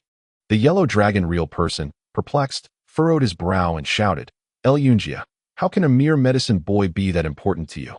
El Yunjia's face was pained, grinding his teeth and shaking his head. "Master, I really cannot comply." "Wang Hao he." Wang Lin's expression changed. He moved like lightning, rushing toward Hengyu Peak. The yellow dragon real person and several elders followed in confusion, while Dao Su grabbed El Yunjia and flew towards Hengyu Peak on a cloud. Soon, Wang Lin arrived above the alchemy room in the main courtyard of Hengyu Peak. He scanned with his divine sense and immediately detected Wang Hao's faint breath in the back room of the alchemy room. With a serious expression, he kicked open the door of the alchemy room, and upon entering the back room, he was instantly stunned, his anger reaching its peak. He saw a huge alchemy furnace in the back room, and Wang Hao was pale, sitting cross-legged inside the furnace, his life force gradually fading. Wang Lin did not blink. Using one hand to push, his gravitational technique moving at will, reaching for the alchemy furnace. Streams of colorful light erupted from the furnace, forming a light curtain that collided with the large hand of the gravitational technique. Wang Lin snorted coldly. His internal spiritual power surged, instantly enhancing the power of the gravitational technique. The light curtain emitted a sound like a mirror shattering, silently breaking and dissipating. Wang Lin grabbed Wang Hao and gently placed him on the ground. He pressed his right hand on Wang Hao's forehead, lost in thought. At this moment, the yellow dragon real person and the sect elders arrived at the scene. The red-faced elder glanced at the alchemy furnace and then at Wang Hao, suddenly changing his expression and exclaiming, "The furnace fire is opening." Dao Su carefully looked and saw El Yunjia still on the ground. He spoke coldly, "El Yunjia, you have a lot of nerve. Although the furnace fire opening is not a forbidden technique, it can only be used on outsiders, not on fellow disciples. Have you forgotten?" El Yunjia's face turned pale, and he knelt on the ground with a thud, softly saying, "Disciple came to the mountain at 15, entered the master's sect, and has been here for 25 years. My cultivation has been stuck at the 6th layer of qi condensation. I am unwilling. Once this furnace fire opening succeeds in refining the pill, besides extending life, there is a chance to increase my realm. I must give it a try. Wang Hao is my medicine boy, and according to the rules, he is not a fellow disciple, but my personal servant. What is wrong with me using him for refining?" At this moment, Wang Lin opened his eyes. Wang Hao, who had just been on the brink of death, had finally regained a life thanks to his spiritual power. Hearing El Yunjia's words, he coldly snorted a few times, but did not speak. Huang Longjunren furrowed his brows, caught between the flourishing Wang Lin and the long-serving El Yunjia, making it difficult to decide. After a long while, he made up his mind and said to Dao Su, "Dao Su, you are in charge of punishment. What do you think should be done with El Yunjia?" Upon hearing this, Dao Su immediately understood the sect master's choice. After a moment of contemplation, he said, "El Yunjia shall face the wall for 20 years. Huang Longjunren nodded and turned to Wang Lin with a kind expression, saying, "Wang Lin, from now on, Wang Hao will be accepted as an inner disciple, which can be seen as compensation for him. You must not seek trouble with El Yunjia in the future. After all, you are both from the same sect." Wang Lin glanced at El Yunjia and replied, "Disciple obeys." Huang Longjinren waved his sleeve and said, "All right, the matter is resolved. Dao Su, you handle this, including arranging a place for Wang Hao to recover. Wang Lin, come with me." After saying that, he strode out of the elixir room, his body moving lightly as he ascended into the air. Dao Su looked at Wang Lin and smiled, saying, "Wang Lin, leave Wang Hao to me. As long as he has a chance at life, I will definitely find a way for him to recover." Wang Lin nodded slightly, glancing at Wang Hao, whose complexion had regained a bit of color, and followed Huang Longjinren out of the elixir room. Along the way, Wang Lin pondered the purpose of being called out by his sect master, fully aware of the implications. Before long, Huang Longjinren brought Wang Lin to the main hall. Once inside, he suddenly turned around and shouted, "Wang Lin, you have some nerve." Wang Lin maintained his composure and replied calmly, "Sect master, just speak your mind." Huang Longjinren snorted and asked, "What spell did you use in the earlier competition?" Wang Lin chuckled and said, "It was the gravity technique. If you don't believe me, take a closer look." After saying this, he performed the gravity technique, causing all the tables and chairs in the hall to float, circling above his head a few times before returning to their original positions. Huang Longjinren observed carefully for a long time, remaining silent. After a while, he suddenly asked, "You were clearly at the third layer of the qi condensation stage before, and even now it appears you are still at the third layer. How could you possess such power? What level have you actually reached? Wang Lin, tell me the truth." Wang Lin showed a troubled expression and said, "Disciple doesn't understand either. It just naturally happened while practicing. As for what level I have reached now, I do not know." Huang Longjinren stared at Wang Lin and said in a deep voice, "Wang Lin, are you not going to speak?" Wang Lin forced a smile and replied, "Disciple truly doesn't know where to begin." Huang Longjinren sighed inwardly. He didn't want to pressure Wang Lin too hard since, after all, he was a disciple of Hunyua's sect and had made significant contributions to the sect. It was very likely he would become a star disciple in the future. With that in mind, his expression softened a bit, and he asked, "What was in that small bottle you gave to Xiandao sect?" Wang Lin chuckled, flipping his right hand to take out 2 small jade bottles from his storage bag and handed them to Huang Longjinren, saying with a smile, "Is this what the sect master means? You should be more familiar with this than I am. It's just the river water from the back mountain." Chapter 60. Elder Huang Longjinren took a look at the bottles and snorted, saying, "The river water from the back mountain is not allowed to be taken out. I'll take these 2 bottles for now, but this is the last time. You may leave now, and remember to come to me tomorrow morning. I will take you to the sect's forbidden area, the Sutra Repository, to select suitable immortal techniques for you." Wang Lin felt quite excited upon hearing this and bowed to take his leave. Although his cultivation was high, he only knew the gravity technique as an immortal technique. After Wang Lin left, Huang Longjinren turned around and respectfully bowed, saying, "Elder Shangwan, what do you think about what Wang Lin just said? How should we handle it?" A thin, skeletal elder dressed in a blue robe walked out from the back of the hall. With a gloomy expression, he snorted and said, "How much truth is there? Huang Long, can't you discern it yourself? That little fellow hasn't spoken a single truth." Huang Longjinren's face showed an awkward expression. The other party was one of the 10 elders of the foundation establishment stage in the sect. In the world of cultivation, everything is based on strength. As sect master, he, along with all his peers, was merely a figurehead pushed to the front.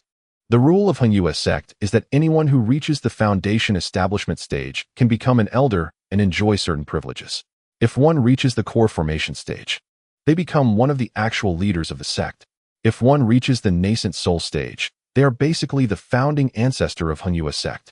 The 10 foundation establishment elders usually remain in seclusion, and when Huang Longjinren heard the news of the exchange with Xiandao sect, he immediately notified the elders, who then informed the 2 core formation leaders. Wang Lin's sudden emergence was unexpected for Huang Longjinren, so he took this opportunity to bring Wang Lin for questioning. Allowing the elder to observe, Elder Shangwan took the jade bottle from Huang Longjinren's hand, scanned it with his divine sense, and nodded, saying, "This kid has said one thing right. This is indeed the river water from the back mountain. If consumed regularly, it can indeed accelerate cultivation." Huang Longjinren hesitated for a moment and respectfully asked, "Elder Shangwan, do you think the technique Wang Lin used earlier was really the gravity technique?" Elder Shangwan glanced at Huang Longjinren and said, "I watched a few of his matches earlier, and one thing is certain. He was indeed using the gravity technique." Huang Longjinren's expression changed in surprise. "Is it really the gravity technique?" But how could it have such great power? It can even grab magical artifacts. Elder Shangwan snorted and said, any spell, if practiced for a long time, will produce some marvelous effects. However, for the foundation establishment stage, these are nothing.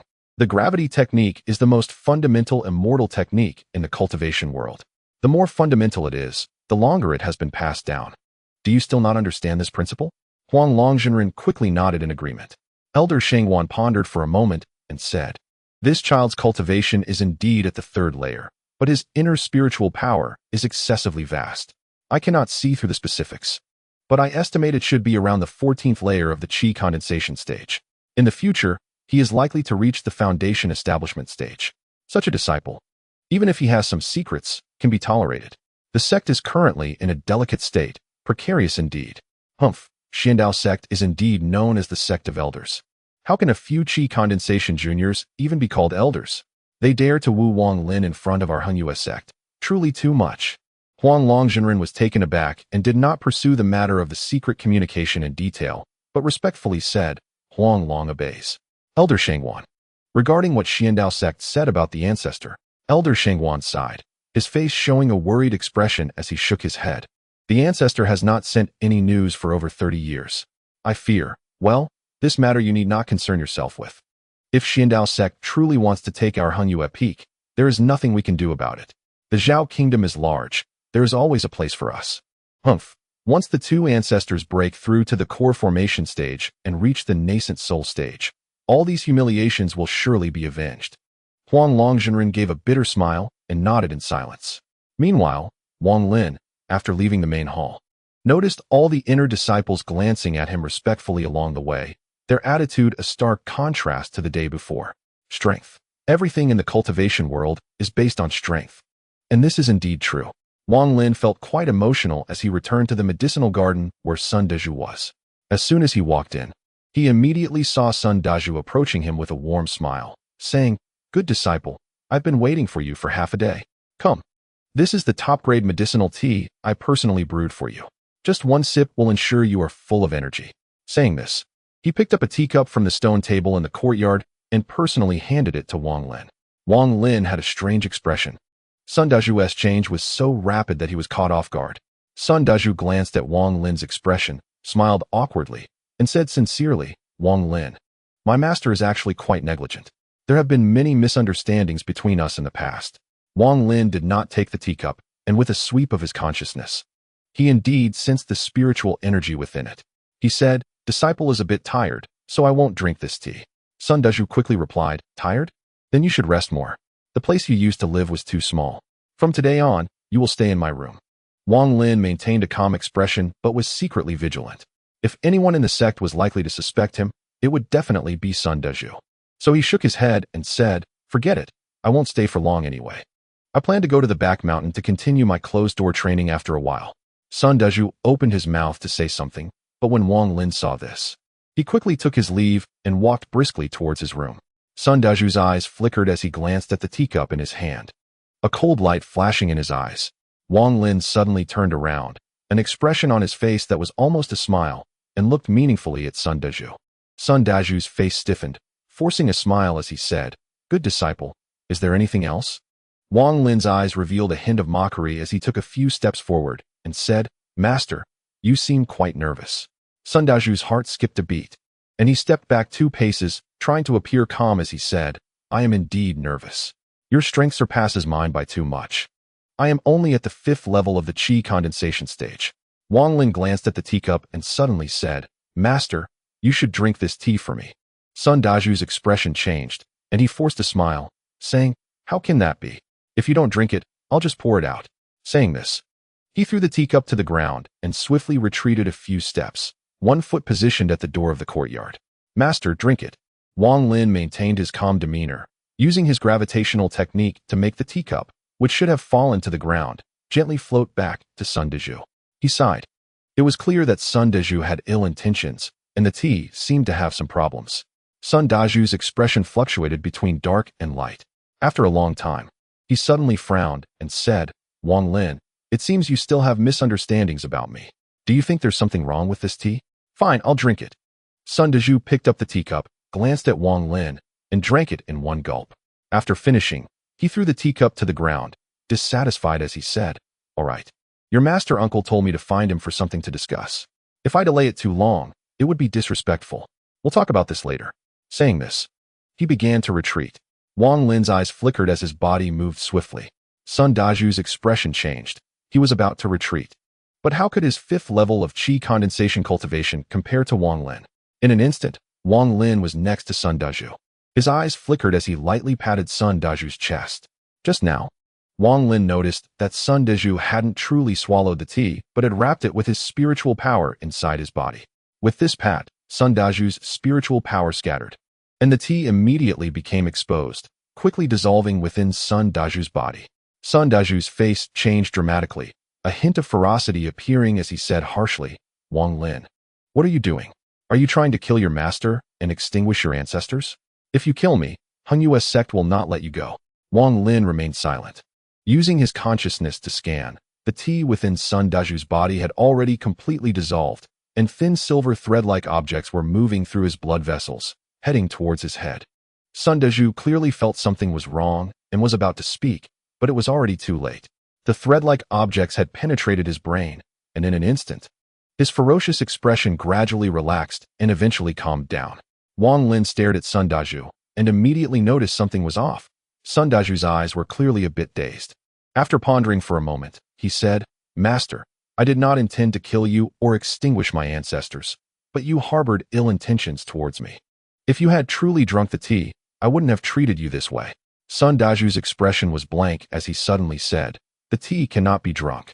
Wang Lin was taken aback and scrutinized Sun Daju for a long time before suddenly asking, "Why can't it be drunk? There are 3 corpse-line worms in the tea." Sun Daju's expression was numb as he replied. Wang Lin's eyes flickered, and he asked, "What effect do these 3 corpse-line worms have?" "They can control all of the person's actions for a short time and are one of the necessary materials for refining puppets." A killing intent flashed in Wang Lin's eyes as he said flatly, "Why did you want me to drink it? Ever since I noticed you had the spiritual energy gourd, I have been suspicious in my heart, so I took you as my disciple. I planned to use the soul-searching technique on you once you reached the 1st level of qi condensation.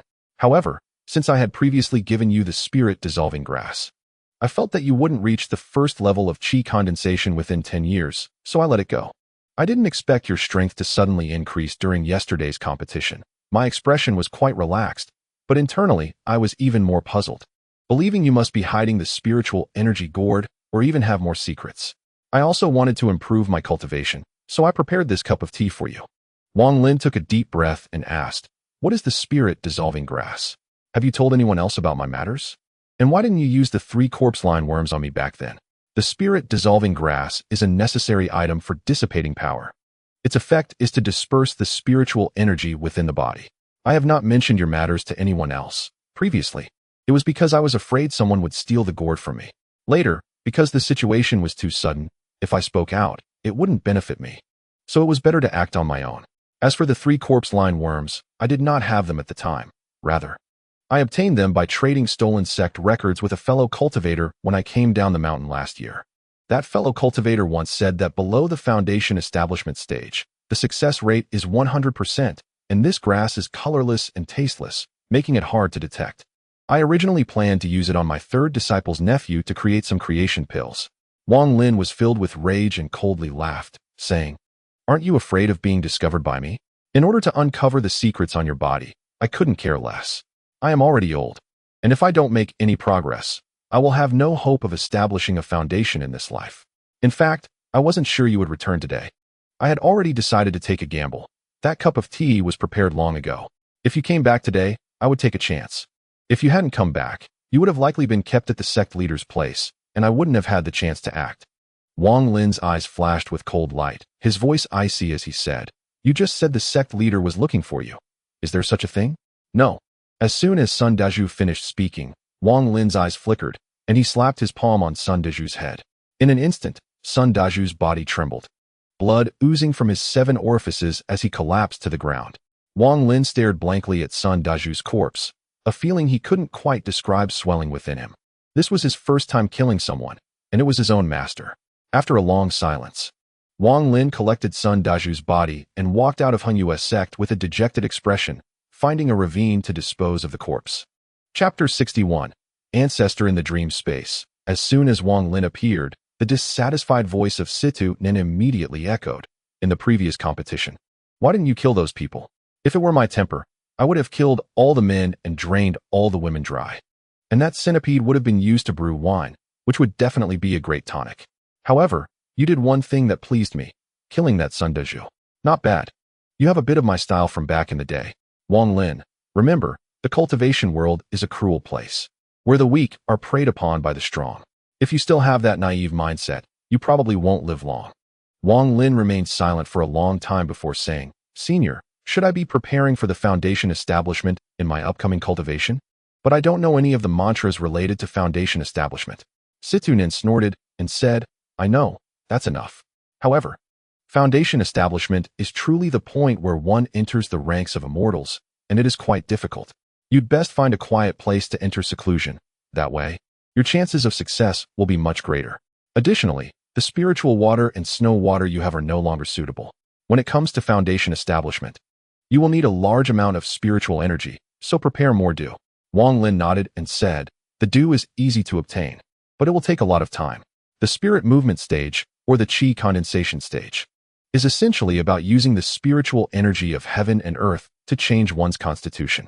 All of this is in preparation for foundation establishment. You can actually start pushing for foundation establishment now, but I suggest you reach the 15th level before doing so.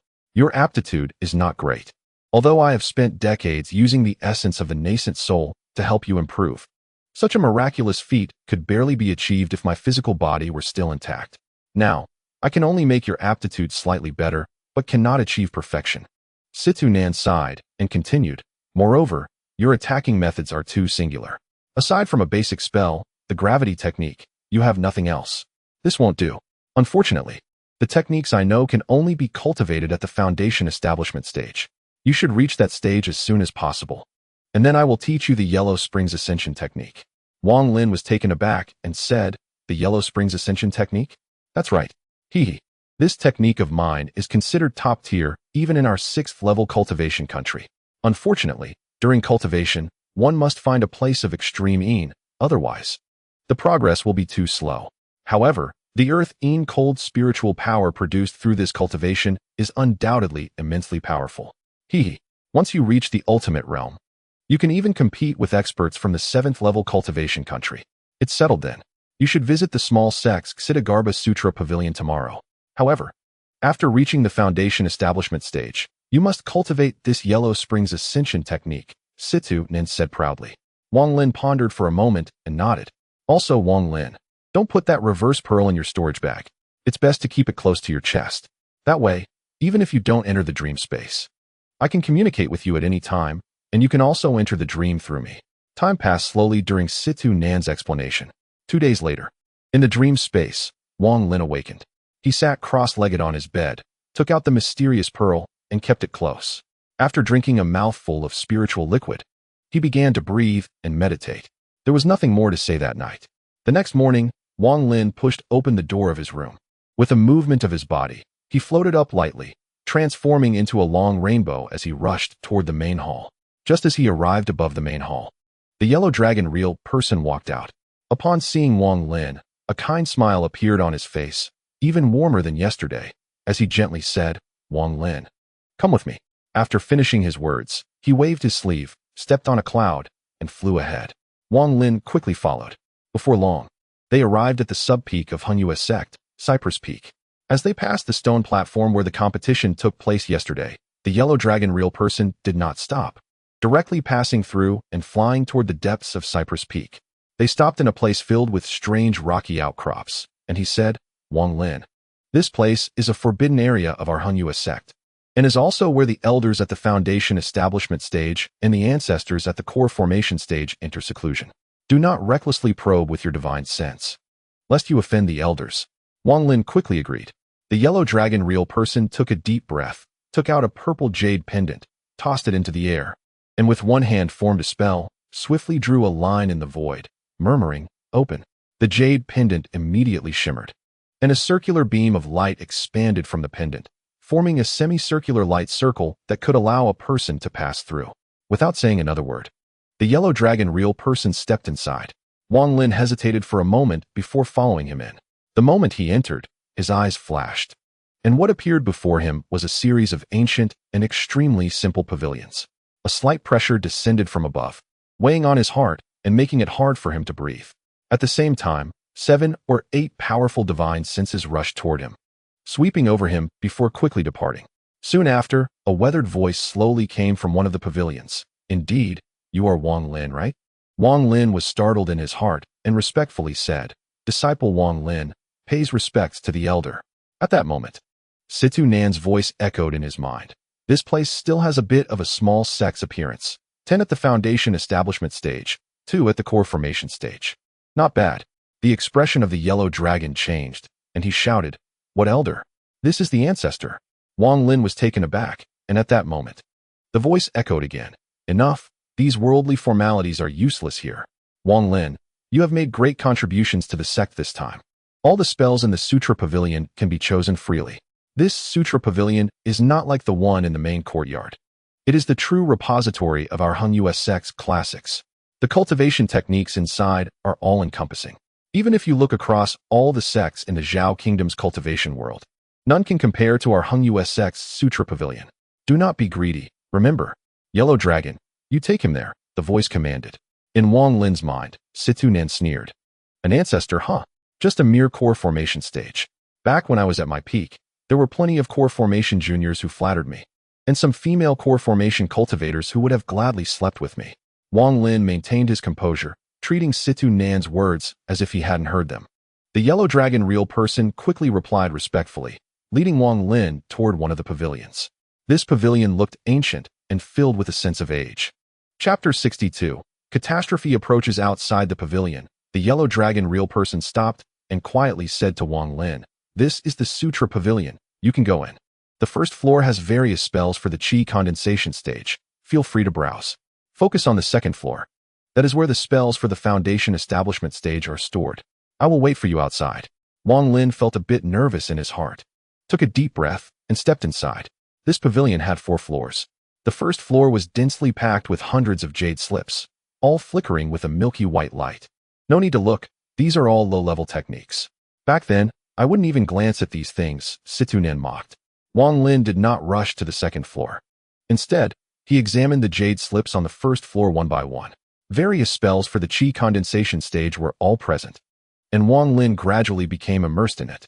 While looking, he changed the hand seals and attempted to practice. Top-tier Immortall technique. Fire Cloud technique. Wang Lin picked up a jade slip and carefully looked at it. Rubbish top tier. This is just a low-level fire control technique. The soul fire technique I know is the true top tier. Situ Nan immediately said. Wang Lin was startled, put it down, and picked up another one. Top tier Immortall technique. Earth escape technique. Garbage, pure garbage. This thing is a dime a dozen where I come from, and it dares to call itself top tier. My great 5 elements escape technique is the true top tier. Top tier Immortall technique. Wind blade break. Still garbage. I can do the Gale Cloud technique, which is 100 times stronger. 9th Heaven Thunder technique. What is this? Clearly, it's a low-level thunder technique, yet it has such a shocking name. Rubbish. Summoning technique. This one is somewhat interesting, but still garbage. I can do the Great Summoning technique, which is 100 times more powerful. During this period, Situ Nan criticized each spell extensively, causing Wang Lin to frown.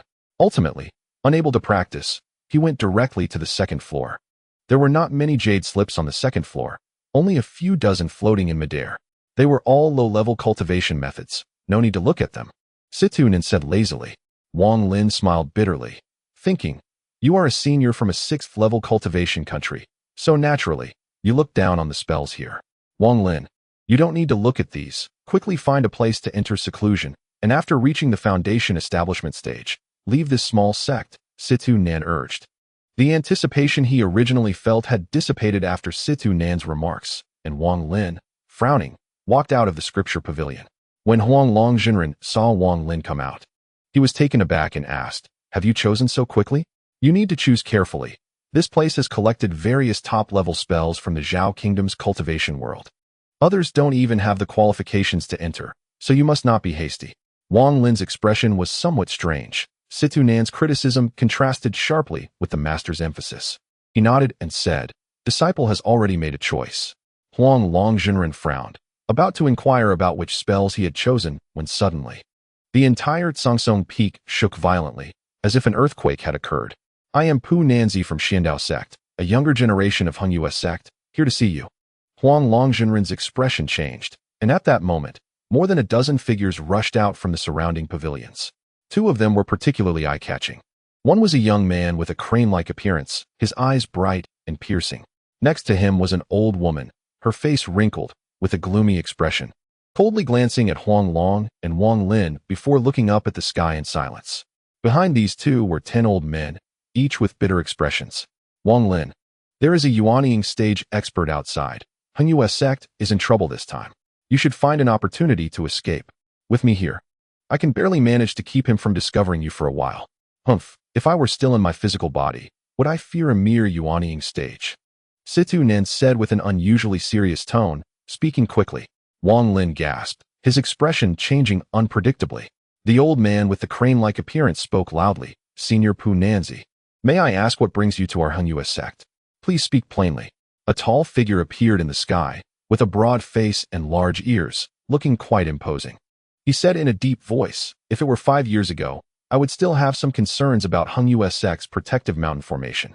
But now that I look at it, it is nothing much. Let me break it first, and then I will discuss things with you juniors."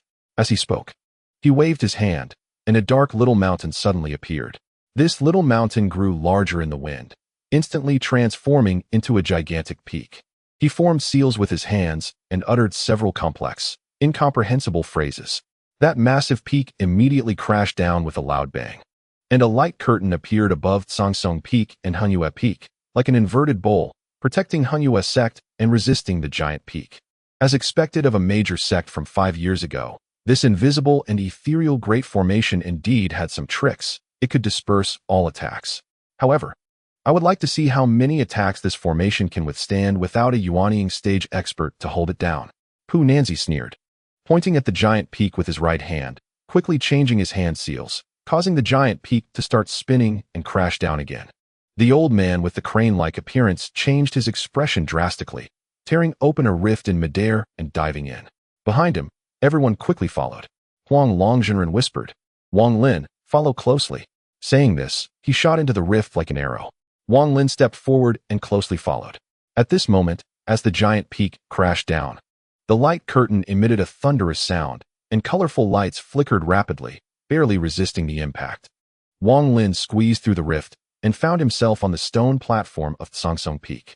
At this moment, the old man with the crane-like appearance and the old woman were sitting cross-legged on 8 blocks of white jade surrounding them, quickly changing their hand seals. On the other 6 blocks of white jade sat 6 Foundation Establishment elders, each with troubled expressions, showing signs of anxiety. "Huang Long, go call all the inner disciples here.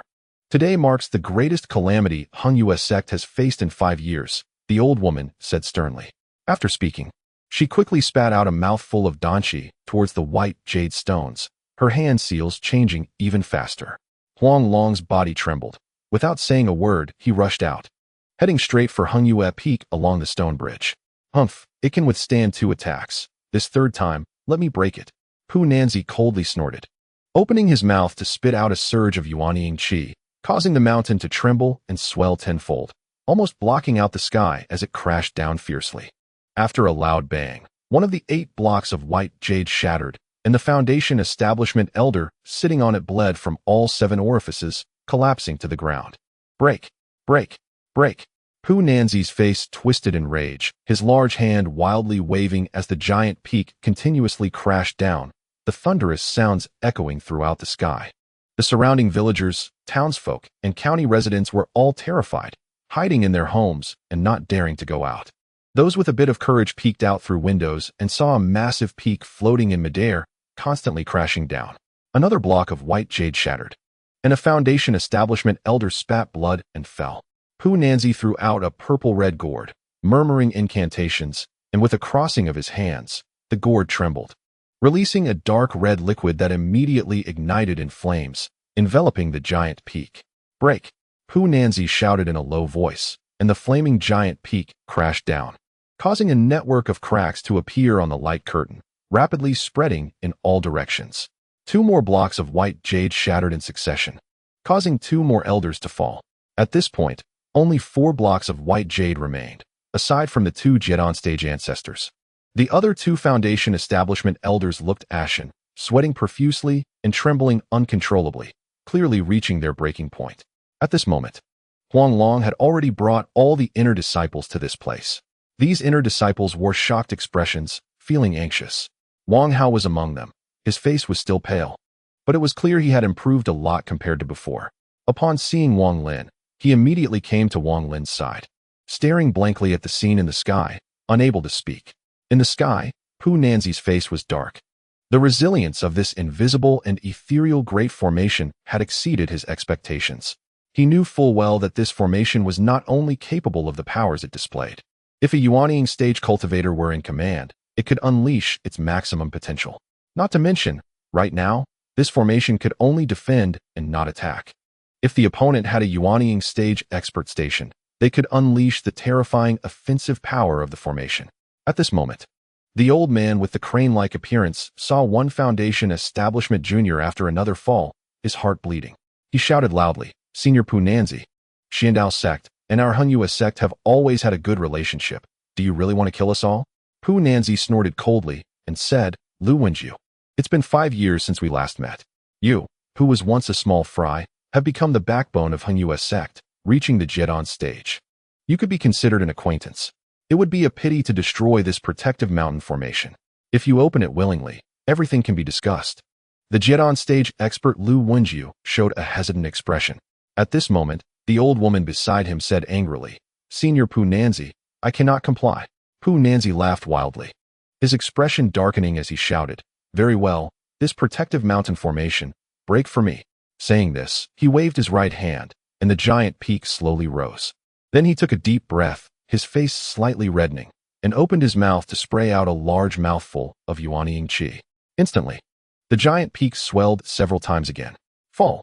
Pu Nanzi changed his hand seals, pointing at the giant peak, slowly pressing down. The giant peak emitted a buzzing sound. It slowly pressed down an inch. The protective mountain formation of Hengyue sect cracked with a loud noise, more net-like fissures appearing. One piece of white jade shattered, and another elder in the foundation building stage fell. The giant peak pressed down another inch, and the last foundation building elder also spat out blood, his demeanor listless as he collapsed. "Break!" Pu Nanzi shouted, and with a press of the giant peak, it directly descended 3 inches. The Tsongsong peak trembled, and amidst the rumbling, stones rolled down and dust flew up. The massive mountain was actually pressed down by several dozen meters. The stone bridge connecting to Hengyue Peak broke in the middle and fell into the ravine. At the same time, the protective mountain formation of Hengyue sect, which had turned into an illusory array, could finally no longer hold up, and the sound of shattering mirrors echoed. The entire light curtain instantly became fragmented and dissipated into nothingness. The remaining 2 pieces of white jade exploded, and Lu Wenjiu and the old woman fell to the ground, their faces bitter and speechless.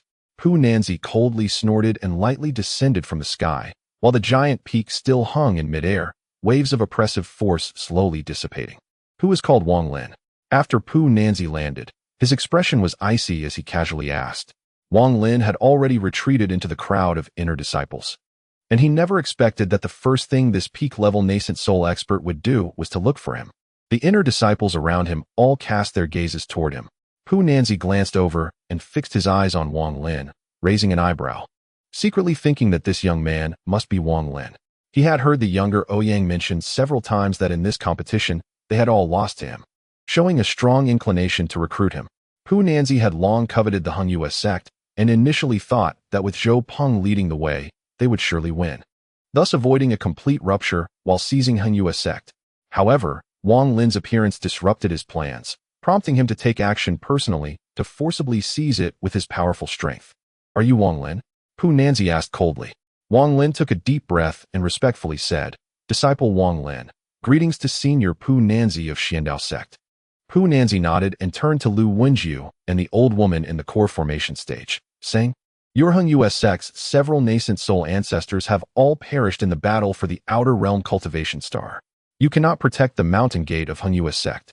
Rather than letting others take it, it would be better to give it to my Xiandao sect." Lu Wenju exchanged a bitter glance with the old woman and whispered, "Senior, please consider the past friendship between our two sections." Before Lu Wenju could finish, Pu Nanzi interrupted, impatiently saying, "Get lost. Apart from people, you can take nothing away. If you keep talking, I won't mind wiping out your Han Yue sect entirely." The old woman was furious and was about to speak. But Lu Wenju hurriedly held her back, taking a deep breath and respectfully saying, "Juniors shall obey. But this Hingyue peak is after all the mountain gate of my Hingyue sect for 1,000 years. I have no right to give it to you. I can only agree to lend it to you. If in the future," Pu Nanzi sneered and interrupted again, saying proudly, "Lend? Fine. Lend it to my Xiandao sect for 100,000 years." The inner disciples all looked furious but dared not speak, their faces showing sorrow, falling into silence. Some disciples' eyes flickered, beginning to think for themselves. Pu Nanzi's gaze swept over and landed on Huang Long, saying, "You, leave the Ziyu Xianjian behind. This sword is coveted by my Ouyang disciple." Huang Long clenched his fists in humiliation, looking at the old woman and Lu Wenju, seeing that neither of them spoke. He sighed helplessly and took out the Ziyu Xianjian, tossing it aside. Pu Nanzi's right hand grasped, and the Ziyu Xianjian floated into his hand, immediately releasing a purple aura that coalesced into a massive purple dragon. The giant dragon roared at Pu Nanzi and charged back. Pu Nanzi coldly smiled, flicked his index finger on the sword, and shouted, "Beast, return." The dragon's body trembled and immediately wilted, begrudgingly returning to the Ziyu Xianjian, which instantly dimmed. Lu Wenju and the old woman exchanged glances, both sighing. The old woman, with a dim expression, said, "Enough. All disciples of Hunyue sect, follow us and leave." After speaking, she glanced around with lingering feelings, sighed again, and ascended into the sky. Pu Nanzi narrowed his eyes and suddenly said, "My Xiandao sect is recruiting disciples here. If anyone wishes to join, you may stay." The 10 foundation building elders had strange expressions, except for 2 who ascended to stand beside the old woman. The remaining 8 looked at each other, not following. Lu Wenju was startled. His expression changed slightly, wanting to say something, but in the end, he could not speak, secretly sighing and shaking his head as he ascended to join the old woman. Everyone has their own aspirations, and we will not force them. The old woman suppressed her anger and said solemnly. The elders of Huang Long's generation hesitated, and in the end, apart from Huang Long, Dao Su, and the red-faced elder, the others did not move. Only these 3 ascended to stand behind the 2 core formation ancestors. Among the dozens of inner disciples, apart from about 10 who flew up, most remained in place. Wang Zhua hesitated for a long time, not daring to meet Dao Su's eyes, lifting his foot then putting it down, ultimately not following. The woman surnamed Zhou hesitated for a moment and also did not follow. As for the girl surnamed Su, seeing Wang Zhua not go, she stayed silent for a while before retracting her foot. Wang Hao was already able to walk. He smiled bitterly and said to Wang Lin, "Brother Taizhu, I'm not going anywhere. I'm going home to accompany my father. You can rest assured about your family. I'll take care of them." Wang Lin hesitated. He had too many secrets. If he went to Xiandao sect, there would definitely be many unknown dangers. After a brief contemplation, he prepared to take off. At this moment, Pu Nanzi's gaze flickered as he fixed it on Wang Lin and suddenly said, "Wang Lin, stay." Wang Lin was taken aback and respectfully asked, "Senior Pu Nanzi, may I ask why you want me to stay?" Pu Nanzi raised his head and coldly said, "I told you to stay, so just stay. Why so much nonsense?" Lu Wenju hesitated for a moment and suddenly said, "Senior Pu Nanzi, this Wang Lin is my Hunyue sect's top disciple. I hope you do not make things difficult and let him leave with us." He had heard quite a bit about Wang Lin in recent days and had observed him. He truly could not bear to let go of such a future foundation-building disciple. Pu Nanzi snorted and said to Wang Lin, "The Hunyue sect is practically non-existent. Are you going to wander the world with them? If you join my Xiandao sect, your future will definitely be much brighter than in Hunyue sect. How to choose is up to you, lest it be said that my Xiandao sect snatched the mountain gate and the disciples." Pu Nanzi was certain that as long as Wang Lin wasn't foolish, he wouldn't follow Hunyue sect. Wang Lin remained silent for a moment, then without saying a word, he clasped his fists and rose into the air, coming to stand beside Huang Long. Pu Nanzi's gaze shifted, coldly saying, "Unappreciative." Lu Wenju and the old woman both looked deeply at Wang Lin, waiting for a while. Seeing that the Hunyue sect disciples on the ground were all lowering their heads without any intention to follow, they both sighed. The old woman said, Enough, let's go. After speaking, she took the lead and flew away, with the remaining 10 or so individuals following behind, each with bitter expressions. The people of Hangyua's sect, led by the two core formation ancestors, silently transformed into several long rainbows and left Hangyua's sect far behind. Along the way, no one spoke, their faces showing not only anger but also confusion. After flying for a long time, until the sky gradually darkened, Lu Wenju and the old woman discussed and stopped on a lonely mountain, everyone landing one after another. The old woman sighed softly, looking at the people around her. Aside from the two Foundation establishment elders, the rest were all at the Qi condensation stage. There were only 4 from the Huanglong generation and 12 from Wang Lin's generation. She forced a bitter smile and said, "My Hangyua sect is facing this great disaster, but you must not lose heart. Matters in the cultivation world are always subject to change. Today, the Xiandao sect can forcibly seize our Hangyua sect's mountain gate, but one day, once I successfully form a bond with your master Lu, we will surely take it back." Among the remaining 2 Foundation establishment elders, one was the elder from a few days ago who observed Wang Lin in the main hall. He cleared his throat and said, "What Master Wang said is very true. The more we find ourselves in such a situation, the more we should be filled with fighting spirit. We must remember this great humiliation, and if we achieve success in the future, we will definitely reclaim our mountain gate."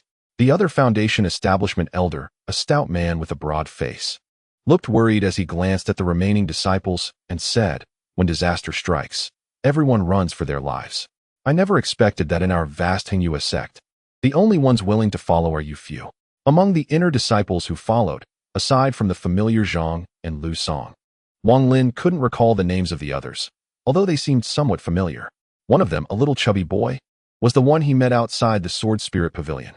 Lu Wenju took a deep breath, his expression serious, and said, "There's no need to mention the past. The most important thing right now is to find a mountain gate. Many years ago, I had a sect located thousands of miles from here at Xiangxi Mountain. For now, let us settle there." The old woman pondered for a moment and nodded, saying, "That is fine. Once we arrive, you and I must immediately enter seclusion to strive for success in forming a bond within 100 years before our lifespans expire." Lu Wenju turned his gaze to the 2 Foundation establishment elders and said, "Shengwan, Songyu, you two guard the surroundings. I will meditate with Master Wang to recover our spiritual power.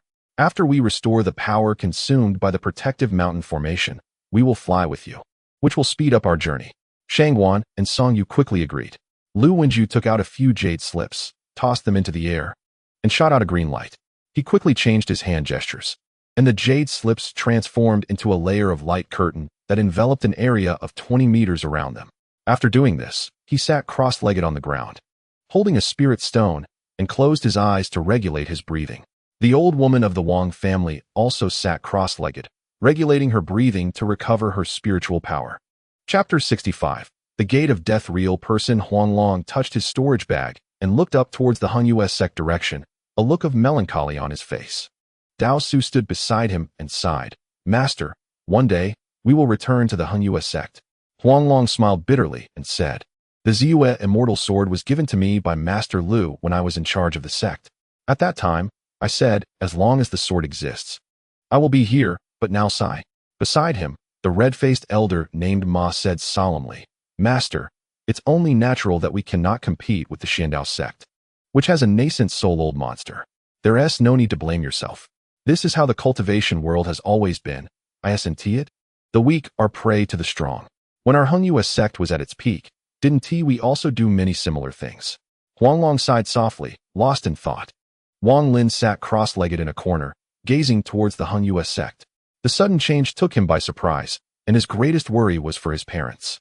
After pondering for a moment, Wang Lin still felt uneasy. He worried that the disciples of the Xiandao sect would find his parents and seek revenge. Thinking of this, a cold light flashed in Wang Lin's eyes. He was reluctant to kill, but if these people dared to harm his parents, he would not hesitate to eliminate them. "That's right, Wang Lin, you should have done this long ago. What's the big deal about killing? I have countless methods to make someone wish they were dead." Tunan shouted in Wang Lin's mind. "Killing is not a solution to the problem. Even if I kill one, there will be a second. Unless I can eliminate all the Xiandao sect disciples I've defeated." Wang Lin frowned and replied in his heart to Tunan, "What's so difficult about that? I'll teach you a technique called puppet technique. As long as you capture one person from the opponent, you can refine them alive and turn them into a loyal puppet. How about it? This way, you can sleep peacefully, C2 and immediately encouraged. Just then, the little chubby boy from the Sword Spirit Pavilion returned. He sat down beside Wang Lin with A and said, "Senior brother, my name is Huang Dashan. Please take care of me in the future." Wang Lin glanced at him, and before he could speak, a black-clothed disciple named Zhang walked over and said, "Huang Dashan, you should spend more time cultivating. It's much more practical than relying on others to take care of you." Huang Dashan looked worried and said, "The sect is gone. Among our inner disciples, senior brother Wang Lin is the most powerful. No matter how much I cultivate, I can't compare to him. I might as well become a little brother early on." The Zhang disciple turned to Wang Lin and involuntarily recalled the scene from years ago when he brought 3 young boys up the mountain. He sighed and said, "Wang Lin, your progress is truly unexpected. I admire you." Wang Lin smiled bitterly and remained silent. He had always respected senior brother Zhang, as he was one of the few who had never mocked him and often urged him to cultivate. At this moment, Lu Song approached the 3 with a frown and said, "Zhang Dikun, it's been years since we last met. You've reached the 6th level of qi condensation. Do you still remember our 10-year agreement?" The Zhang disciple's eyes flashed as he stared at Lu Song and replied, "Of course I remember."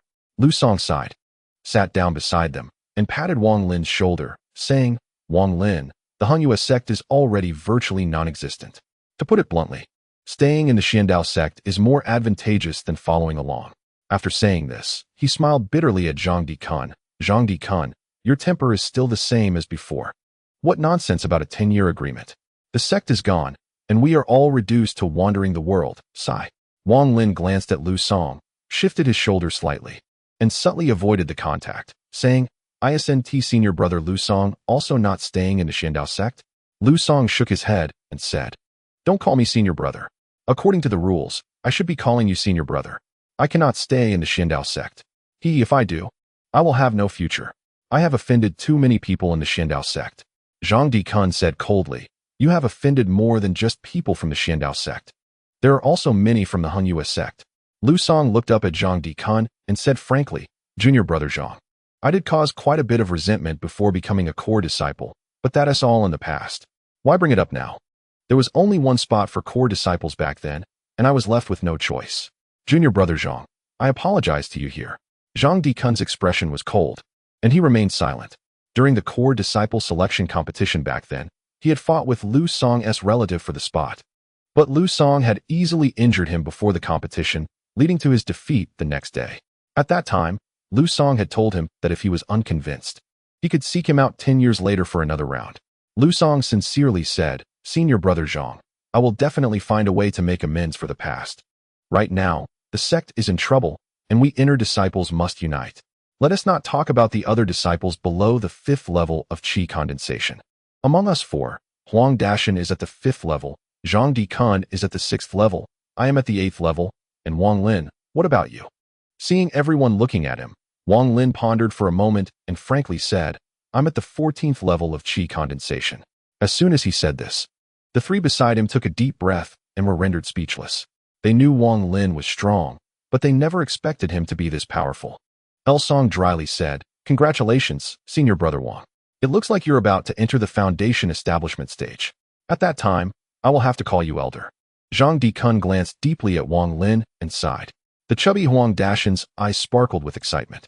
The other inner disciples around occasionally glanced at the 4 of them. Some with keen ears heard Wang Lin's earlier words, and their expressions changed, looking at Wang Lin with increased respect. El Song took a deep breath and said, "Senior brother Wang Lin, the 4 of us can be considered the peak among the inner disciples of our sect. From now on, we will regard you as the eldest senior brother. I will be second, Zhang Dikun third, and Huang Dashan last. We will exchange our cultivation insights and support each other. How does that sound?" Wang Lin pondered for a moment. Before he could respond, Huang Dashan immediately agreed with both hands, saying, "Second brother is absolutely right. It should be like this." Zhang Dikun hesitated for a moment but nodded, saying, "Indeed, among the inner disciples, we need some leaders. This will also help our elders relieve their worries and allow them to focus on their cultivation." Seeing that both of them agreed, and since Wang Lin didn't mind the matter, he had other plans in mind, so he also nodded in agreement. Just then, Lu Wenju and the old woman with the Wang surname opened their eyes. Chapter 66. Lu Wenju stood up, took out a jade slip, tossed it out, and quickly performed several spells while simultaneously exhaling a mouthful of Dan Qi. Instantly, the jade slip began to spin in midair. The old woman with the Wang surname also took out a jade slip, and after tossing it, the two jade slips merged into one. Immediately, multicolored rays of light fell from the jade slip, gradually revealing dots of light on the ground within a 10-meter radius, eventually forming a light circle. Lu Wenju glanced at the four of Wang Lin and said, "You four, except for Wang Lin, each take charge of one junior brother. The fluctuations will be quite large, so don't fall off. Additionally, Huang Long and the three of you do the same. Elders Shangguan and Song Yu, along with Wang Lin, will be responsible for maintaining balance around." After speaking, he stepped into the light circle, and the old woman with the Wang surname followed him in. The others immediately followed Lu Wenju's instructions, each taking charge of a disciple and entering the light circle. As for Wang Lin and the two elders, they stood in a triangle within the light circle. Lu Wenju took a deep breath, changed his hand gestures, and whispered, "Rise." The ground around trembled, and with a loud boom, the light circle slowly ascended into the air. After a slight pause, it shot off at an incredibly fast speed, like a bolt of lightning. The speed was several times that of a flying sword, and the fierce wind hit their faces. Immediately, several inner disciples could not withstand it, and if not for someone in charge, they would have been thrown off instantly. The impact force that all the inner disciples in the circle bore was converted in a complex manner and dispersed among Shangguan, Song Yu, and Wang Lin. Wang Lin felt a massive force crashing towards him, nearly losing his balance. In shock, he activated the gravitational technique, managing to stabilize himself. Even so, he still felt his body tremble, as if he would be flung away at any moment. He glanced at elders Shangguan and Song Yu and found that both of them appeared relaxed, showing no signs of discomfort. Wang Lin inwardly sighed, thinking, "No wonder they are elders in the foundation establishment stage. They are indeed not someone he can compare to. What is this? Just a mere void escape technique. Back in my day, I could use the void escape technique by myself to lead thousands of people flying without needing anyone else to maintain balance. I alone was enough." Si-Tun said disdainfully. Wang Lin couldn't help but smile wryly, thinking, "You don't need to compare every time. I know you're amazing, all right?" Si-Tun huffed and muttered, "Back when I was alive, I wouldn't bother with a junior like you. If it weren't for the fact that only you can hear me, do you think I would be willing to speak?" Before long, the light circle was moving faster and faster. Wang Lin struggled to keep his balance, secretly lamenting. Just then, a dark cloud suddenly appeared not far ahead. This dark cloud was strange and unpredictable, with bolts of lightning intertwining within it, and it was moving at an astonishing speed, looking like it was about to collide with the light circle. Lu Wenju's expression darkened as he said in a low voice, "Shangguan, Song Yu, Wang Lin, brace yourselves." After speaking, he took a deep breath, changed his hand gestures, and suddenly the light circle trembled. After a brief pause, it moved at an even faster speed, swiftly making an arc to bypass the dark cloud. The sudden acceleration of the light circle generated unimaginable force, causing everyone in the circle to fall. Several inner disciples were flung out, one of whom was headed directly towards Wang Lin. Wang Lin was already barely stabilizing himself, and at this moment, the sudden acceleration combined with the massive force that had been dispersed within the circle caused him to spin and be flung backward. A cool aura surged from the mysterious bead pressed against his chest, and this chill circulated within Wang Lin's body, instantly stabilizing him. At that moment, the inner disciple who had been flung out was already in front of Wang Lin. He could even see the shock on the other's face. Without a word, Wang Lin quickly reached out with his right hand, grabbed the other's arm, and flung him back into the inner circle. After doing all this, Wang Lin took a deep breath, knowing that Si-Tun must have helped him just now. He was about to express his gratitude when suddenly a voice came from the dark cloud above. "Friends of Hunyua sect, I am the ancestor Pu Nanzi of Xiandao sect. Have you seen it now?" Wang Lin turned his head to look and saw a giant centipede emerging from the dark cloud, with Elder Ouyang from Xiandao sect standing prominently atop it, surrounded by 7 or 8 others, all wearing cold smiles. Among them, 3 exuded powerful auras, coldly staring at Lu Wenju and the old woman with the Wang surname. The one who spoke just now was one of the 3, a burly man with a dark face. Lu Wenju's expression turned ashen, and without a word, he urged the light circle to instantly create distance, speeding away without looking back. In the blink of an eye, the massive dark cloud appeared to shrink into a black. After a long time, the scenery below changed, and barren plains gradually came into view.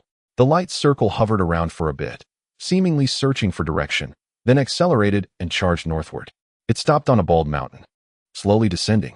As soon as it landed, most of the inner disciples fell to the ground, vomiting and looking pale and bloodless. Wang Lin also felt dizzy and a heaviness in his chest. Lu Wenju made a hand gesture, and a green light shot out, causing the bald mountain to tremble. The ground slowly cracked open a gap, and Lu Wenju jumped down without saying a word. The old woman with the Wang surname scanned the surroundings and followed suit. The others, with the help of the elders, entered the gap. Once they were all inside, the gap slowly closed. Once inside, Wang Lin immediately swept his divine sense and found that apart from a few stone chambers, there was nothing else. It was extremely simple. After ensuring everyone was present, Lu Wenju said solemnly, "Most of you have reached the level of bypassing food, so there's no need to eat.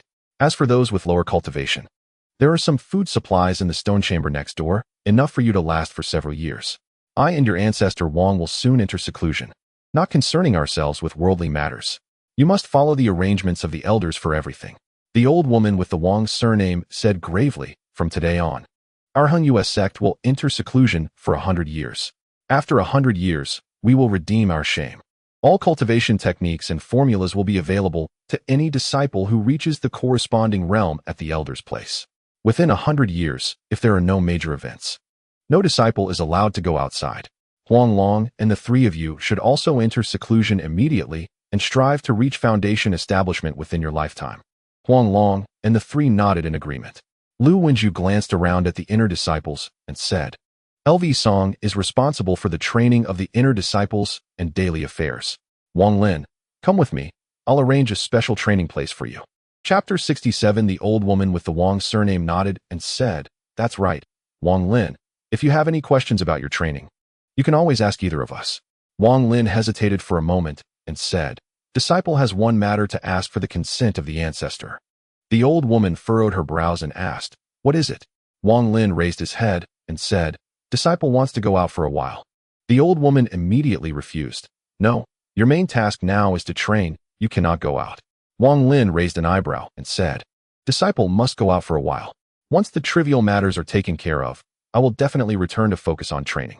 The old woman glared, about to speak, when Lu Wenju pulled her back gently and said to Wang Lin, "Wang Lin, your ancestor is worried about you encountering danger outside. Can you tell me what you need to do?" Wang Lin honestly replied, "Disciple has not seen his parents for many years. This time, the retreat will surely not be short, and it is very likely that I may not see them again in this lifetime. So I want to go home for a visit." Lu Wenju pondered for a moment, exchanged glances with the old woman, took out a jade talisman, and said, "All right. You can go back. Take this jade talisman. It can unleash a full force strike from a core formation expert, but it can only be used once.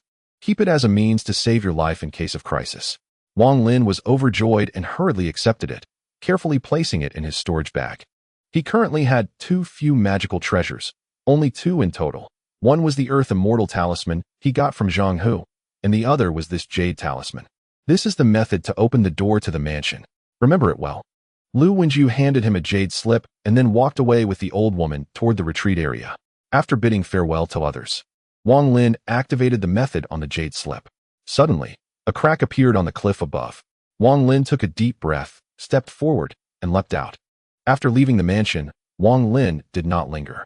He moved his body and soared into the sky, using gravitational techniques to transform into a long rainbow, disappearing into the horizon.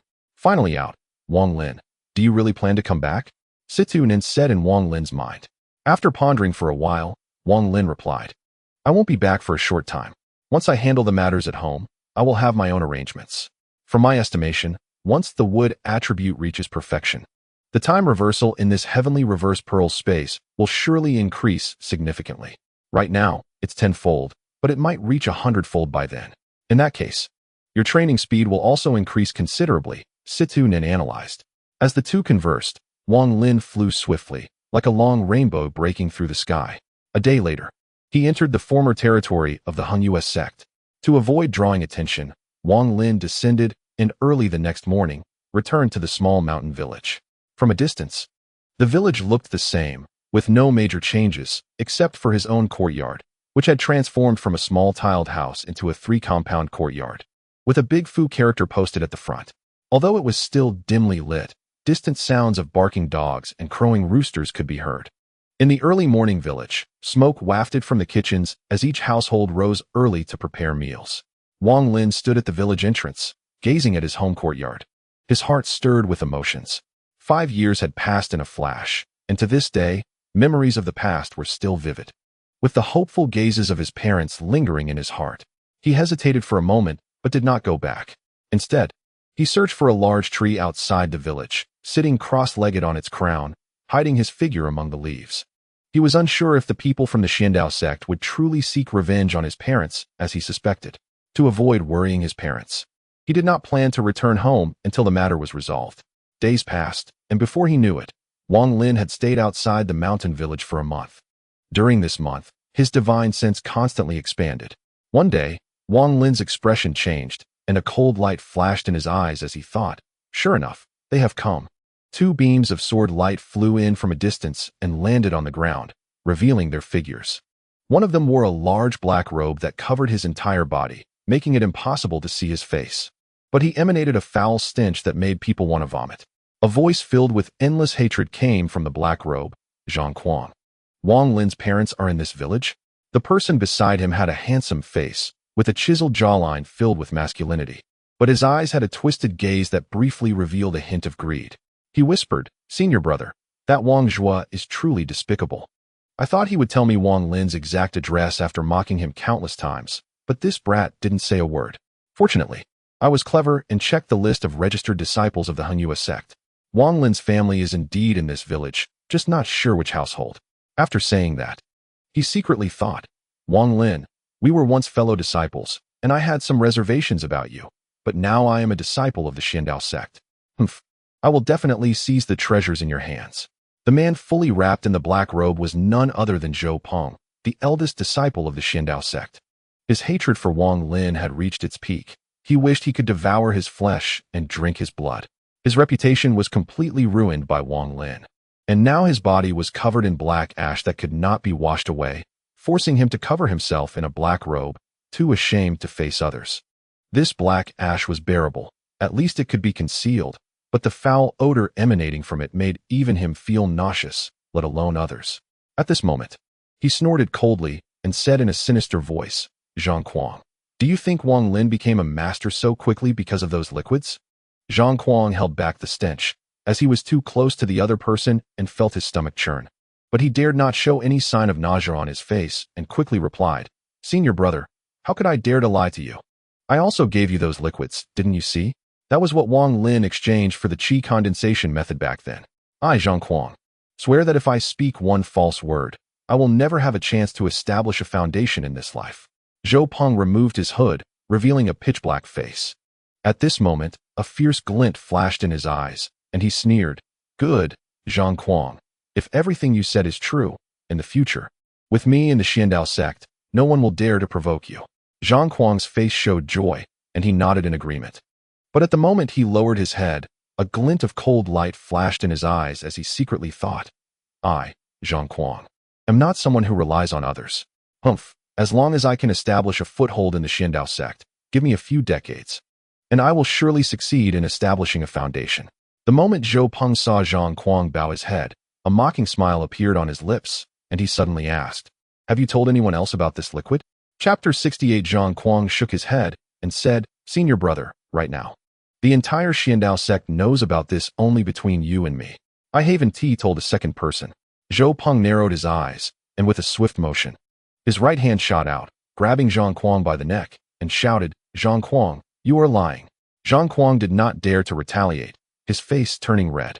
Seeing the murderous intent in the other's eyes, he gritted his teeth and anxiously said, "Senior brother, if you don't believe me, you can perform a soul search on me. What I said is absolutely true. I really haven't told anyone." Zhou Peng's eyes flickered. He snorted and released his grip, saying, "I will trust you for now. Go and capture Wang Lin's parents and kill them. I will take their souls to refine a returning soul flag. This flag can lead us to Wang Lin's location, and when the time comes, we can use the souls of his parents to lure him. As long as he hasn't reached the Foundation establishment stage, we will definitely be able to capture his soul. Zhang Kuang's body trembled. He had never heard of such a vicious spell, and he couldn't help but hesitate for a moment. Zhou Peng squinted his eyes and said gloomily, "Go." Zhang Kuang gritted his teeth and immediately rushed out, heading straight for the mountain village. A killing intent surged in Wang Lin's eyes. It was his first time wanting to kill someone. This is right. Kill, kill, kill, wipe them all out. You're too weak now. If you were stronger, you'd go to Xiandao sect and wipe them out completely. I used to love doing this. How satisfying it was. Situ Nan immediately shouted. For the first time, Wang Lin did not oppose Situ Nan's idea. He moved and quietly floated out, catching up to Zhang Kuang. Zhang Kuang's pace began to slow, and he occasionally stopped, hesitating to move forward. But in the end, he took a deep breath, his steps firm, walking faster and faster as he approached the mountain village. Just then, he suddenly sensed something and turned back sharply, his expression changing drastically. Behind him, Wang Lin's body floated like a ghost in midair, his gaze icy as he stared at him. Zhang Kuang took a few steps back, forcing a smile and saying, "Senior brother, you." Wang Lin remained silent, a cold smile appearing at the corner of his mouth. "Senior brother." Zhang Kuang felt a jolt in his heart upon seeing Wang Lin's expression. He took another few steps back, tightly clutching his storage bag. "Zhang Kuang, weren't you looking for me? It's right here." Wang Lin pointed at his own mansion, his tone calm. Zhang Kuang's mind raced, and with a thud, he knelt on the ground, shame washing over his face. "Senior brother, I was wrong. It was all Zhou Peng. He forced me to come here." Just as he spoke, he suddenly threw a jade talisman from his storage bag, quickly pointed with his right hand, a fierce expression flashing across his face. The jade talisman instantly transformed into a flying sword, glinting coldly as it rushed toward Wang Lin. At the same time, Zhang Kuang began to chant incantations, repeatedly throwing out several pieces of black wood from his storage bag. These pieces of wood connected together to form a long whip. The moment the whip appeared, it flickered with a dangerous aura. Almost as if it had a spirit of its own, the whip's tip swaying. Without saying another word, Zhang Kuang threw the whip and tried to escape. Wang Lin's eyes revealed a mocking expression. He activated the gravity technique, enveloping his entire body. As he moved, he instantly shifted to the side, using the gravity technique to grasp the flying sword while simultaneously grabbing Zhang Kuang. In an instant, Zhang Kuang felt a sharp pain in his neck, as if an invisible giant hand was gripping him tightly. His eyes bulged, his face turned purple, and he involuntarily loosened the spell in his hands, clutching his neck. A flash of killing intent crossed Wang Lin's eyes. With a snap, Zhang Kuang's head tilted, despair evident in his eyes as blood continuously surged from his mouth. As Wang Lin relaxed the gravity technique, he fell to the ground, his body twitching a few times before he died. Upon Zhang Kuang's death, the flying sword in midair trembled slightly, transforming back into a jade slip, which Wang Lin caught in his hand.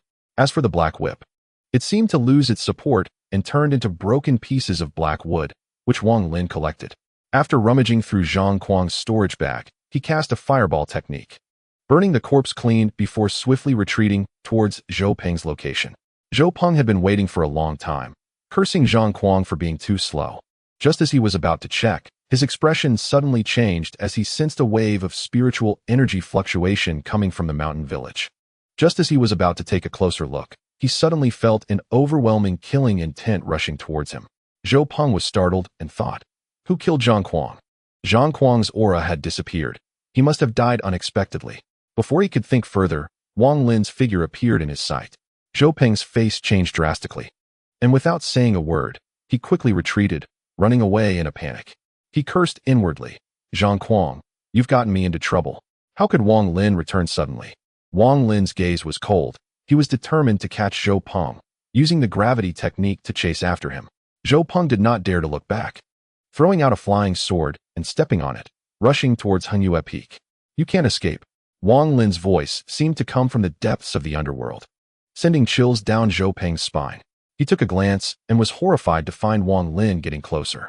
In a panic, he shouted, "Wang Lin, we have no enmity. What do you want?" Wang Lin sneered and said in a deep voice, "No enmity? You know in your heart that today, Zhou Peng, you're doomed." Zhou Peng cried out in despair. He gritted his teeth and pushed the sword light to its limit, thinking, as long as I reach the sect. No matter how powerful Wang Lin is, he can't kill me. Wang Lin's gaze flickered as he activated the gravity technique and reached out to grab. Zhou Peng had always been on guard against Wang Lin's dragon capture hand. His flying sword sank slightly, almost avoiding it. However, the flying sword was still swept by the giant hand created by Wang Lin's gravity technique, spinning a few times before stabilizing. Zhou Peng's face darkened, and he continued to flee on his flying sword. Wang Lin felt slightly anxious. His gravity technique had a certain range, and if he exceeded that range, its effectiveness would decrease significantly. Seeing this, he realized he couldn't catch up and could only watch as Zhou Peng entered the sect. If that happened, not only would he be in danger, but even his parents would be implicated. So he immediately said to Situ Nan, Elder Situ, "Is there a way for me to catch up to him immediately?" Situ Nan said slowly, "There is, but..." Wang Lin frowned and immediately said, "Elder Situ, if Zhou Peng escapes, I can only take my parents and find another place, no longer getting involved in the world.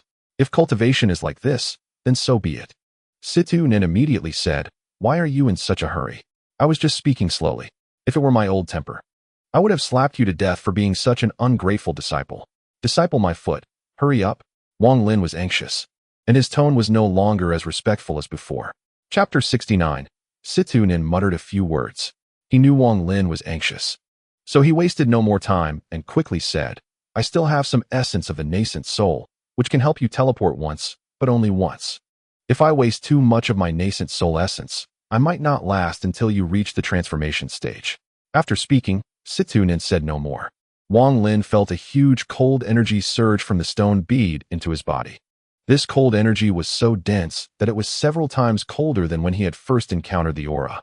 It flowed throughout his body, freezing his flesh and blood in an instant. In the blink of an eye, Wang Lin's body involuntarily stiffened, almost turning into an ice sculpture, with frost rising on his face, causing the gravity technique to become chaotic. Zhou Peng noticed Wang Lin's abnormality, especially seeing that he actually stopped. He hesitated for a moment.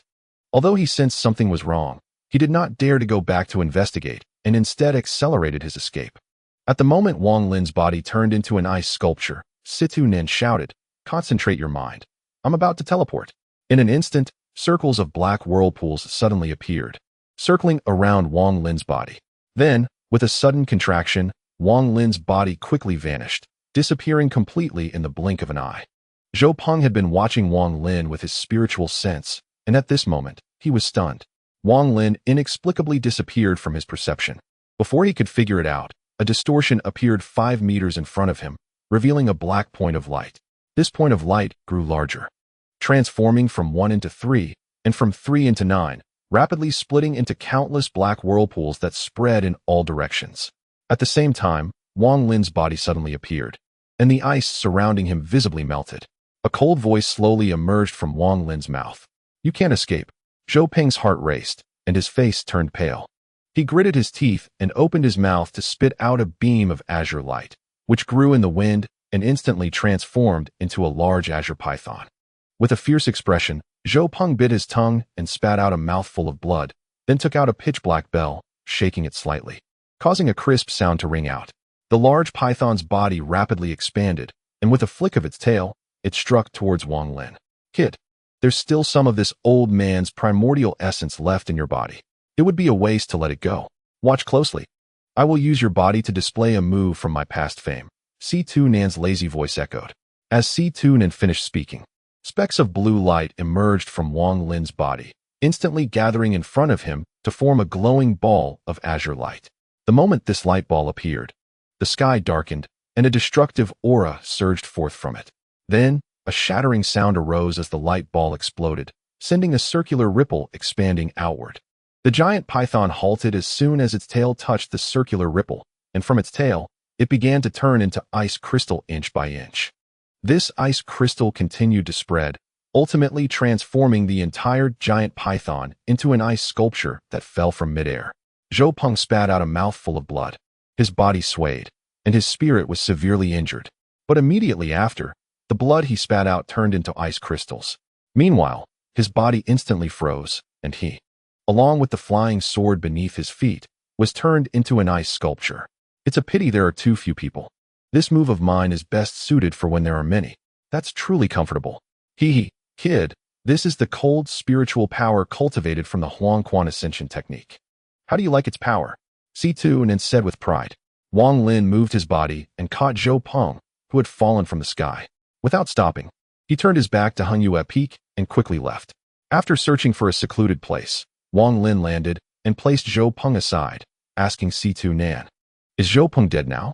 C2 Nan replied leisurely, "This little brat is not dead yet, but he will be soon. If you want him to die a bit faster, just smash the ice sculpture, and he will undoubtedly die." Wang Lin's eyes flickered as he pondered for a moment before suddenly saying, "You mentioned the puppet technique before. Tell me how to refine a puppet." C2 Nan laughed heartily, feeling quite pleased. He hadn't told Wang Lin the details of the puppet technique or its origins. In fact, this puppet technique belonged to a sinister method of the demonic path. In his view, Wang Lin lacked killing intent in his character. And with such a personality to cultivate immortality, he wouldn't survive 10 lifetimes. Gradually, he always wanted to subtly change Wang Lin's character. Now, it seemed he had made a bit of progress. So, C2 Nin cheerfully said, "This puppet technique requires you to do it yourself. I'll teach you the steps. First, find a quiet cave." Wang Lin grabbed Zhou Peng and quickly searched around, eventually finding a tree hole to crawl into. "I will now remove the cold ice." Zhou Peng is already in a half-dead state. "You need to cut open his abdomen first and take out his organs for refinement," C2 Nin said slowly. Wang Lin was taken aback and hesitated, saying, "Take out his organs for refinement?"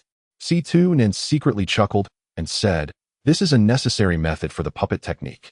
If you don't use it, I can't help you." He thought to himself, "Kid, if you haven't seen bloodshed, how can you become cruel? This puppet technique isn't that complicated.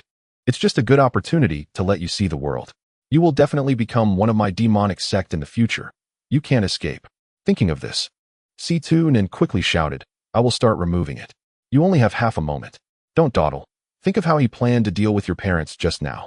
As soon as C2 Nin finished speaking, the ice layer on Zhou Peng's body quickly melted, turning into specks of azure light that drilled into the mysterious pearl in Wang Lin's chest. Wang Lin hesitated, thinking that if he didn't resolve the problem thoroughly, he would definitely face endless troubles in the future. He gritted his teeth, and with his right hand, he made a cut across Zhou Peng's chest. Zhou Peng's chest cavity split open, but strangely, not a single drop of blood flowed out. Holding back his nausea and following the method C2 Nin had taught him in his mind, he cast several spells with both hands, slowly immersing his spiritual sense. In that short half a moment, Wang Lin felt as if a year had passed, until C2 Nin proudly said to stop. He couldn't hold it in anymore and rushed out of the tree hole to vomit. C2 Nin laughed and said, "All right, the first step is complete. Now for the second step, which is the most important step.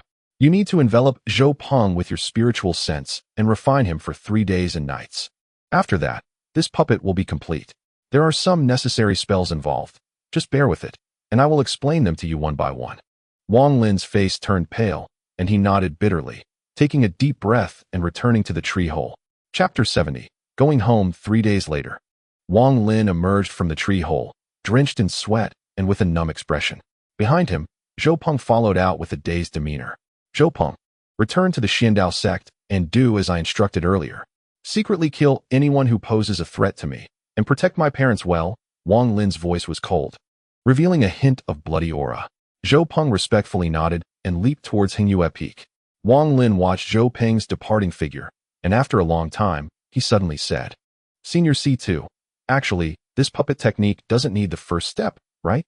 C2 Nin was taken aback and immediately said, "Who said that? The first step is essential. Without it, you can't proceed to the second step." After Wang Lin personally made a puppet, he felt something was off, but he didn't elaborate. Instead, he asked, "Will Pu Nanzi notice Zhou Peng's abnormality?" C2 Nin hesitated for a moment and said, "Theoretically, I added some of my own primordial essence when you made the puppet. Although it's not much, if a nascent soul cultivator doesn't observe carefully, they shouldn't be able to see it. Moreover, Pu Nanzi must be in seclusion all year round, so the possibility of him seeing through it is small."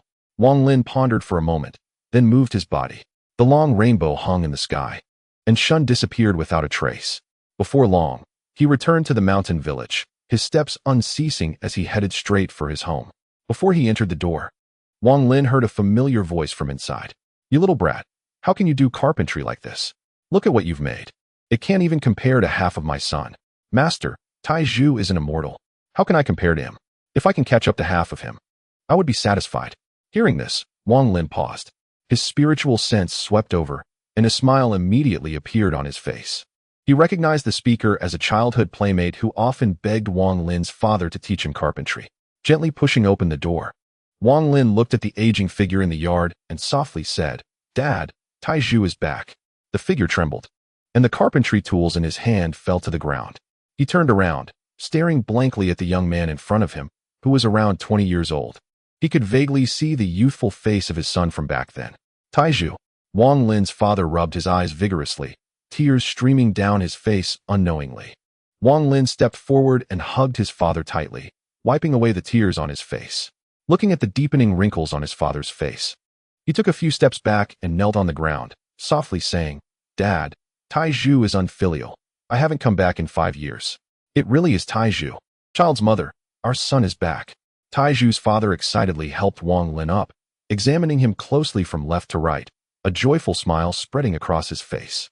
Tai Zhu, you've grown taller, almost catching up to your dad. You've also become stronger. Very good. This is my son. Tai Zhu's father was quite pleased. At this moment, a slightly older-looking woman walked out of the room, staring blankly at Wang Lin, tears streaming down her face. Wang Lin knelt in front of the woman, rarely showing his feelings of longing, and softly said, Mother, Tai Zhu has come back to see you. How could you be so heartless? Not returning even once in 5 years. Do you still have any thoughts of your parents in your heart? For these 5 years, your father and I have been thinking about you every day. Tai Zhu's mother sobbed, while holding Tai Zhu. The woman, being a mother, naturally prioritized important matters. Look at you. Acting like this will only make outsiders laugh. Xiaolu, you should go back. You don't need to come for the next few days. Wait until your brother Tai Zhu leaves, then I'll call you. Tai Zhu's father shot a glare at his wife and turned to the apprentice beside him. Xiaolu smiled broadly, repeatedly agreeing, and looked enviously at Wang Lin before leaving. That day, Wang Lin's mother prepared a table full of delicious dishes, all of which Wang Lin used to love, and the three of them shared stories about the changes over the past 5 years.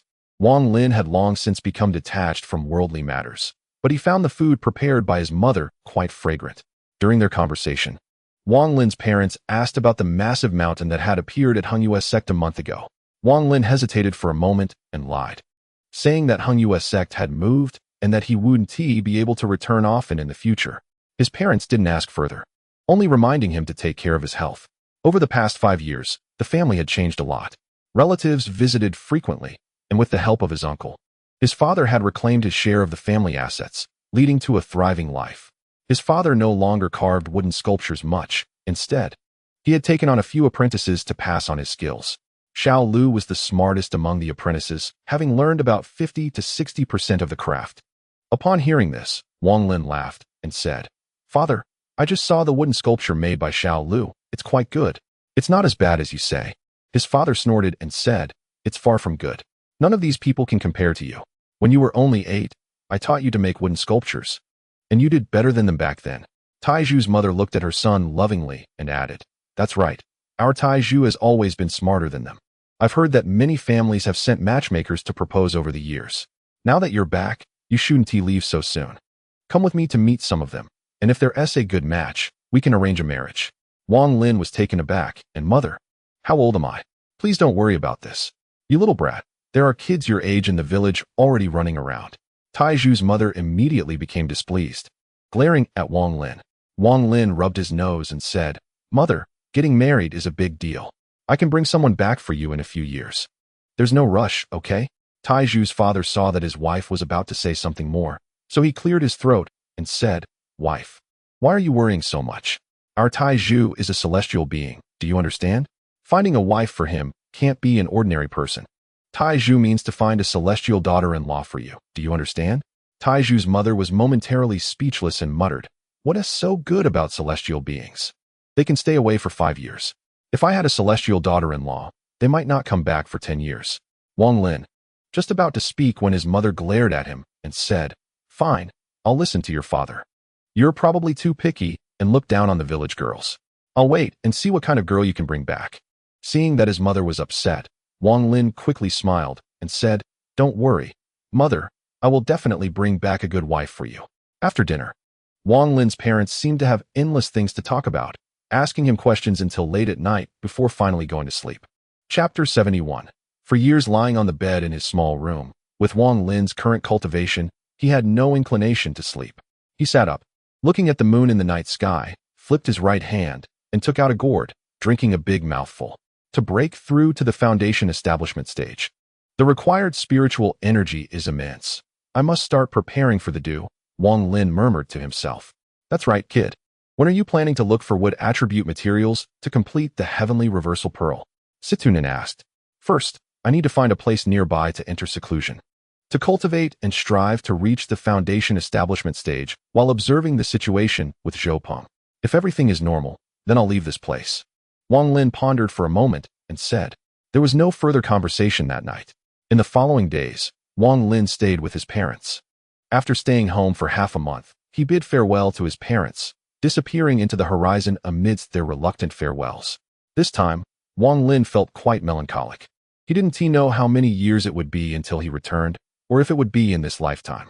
Originally, he had chosen the Eye of the Wind cave on the cliff as his place of seclusion, but after careful thought, he abandoned that location. His cultivation was different from others. He needed a water source. Otherwise, no matter how good the blessed land, he wouldn't choose it. Moreover, the most important thing was that this place was too close to Hengyue Peak and overly dangerous. After searching extensively in the surrounding area, he found a cave at the base of a barren peak. Inside, there was an underground spring, and the area was littered with animal droppings, indicating that wild beasts often visited. After thoroughly searching the cave and confirming there were no other exits, he wasted no time and immediately used gravity technique to move some stones to seal the cave.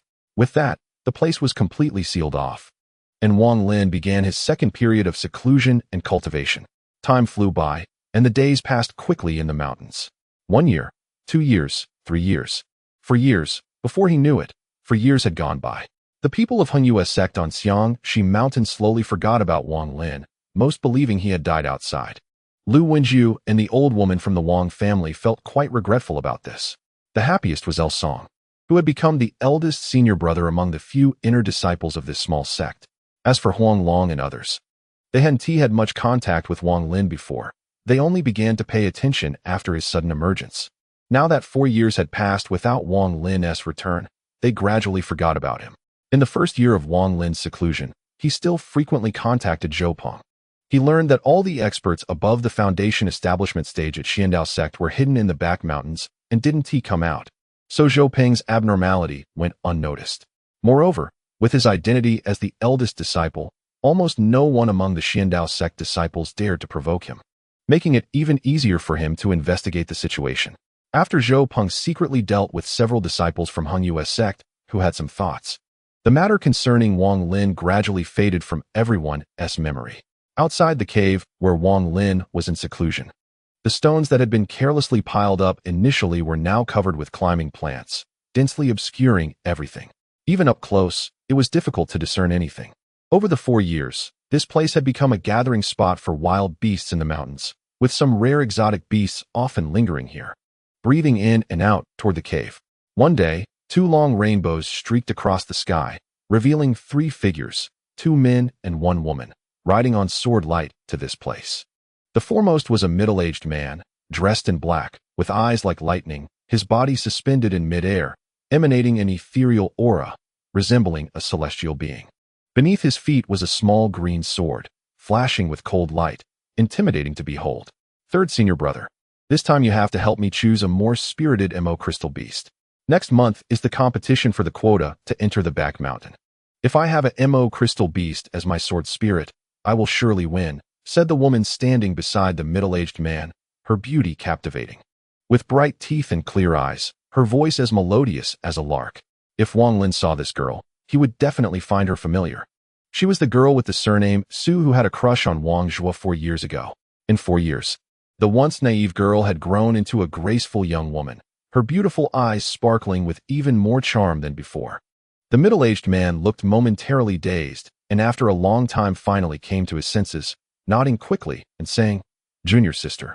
Do your best to try to enter the back mountain. I will help you catch the ink crystal beast this time. But I also need to go into seclusion for a while.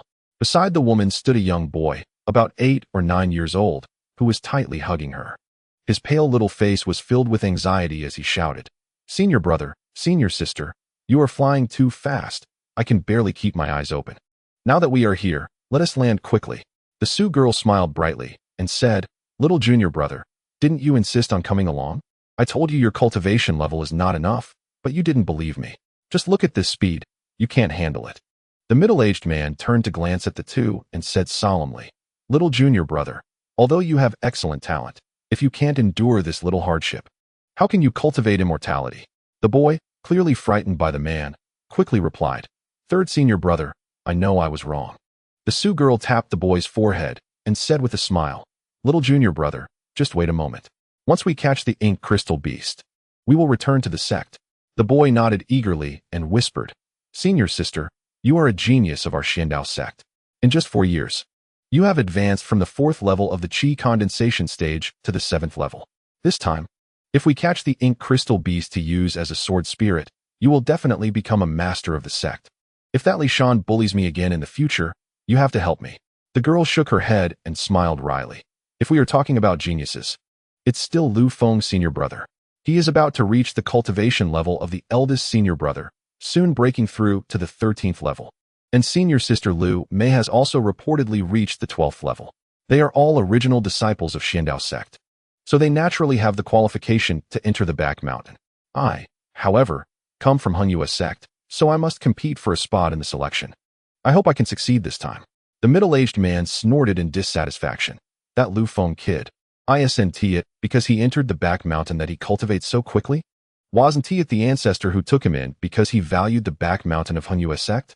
If it weren't for the ancestor, how could Lu Feng cultivate so fast? Even with good talent, without abundant spiritual energy, it would still take years to break through a level." The Sioux girl smiled sweetly and changed the subject. "Third senior brother, look at this place. I remember it wasn't like this 4 years ago.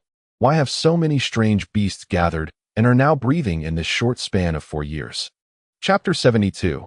The Great Method of Seizing the Foundation. The middle-aged man looked down for a moment and pondered. "This place is quite strange. 2 years ago, some spiritual energy suddenly erupted, attracting many strange beasts. Since then, there has been occasional weak spiritual energy, so these beasts often linger here." The boy's eyes lit up, and he suddenly said, "Senior brother, could there be some treasure here?" The middle-aged man chuckled lightly. "Some elders also think there might be treasures appearing here and have come to investigate, but in the end, they concluded that the underground spiritual energy is merely common and not due to any treasure." The boy sighed in disappointment and muttered, "What a pity. If only there really were some treasure." The middle-aged man laughed softly and said, "All right, it's getting late. I will catch a more spiritually aware ink crystal beast, and then we can go back." As he spoke, the middle-aged man used his spiritual sense to scan the numerous wild beasts on the ground, locating 7 or 8 ink crystal beasts and observing them one by one. At that moment, all the beasts on the ground suddenly seemed startled, becoming restless, and some even let out low growls. Gradually, the low growls multiplied, and soon all the wild beasts were howling in unison, their cries directed toward a moss-covered cliff. The middle-aged man was taken aback and was about to call his companions to leave when suddenly a vast spiritual sense appeared, sweeping across the area in an instant. The middle-aged man's expression changed drastically, with his cultivation at the 12th level of the Qi condensation stage. He felt as if his body had been seen through under this spiritual sense, without any ability to fight back. The Sioux girl beside him also turned pale, her sword light flickering beneath her feet as she lost her balance and fell to the ground with the boy who was hugging her. The middle-aged man's sword light also flickered dangerously, nearly losing control. He exerted all his strength to rush forward and catch the two before they hit the ground. Just that one action left him drenched in sweat. Once on the ground, he immediately cupped his fists and respectfully said, "I am Li Hai, a disciple of Xiandao sect. I did not know that a senior was in seclusion here. I apologize for any offense." The Sioux girl quickly came to her senses. The earlier spiritual sense had unsettled her. She hurriedly said, "I am Su Fei, a disciple of Xiandao sect." The boy, terrified, stood behind the girl, gripping her clothes tightly and not daring to speak. The wild beasts on the ground, under the sweep of this spiritual sense, all froze in fear, showing expressions of terror. Lying motionless on the ground, a deep and ancient voice slowly emerged from the surroundings, revealing no discernible emotions. The middle-aged man inwardly lamented. If he were alone, he could have fled immediately upon sensing danger. But now, with his junior sister and junior brother here, if he ran off alone, it would surely be questioned by their master later. He could only hope that the other party would be wary of Xiandao's sect being nearby. And since the three of them had not provoked the other party too much, they might be safe. However, after the other party said one sentence, they fell silent. The middle-aged man's heart raced, and he gritted his teeth, thinking that life was more important. If the other party were to attack, he couldn't care for anyone else and needed to protect himself first. The Su girl was sweating on her forehead, feeling extremely tense. Seeing her usually calm third senior brother now pale and frightened, she was even more anxious. After hesitating for a long time, she spoke humbly. "Senior, I believe we have not done anything to provoke you." Before she could finish, the ancient voice suddenly let out a soft hum, hesitated for a moment, and asked, "Did you just say your surname is Su?" The Su girl was taken aback and responded respectfully, "Disciple's surname is Su." The voice fell silent for a long time, and after a deep sigh, said, "You may leave." After saying that, an abnormal phenomenon suddenly appeared in the sky, as if an invisible hand was waving, and with a flick, the three of them were immediately sent flying far away. The middle-aged man's face turned pale. His heart was filled with horror. In that instant, he felt as if his entire body had been imprisoned and was utterly unable to resist. If the other party truly had murderous intent, he would definitely have been killed. In his fear, he wasted no time, grabbing his junior brother and junior sister. And as the confinement dissipated, he rushed away with all his might, transforming into a shooting rainbow and disappearing into the horizon. Once the three left, the moss-covered cliff on the ground suddenly made a crisp sound, and large stones fell away, revealing a dark cave. A long man, from head to waist, slowly walked out. He had a fair complexion and bright, piercing eyes. The moment he stepped out of the cave, all the beasts that had been lying on the ground immediately began to whimper and tremble, their eyes filled with a pleading look. The long man appeared to be about 20 years old, his expression cold as he glanced indifferently at the beasts before turning his gaze toward Hinghua Peak, where Xiandao's sect was located, feeling quite emotional. He was none other than Wang Lin, who had been in seclusion for 4 years. He had already perfected the qi condensation stage, but reaching the foundation establishment stage was exceedingly difficult. He had tried countless times, yet still failed. C2. Does your method really work to speed up the success of foundation establishment? Wang Lin muttered to himself as his gaze flickered. Not bad. Have you made up your mind? Are you going to use my method? C2 Nin smiled proudly and continued, I advised you before, building a foundation is difficult, but as long as you use my method, I guarantee success. Wang Lin's eyes flashed with cold light as he replied, but I can't possibly defeat a master in the foundation building stage with my current cultivation level, let alone capture them alive. C2 Nin laughed heartily and said, Don't worry about that. I'm here for you. This time, to ensure your success in building your foundation, I can give it another shot. As long as you give me a chance, I will help you capture the opponent. But you'd better find someone who has just successfully built their foundation. That way I won't have to waste too much essence of the Yuaning. Wang Lin pondered for a moment, sighed, and said with a bitter smile, C2. This kind of vicious foundation snatching is purely harmful to others and beneficial to oneself. The person whose foundation is snatched will undoubtedly die. Let's think it over. I've advised you many times, the cultivation world is a jungle where the weak are preyed upon by the strong. It's only natural to harm others for one's own benefit. With your mindset, when will you reach the transformation stage? If you don't want to use my method, that's fine. If you can get your hands on top quality wood attribute materials and upgrade the Tian and Aiju, then cultivating with wood attribute spiritual energy will also suffice for building a foundation. Or perhaps find a master in the Yuaning stage to help you. Otherwise, don't even think about it, C2 Nin said discontentedly. Wang Lin remained silent for a moment and asked, How do others successfully build their foundations? It's simple. Generally, if they belong to a sect, as long as there is a master in the Yuaning stage, they can use their own cultivation to help their disciples build their foundations.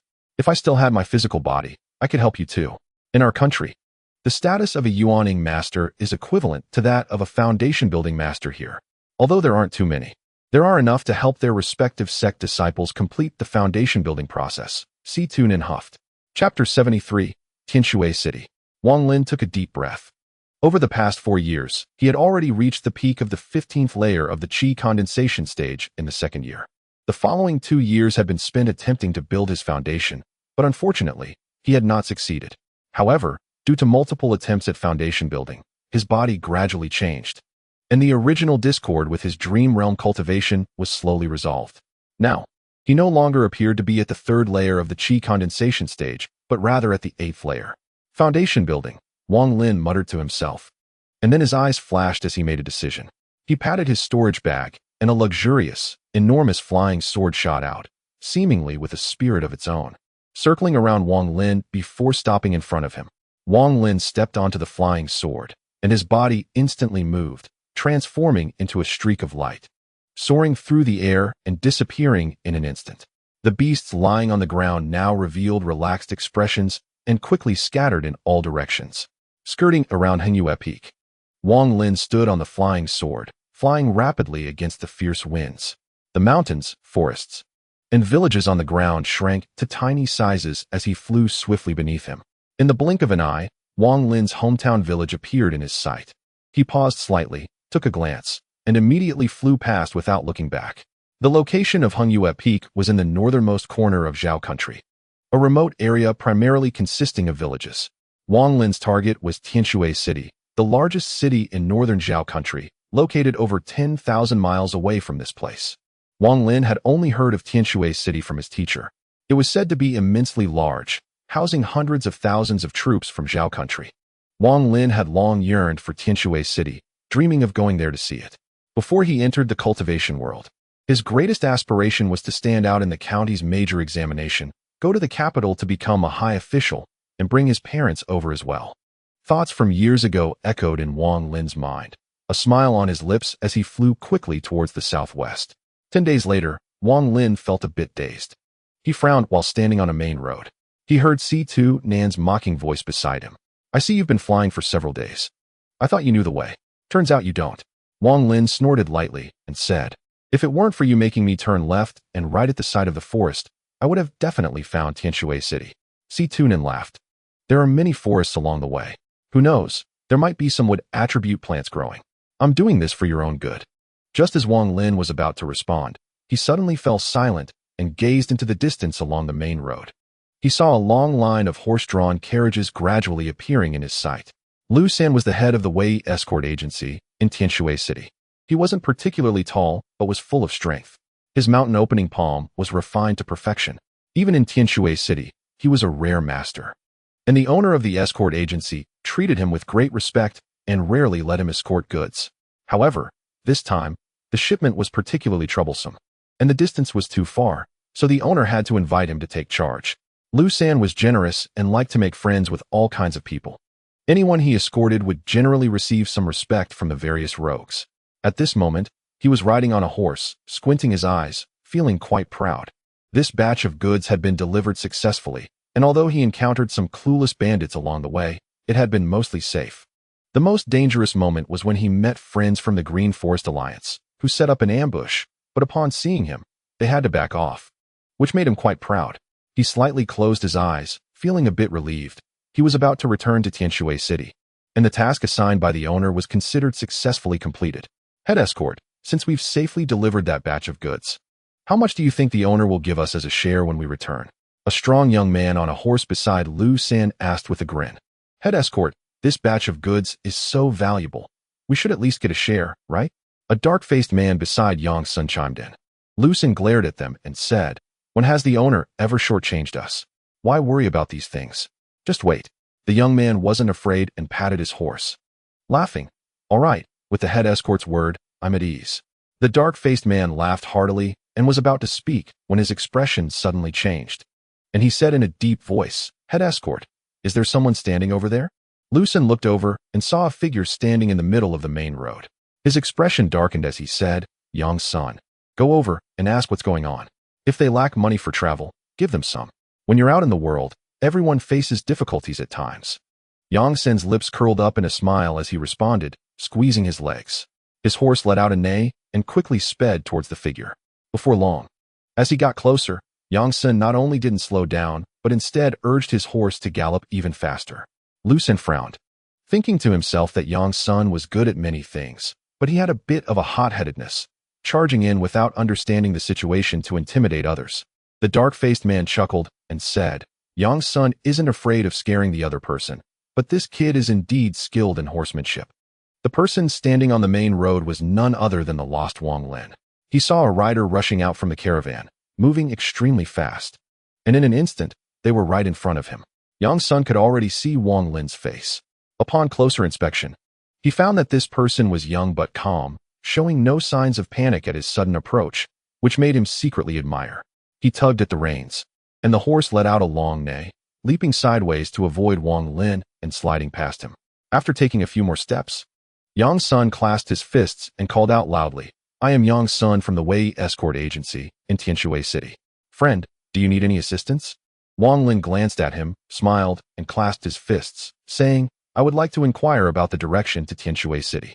I hope I am not causing any disturbance.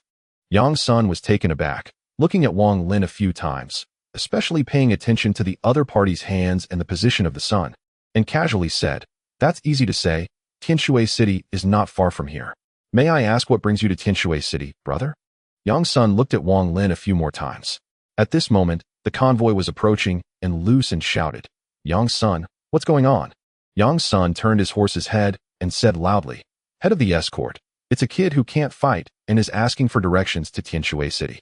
Lu Xan pulled the reins of his horse and quickly approached, his eyes flashing with a sharp light as he stared at Wang Lin, saying in a deep voice, Friend, may I ask your name? Wang Lin clasped his fists and said, This escort head, I am Wang Lin. It's my first time out, and I got lost on my way to Tianshui City. I hope the escort head can guide me. Chapter 74. Blood Disaster. Lu Xan looked at Wang Lin carefully for a few moments and suddenly asked, You are a scholar heading to the exam, right? Wang Lin maintained his usual expression and shook his head, saying, I am not heading to the exam. I have some skills and plan to seek a living in Tianshui City. Lu Xan's expression softened a bit. His question had deep implications, with the big exam approaching. Nearby villages and towns often saw a gathering of examinees heading to Tianshui City. However, most of these examinees would carry writing cases, but this person, although he seemed to lack martial skills, would need to be noted if he admitted to being an examinee. Nevertheless, Lu Xan did not dwell on this matter and smiled. What a coincidence. We are just returning to Tianshui City. Since we meet, it's fate, my friend. Let's go together. Wang Lin showed a grateful expression and clasped his fists, saying, Thank you, escort head. The black-faced man glanced at Wang Lin and laughed. Kid, can you ride a horse? Wang Lin smiled and shook his head. Lu Xan pointed to the cart behind, laughing. What are you thanking for? When you're out, there are always tough times. Young man, get on. We will reach Tianshui City in 4 days. Wang Lin clasped his fists and without a word climbed onto the cart.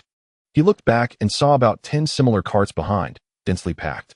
Scanning with his divine sense, he found the carts were all empty. So he didn't pay it much attention and sat cross-legged. Yang Sun held the reins and came to Wang Lin's side, asking, Friend, why didn't you bring any luggage when you came out? Wang Lin shook his head and sighed, saying, I encountered robbers. It's a long story. Yang Sun was taken aback and looked at Wang Lin for a long time, comforting him. It's good to keep your life. These days are unstable. While they were chatting, Wang Lin suddenly moved his expression, looked up at the nearby forest, and with a sweep of his divine sense, he immediately noticed 2 people hiding inside, watching the convoy. Until the convoy passed the forest, those 2 did not take any action. Wang Lin pondered for a moment and no longer paid attention. After a day's journey, they saw the sun setting and the nightfall approaching. Lu Xan called out loudly from the front, Boys, tomorrow we will enter the Tianshui City area. At that time, our employer will send someone to meet us. Today, we won't find a place to rest, so we will rest here for the night. Tomorrow morning, we will set off. When we return to Tianshui City, I will take you to the Bin Hong building to have some fun with the ladies. The men burst into laughter, took off the horse gear, tied the horses together, and formed a circle with the carts. After finishing these tasks, everyone started to set up tents. Those who wanted to sleep did so, those who wanted to build a fire did so, and those who wanted to drink did so, creating a lively atmosphere. There were also 3 or 5 people taking turns patrolling nearby. As soon as Wang Lin got off the cart, he was pulled by Yang Sun to the fire pit. After a day of interaction, Yang Xin felt a good rapport with Wang Lin and often boasted about some of his interesting experiences escorting. Wang Lin listened with great interest. The more Yang Xin spoke, the more animated he became. Seeing that the convoy was resting, he quickly pulled Wang Lin over. By the fire sat 3 people. Besides the head of the escort Lu San and the black-faced man, there was also a middle-aged scholar wearing a blue shirt. This person had a fair complexion, a wide forehead, and bright eyes that exuded a hint of wisdom. Seeing Wang Lin arrive, Lu San smiled and said, "Sir, this is the young man I mentioned to you who is going to Tianshui City to seek a living." After finishing, he turned to Wang Lin and said, "Young brother, this is Mr. Wang from our Weiwu escort agency. You also share the surname Wang, so it seems you are from the same family. You two can have a good chat. Mr. Wang is well-educated and knowledgeable." The middle-aged scholar smiled gently and said, "Old Lu, stop flattering me. My little skills are nothing to speak of."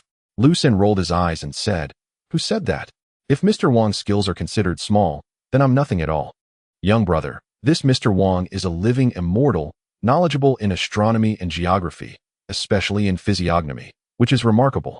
Wang Lin observed the middle-aged scholar carefully, smiled, and clasped his fists. "Sir, your spirit is full, and your eyes are wise. You are clearly an exceptionally intelligent person. As the ancients said, one can know a person's rhythm by observing their spirit. This saying holds true." The middle-aged scholar looked at Wang Lin with some surprise and said with a smile, "Young brother is also someone of the same path? I see that you have the aura of a scholar, yet it contains the potential of a dragon. Your future is limitless." Wang Lin smiled and said, "My hometown's teacher has some research on physiognomy. I've seen it for a long time, so naturally, I have learned a few things." The middle-aged scholar laughed heartily, and the black-faced man suddenly said, "Mr. Wang, can you calculate for me too? I'm not young anymore. Do you think I have any luck in marriage?" Lu Sen laughed and scolded, "You've asked for this many times on the way. Every time Mr. Wang reads someone's face, it consumes energy. Save it, kid." The black-faced man ignored Lu San's words and looked eagerly at the middle-aged scholar. The middle-aged scholar pondered for a moment, then smiled and nodded. "All right, today I will calculate for you. Yang Sun, you have also asked me many times, so I'll read for both of you this time." After saying this, he slightly closed his eyes, and when he opened them again, his eyes flashed with brilliance. Wang Lin's expression remained normal, but his heart stirred. With a sweep of his divine sense, he saw a trace of spiritual energy suddenly surge from the middle-aged scholar's chest, flowing in a strange manner, eventually converging in the middle-aged scholar's eyes. The middle-aged scholar stared at the black-faced man, muttering something as if calculating. His right hand quickly formed seals, and after a long time, a flush appeared on his face. Frowning, he said, "Lu Laowu, you have dark clouds covering your heavenly court, hinting at a blood disaster. There will be a calamity soon. If you survive it, within 3 months, you will have a marriage fate." The black-faced man was stunned and then laughed. "A calamity? It's nothing. We are escorts, rolling on the blade's edge. A blood disaster is inevitable." The middle-aged scholar's gaze shifted to Yang Sun, and after a long time, his expression changed slightly, saying, "Strange, why do you also have a blood disaster?" After saying this, he looked at Lu San, and his expression immediately darkened, saying, "Something's wrong. My family's physiognomy technique has never been wrong. Old Lu, you also have a blood disaster." After saying this, he became serious, stood up, and carefully examined everyone around, his expression growing increasingly grave, saying, "Old Lu, it seems bad. I observe that everyone has a blood color on their faces. This is definitely not a coincidence." Lu San narrowed his eyes, looked around, and said in a deep voice, "Do you mean that we all will face a blood disaster soon?" The middle-aged scholar nodded, his gaze sweeping towards Wang Lin. Suddenly taken aback, he rubbed his eyes vigorously and focused intently. His expression changed instantly, a strange redness appearing on his face. He turned to the side and spat out a mouthful of blood, revealing a look of horror as he pointed at Wang Lin and exclaimed, "You." Chapter 75. Reunion with an old friend. Lu San and the others were stunned. They had never seen the middle-aged scholar with such an expression. Lu San's eyes flickered as he rubbed his palms together and cautiously moved a few steps closer to Wang Lin's position, speaking in a low voice, "Sir, what happened to this young brother? Is he in danger because of our involvement?" Wang Lin remained calm, glancing indifferently at the middle-aged scholar without speaking. He heard Situ Nan's unhurried voice in his ear. "This little kid is quite interesting. His face-reading skills are somewhat impressive. However, For mortals, it's still quite mysterious. But for us cultivators, it's a bit of a display of skill before the master. Just now, I transmitted memories of past killings to him, and he couldn't handle it. In just a short while, the middle-aged scholar was drenched in sweat, his gaze towards Wang Lin no longer as calm as before. It now carried heavy reverence. Hearing Lu San's words, he quickly waved his hands and said, "It's unrelated to the young brother. His future is immeasurable. Wang's face-reading skills are not refined enough. I can't see through it." After saying this, he repeatedly bowed, his face full of bitterness. What he had just witnessed had completely shocked him. It was simply a scene from a hell of Azurus, a mountain of corpses and a sea of blood. And all the people there were evidently not mortals, able to fly and do anything. The middle-aged scholar had studied the family art of face reading since childhood and was well aware of the existence of immortals in the world. He knew that once involved in such matters, it could lead to a fatal disaster. Lu San frowned, about to speak when suddenly a scream came from a distance. A large human head arced through the air, thrown from afar, and rolled a few times on the ground before stopping near the fire pit. Lu San's expression changed drastically. He recognized that this person was one of the guards responsible for patrolling the area. He immediately stood up abruptly. Yang Sun grabbed the head tightly, clenched his fist, and shouted, "Ergo, I swear to avenge you." At this moment, all the guards of the escort agency drew their weapons, looking around with murderous intent. The black-faced man stood beside Lu San, his eyes sharp as he said in a deep voice, "That hero over there is really quite ignorant of the rules." A grim, eerie laughter drifted in, and with a rustling sound, dozens of black-clad figures crawled out from the ground, brushing off the dust from their clothes while coldly staring at the imposing escort agency members. "Lu Shanpalm, Lu San, hand over the goods, and we will leave immediately. Otherwise, none of you will be spared." An emaciated old man slowly stepped out from among the black-clad figures. Lu San's face darkened. He snapped, "I wondered who it was. Turns out it's you, Vulture Song Xing." The old man chuckled sinisterly and said, "Lu, in front of the real person, I won't speak falsehoods. Your escort agency is openly delivering red goods while secretly bringing back a 500-year-old ginseng. Hand it over, and you can ensure your safety. Don't let this trivial matter implicate everyone hiding here." Lu San frowned, glancing at those around him. He thought to himself, "How does this Vulture Song Xing know about my hidden ginseng? It seems there must be a traitor among us." With this thought, he suddenly glanced at Wang Lin and sneered. He made a gesture to the black-faced man, stepping forward a few paces, clenching his fist and saying, "Don't say I don't have this so-called ginseng. Even if I do, can your Song Xing take it from me?" The black-faced man understood and quietly moved behind Wang Lin. Wang Lin frowned, and suddenly the middle-aged scholar stepped forward to block the black-faced man, shouting, "What are you doing? This young brother is not a traitor." The black-faced man was taken aback and was about to speak when Vulture Song Xing laughed heartily and said loudly, "Lu, I may not be able to defeat you, but today, our Grand Master is personally making an appearance. You're doomed." After saying this, he took a few steps back and shouted, "Welcome, Grand Master." Immediately, he prostrated on the ground, showing extreme respect. Looking around, the black-clad figures all appeared fervent, prostrating on the ground and following Song Xing and chanting, "Welcome, Grand Master." A cold voice suddenly echoed from all directions, "Hand over the ginseng, or die." As soon as the words fell, a fireball the size of a fist suddenly appeared from the shadows, carrying intense heat, and instantly struck one of the escort agency guards, who didn't even have time to scream before turning into a pile of black charcoal along with his weapon. In that moment, everyone from the escort agency was stunned, some even dropping their weapons with a clatter. Yang Sun's eyes showed horror as he exclaimed, "What kind of hidden weapon is this?" Heat waves continuously emanated from the pile of charcoal, causing the surrounding guards to contort in discomfort. Lu San's face also showed astonishment as he instinctively took a few steps back, staring blankly at the pile of black charcoal, unable to speak for a long time. The black-faced man revealed a look of fear, trembling as he said, Is it the Immortal's magic?" Speaking of which, this black-faced man had undergone tests for a cultivation sect when he was young, and after being eliminated, he stepped into the martial world. The childhood memories had a deep impact on him, and now seeing that fireball technique, he immediately recalled it. Song Xing wore a proud expression, loudly proclaiming, "That's right. Our Grand Master is an immortal. Why don't you hand over the ginseng?" Everyone from the escort agency looked towards Lu San, their eyes revealing a pleading expression. If they were dealing with mortals, They might have the courage to fight, but the opponent was an immortal. In that moment, these men had lost their fighting spirit. Lu Xin's face was bitter, and just as he was about to speak, 3 more fireballs silently appeared, hovering motionless in the air. Wang Lin's eyes flashed with interest. From the power of this fireball technique, he could tell that the caster was definitely no more than the 3rd level of qi condensation. He stroked his chin, using his spiritual consciousness to scan, and soon sensed the caster in a nearby large tree. Wang Lin was taken aback. The caster appeared to be around 20 years old, at the peak of the 2nd level of qi condensation, on the verge of breaking through to the 3rd level. This young man had a gloomy expression, with several deep scars on his face, appearing quite fierce, but the more Wang Lin looked, the more familiar he seemed. The middle-aged scholar sighed and said, "Old Lu, just hand it over. Even if the owner finds out, he won't blame us. The other side is an immortal. How can we mortals resist?"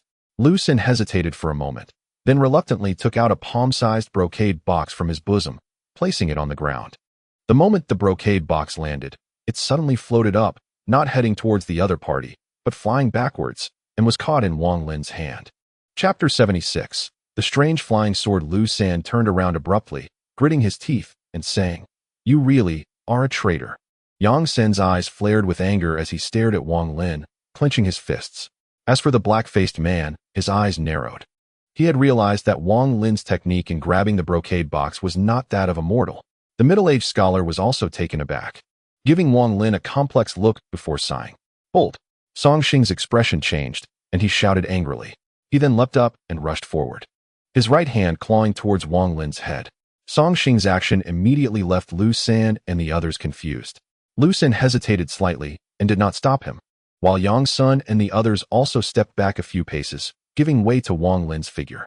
Wang Lin did not raise his eyes, opened the brocade box, and saw a thin ginseng lying inside.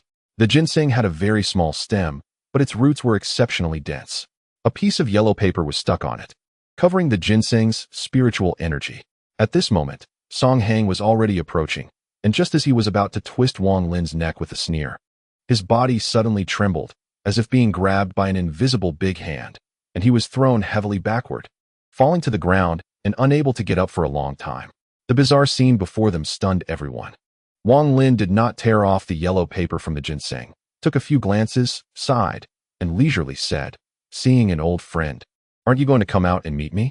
A rustling sound arose, and from the nearby jungle, the cold-faced young man slowly walked out. An invisible airflow seemed to surround his body, pushing aside the black-clothed people standing on the periphery as he walked. In addition, the 3 fireballs floating in midair quickly returned to the young man's side, spinning around his body. Upon seeing this young man, the black-clothed people all respectfully said, "Greetings, Chief." The cold-faced young man did not even glance at Song Hang, who was spitting blood beside him, but stared at Wang Lin and said in a deep voice, "The person I know cannot have changed at all in 10 years. Who exactly are you?" Wang Lin looked at the young man without speaking. He took out a piece of yellow paper from his storage bag. Upon seeing the yellow paper, the cold-faced young man's expression changed immediately. He scrutinized Wang Lin for a few moments, frowned, and said, "What is this? I don't recognize it. Friend, please hand over that ginseng. It is very useful to me." Wang Lin was taken aback and looked deeply at the other party, a hint of doubt rising in his heart.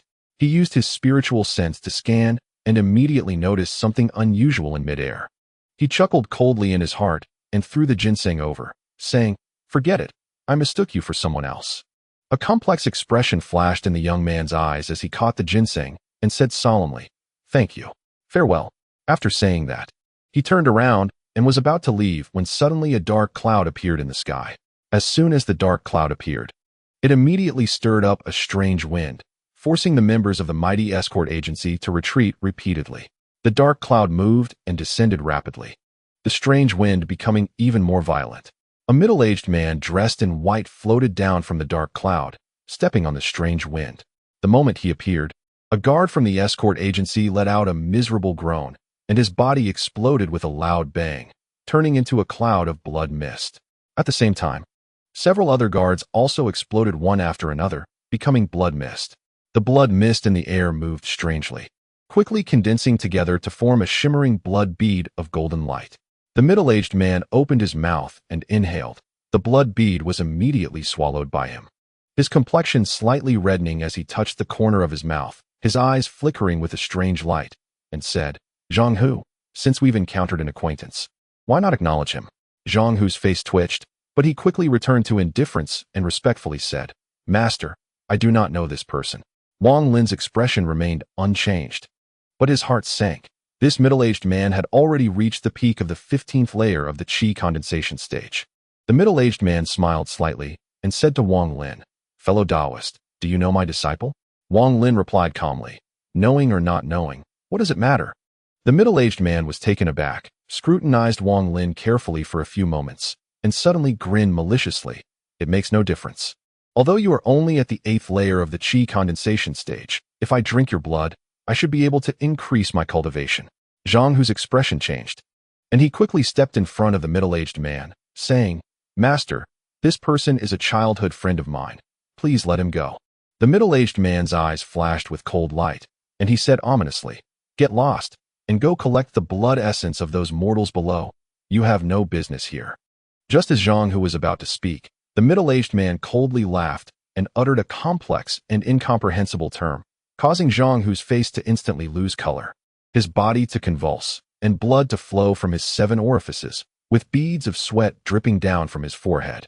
Wang Lin raised an eyebrow, casually activated his gravitational technique, transforming it into a large hand that reached for the middle-aged man. The middle-aged man's expression shifted slightly, he snorted coldly, and spat out a green light, which quickly transformed into a small sword that slashed violently toward the large hand. Wang Lin's gravitational technique had already been refined to a superb level. He immediately split it into 2, one hand adjusting direction to grab Zhang Hu, while the other seized the flying sword. The green small sword immediately trembled, its flickering light dimming and brightening. The middle-aged man's expression changed slightly. He quickly took out a black sword sheath from his storage bag, threw it out without hesitation, and made several hand gestures, casting red light.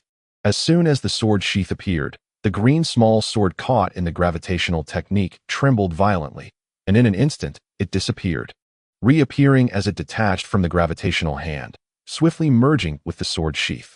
Wang Lin's expression was calm, but his heart was greatly shaken. This was the first time his gravitational technique had failed. A cold light flashed in his eyes as he patted his storage bag, causing several black wooden sticks to fly out.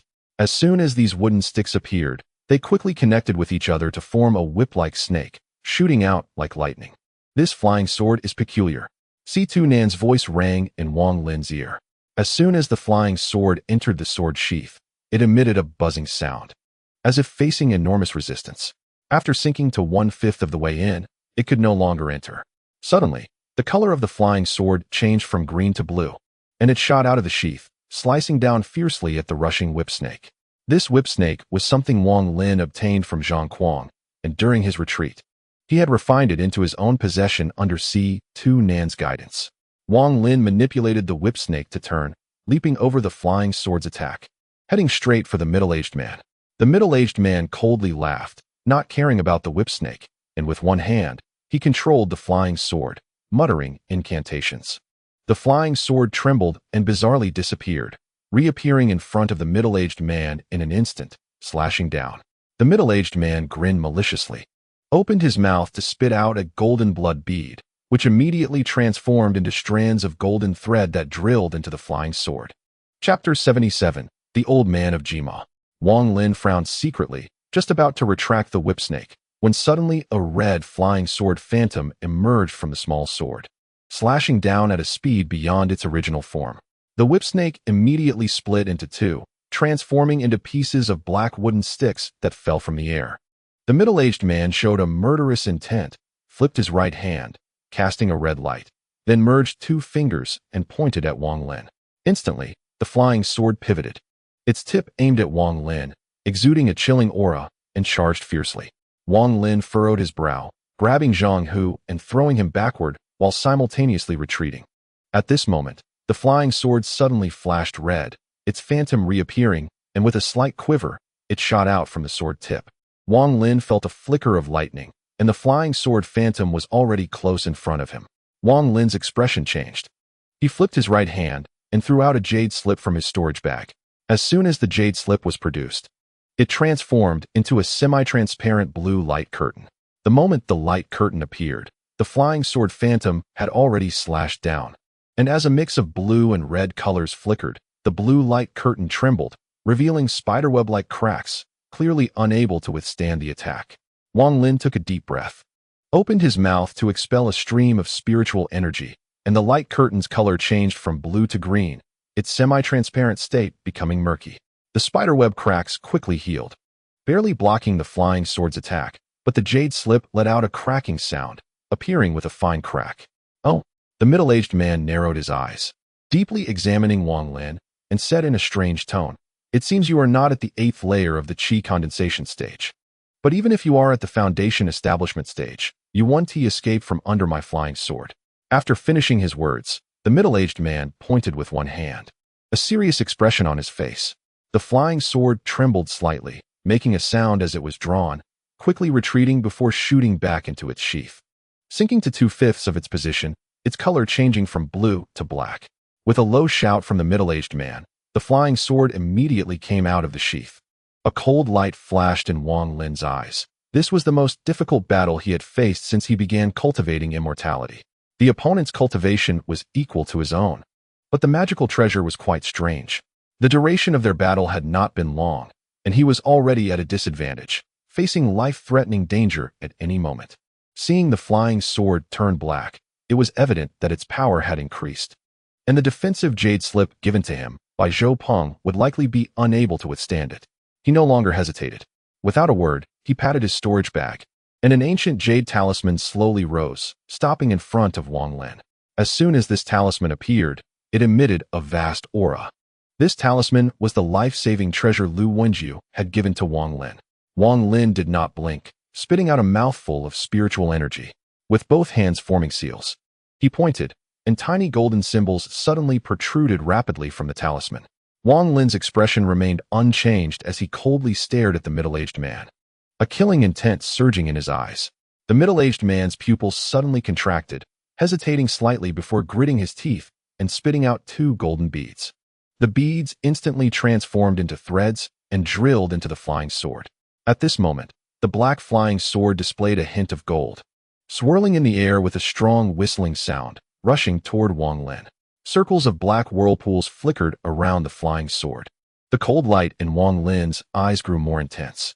Ignoring the incoming black flying sword, he pointed at the talisman in front of him with one hand. Suddenly, the golden symbols on the talisman flashed continuously, with one symbol after another emerging from the talisman, arranged in a line, totaling 9 symbols. At this moment, the black flying sword was approaching, and Wang Lin formed a seal with his hands. He saw 3 symbols flash swiftly, forming a character shape around the flying sword, creating a visible golden lightning bolt connecting the 3 symbols, forming a cage to stop the sword's assault. The flying sword, like a trapped beast, emitted a strong sword cry, continuously charging back and forth inside, and with each impact, the 3 symbols flickered with golden light. The middle-aged man finally changed color, exclaiming, "Is this a Dan treasure?" The so-called Dan treasure, Wang Lin had heard about from Situnan, referred to magical treasures made by masters in the Dan formation stage, while treasures made by nascent soul stage masters were called Yuan treasures. The middle-aged man immediately showed fear in his eyes, grabbing the sword sheath with one hand and retreating. Wang Lin smirked, changing the seal of his hands, and the remaining 6 golden symbols lined up and charged toward the opponent. The fear in the middle-aged man's eyes intensified. He quickly retreated while throwing several jade talismans from his storage bag, trying to buy himself a chance to escape. As soon as these jade talismans appeared, before they could exert their effects, they exploded under the impact of the golden symbols, providing no hindrance whatsoever. The middle-aged man displayed a look of despair, exclaiming, "Friend, I am a disciple of the Elder of Jimo." Before he could finish, the golden symbols were already approaching. The first symbol struck his chest like lightning, causing the middle-aged man to flush, his chest caving in as he spat out a mouthful of fresh blood.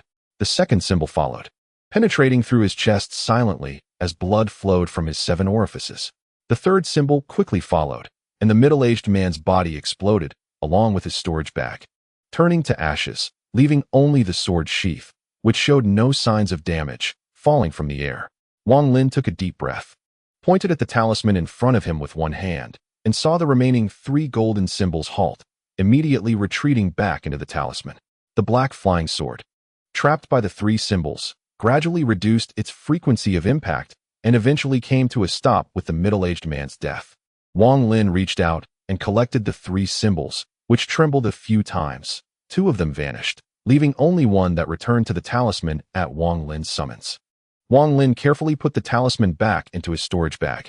This talisman originally had only 1 attack, but during his 4 years of closed-door cultivation under Situ Nan's guidance, he had divided the attack of this talisman into 9.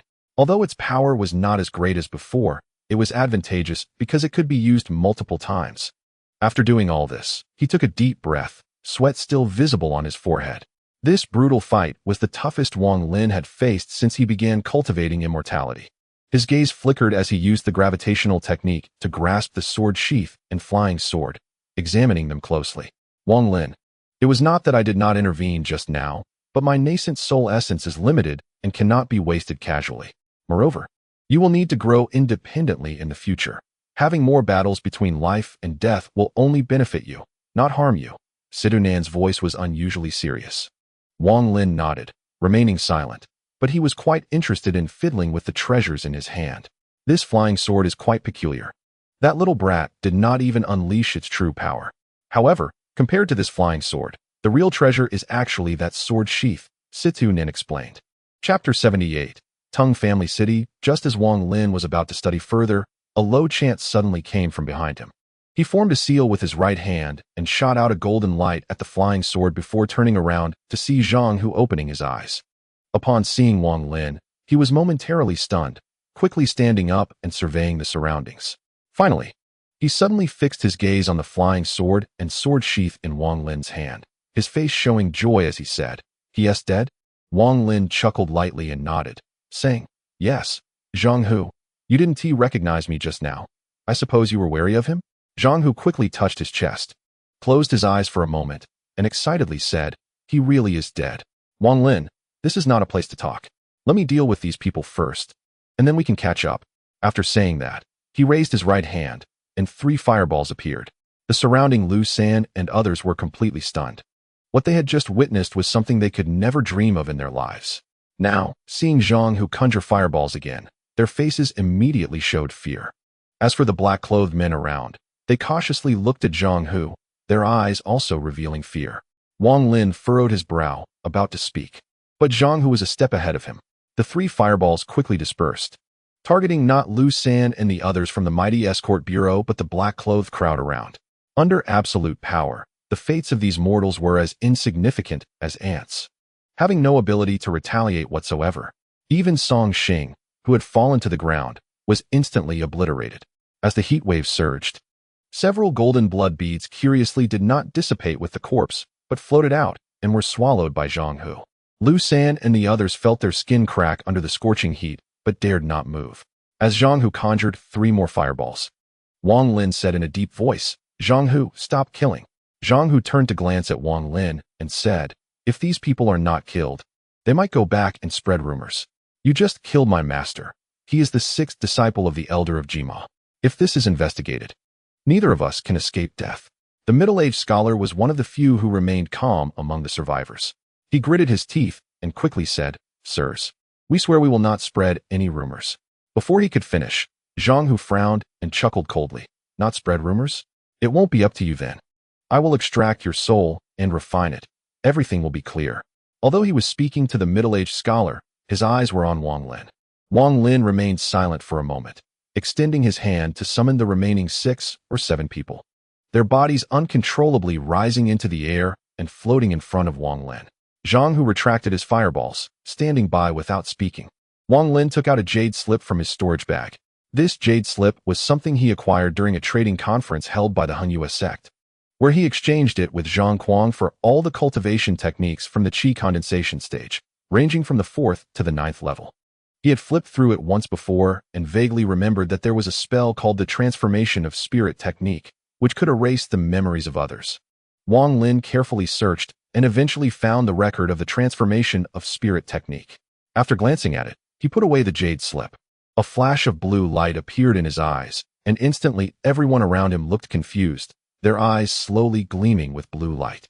After a long while, the blue light faded, and several people looked dazed, collapsing to the ground.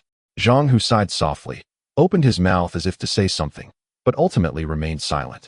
After completing the transformation of spirit technique, Wang Lin glanced at Zhang Hu, moved his body, and swiftly ascended into the air, flying off into the distance. Zhang Hu took a deep breath, spat out a golden pearl, stepped on it, and followed suit. The two streaks of light flew through the sky for quite some time. Zhang Hu, slightly out of breath, landed on a mountaintop, while Wang Lin descended lightly, looking as calm as ever. Zhang Hu steadied his breath, found a place to sit, took out 2 sweet potatoes from his storage bag, handed one to Wang Lin, and smiled. "I roasted this. How does it taste?" Wang Lin took the sweet potato, and at that moment, he felt as if he had returned to 10 years ago, recalling the scene of the 2 young boys meeting in the room of a registered disciple at the Hung US sect. After leaving the Hung US sect back then, he did not return home but wandered around, preparing to seek another cultivation sect. By chance, he consumed a spirit herb and unknowingly reached the first level of the chi condensation stage, all thanks to that little booklet from the weasel. After that, he encountered Bai Zhan, who became his master. Seeing that Wang Lin had reached the first level of the chi condensation stage, he did not kill him but instead took him as a disciple, asking him to collect mortal blood. Bai Zhan even planted a poison in his body, controlling his life and death. The reason he did not acknowledge Zhang Hu earlier was that Bai Zhan was nearby. Fortunately, Bai Zhan was killed by Zhang Hu. With his death, the poison also perished, and Wang Lin was finally liberated. Zhang Hu took a bite of the sweet potato and briefly recounted his experiences over the past 10 years. Wang Lin felt quite emotional. Although Zhang Hu's words were brief and seemed understated, his expression revealed a hint of melancholy, indicating the hardships of the past decade. Zhang Hu looked at Wang Lin enviously and said, "Wang Lin, it's been almost 10 years since we last met. You were able to kill my master. So you must have reached the foundation establishment stage, right? My master's flying sword is very powerful. He once said he could only exert 2/5 of its power now. But even so, it's already unmatched below the foundation establishment stage." Wang Lin shook his head and said, "Not yet at the foundation establishment stage. What is the origin of that flying sword? Do you know?" Zhang Hu looked at Wang Lin in surprise, but did not ask further. Instead, he thought carefully and said, "I think he mentioned it once, saying it was obtained in a cave through a tremendous opportunity. He has always regarded it as a treasure. By the way, that sword sheath is also a treasure. My master values the sheath even more than the flying sword. I've heard my master say that unless one reaches the core formation stage, no one else can reforge these 2 items." Wang Lin found a stone to sit on, pondered for a moment, and said, "Tell me about the old man from Jima, so we can be cautious." Zhang Hu swallowed the sweet potato in his mouth and said, "The old man from Jima is a loose cultivator, said to have reached the core formation stage. He is very protective of his own. Now that Bai Zhan is dead, he will definitely investigate. You'd better return to the Hung US sect immediately. I don't mind. At worst, I'll just hide in Tingjia City. I'm sure the old man from Jima wouldn't dare to act arrogantly in Tingjia City. As long as I don't go out, I should be safe." Wang Lin smiled bitterly and said, "The Hung US sect has already become a mere shadow of its former self." Zhang Hu was taken aback and laughed. "I heard about this. For years ago, Xiandao sect seized the Hung US sect's mountain gate. But didn't the disciples of Hung US sect relocate?" "What? You weren't among those who relocated?"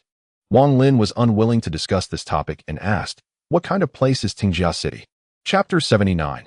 Refining the flying sword. Zhang Hu stuffed the entire sweet potato into his mouth, and after swallowing, he said, "Tingjia City is a relatively large cultivation family in the north, said to have experts in the nascent soul stage.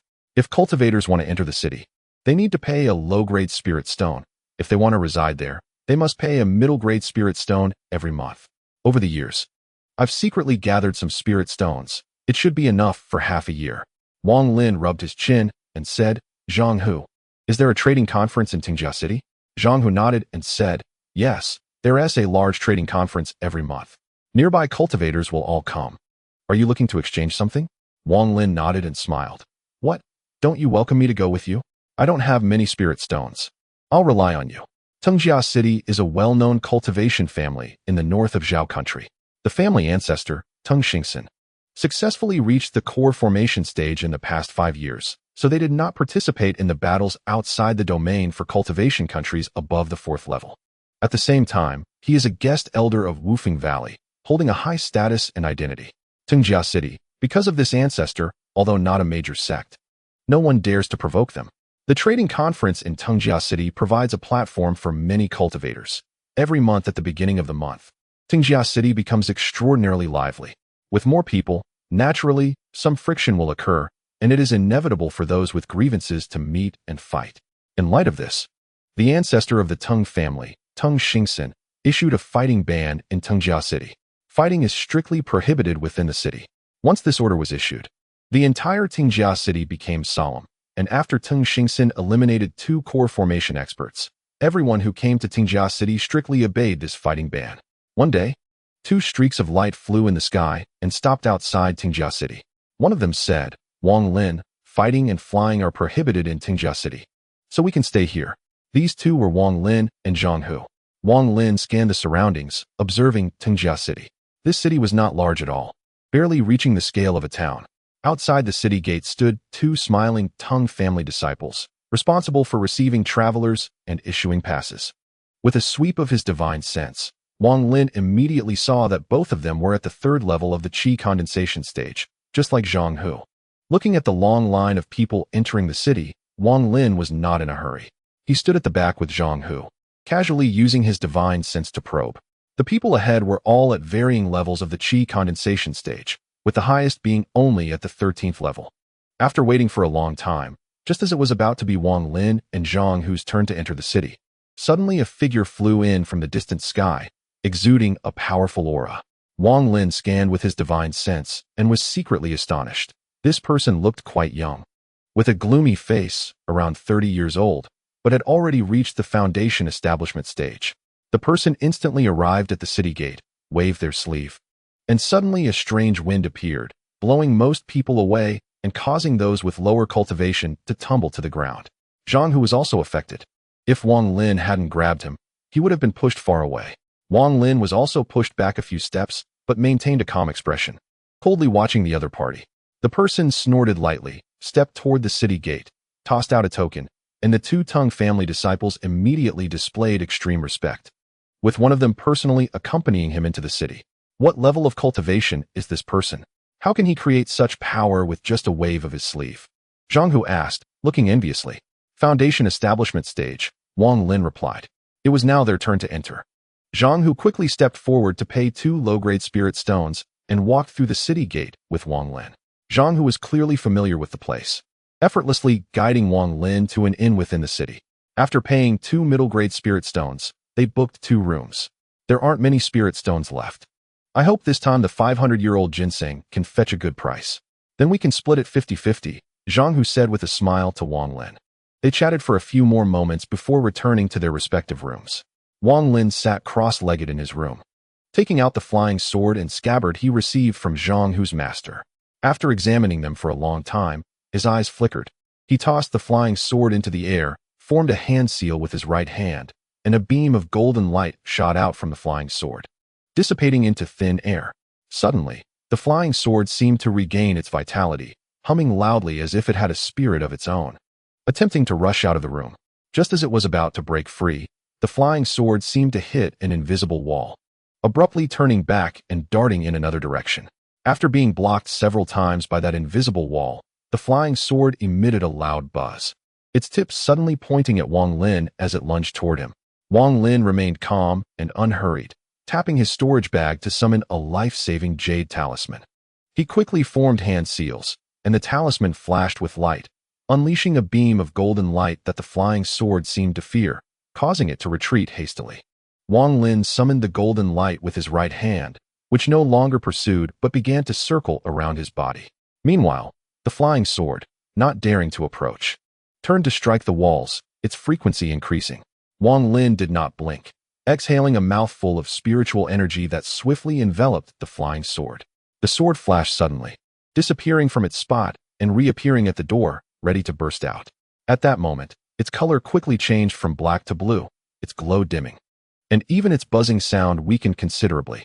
Wang Lin pointed without hesitation at the jade talisman above his head, and immediately another beam of golden light shot out. 2 beams of golden light positioned one in front and one behind, swiftly blocking the flying sword. despite the flying sword attempting to teleport again. It could not escape the golden light. After teleporting 3 times, the flying sword's color had turned light green, from the light it emitted and the sound of its buzzing. It was clear that it was in an extremely weakened state.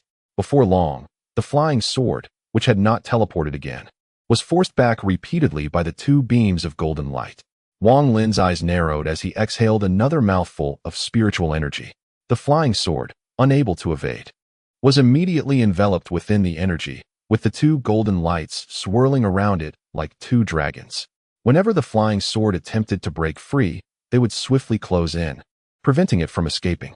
As time passed, the flying sword's struggles did not lessen but grew more frantic, and the spiritual energy enveloping it gradually dissipated. Wang Lin gritted his teeth and exhaled another mouthful of spiritual energy, continuing the refinement. The night passed quietly, and the flying sword finally showed signs of calming down. Wang Lin's face was pale. Over the course of the night, he had exhaled dozens of mouthfuls of spiritual energy.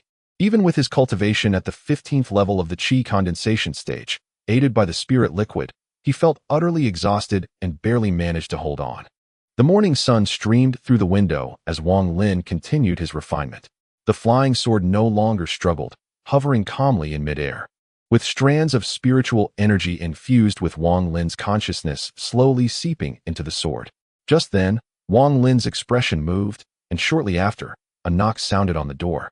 With Zhang Hu's voice coming from outside. "Wang Lin, do you want to join me at the tool shop in Tingjia City?"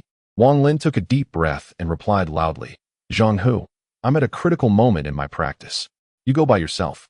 Zhang Hu stood outside the door, momentarily taken aback, contemplating for a moment before falling silent and sitting cross-legged outside Wang Lin's room. Wang Lin ignored Zhang Hu and continued his refinement. Time passed slowly, and night fell again. He had already consumed 3 gourds of spirit liquid, but the flying sword still hadn't finished its refinement. In desperation, Wang Lin had no choice but to consult Situ Nan. "Kid, you finally thought of looking for me?" I've been waiting for this," Situ Nan's voice echoed.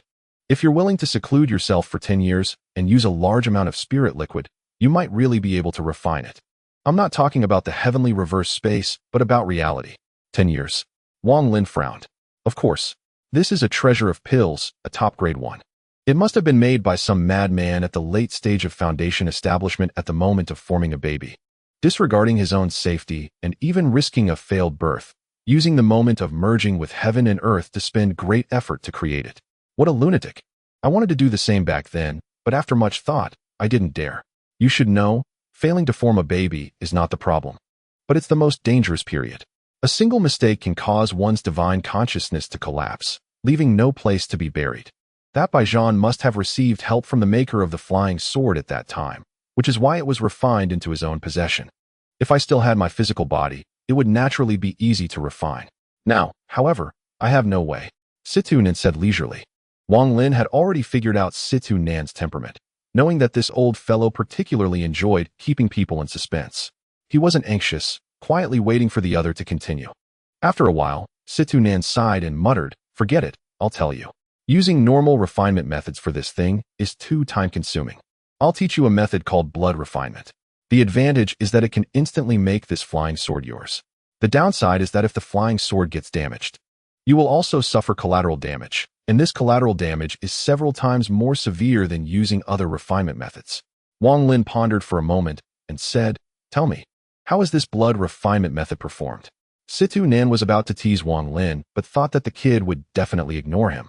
So he straightforwardly explained the method but ended with a request.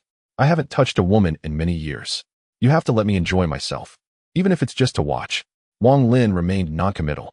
Following Situ Nan's method, he crossed his hands to form a strange hand seal, bit his tongue, and exhaled a mouthful of blood mist infused with spiritual power. Changing his hand seal, he immediately drew a peculiar symbol in midair. As soon as the symbol was completed, it was instantly infused into the blood mist, which rolled and rapidly shrank into the symbol. Gradually, the blood color on the symbol deepened. Wang Lin's eyes flickered, and with a slap of his left hand, the blood-colored symbol was stamped onto the flying sword. The flying sword trembled and immediately emitted wisps of white mist. Wang Lin then exhaled another mouthful of blood mist, his expression somewhat wan, but his gaze became even firmer. With a twist of his right hand, An even more peculiar symbol was drawn, which, after merging with the blood mist, was struck onto the flying sword. The process lasted for several hours until the early morning of the third day, when a sound of sword ringing suddenly came from Wang Lin's room. And then it instantly dissipated. Zhang Hu, who had been sitting cross-legged outside the room, suddenly stood up. The door to Wang Lin's room opened silently, and Wang Lin, with a smile on his face and in an extremely pleasant mood, said, "Zhang Hu, thank you." Zhang Hu looked at Wang Lin with a strange expression and asked, "What cultivation technique are you practicing?" "I just heard the sound of a sword." Wang Lin opened his mouth, and a small green sword flew out instantly, carrying a chilling aura. As soon as the sword appeared, a strong smell of blood filled the surroundings. Zhang Hu was taken aback and exclaimed, "Is this the flying sword of my master? You managed to refine it? Huh, why is there such a strong smell of blood?" Wang Lin nodded, and with a wave of his right hand, the flying sword returned to his side and was swallowed by him. Wang Lin was also quite annoyed by the smell of blood after successfully refining it. Situ Nin had slowly told him that any magical tool refined with blood would emit a strong smell of blood, and as the killing increased in the future, the smell would become even stronger. Zhang Hu stared blankly at the flying sword, and after a long time, he took a deep breath and said, "Wang Lin, I have to admit, with this flying sword, ordinary people won't be able to easily harm you. The key to this flying sword is its teleportation ability. The distance of the teleportation will vary depending on the owner's spiritual power, but under unexpected circumstances, it is definitely a killing weapon." After chatting for a while longer, Zhang Hu stood up to take his leave. Before leaving, he told Wang Lin that the moon phase trading event would be in 3 days, so he should prepare. After Zhang Hu left, Wang Lin took out a sword sheath from his storage bag. Even Situ Nan had repeatedly praised this sheath. Not knowing what quality of magical tool it was, Wang Lin had previously thought that the sword sheath and the flying sword were one entity. But after refining the flying sword and looking closely, he found that they were different. The sword sheath exuded a sense of ancient simplicity with a chill of killing intent. The more he looked closely, the heavier the killing intent became, and gradually, Wang Lin felt as if he was in the middle of it. His mind blank except for a fuzzy sword. Chapter 81. Seizing the Foundation. 1. It was a sword difficult to describe, with an eerie aura surrounding it that made one unable to resist getting lost in it. After a long time, Wang Lin gradually awakened, his eyes flickering as if he had gained some understanding. 3 days later, the city of Tengjia was in full bloom, with many cultivators coming and going, creating a lively atmosphere. Zhang Hu and Wang Lin left the inn early and wandered around the city. Zhang Hu, needing to sell ginseng, discussed it with Wang Lin and then left alone. Wang Lin strolled through the city, looking at various stalls, some of which had magical tools that caught his interest. Unfortunately, the prices were too high, and Wang Lin, being short on money, could only leave. While walking, he suddenly stopped in front of a stall run by a cultivator, where some jade talismans and flying swords were scattered, along with a bound booklet. The cover of the booklet had a few small words written on it, insights on basic formation techniques. Formation techniques? Wang Lin stroked his chin and picked it up to take a look. The booklet was quite thick, about 50 or 60 pages, filled with dense small characters and some illustrations. 10 mid-grade spirit stones. Don't touch it if you're not buying, said the stall owner, a young man around 30 years old, with a lazy gaze. 10 mid-grade spirit stones was all of Wang Lin's current wealth. After a moment of contemplation, he flipped through it a few more times and, seeing the owner becoming a bit impatient, placed 10 mid-grade spirit stones on the ground, took the formation booklet, and turned to leave. After circling around various stalls, Wang Lin saw many wood attribute materials, most of which were quite expensive, including a piece of ironwood that was priced exorbitantly. As the day passed without him realizing, before night fell, Wang Lin returned to the inn. Just as he was about to enter, he suddenly raised an eyebrow and stopped. At this time in the past, the inn was always bustling. However, today it was eerily quiet. Wang Lin swept his divine sense, and his expression changed slightly. The entire inn was covered by a mysterious aura, as if it was shrouded in mist, blocking Wang Lin's divine sense. Without saying a word, Wang Lin's body suddenly retreated explosively. The gravitational technique enveloped his entire body, and in an instant, he shot out several dozen meters like an arrow released from a bow. Huh, that was quite a quick reaction, a slightly surprised voice rang out. Following that, a person walked out of the inn. This person appeared to be around 25 or 26 years old, with starry eyes and sword-like eyebrows, dressed in snow-white clothing, with a black vine embroidered on the cuffs. He looked at Wang Lin, who was fleeing quickly, and sneered, saying, "Teng Jia, Ting Yi, you two wait here for Zhang Hu to return. Disable his cultivation and send him to the prison. I will go catch this clever little brat." As soon as he finished speaking, two phantom figures suddenly appeared in front of him, gradually solidifying into two elderly men with wrinkled faces. One of them said solemnly, "Young master, these two are in our Teng family city. Doing this would break the rules set by the old master. If the old master asks." The young man frowned and stared in the direction Wang Lin was escaping, saying, "If my great-grandfather asks, just tell the truth." Zhang Hu colluded with outsiders to kill his own master and committed such a heinous act. How could I let him go? After saying that, he flicked his sleeve, and his body instantly rose into the air, rapidly chasing after the direction Wang Lin fled. The two old men watched the young man leave before turning back into two phantoms, disappearing without a trace. Wang Lin pushed his limits, using all his speed to flee. In the blink of an eye, he reached the outskirts of Tingjia City. Just as he was about to break free, several figures suddenly leaped out from the city wall, shouting loudly from a distance, "Flying is strictly prohibited in Tingjia City. Stop, fellow cultivator." Without saying a word, Wang Lin, in this moment of crisis, did not care about revealing his spiritual energy. He flipped his right hand and took out a spiritual energy gourd, taking a big gulp. Instantly, his internal spiritual power surged. He took a deep breath, paused for a moment, but immediately dashed out with a speed twice as fast as before, like lightning. The several Teng family disciples blocking his path changed their expressions and tried to stop him. Wang Lin waved his hand, and the gravitational technique spread out around him, grabbing all the disciples in front and throwing them aside. With unstoppable momentum, Wang Lin broke out of Tingjia City. Behind him, more than 100 Teng family disciples, having witnessed his previous actions, were pursuing him on various magical tools. Wang Lin felt bitter in his heart. He still had no idea what had happened in the inn. The earlier situation clearly indicated that the others were waiting for him to return to the inn. If he hadn't decisively escaped, he would likely be in grave danger now. As for Zhang Hu, Wang Lin could only hope for his well-being, as he was now struggling for his own safety. After leaving Tingjia City, Wang Lin rushed southward, with many Teng family disciples closely behind him. At that moment, a long rainbow suddenly shot from the direction of Tingjia City, bringing with it a tremendous aura, quickly surpassing the pursuing disciples and slashing towards Wang Lin with a sword. A gigantic flying sword, almost solidified, manifested, carrying a strong killing intent as it descended from the sky. In that instant, the sky and earth changed color, and countless purple lightning spheres suddenly gathered in the sky, falling along with the flying sword. Wang Lin's scalp tingled, and Situ Nan roared, "This is a Yuan Bao. Wang Lin, focus your mind. I'll teleport you. Let's go all out." The blue crystal instantly spread from Wang Lin's chest, enveloping his entire body. At this moment, a giant sword slashed down, causing a series of rumbling sounds on the ground and creating enormous cracks. A purple lightning sphere fell, forming a field of lightning waves within a 100-meter radius. Wang Lin's body disappeared the moment the giant sword fell, and when he reappeared, he was already 3 meters away. As soon as he showed up, he quickly fled forward without saying a word. Situ Nan's voice was somewhat weak as he angrily cursed.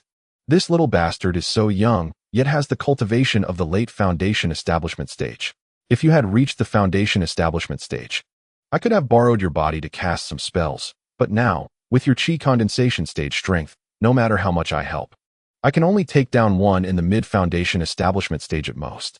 Teng Li frowned but quickly relaxed, smiling as he said, "Below the core formation stage, you're the first to evade unscathed from my Teng Li's sword. If it weren't for my promise to Brother Jimal, I really wouldn't want to kill you." Wang Lin did not look back and flew away quickly. At this moment, the consumption of spiritual power was too great, and without hesitation, he took out a gourd and drank a large mouthful, instantly increasing his speed. A cold light flashed in Teng Li's eyes as he spoke in a grim voice. "Let's see how many times you can teleport." After saying this, he pointed with his right hand, and suddenly the sky darkened, and the giant sword reappeared. Chapter 82. Seizing the Foundation, Part 2. The illusory giant sword waved in the sky, and all the lightning spheres moved with it, crashing down with a roar. Situ Nan didn't wait for Wang Lin's instructions and immediately cursed a few words, teleporting with Wang Lin to appear a kilometer away. Teng Li frowned and snorted coldly. pointing his right hand at the flying sword, which immediately turned around and landed at his feet, allowing him to pursue rapidly. Two rainbows shot through the sky, one in front and one behind. As the hundreds of disciples of the Tang family chased for a while, but ultimately could not keep up with the speed of the two in front, reluctantly stopping. The more Tang Li chased, the more shocked he was. With his late foundation establishment cultivation, his speed was already extremely fast. But that kid in front always teleported away just as he was about to catch up. The more this happened, the heavier the killing intent in Tang Li's eyes became. Teleportation was a unique skill of nascent soul experts, and the other party had not even reached the foundation establishment stage, yet could actually teleport. Tang Li believed that the other party must possess a treasure. With this thought, he licked his lips, and the desire to kill and seize the treasure intensified. He was a close friend of Chun Zhong, the eldest disciple of the old man Jima. A few days ago, he received a message from Chun Zhong's flying sword, asking him to help chase down two people, one of whom was named Zhang Hu, a disciple of Chun Zhong's fifth junior brother. This Zhang Hu conspired with outsiders to kill his master, and at the moment his fifth junior brother died, the old man Jima immediately sensed it. Zhang Hu did not know that, in addition to the poison within him, there was also a secret technique the old man Jima used to control his disciples. Using this technique, the old man Jima soon grasped all the events of that day and, in a fit of rage, calculated that Zhang Hu was currently in Tang Family City. So he sent Chun Zhong out of the mountain to capture Zhang Hu and the other person. Since Chun Zhong's location was too far away, he sent a message to Tang Li to ask him to intercept them. Upon investigation, Tang Li found that Zhang Hu was indeed in Tang Family City, and the person accompanying him was clearly an accomplice, which led to the previous events. Initially, he was only slightly helping out, but now, Tang Li had made up his mind. No matter what, he had to kill Wang Lin and seize his teleportation treasure. With this thought, he sped up and chased after him. Wang Lin took a large gulp of spiritual liquid, a fierce look flashing across his face. He opened his mouth and spat out a beam of green light. As soon as the green light emerged, a bloody aura instantly filled the surroundings. The green light then shot backward rapidly, while Wang Lin continued to fly forward without stopping. Tang Li, observing from behind, was not concerned about the green light at all. With a cold laugh, he pointed his right index finger, and a lightning sphere appeared, charging towards the green light. At the moment of collision, there was a loud explosion. Tang Li glanced at it disdainfully and looked away, but just then, the green light suddenly flashed and pierced towards him from 10 meters away, striking him with a bang. Tang Li's white clothes instantly turned to ashes, revealing a shining golden inner armor underneath. The green light was blocked by the inner armor and quickly turned around and vanished without a trace. Wang Lin sighed inwardly at the missed opportunity, waved his right hand, and the green sword appeared between his two fingers, fleeing again without looking back. Sweat broke out on Tang Li's forehead. The previous scene had been too dangerous. Even with his late foundation establishment cultivation, if he had been struck by the flying sword, he would have definitely been severely injured. Moreover, seeing the cold gleam of that flying sword, it was definitely not an ordinary item. He could very likely have lost his life if struck. Tang Li touched the inner armor given to him by his great-grandfather, secretly relieved, but the thought of chasing and killing Wang Lin grew stronger. He narrowed his eyes, muttering to himself, in addition to that teleportation treasure, there's also this marvelous flying sword. Little guy, all these things on you belong to me, Tang Li. 3 days later, in a desert, Wang Lin was covered in dust, having drained a gourd of spiritual liquid. He bitterly muttered to himself, the spiritual liquid is running low. At this rate, it will be exhausted soon. I must replenish it quickly. Kid, I'm reaching my limit. I've teleported too many times in these 3 days, and my nascent soul essence is severely depleted. Situ Nan's voice was extremely weak. Wang Lin turned to look into the distance, revealing a hint of killing intent in his eyes. He coldly said, he's chasing me again. Saying this, he patted his storage bag, and a green sword suddenly appeared. The sword's luster was slightly dim, with some scratches on it. In these 3 days, Wang Lin had thrown out the sword several times, but after Tang Li became vigilant, it became increasingly difficult to ambush him, especially with the powerful resistance of the inner armor on him. Even the sword's sharpness could not penetrate at all. After summoning the flying sword, Wang Lin scanned with his divine sense and suddenly focused on the west, where there was a continuous forest. Above the forest, a layer of purple-black mist swirled, obscuring the details.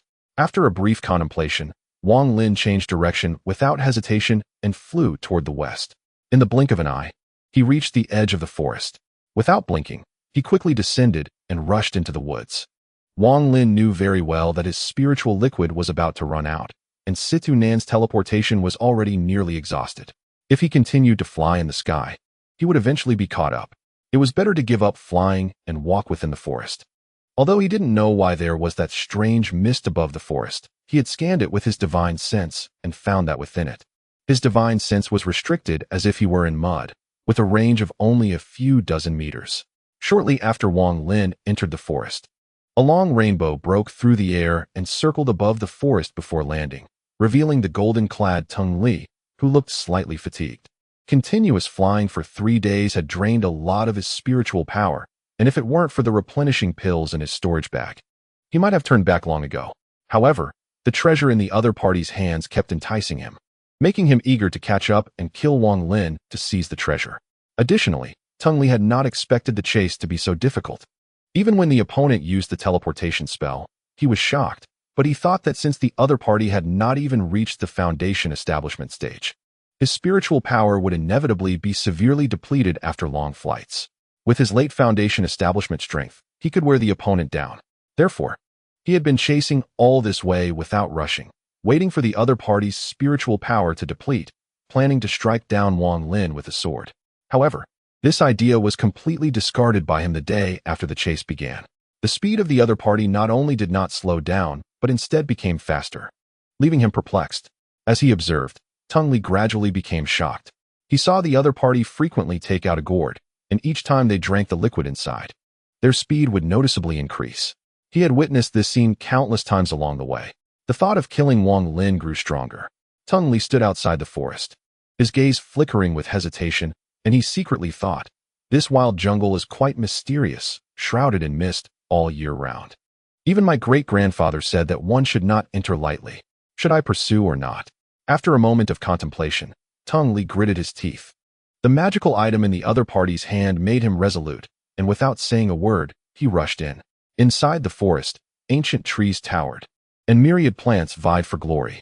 The ground was covered with half-meter-high dead branches and leaves, and many crawling poisonous creatures like centipedes and venomous snakes flashed by.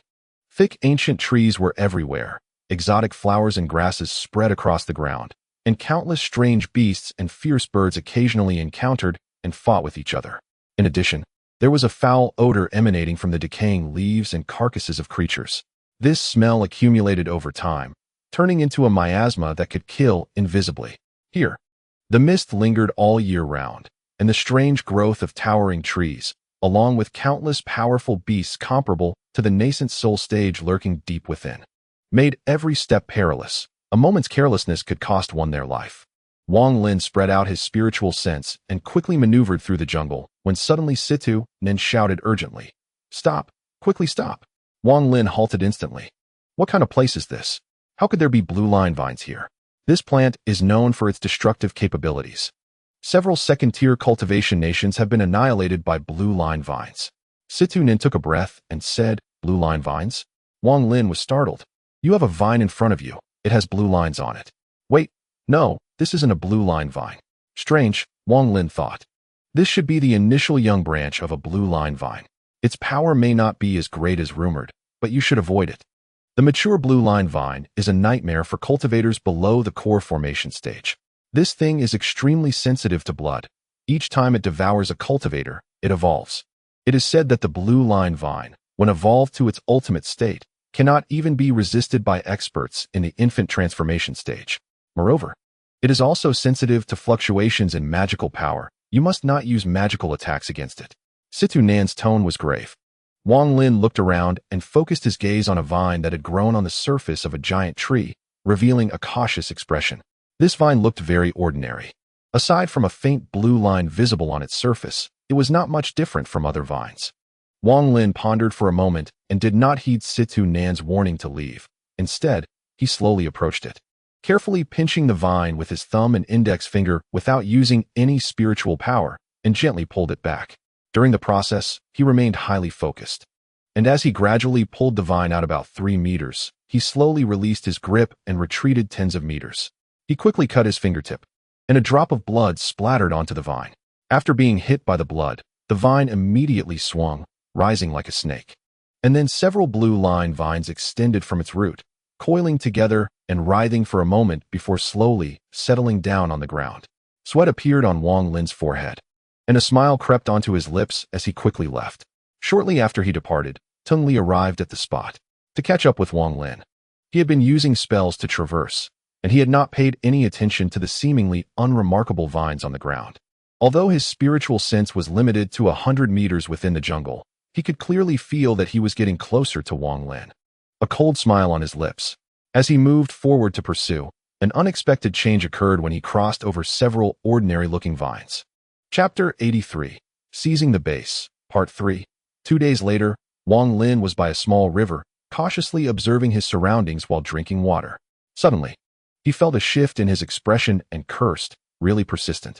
He released his flying sword, stowed away the gourd, leaped over the river, and rushed deeper into the jungle. Not long after, Teng Li cautiously approached, not daring to use any magical power. He looked exceptionally disheveled. His once shiny inner armor had lost its luster and had large patches peeling off. His right hand hung limply at his side, with disheveled hair, a pale face, and eyes filled with fury. His hatred for Wang Lin had surpassed everything. Growing up as a prodigy, he had never felt so embarrassed and miserable. All of this was thanks to Wang Lin. The strange vine from 2 days ago had nearly brought him to the brink of death. He never expected that those unremarkable vines could possess such great power. His inner armor had begun to melt upon contact with the liquid sprayed by the vine. If that were all, it would have been fine. He could have attacked with his flying sword, but the vine seemed impossible to kill. Every time he severed one, it would multiply, and eventually, there were more and more. Even the lightning balls attached to his flying sword could not completely eliminate the vines.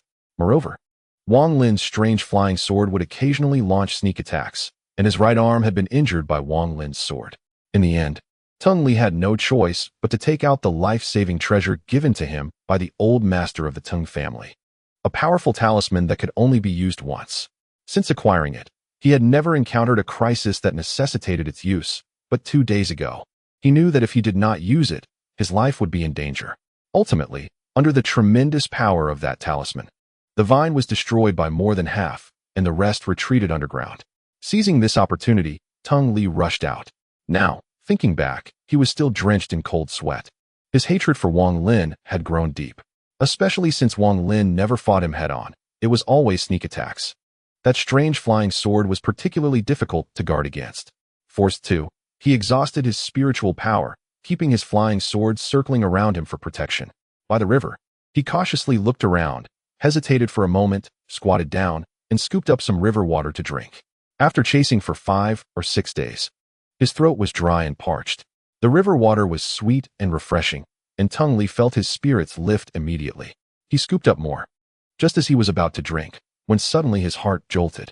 A green flying sword appeared silently before him, swiftly stabbing toward him. Without blinking, Teng Li retreated quickly. At the same time, his own flying sword, which had been hovering beside him, rushed to meet it, and they collided with a clanging sound of metal. Ultimately, the green sword was clearly at a disadvantage, sustaining deeper scratches on its blade, and in a flash, it vanished into thin air. Damn it! If I catch you, I will make you experience all the tortures of the world, and then extract your soul to refine it alive. Teng Li, swear it here. Teng Li glared at the spot where the green sword had just been, his voice fierce as he roared.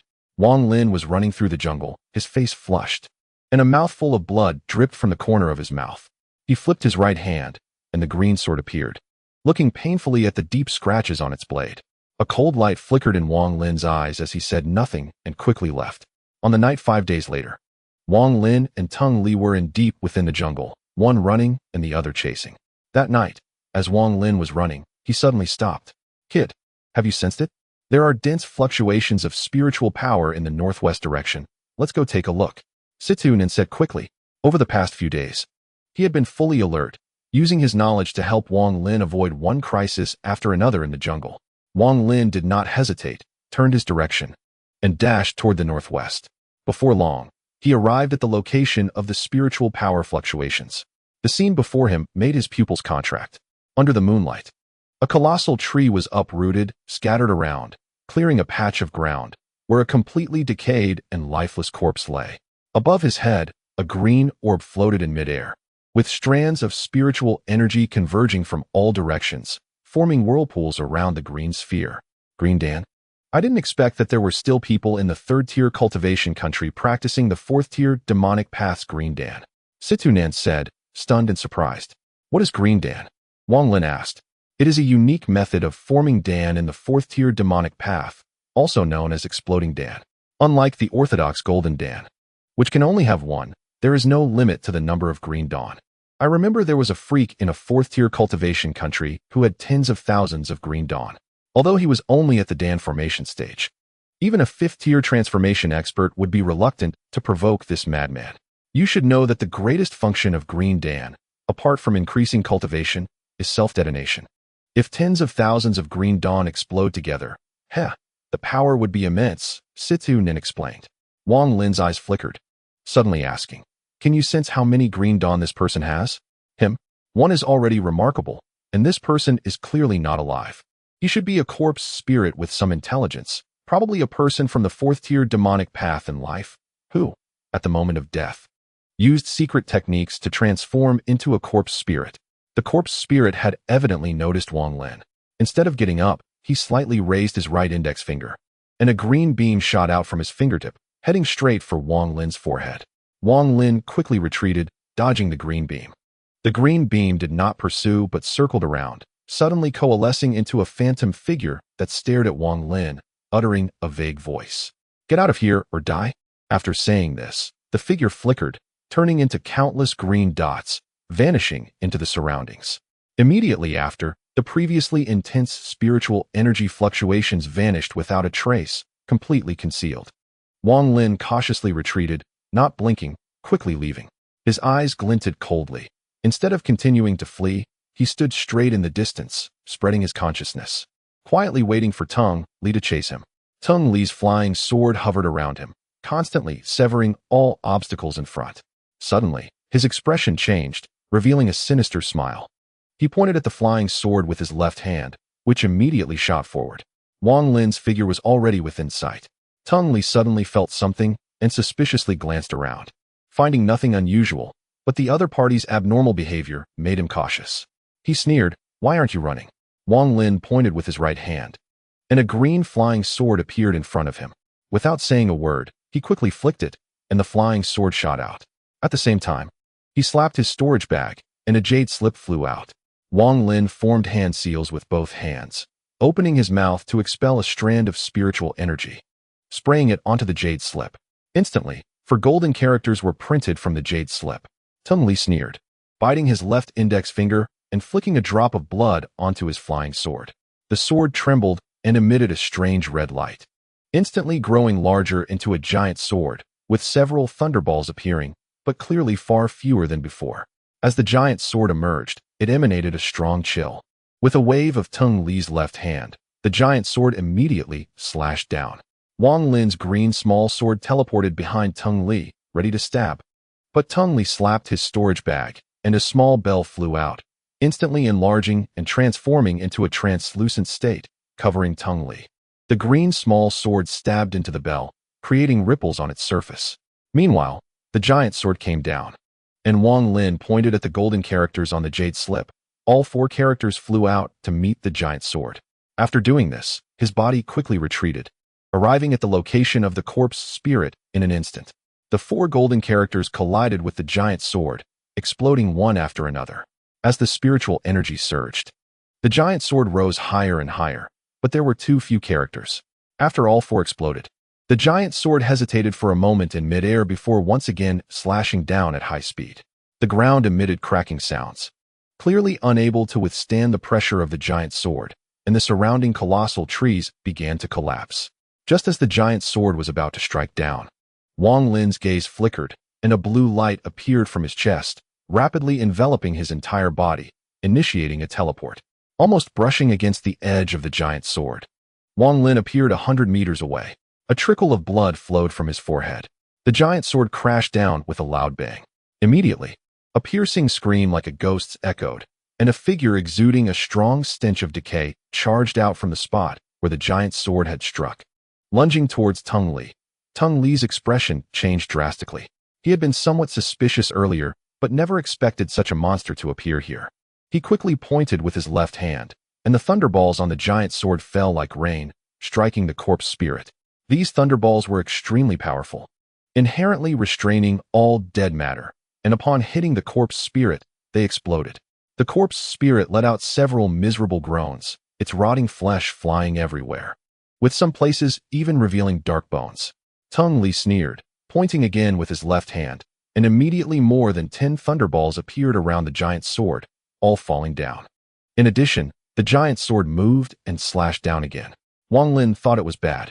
He hadn't expected the corpse spirit to be so weak and was about to flee. The corpse spirit seemed to sense the danger as well. In a life-and-death crisis, it immediately screamed several times, ejecting green dawn.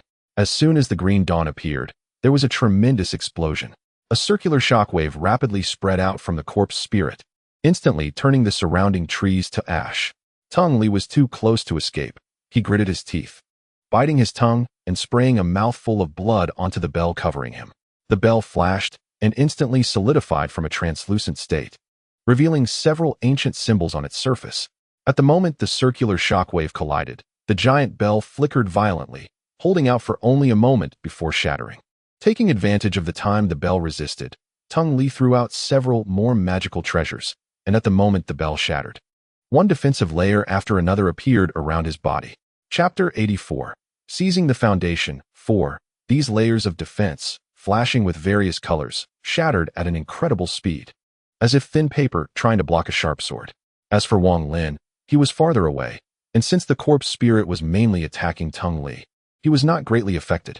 At the moment the shockwave approached, he calmly took out a jade talisman from his storage bag, tossing it into the air. As soon as the talisman appeared, it shattered from the middle, and a stream of yellow gas surged out, quickly enveloping Wang Lin. His gaze pierced through the yellow gas, tightly fixating on Teng Li. At this moment, the shockwave produced by the explosion of the green dan gradually weakened. But all the defensive layers around Teng Li had already been completely shattered. As the last defensive layer broke, Teng Li pointed with his left hand, and the giant sword hovering in midair immediately positioned itself in front of the corpse spirit, attempting to block its next attack. Simultaneously, he retreated rapidly, quickly moving 50 meters away. He had developed a deep fear of the suddenly appearing corpse. If it weren't for the numerous magical treasures on him, he would likely have perished today. One should know that the self-detonation of the corpse spirit's green dan, although not as powerful as a full-force strike from the dan formation stage, still possessed half its attack power. With Teng Li at the late Foundation establishment stage and a plethora of magical treasures, he could barely withstand it. He was filled with dread, thinking that if that decayed corpse threw out another strange green pill, he would surely die today. At this moment, he had lost all interest in chasing Wang Lin. His only thought was to escape and save his life.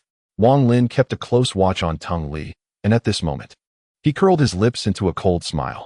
As his eyes flashed with a cold light, he slightly raised his right hand and waved his 2 fingers together in front of him.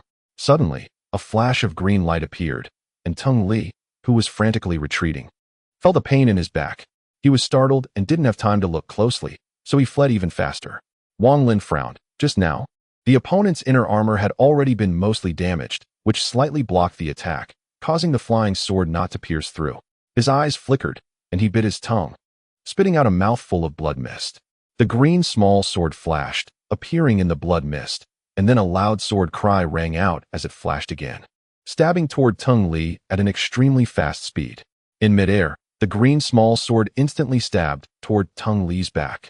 Teng Li suddenly turned around, his eyes bloodshot, revealing a fierce look. Several jade talismans immediately flew out from his storage bag. As soon as these talismans appeared, they quickly transformed into layers of defense.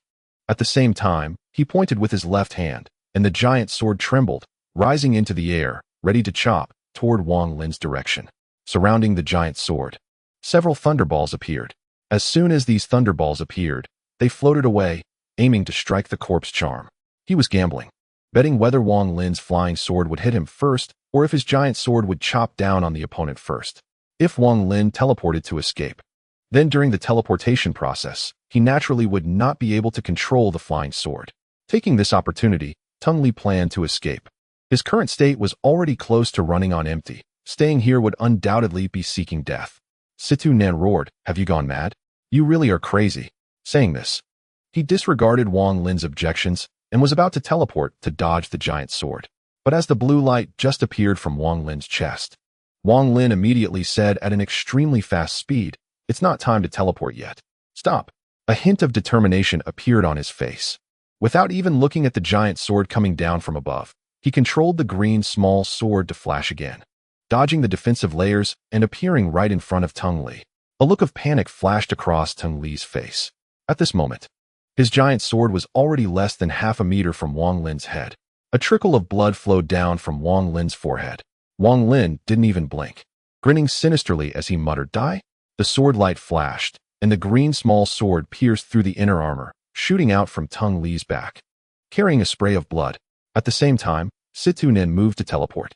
Amid the flickering blue light, Wang Lin's body disappeared beneath the giant sword and appeared next to the pale-faced Teng Li. The giant sword slashed down, and with a loud bang, a deep crack appeared in the ground. Wang Lin, ignoring the blood on his forehead, crouched down and pressed his right hand on Teng Li's body. Situ Nin knew what Wang Lin was thinking, and without saying a word, a blue light shone from the heavenly reverse bead, flowing from Wang Lin's right hand into Teng Li's body. Instantly, Teng Li visibly began to transform into a blue ice sculpture at a rapid pace, his expression frozen in horror inside the ice. All of this happened in a very short time, so fast that the corpse charm didn't even react. As Teng Li was frozen, he paused slightly, immediately becoming alert and staring at Wang Lin. The thunderballs that were smashing toward the corpse charm all dissipated at this moment, and the giant sword immediately shrank, turning into a silver small sword that fell from midair into the crack in the ground. Wang Lin grabbed the ice sculpture and retreated without saying a word, the green small sword flashing with cold light around his body, its tip pointing at the corpse charm.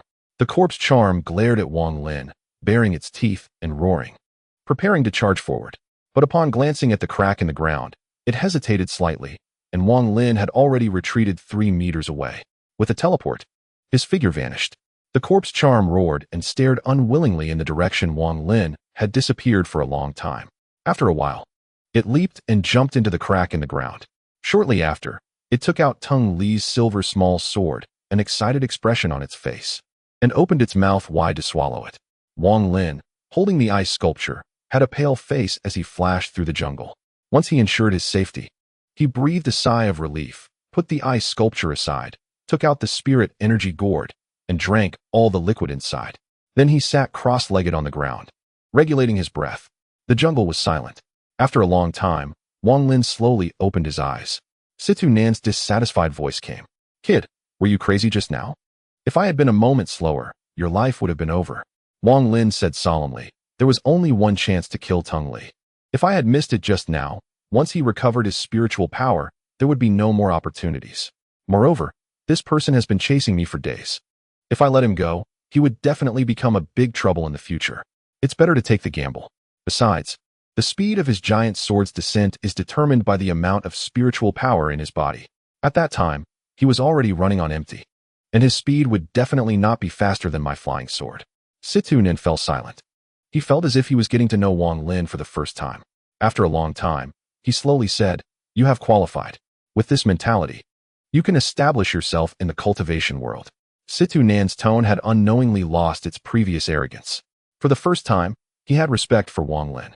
He asked himself that if it had been him, he certainly wouldn't have dared to take that gamble just now. Wang Lin didn't speak, staring at the ice sculpture enclosing Teng Li, his gaze flickering as he said, "Can I use him for foundation seizing?"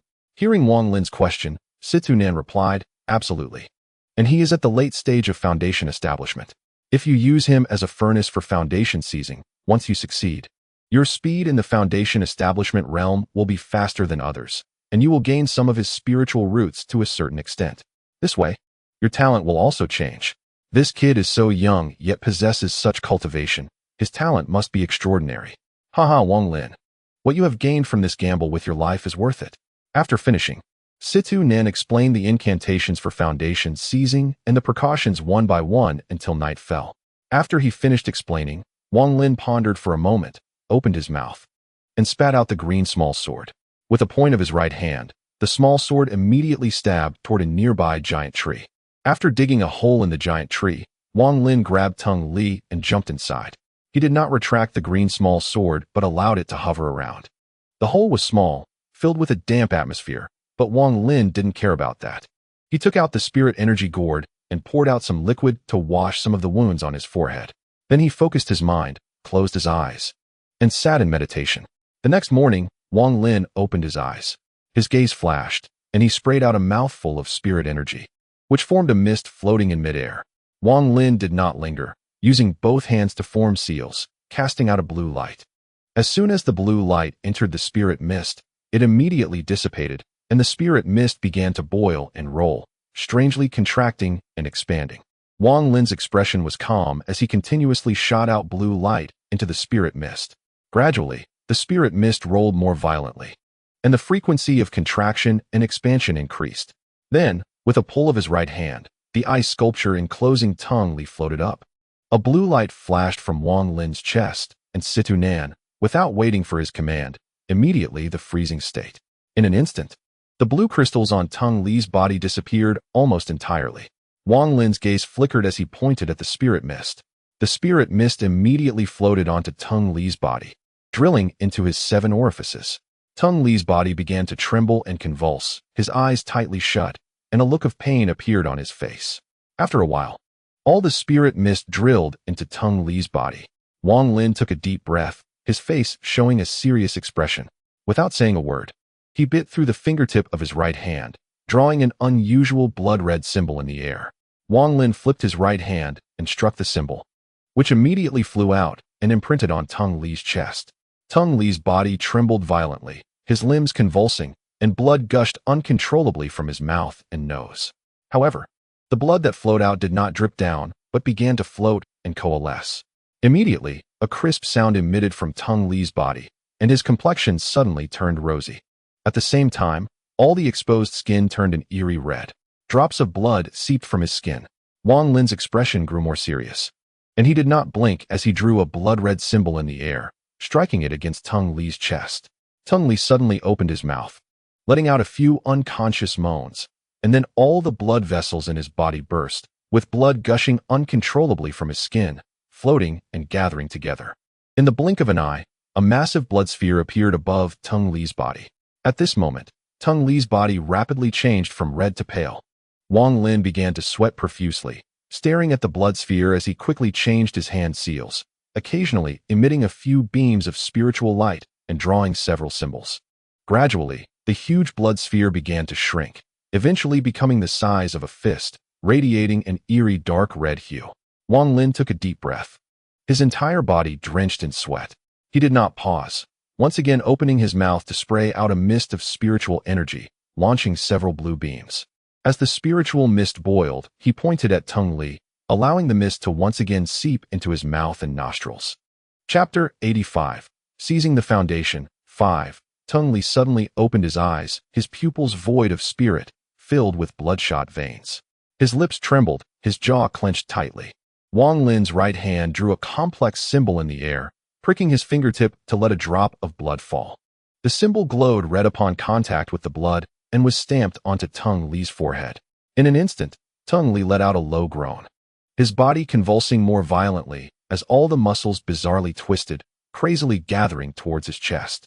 Before long, Teng Li's body visibly shriveled, all his muscles and meridians condensing in his chest to form a massive flesh sphere. Wang Lin's eyes flashed, and with a flick of his right hand, he cast another spell. The flesh sphere burst off with a bang, floating in midair. At this point, Teng Li's body had become nothing but skin and bones, resembling a skeleton. Wang Lin took a deep breath, exhaling a mouthful of spiritual energy that merged into the flesh sphere. The flesh sphere rapidly shrank, eventually becoming the same size as the previous blood sphere. At this point, a look of exhaustion appeared on Wang Lin's face. He took out a spiritual energy gourd, drank a large mouthful, closed his eyes to breathe, and before long, opened his eyes, pointing at Teng Li's body. Suddenly, a series of explosive sounds erupted as Teng Li's bones shattered inch by inch, turning into bone powder that seeped from his skin and coalesced into a bone sphere. The 3 small spheres of blood, flesh, and bone arranged themselves in a triangular formation, emanating a strange glow. This process of seizing the foundation required extracting the blood, flesh, bone, soul, and root from the cauldron, and it was cruel to do so without letting the cauldron die. Wang Lin sighed and muttered to himself, "What is this? In the demonic path of my country's practitioners, there are even methods for seizing pills. That is truly cruel. Not only does the cauldron suffer, but the practitioner must also endure unimaginable pain, sacrificing their lifespan for less than a 1% chance of success." Situnin said unhurriedly. Wang Lin remained silent for a moment, focusing his mind. With the point of his right hand at Tung Li, he began to chant words, gradually increasing his speed. His hands changed spells, and wisps of white mist emerged from Tung Li's body, which resembled a pile of flesh. The mist grew denser and denser. Time seemed to stretch, and before long, the white mist had thickened to its limit, merging together to form a vague human figure. Upon closer inspection, one could faintly see the facial features of the figure resembling Tung Li. The small figure's eyes showed confusion, trembling all over as if it would dissipate with a gust of wind. Gradually, the confusion faded, and it stared at Wang Lin with a look of resentment.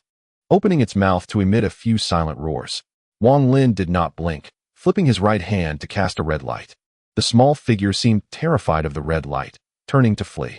However, within 3 feet of Tung Li's body, it was as if an invisible cage confined it. Regardless of how it tried to escape, it could not break free of the 3-foot radius. As it realized it could not escape, a fierce expression flashed across the small figure's face as it charged toward the red light. Wang Lin remained expressionless, waving his right hand. The red light coiled around the small figure like a rope, binding it tightly. Then, the red light shrank, slowly pulling outward. Wang Lin knew that the process of extracting the soul must not be careless. The soul must be pulled out intact from the 3-foot confinement to proceed with the next step of extracting the spiritual root. Otherwise, although it would not affect the seizing of the foundation, he would not be able to use the opponent's spiritual root to change his own constitution. The small figure's face displayed agony as it was gradually pulled outward by the red light, and in an instant, half of it had crossed the 3-foot boundary. Just then, a flash of yellow light suddenly appeared on the small figure, causing the red light rope to shatter silently. The small figure immediately retreated back into the 3-foot confinement, its yellow light flickering rapidly as it quickly solidified from a blur. Wang Lin's expression darkened as he stared at the small figure, his right hand forming a seal, preparing to cast another spell. At that moment, the small figure displayed a look of terror and spoke human words. "If you kill me, my great-grandfather will not let you go. He is a nascent soul expert. If you kill me, you will be doomed as well." A cold glint flashed in Wang Lin's eyes. Without a word, he spat out a mouthful of spiritual energy, his hands quickly changing spells, continuously striking the spiritual energy until it gradually condensed into a thin line.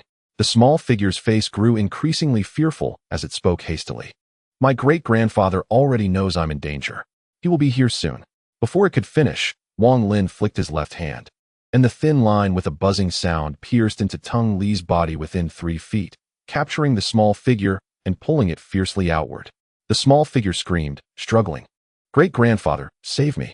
Its yellow light immediately flickered violently, seemingly intent on resisting Wang Lin. Without hesitation, Wang Lin took out a spiritual energy gourd from his storage bag, and the liquid inside poured out, instantly merging into the thin line, which then swelled to the thickness of a finger, pulling once more. This time, regardless of how the yellow light flickered on the small figure, it was ineffective, and Wang Lin pulled it out with ease. The moment it left the 3-foot confinement, the yellow light surrounding the small figure dissipated, turning into a mass of yellow mist that rolled ominously, revealing a vague silhouette. The figure, wrapped in mist, could not be clearly seen, but it urgently shouted, "Friend, assistant, let's talk." Wang Lin was taken aback, and Situnin immediately said, "Don't worry. This is the illusory external incarnation of a nascent soul expert. Unlike the external incarnation, this illusory body has no offensive power, and it cannot see you or know your location. It can only let you hear its voice. Moreover, this illusory body has a distance limit, so it seems this person is not close, which is why it appears so vague. As for why it appeared, it must be that they cared deeply for Tung Li, which is why a trace of their consciousness remains within his soul." Without a word, Wang Lin pointed at the small figure bound by the spiritual rope. causing it to immediately stop struggling and gradually shrink until it became a round ball radiating purple light. The illusory external incarnation of Tung Li's grandfather seemed to sense that Tung Li's soul was being refined, and with a furious roar, filled with resentment, it said, "Those who kill my Tung family will be cursed. You are doomed. One day, I, Tung Huayuan, will find you." After finishing, the yellow light slowly dissipated. On a mountain peak tens of thousands of miles away, an old man in a black robe stood with a grim expression, his eyes flashing as he clenched his fists. Murmuring, "Lier, your great-grandfather swears, I will search high and low for revenge for you." After speaking, he slapped his chest with his right hand, spitting out a surge of black blood. With a swift motion of his right hand, he created rippling dark red waves in the blood, transforming into countless strange symbols that lingered between heaven and earth. Immediately afterward, a small figure radiating purple light burst forth from the old man's crown, pausing in the sky before sitting cross-legged in the void. "Curse, activate," the small figure shouted sternly. With both hands forming seals, his divine consciousness transformed into myriad fragments, merging into each symbol. "Curse, accept." The old man's nascent soul visibly weakened, shrinking considerably, clearly having expended a significant amount of nascent soul energy. The symbols infused with divine consciousness flickered with an eerie light, flying one after another into the sky, arranging themselves into a complex formation that spread across half the sky. At that moment, the wind and clouds changed, and thunder rumbled. "Curse, rotate." The great formation in the sky began to slowly rotate, with blood-red lightning appearing within the formation, connecting to form a strange diamond shape. "Curse, combine." The small figure shouted one last time, shaking the heavens and the earth. At the same time, he spat out another mouthful of nascent soul energy, and the formation in the sky began to spin faster and faster, with more and more red lightning, the diamond pattern growing increasingly bright. Soon, the range of the formation gradually shrank, visibly contracting at a rapid pace, ultimately condensing together with the red lightning onto the diamond pattern. The pattern slowly descended from midair, imprinting itself on the small figure's forehead. A sinister smile appeared at the corner of the small figure's mouth as he coldly declared, "Those who kill my Tung family shall suffer my Tunghua Yuan curse." Inside the tree hollow, 4 orbs floated in front of Wang Lin. Without saying a word, he shot several spells at Tung Li's body, and crystal-clear light points floated out from Tung Li. These light points were densely packed, and immediately after leaving the body, 1/3 of them dissipated into the air. Wang Lin took a deep breath. He knew these light points were the so-called spiritual roots, and he quickly spat out a mouthful of spiritual mist to envelop the light points, rapidly devouring them. The light points immediately produced a strong repulsion, and during the process of being devoured by the spiritual mist, another 1/3 of the light points dissipated, leaving only 1/3 successfully merged with the mist. Just then, Wang Lin's forehead suddenly brightened, and a purple diamond pattern distinctly appeared. Wang Lin immediately sensed it, raised his hand to touch his forehead, and his expression froze. Situ Nan exclaimed in surprise, "This person has made a grand move. Wang Lin, you have been cursed by a nascent soul master at the cost of his lifespan. As long as you enter his designated range, he can instantly appear beside you. This person actually employs such an advanced formation curse." Wang Lin suddenly stood up, his expression dark, and asked, "Is there any way to break it?" Situ Nan pondered for a moment and replied with a smug smile, "Actually, you don't need to worry too much. In my analysis, this kind of curse has no offensive power. It only serves as a positioning mechanism. Although this person's curse is sophisticated, I studied this type of curse using formations to manipulate the fluctuations of spiritual energy between heaven and earth back in the day. Although I can no longer cast it since my physical body is gone, I can still help you weaken the curse's effectiveness. As long as you don't get too close to him, with my assistance to conceal you, he won't be able to detect you. So don't worry." Hee Wang Lin. This is actually an opportunity. I once stumbled upon an ancient secret technique that uses a curse as a bridge for backlash, requiring the caster to have foundation building cultivation, along with some spiritual materials for support. Once successful, you can gain half of the opponent's cultivation. Zizi, you kid really have good fortune. Chapter 86. Jungle Ruins. Wang Lin pondered for a moment, pointing at the spiritual mist infused with Tung Li's spiritual roots. The mist immediately swelled, rolling and writhing bizarrely. Next, a blood ball suddenly shot out, plunging into the mist and quickly dissolving. Gradually, the mist began to shrink, Following that, the flesh ball and the bone ball merged into the mist one after another.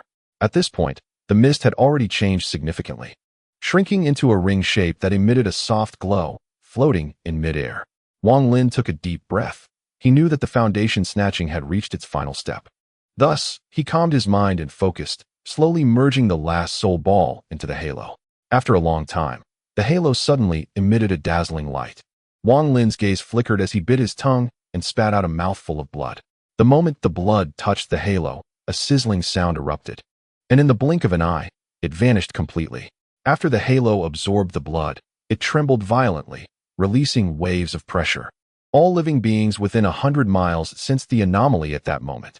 Several powerful auras surged from the jungle, rapidly rushing towards Wang Lin's location.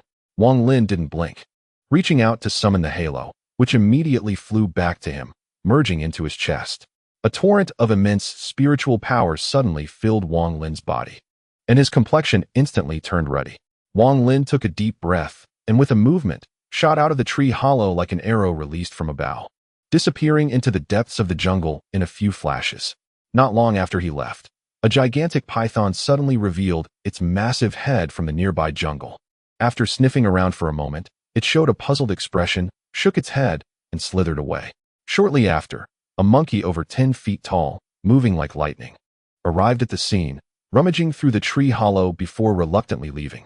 Other powerful exotic beasts followed suit, but without exception, they all returned in confusion. Wang Lin ran through the jungle, his body filled with an extremely rich spiritual energy. In addition, every pore in his skin was continuously exuding a foul black substance. A tearing sensation constantly radiated from within his body. Wang Lin frowned, suddenly stopping in his tracks. After walking in circles, his gaze flickered, and he used the gravitational technique to wave at the ground. The turbulent spiritual power within him surged forth. The soil on the ground was quickly pushed aside as if being moved by two invisible giant hands, revealing a bottomless pit. Without saying a word, Wang Lin jumped into the pit, and soon after, the surrounding soil swiftly returned, restoring calm in a short time. From the outside, there was no abnormality. Sitting cross-legged at the bottom, Wang Lin focused his mind and began to sort out the spiritual power within his body. His body rapidly changed, moving towards the foundation building stage. Coupled with the eerie silence surrounding him, in this undisturbed underground, Wang Lin began his third closed-door cultivation. Time flew by, and in the blink of an eye, 2 years had passed. The ground where Wang Lin had closed himself off was covered with thick layers of decaying leaves, with various poisonous creatures occasionally crawling in and out. One day, the ground suddenly trembled, and countless poisonous creatures quickly crawled out from the dead branches and leaves. Following this, the soil on the ground rapidly pushed aside, and a completely black figure emerged from the depths. The moment the figure appeared, the surrounding creatures emitted fearful hisses and quickly retreated. This foundation snatching was indeed miraculous. He had finally reached the foundation building stage. The figure was none other than Wang Lin, who had been in seclusion for 2 years. Wang Lin's gaze was sharp, radiating powerful spiritual energy. He opened his mouth and expelled a green light, revealing a small green sword that flickered into existence before him. Wang Lin's gaze shifted as he pointed with his right hand. The sword sheath in his storage bag slowly ascended. His expression remained unchanged as he murmured to himself, "This sword sheath has been refined quite a bit over the past 2 years. When used in conjunction with the flying sword, the effect will surely be extraordinary."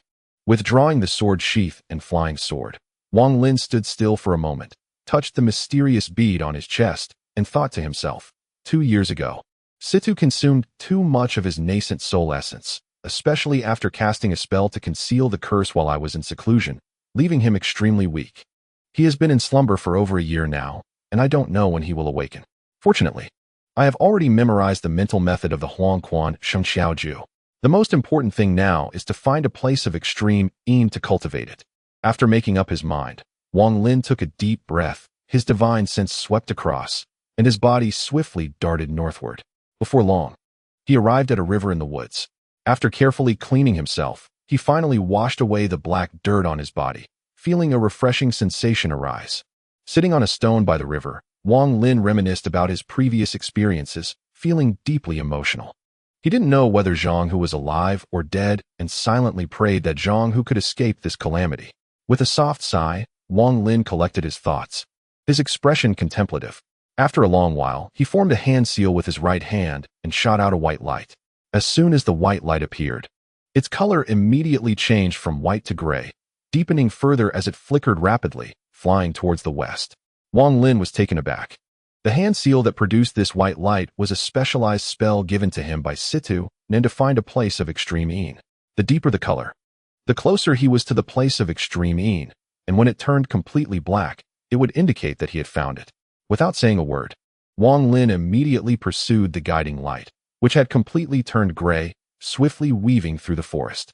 The gray light's color grew darker, and at the moment it turned completely black, the light burst and dissipated with a bang. Suddenly, Wang Lin stopped in his tracks, staring blankly at a distance, his heart shaken beyond words. Before him lay an endless expanse of ruins. He could not see the end.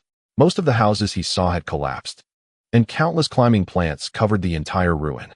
The ruins were overgrown with weeds, and animal droppings were everywhere. Small beasts scurried about, occasionally emitting cries. The ground was riddled with cracks resembling scars, as if it were a gaping maw ready to devour life, revealing its ferocious face.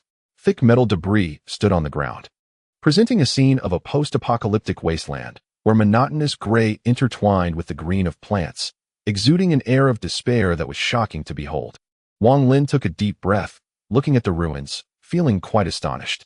At that moment, a flash of light suddenly appeared on a towering piece of debris within the ruins, followed by a white beam of light shooting down in an instant. Wang Lin was startled, and suddenly his expression shifted as he turned to look at the nearby forest. He saw a small beast, covered in blood, struggling to crawl out, staggering towards the spot where the light beam fell. Its right leg had a wound, exposing white bone, and as it crawled, it left a deep trail of blood behind it. After a long while, it finally reached the light beam and let out a joyful cry. Remarkably, its right leg healed at an astonishing speed. The entire process took only a few seconds, and the small beast returned to its original state. It joyfully shook its body and walked out of the light beam, its figure gradually disappearing into the distance. Meanwhile, the light beam continued to condense, and Wang Lin was greatly shaken, unable to speak as he gazed at it. At that moment, the light beam transformed into specks of silver light and dissipated. Wang Lin pondered for a moment, standing aside to continue observing. Half an hour later, the light beam reappeared. This cycle repeated several times, and after watching for an entire day, Wang Lin finally discerned some clues. Based on his judgment, the appearance of this light beam must be related to sunlight.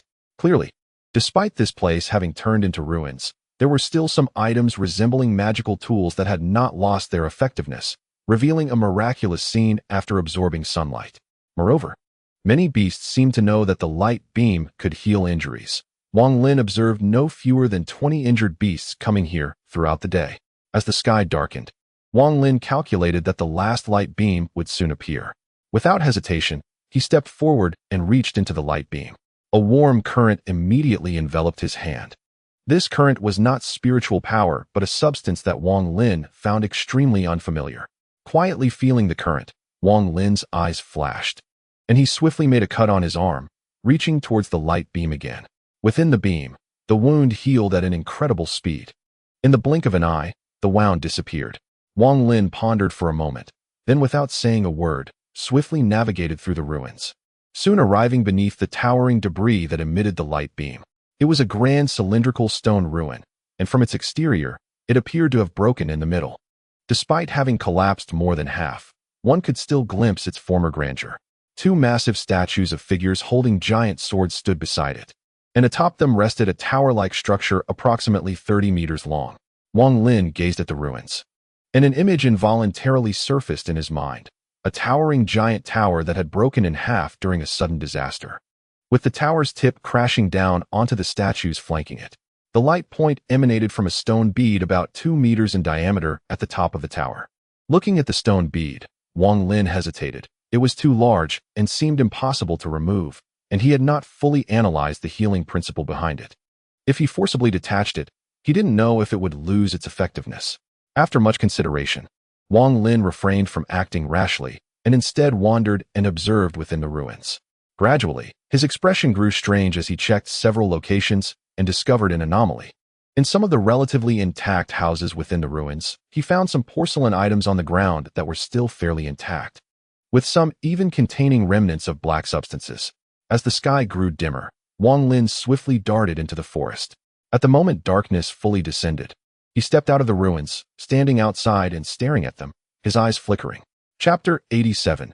Huangquan Cold Pills. Suddenly, a bold guess formed in Wang Lin's mind. On a certain day, many people were sitting at a dining table when disaster struck. Without any warning, the entire city turned into a desolate ruin. At this moment, a chilly breath gradually emanated from within the ruins, intensifying until it nearly solidified. Considering the scale of this ruin, it likely had a population of no less than 10 million. A place where millions had died should be the best extreme Een location in the realm of heaven, earth, and the mysterious yellow. Situ Nin had explained to Wang Lin in detail about extreme Een locations while he was in seclusion. Extreme Een locations are divided into 4 types: Tian Een, Heavenly Een; Dian, Earthly Een; Xin Een, Mysterious Een; and Huang Een, Yellow Een. Huang Een locations are the simplest. Places where a large number of beings have died are considered Huang Een. The more dead beings, the better the Huang Een location. Xin Een locations are a bit more challenging and typically occur in extremely cold places. Dian is even harder to find, as it requires immense fortune to encounter. After all, Dian refers to the breath emanating from the depths of the earth. As for Tian Een, it is basically impossible to appear, as it requires the simultaneous presence of earth, mysterious, and yellow energies to create a wondrous transformation into a Tian Een location. The higher the quality of the extreme Een location, the greater the benefits to the cultivator. Wang Lin immediately formed a hand seal with his right hand, muttering incantations, and suddenly, a series of red light points condensed in front of him, ultimately forming a red light sphere. This is a spell specifically designed to test the quality of the extreme Een land. Based on the color of the light sphere, there are 4 types of radiance: purple, blue, silver, and red, corresponding to the 4 major extreme Een lands of heaven and earth. Additionally, Situ Nin mentioned that even different extreme Een lands have varying qualities. Each type of extreme Een land is divided into 4 levels: ordinary, superior, deep Een, and absolute Een, with each level further divided into 10 grades. Generally speaking, reaching at least the 3rd grade of ordinary quality can be used for practicing the Yellow Spring Ascension technique, and reaching the 8th grade of ordinary quality can accelerate the cultivation speed. When the light sphere appeared, it instantly emitted a strong red light, which grew brighter and eventually flickered 5 times. Wang Lin stroked his chin, his eyes flashing. He knew that 5 flickers represented the quality of this extreme Een land being at the 5th grade of ordinary. After a moment of contemplation, he controlled the light sphere and walked into the ruins. The chilling aura around him grew denser as Wang Lin advanced, and soon he even felt as if he were walking in water.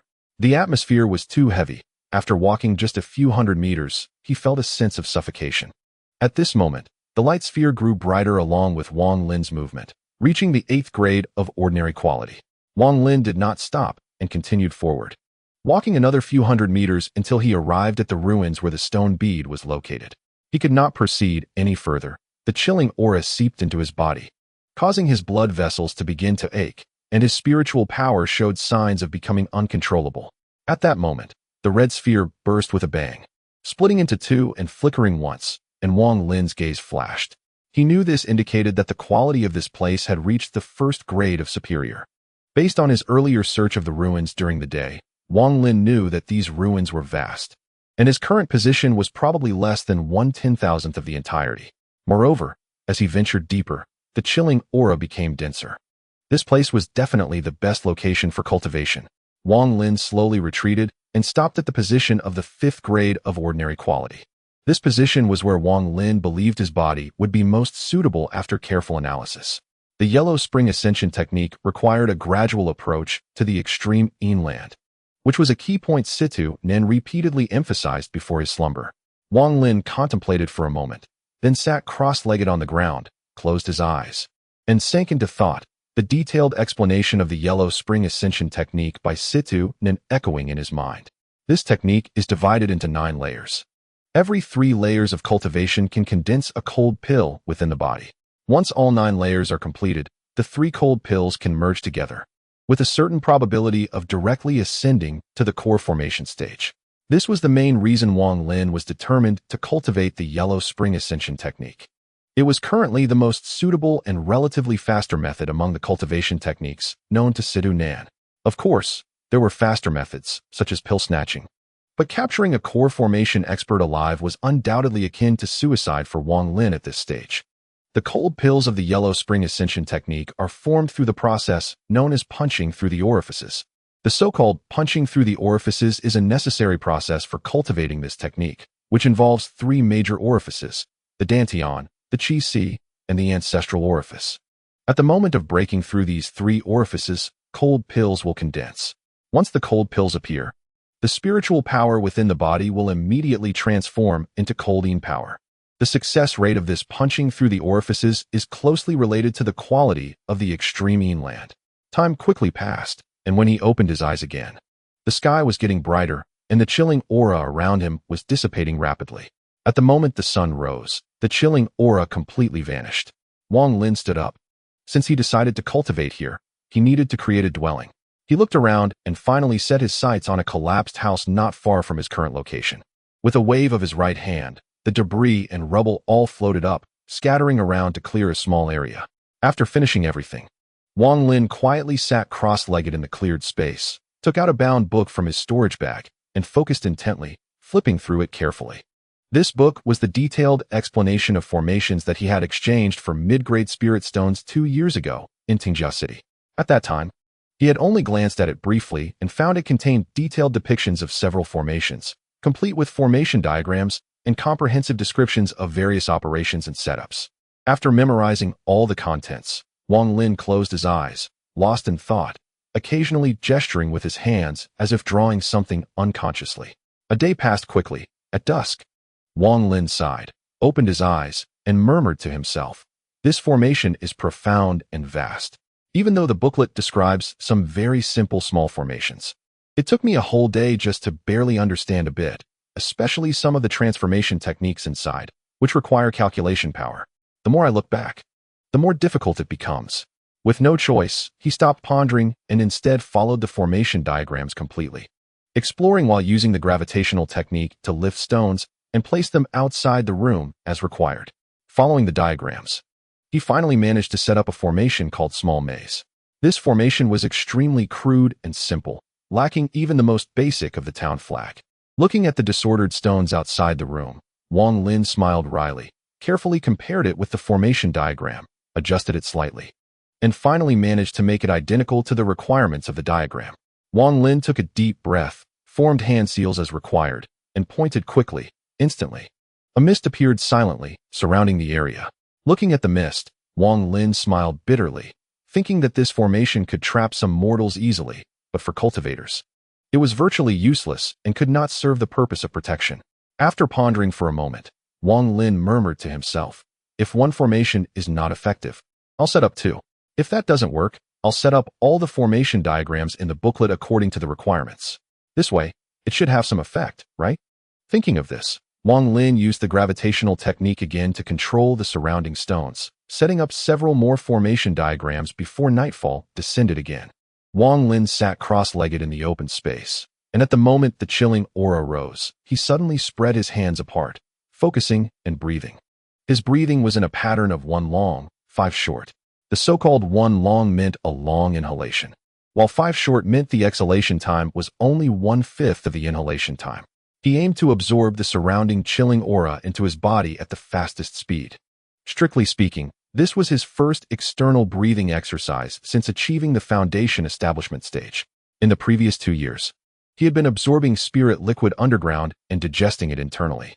This chilling aura was essentially the same as spiritual energy. After years of breathing in spiritual energy, he was naturally adept at it. However, he immediately sensed the difference. When he previously breathed in spiritual energy, there seemed to be a thin membrane outside his body that obstructed the process, causing the speed of spiritual energy entering his body to be slow. And only a portion could be absorbed. Most would dissipate with the exhalation. But now it was different. That membrane seemed to have vanished.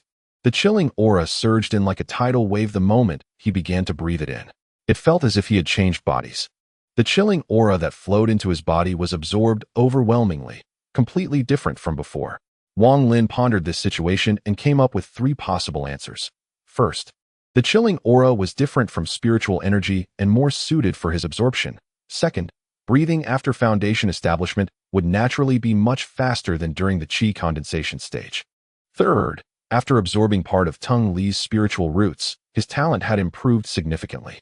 As for which answer was correct, Wang Lin did not pursue it further, but immersed himself in the breathing process. At the beginning, Wang Lin felt very uncomfortable because the chilling aura was icy cold. Once inhaled into his body, it immediately spread throughout his internal organs, and the coldness radiating from within made him tremble involuntarily. This feeling is completely opposite to absorbing spiritual energy into the body. One is warm and comfortable, while the other is as cold as entering an ice cellar. As the cold, energy is absorbed more and more, Wang Lin's hands and feet become icy, and the blood flow within his body gradually thickens, eventually causing his heartbeat to slow down. Frost begins to appear on his eyebrows, head, and body hair, and a wave of cold energy emanates from his body, perfectly merging with the surroundings. Time passes quickly, and at the moment the sun rises, the cold dissipates. Wang Lin's eyelids tremble as he opens his eyes, deeply exhaling a breath of white mist. After a night of breathing, a small ball of energy faintly appears in his abdomen, silently rotating and gradually releasing strands of cold energy. The spiritual energy within his body shows no rejection towards this energy ball. They remain unrelated and do not intertwine. Chapter 88. The blue skin monster touching his lower abdomen. Wang Lin murmurs to himself, the Yellow Springs Ascension technique. Now I finally understand why it is called that. The so-called Yellow Springs refers to the fact that the body state must change to a near-death state when practicing this technique, allowing oneself to better absorb cold energy in a form that is about to enter the Yellow Springs. However, any slight carelessness during this period could lead to truly entering the Yellow Springs. This Yellow Springs Ascension technique is actually something that very few people in a 6th-level cultivation country have the courage to practice. Situ Nan is one of the few who has successfully cultivated it. According to the terminology of the demonic path in a 6th-level cultivation country, this Yellow Springs Ascension technique is also known as a strange technique. The strangeness arises from its numerous bizarre changes. Some of these changes greatly benefit the practitioner, while others can lead to the loss of power in life. Thus, Wang Lin settled in this place, and every night he would breathe in the cold energy. In the blink of an eye, a month passed. During this month, besides practicing the Yellow Springs Ascension technique, another important discovery was that the mysterious stone bead could actually condense dew here, and this dew contained not spiritual energy but cold energy. At this point, Wang Lin gained a new understanding of the stone bead. Wang Lin began to accumulate cold dew, especially at midnight when the cold energy reached its peak, making it easy for the cold dew to appear. After consuming the cold dew, Wang Lin noticed that although it contained a lot of cold energy, it was clearly not on the same level as spiritual energy dew.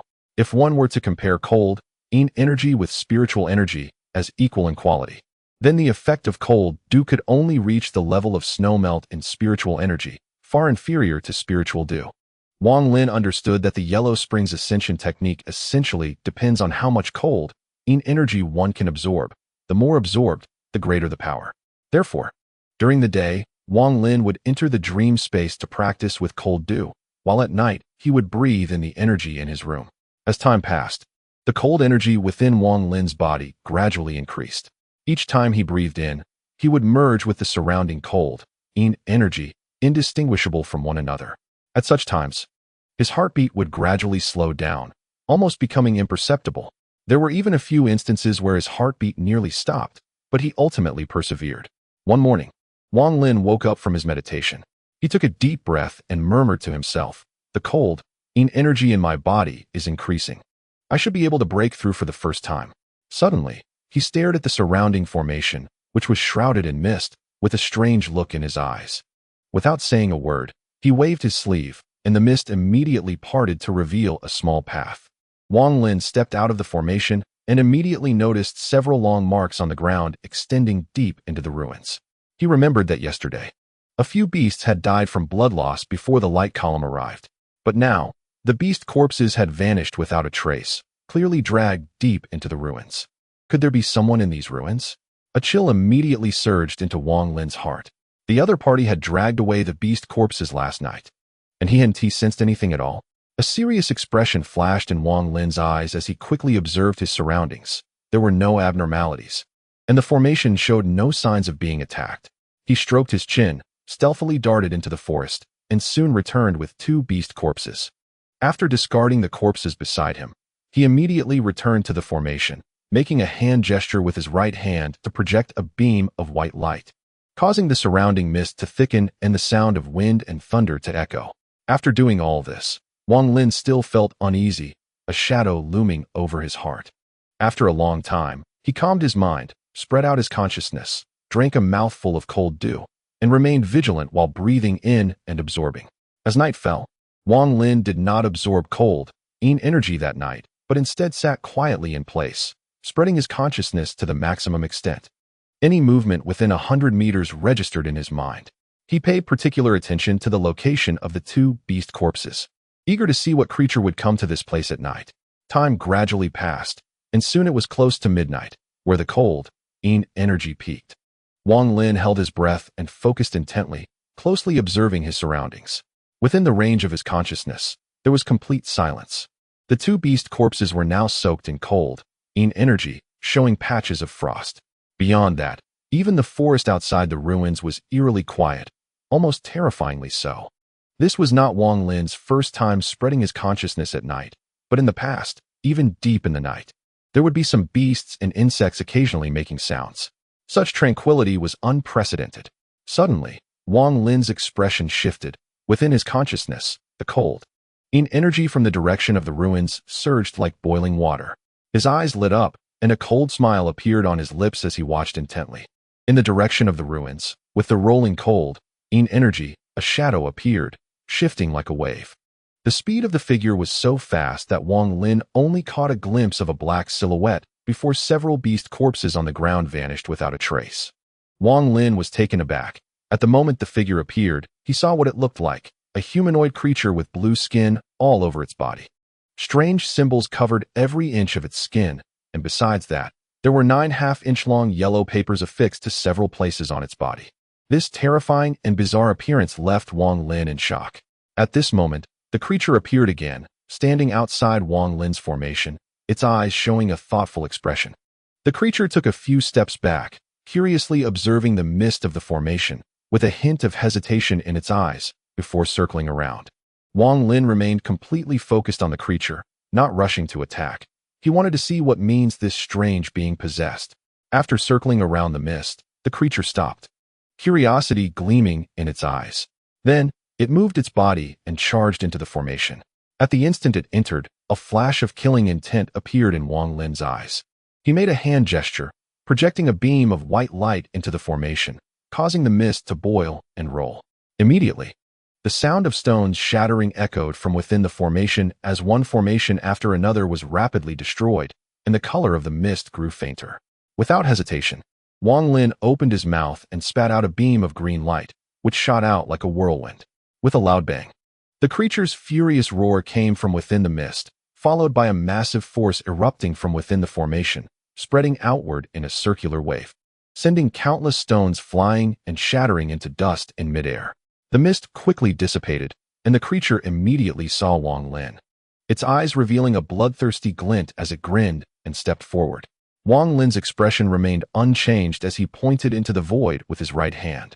Suddenly, a flash of green light appeared, and a flying sword instantly appeared behind the strange figure, piercing directly through and emerging from the heart area of his chest, leaving a trail of blue blood. As soon as the blood appeared, it immediately turned into ice crystals and fell to the ground. The strange figure let out a painful groan and quickly retreated a few steps, showing a look of fear on his face. Wang Lin's heart sank. The opponent was able to move even after being hit by the flying sword.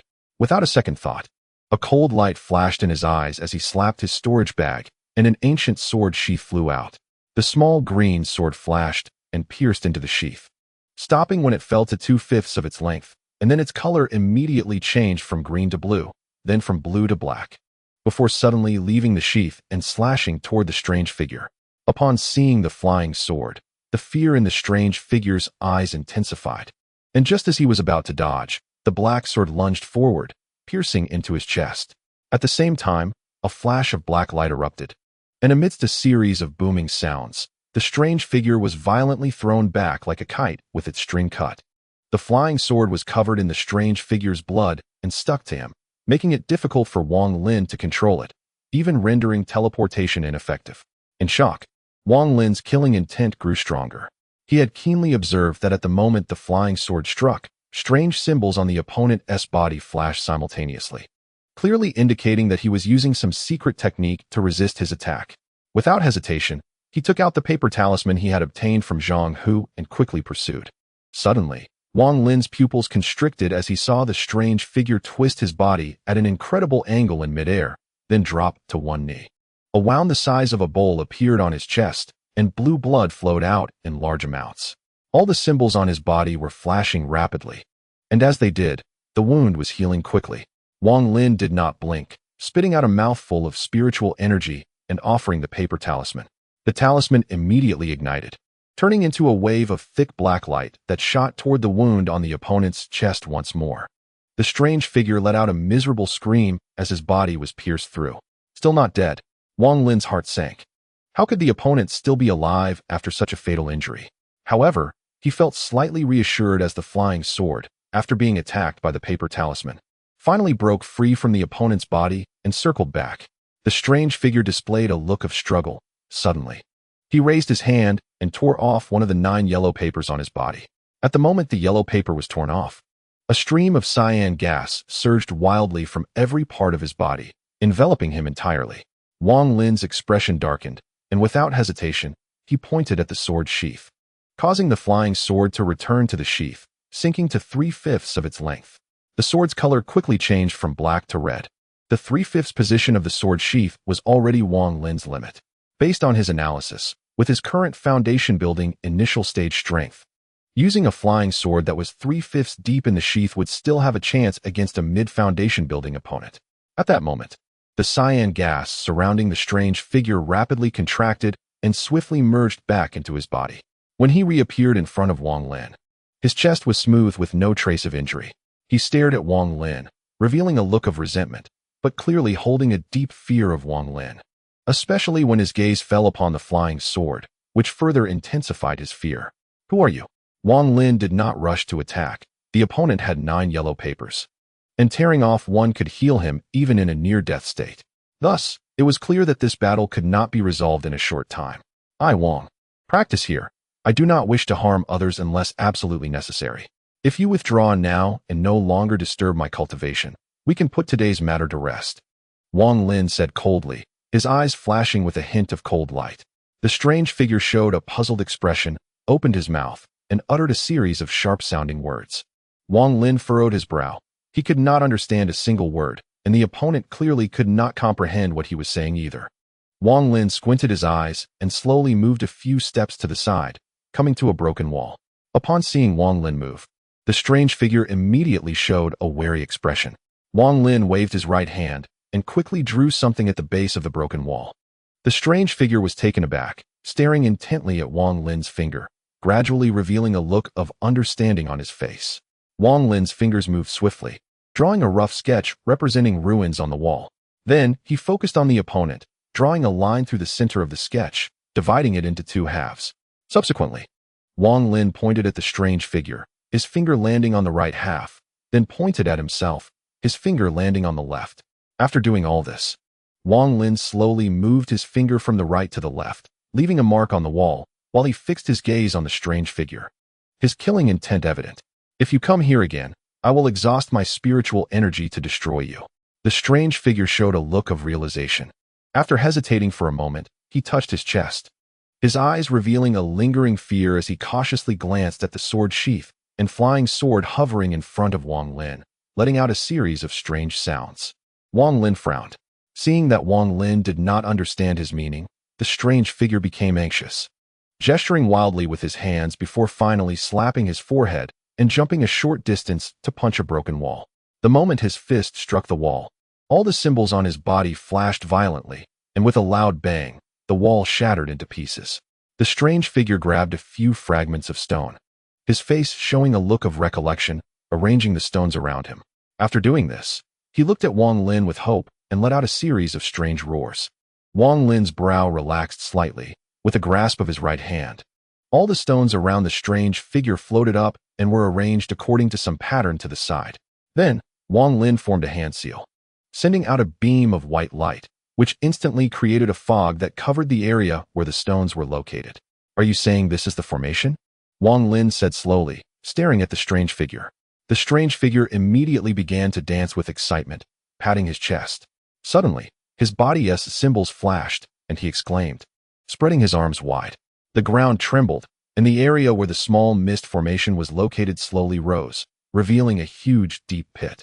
The small mist formation, like a small mountain, was lifted above his head. He nodded at Wang Lin and quickly turned to leave. After not going far, he stopped, looked back at Wang Lin with a deep gaze, let out a loud roar, and with one hand holding the small mountain and the other gesturing at Wang Lin, he quickly disappeared into the city. Wang Lin stared at the figure. He had considered killing the opponent, but the yellow papers on him were too strange.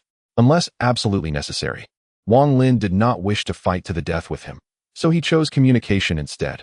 While he was pondering this in his mind, his expression suddenly changed, and a murderous intent emerged in his eyes. The flying sword buzzed and emitted a chilling aura. Strange figure, you've returned. You seek death. Wang Lin looked at the figure suddenly appearing in the distance, his voice cold as he spoke. The strange figure quickly stopped, waving a round object in front of him, his face showing a look of explanation. When he saw Wang Lin's gaze remained icy, he threw the object toward Wang Lin. Wang Lin took a few steps back slowly, as the strange figure did not throw it with much force, and the round object rolled to a stop not far in front of Wang Lin. After throwing the object, the strange figure grinned at Wang Lin and immediately turned to disappear into the cold atmosphere. As dawn broke, Wang Lin cautiously watched the direction the strange figure had left, and after a long time, he finally withdrew his gaze and slowly walked to the location of the round object, looking down. This is a marble only 1/10 the size of a fist, covered in dust, with some tiny cracks even at the edges. As he stared at it, Wang Lin's expression suddenly changed. He picked up a nearby stone and gently tapped the marble, which immediately rolled backward. A faint wave of spiritual energy emanated from the marble. Is this a magical artifact? He was taken aback, and with a flick of his right hand, he summoned the marble into the air. After cautiously observing it for a long time, his gaze flickered, and without hesitation, he grasped it in his hand and swept his consciousness over it, channeling spiritual energy. Instantly, a wisp of white smoke erupted from the marble, swirling densely in the air, and in the blink of an eye transformed into an ancient old man dressed in white. The old man had skin like a crane, an eagle's beak, and hawk-like eyes, exuding a dangerous aura. He casually glanced at Wang Lin, revealing a look of mockery, and spoke leisurely. Do you dare to battle with me? Wang Lin was taken aback and stepped back a few paces. Upon closer inspection, the opponent's cultivation seemed to be only at the 15th level of qi condensation. He touched his nose, his gaze flickering, and increased the flow of spiritual energy. As the spiritual energy circulated, the old man's aura soared dramatically, eventually stopping at the mid-stage of foundation establishment. The air around him stirred, and the old man floated up, his eyes filled with overwhelming battle intent, murmuring, "Do you dare to battle with me?" Wang Lin was completely stunned. He couldn't grasp the purpose of this marble artifact and pondered for a moment before increasing the flow of spiritual energy again. A bright light flashed in the old man's eyes, and his aura surged violently, causing thunderous winds with every movement. Eventually, it reached a level where Wang Lin could not discern his cultivation, and with just a glance, he felt a surge of fear. At that moment, the old man let out a deep breath, adopting the demeanor of an unparalleled master overlooking the world, hands clasped behind his back, revealing a lonely expression, and indifferently stated, "Below the core formation stage, you are not qualified to battle with me." Scram! Wang Lin felt a stir in his heart and withdrew his spiritual energy. The old man immediately vanished, transforming back into white smoke, which shrank back into the marble. With a click, another crack appeared on the marble's surface. Wang Lin stared at the marble in his hand, speechless for a while. He was genuinely convinced of the artifact's purpose. This was an illusionary magical artifact, its realism almost indistinguishable from reality. The old man that was conjured, in terms of expression, demeanor, speech, and actions, exuded the aura of a master. Especially the last line. Below the core formation stage, You are not qualified to battle with me. Scram. The aura and expressions reached their peak. Wang Lin believed that even if he encountered it, he would find it hard to see through the illusion. After all, the aura emanating from the old man would appear to most people as that of a genuine, unparalleled master. Moreover, as his cultivation increased, the more spiritual energy flowed into the marble, the stronger the conjured old man's power would be. It was truly an excellent tool for scaring people. This blue-skinned strange person was quite interesting. Taking away the small illusionary formation must have made him feel guilty, so he sent me such a treasure. Wang Lin put away the magical artifact and chuckled to himself. From this little incident, he immediately deduced that the strange person probably did not use magical artifacts, and that there must be other treasures hidden in this city ruins. Now, in Wang Lin's eyes, this ruined city had transformed into a mysterious treasure trove. With the ability to heal any injury, illusionary magical artifacts, and the mysterious stranger, how many secrets could still be hidden here? Wang Lin stroked his chin, and at this moment, the sky brightened. He rearranged the formation around his cultivation area and sat down to drink a mouthful of cold dew, focusing on his breathing. Time flew by, and 2 months passed. One day during the daytime, Wang Lin sat cross-legged in his room. After 2 months of absorbing the coldine energy, a dense cold energy mass had formed within him, and now he was ready to attempt the first phase of the Yellow Springs Ascension technique. Wang Lin's gaze flickered. He had thoroughly studied the Yellow Springs Ascension technique and was well acquainted with the 3 major acupoints described in the technique. The 3 acupoints are located in the lower abdomen's dantian, the chest's qi, and the brain's ancestral acupoint. Each of these 3 locations requires 3 bursts to open, and this cycle must be repeated to form the cold dan. Simply put, for example, for the dantian, according to the description of the Yellow Springs Ascension technique, once the first layer is fully formed, the dantian opens its acupoint. However, to practice the second layer of the technique, the dantian must first be shattered before it can open again.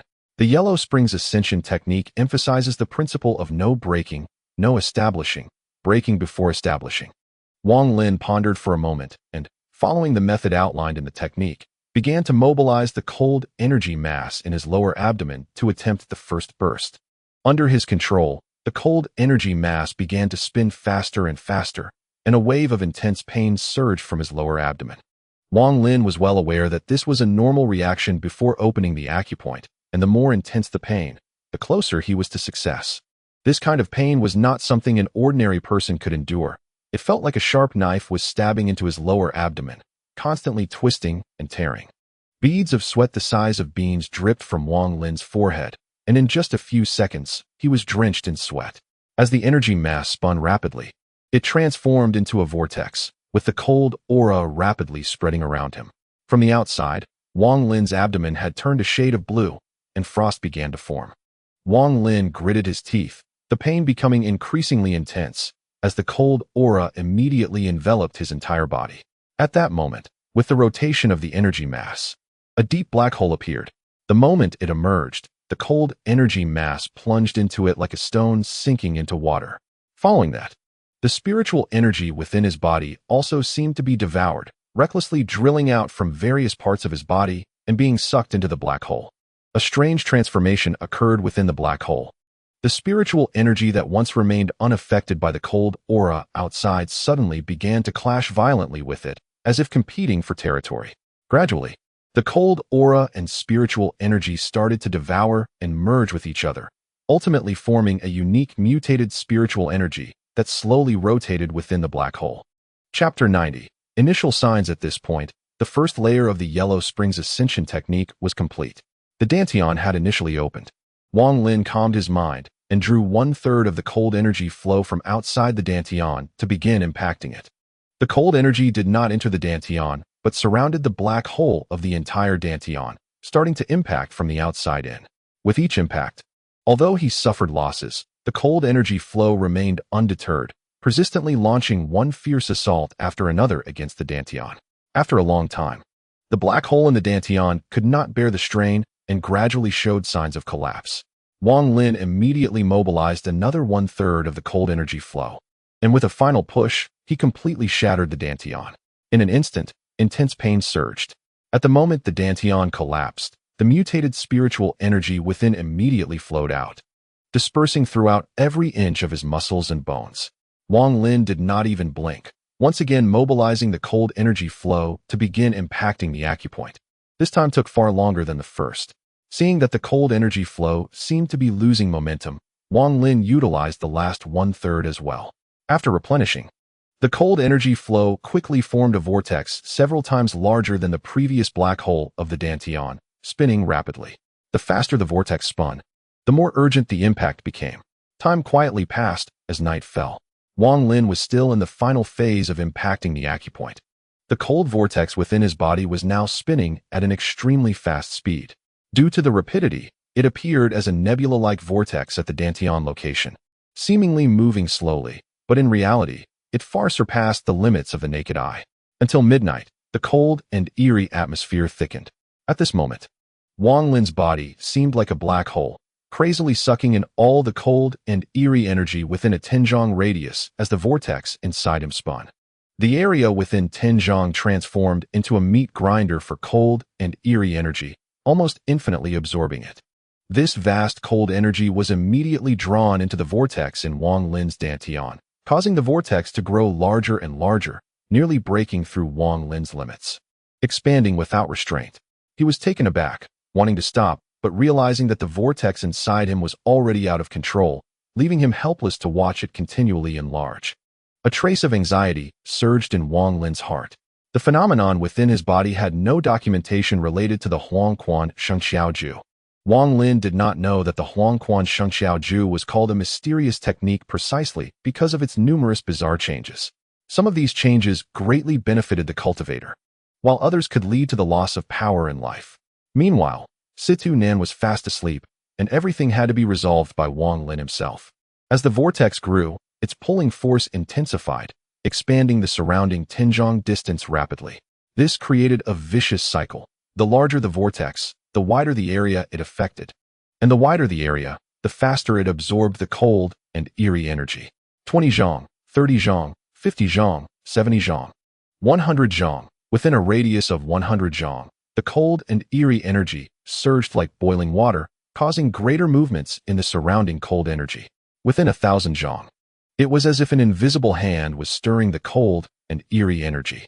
Wang Lin had completely lost control of the vortex, and he did not know how much time had passed when suddenly, there was a loud bang in his Dantian as it opened up. This was the second time his Dantian had opened. Just like the first time, at the moment of opening, a black hole appeared, and the cold vortex immediately sank into it. The changes within Wang Lin's body instantly caused all the cold and eerie energy within 100 zhong to shift. If the vortex in Wang Lin's body had been endlessly absorbing the surrounding cold energy, now, with the appearance of the black hole in his Dantian, this absorption transformed into devouring. In an instant, the cold and eerie energy within 100 zhong was swiftly devoured, creating a vacuum zone. This sudden change immediately triggered a larger range of transformations, with the scope of devouring expanding. 1 zhong, 2 zhong, 3 zhong, 5 zhong, 7 zhong, ultimately exceeding 15 zhong. From the sky, one could see an extremely bizarre scene. Within 1,000 zhong, all the cold and eerie energy rolled in like a tide, converging at a single point in the depths of the ruins. A blue-skinned monster was grasping a beast's corpse, tearing at the flesh and blood. Just after swallowing a chunk of meat still attached to a blood vessel, it suddenly turned its head, staring in Wang Lin's direction with a look of horror, hurriedly tossing aside its food and darting towards Wang Lin like a startled rabbit. After not going far, its steps slowed as it sensed the surrounding cold and eerie energy rapidly flowing forward. It hesitated for a moment, but continued forward, stopping when it was 3,000 zhong away, its expression growing more alarmed. As for Wang Lin, at the moment his Dantian opened, the mutated spiritual energy within his body immediately gathered towards the black hole in his Dantian, assimilating and merging together. At the instant of this assimilation, he was finally able to regain a slight control over the cold vortex. But this control was minimal. He could not stop the flow of cold energy in his Dantian. Gritting his teeth, Wang Lin decided not to stop the devouring of the cold energy, but instead to control the increasing cold energy in his body to attempt the third breakthrough of the Huangquan Shengxiaoju. Advancing to the third layer, under Wang Lin's guidance, the vast cold energy within his Dantian began to surge.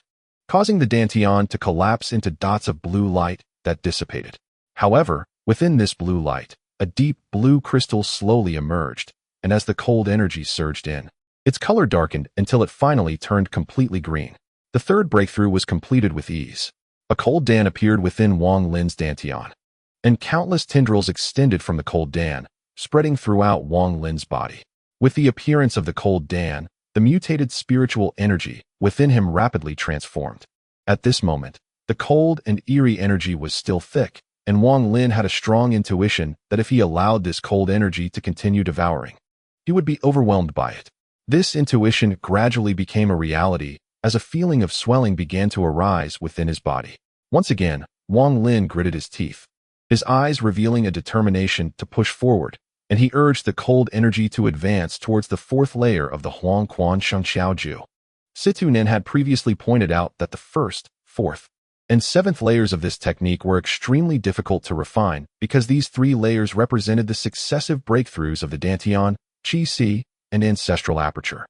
According to the requirements of the Huang Quan Shengxiao Ju, the first three layers must be thoroughly solidified, and the cold Dan must be nourished in the Dantian to a certain extent before attempting a breakthrough. But now, Wang Lin's spiritual energy had already fused with the vast cold energy, and with no turning back, he began the breakthrough to the fourth layer of the Huang Quan Shengxiao Ju.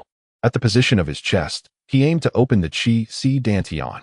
The cold energy in his Dantian rose in a vortex, slowly ascending until it finally reached the position of the Qi Si Dantian, where it began to spin wildly. The Qi Si Dantian was like a bottomless pit, rapidly absorbing the cold energy from the vortex. Breakthrough after breakthrough failed, time dragged on, and the sky gradually brightened. The cold energy within 1,000 zhang slowly dissipated, eventually disappearing entirely. Wang Lin's Qi Si Dantian remained unchanged, and at this moment, he had a profound impression of the success rate of the breakthroughs described in the Huang Quan Shengxiao Ju. He had already attempted to break through numerous times, and each failure consumed a fraction of the cold energy. The massive cold energy gradually diminished through these repeated attempts, and with the sky brightening, the cold energy within 1,000 zhang vanished completely. Without any supplementary force, the remaining cold energy within Wang Lin's body was slowly absorbed by the cold Dan. That night, Wang Lin absorbed an immense amount of cold energy, and his spiritual power almost completely transformed, fully becoming cold spiritual power. In terms of quantity, Wang Lin could clearly feel that the intensity of the cold spiritual power within him had nearly doubled, reaching the peak of the early foundation establishment stage. He opened his eyes, reflecting on the events of the night. Although he felt shocked, he was more focused on contemplating the advantages and disadvantages of this cultivation method. The unintended extreme cultivation he experienced that night opened up a new perspective for Wang Lin. The advantages of this cultivation method were self-evident. As for the disadvantages, the danger level was excessively high, and a single misstep could lead to explosion. However, with this experience, Wang Lin believed that next time he would definitely operate step by step with a plan to minimize the risks. It seemed that he needed to change his temporary residence. Although he absorbed a significant amount of cold energy last night, the quality was not high enough to meet the requirements for increasing the success rate of breakthroughs. Wang Lin murmured to himself, knowing that his current success rate for breakthroughs was elusive. According to the records in the Huang Quan Shengxiao Ju, the success rate of breakthroughs would greatly increase in areas of extreme Yin with higher quality. Wang Lin recalled measuring the quality of extreme Yin areas a few months ago at the source of the healing light beam, the tower-shaped building, where he recorded a high-quality first grade, thus forming a firm resolution in his heart. Meanwhile, outside the jungle, the sky suddenly darkened, and an old man exuding a destructive aura appeared silently. His face was grim as he stared at the jungle beneath his feet, with a strong murderous intent in his eyes. "Lear, great-grandfather has come to avenge you." The visitor was Tung Huayuan, the ancestor of the Tung family. Throughout his journey, he had been sensing a curse, but it seemed as though a layer of mist was blocking his way, preventing him from pinpointing the exact direction of his enemy. He only knew that they must be within the jungle beneath him. Speaking of this jungle, Tung Huayuan was reluctant to enter unless absolutely necessary. With his current cultivation level, he could clearly feel that there was a powerful presence within the jungle, one that even he dared not provoke. However, Tung Li's death made him disregard such concerns. Tung Huayuan contemplated that if he entered without disturbing anything, just to seek his enemy, that powerful presence would likely not pursue him too closely. After hesitating for a moment, he gritted his teeth and rushed into the jungle. Deep within the ruins of the jungle, a coffin silently lifted a corner, and a withered hand glowing with purple-black light slowly reached out. It clenched fiercely, and immediately a purple thunderball condensed in its hand, emanating a dangerous aura. The 100-year deadline is approaching, my master. Last time you discarded your physical body to escape, but this time, you cannot get away. Chapter 91. Extreme in spiritual power. Tung Huayuan walked cautiously within the jungle, his powerful divine sense spreading out. Suddenly, his expression brightened as he sensed Wang Lin's location and was about to teleport over when a strange wind blew in, accompanied by a chilling voice. Get out. Tung Huayuan's face changed drastically, and without hesitation, he took a few steps back to focus his attention. Before him, a mass of black mist suddenly floated in from a distance, within which gusts of cold wind howled, and a withered arm extended out silently, pressing towards Tung Huayuan.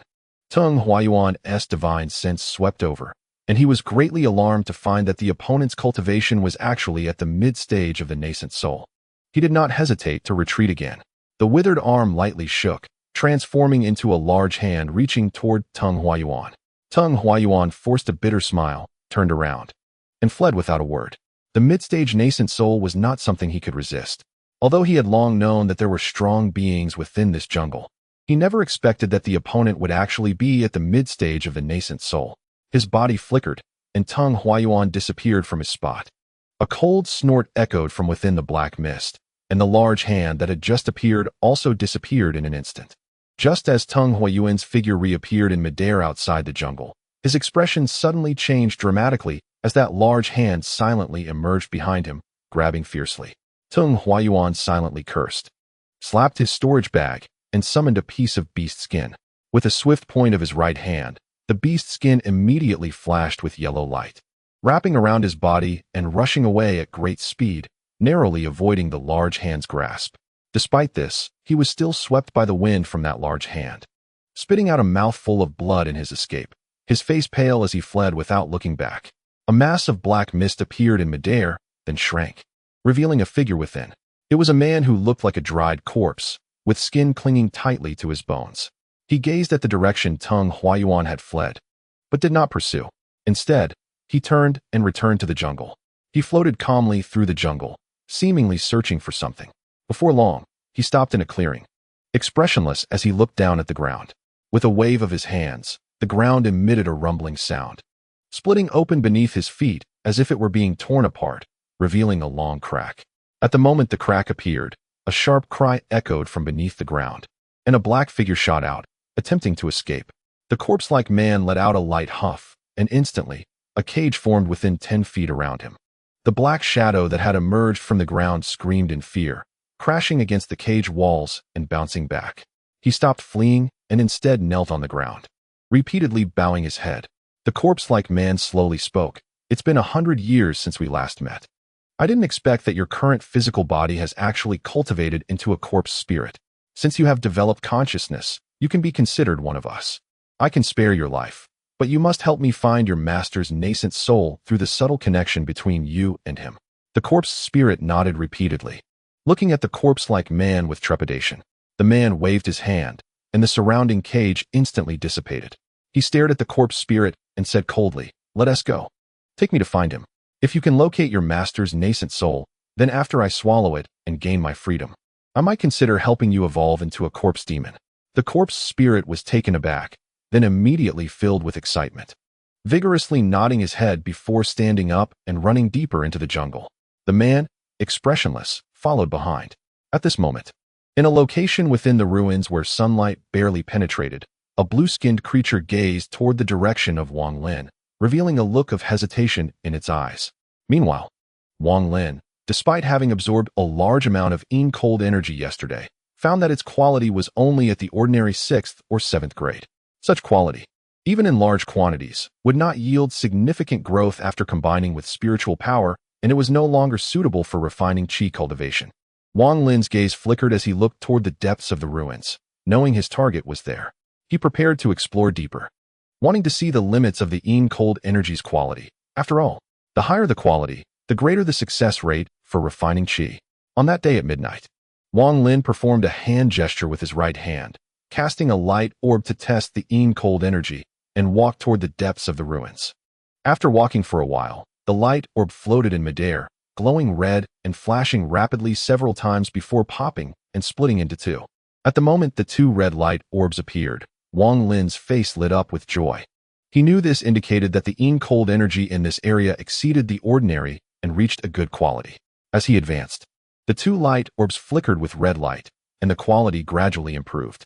Good quality 2nd grade, 3rd grade, all the way to 5th grade. Wang Lin came to a halt as he found himself in front of a wide path, with ruins on both sides, but it was still clear that countless years ago, this was a prosperous area of the city. Wang Lin calculated the distance and estimated that he had not even reached 1,000th of the total area of the entire city. So without hesitation, he immediately quickened his pace. The red light emitted by the light orbs was particularly glaring in the quiet ruins, and Wang Lin expanded his divine sense. His expression highly focused. The quality represented by the two light orbs gradually climbed, reaching good quality 6th grade, 7th grade, and 8th grade. Day and night passed, and on the 4th day, Wang Lin had deeply penetrated this mysterious city ruins. He estimated that his current position, even if not at the center of the city, should not be too far away, considering he was walking in a straight line. Along the way, there were deep pits dozens of meters deep, filled with rainwater that was murky, and occasionally some strange snake-like creatures would leap out from the pits, revealing their menacing fangs toward Wang Lin. In addition, the surrounding buildings had collapsed severely, and at a glance, it was almost impossible to see any walls higher than 10 meters. Amidst the overgrown weeds, there were also muddy swamps on the ground, which contained some bizarre creatures.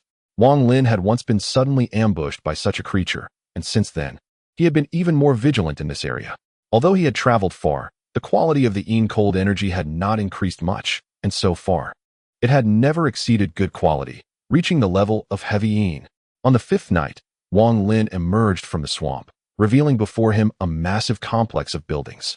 Although these structures had all collapsed, it was still possible to see some signs of prosperity from countless years ago. In the center, the most striking feature is a giant pit with a diameter of about 1 kilometer and a depth of nearly 100 meters. This pit is very strange. Logically, it should be filled with rainwater, yet there is no liquid present inside. As Wang Lin approached, despite the hazy night and the cold air affecting his vision, he could still vaguely see countless honeycomb-like caves at the bottom of the pit.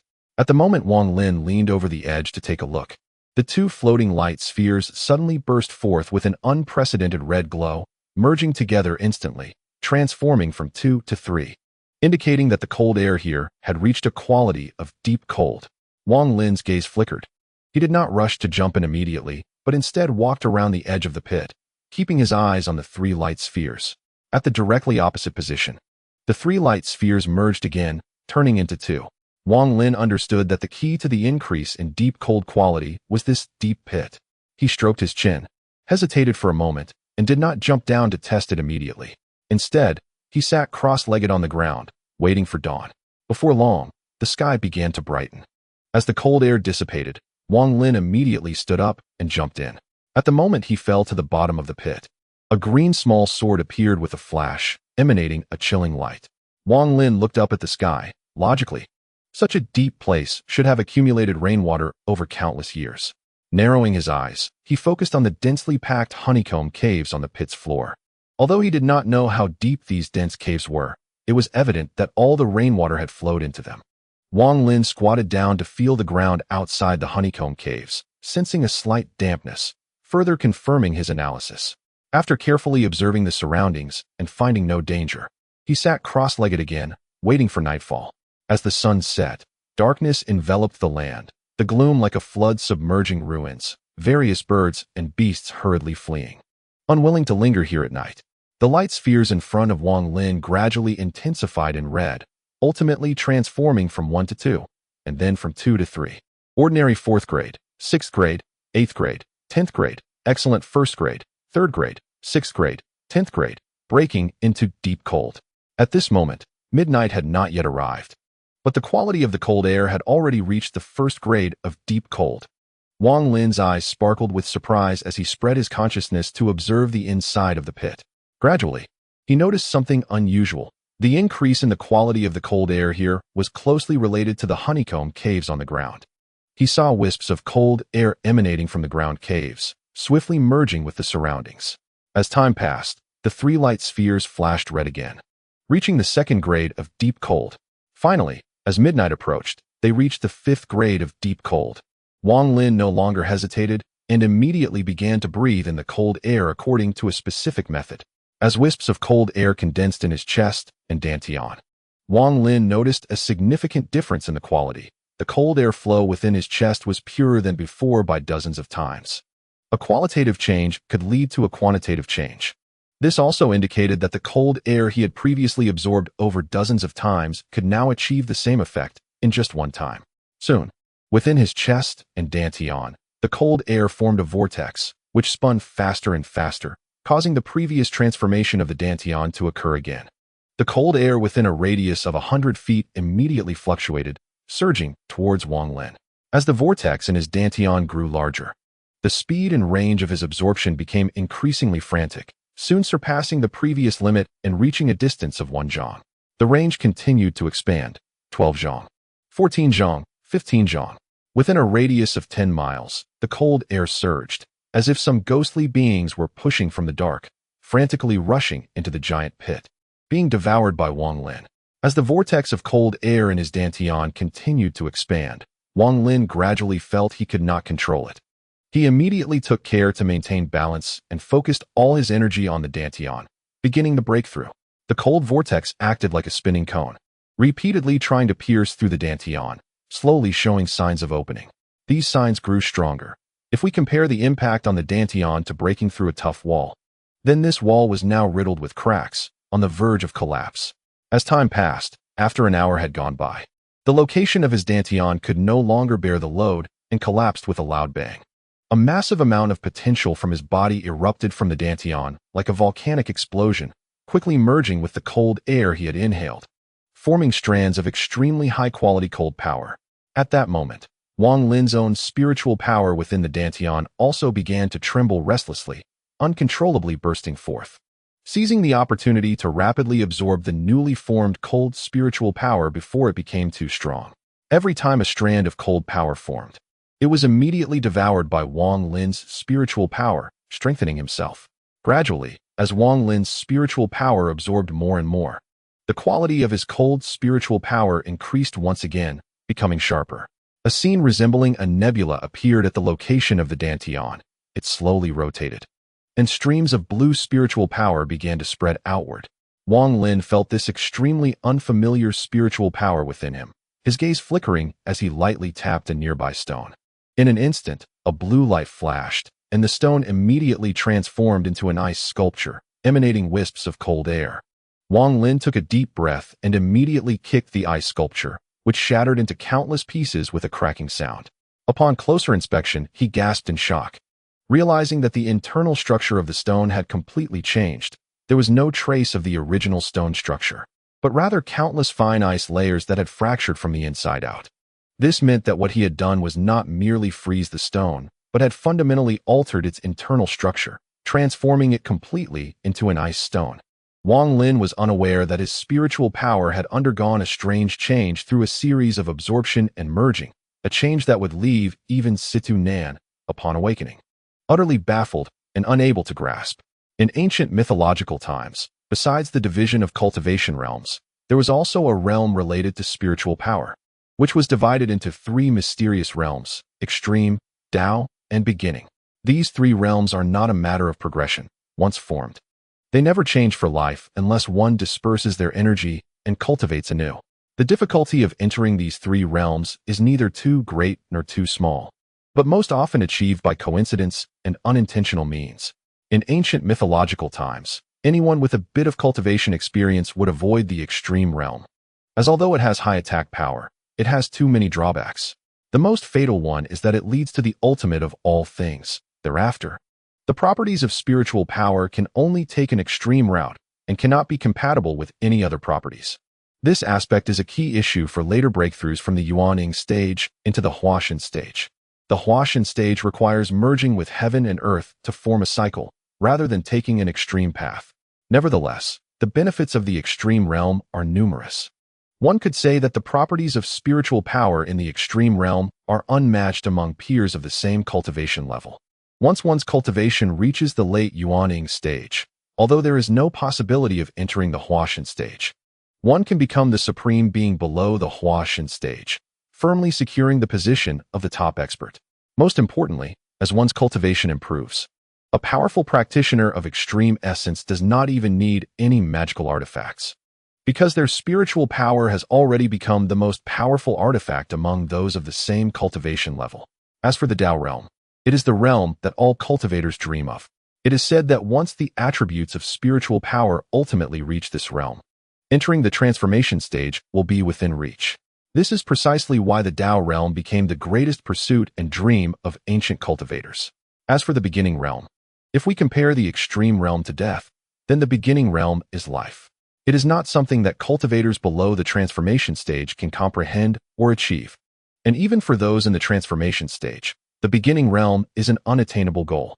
The three realms of spiritual power are all ethereal and elusive. Especially after the destruction of the ancient mythological era, the rumors about the three realms have gradually faded with the passage of time. Nowadays, no cultivator pays attention to their spiritual power. They only care about their cultivation level. Wang Lin does not know that his spiritual power, due to multiple extreme mutations and devouring, is already approaching the extreme realm. The key to all of this lies in the Huangquan Ascension method, which is one of the few techniques that can cultivate extreme spiritual power. However, the version of the Huangquan Ascension method that Situ Nen taught Wang Lin is vastly different from that of the ancient era.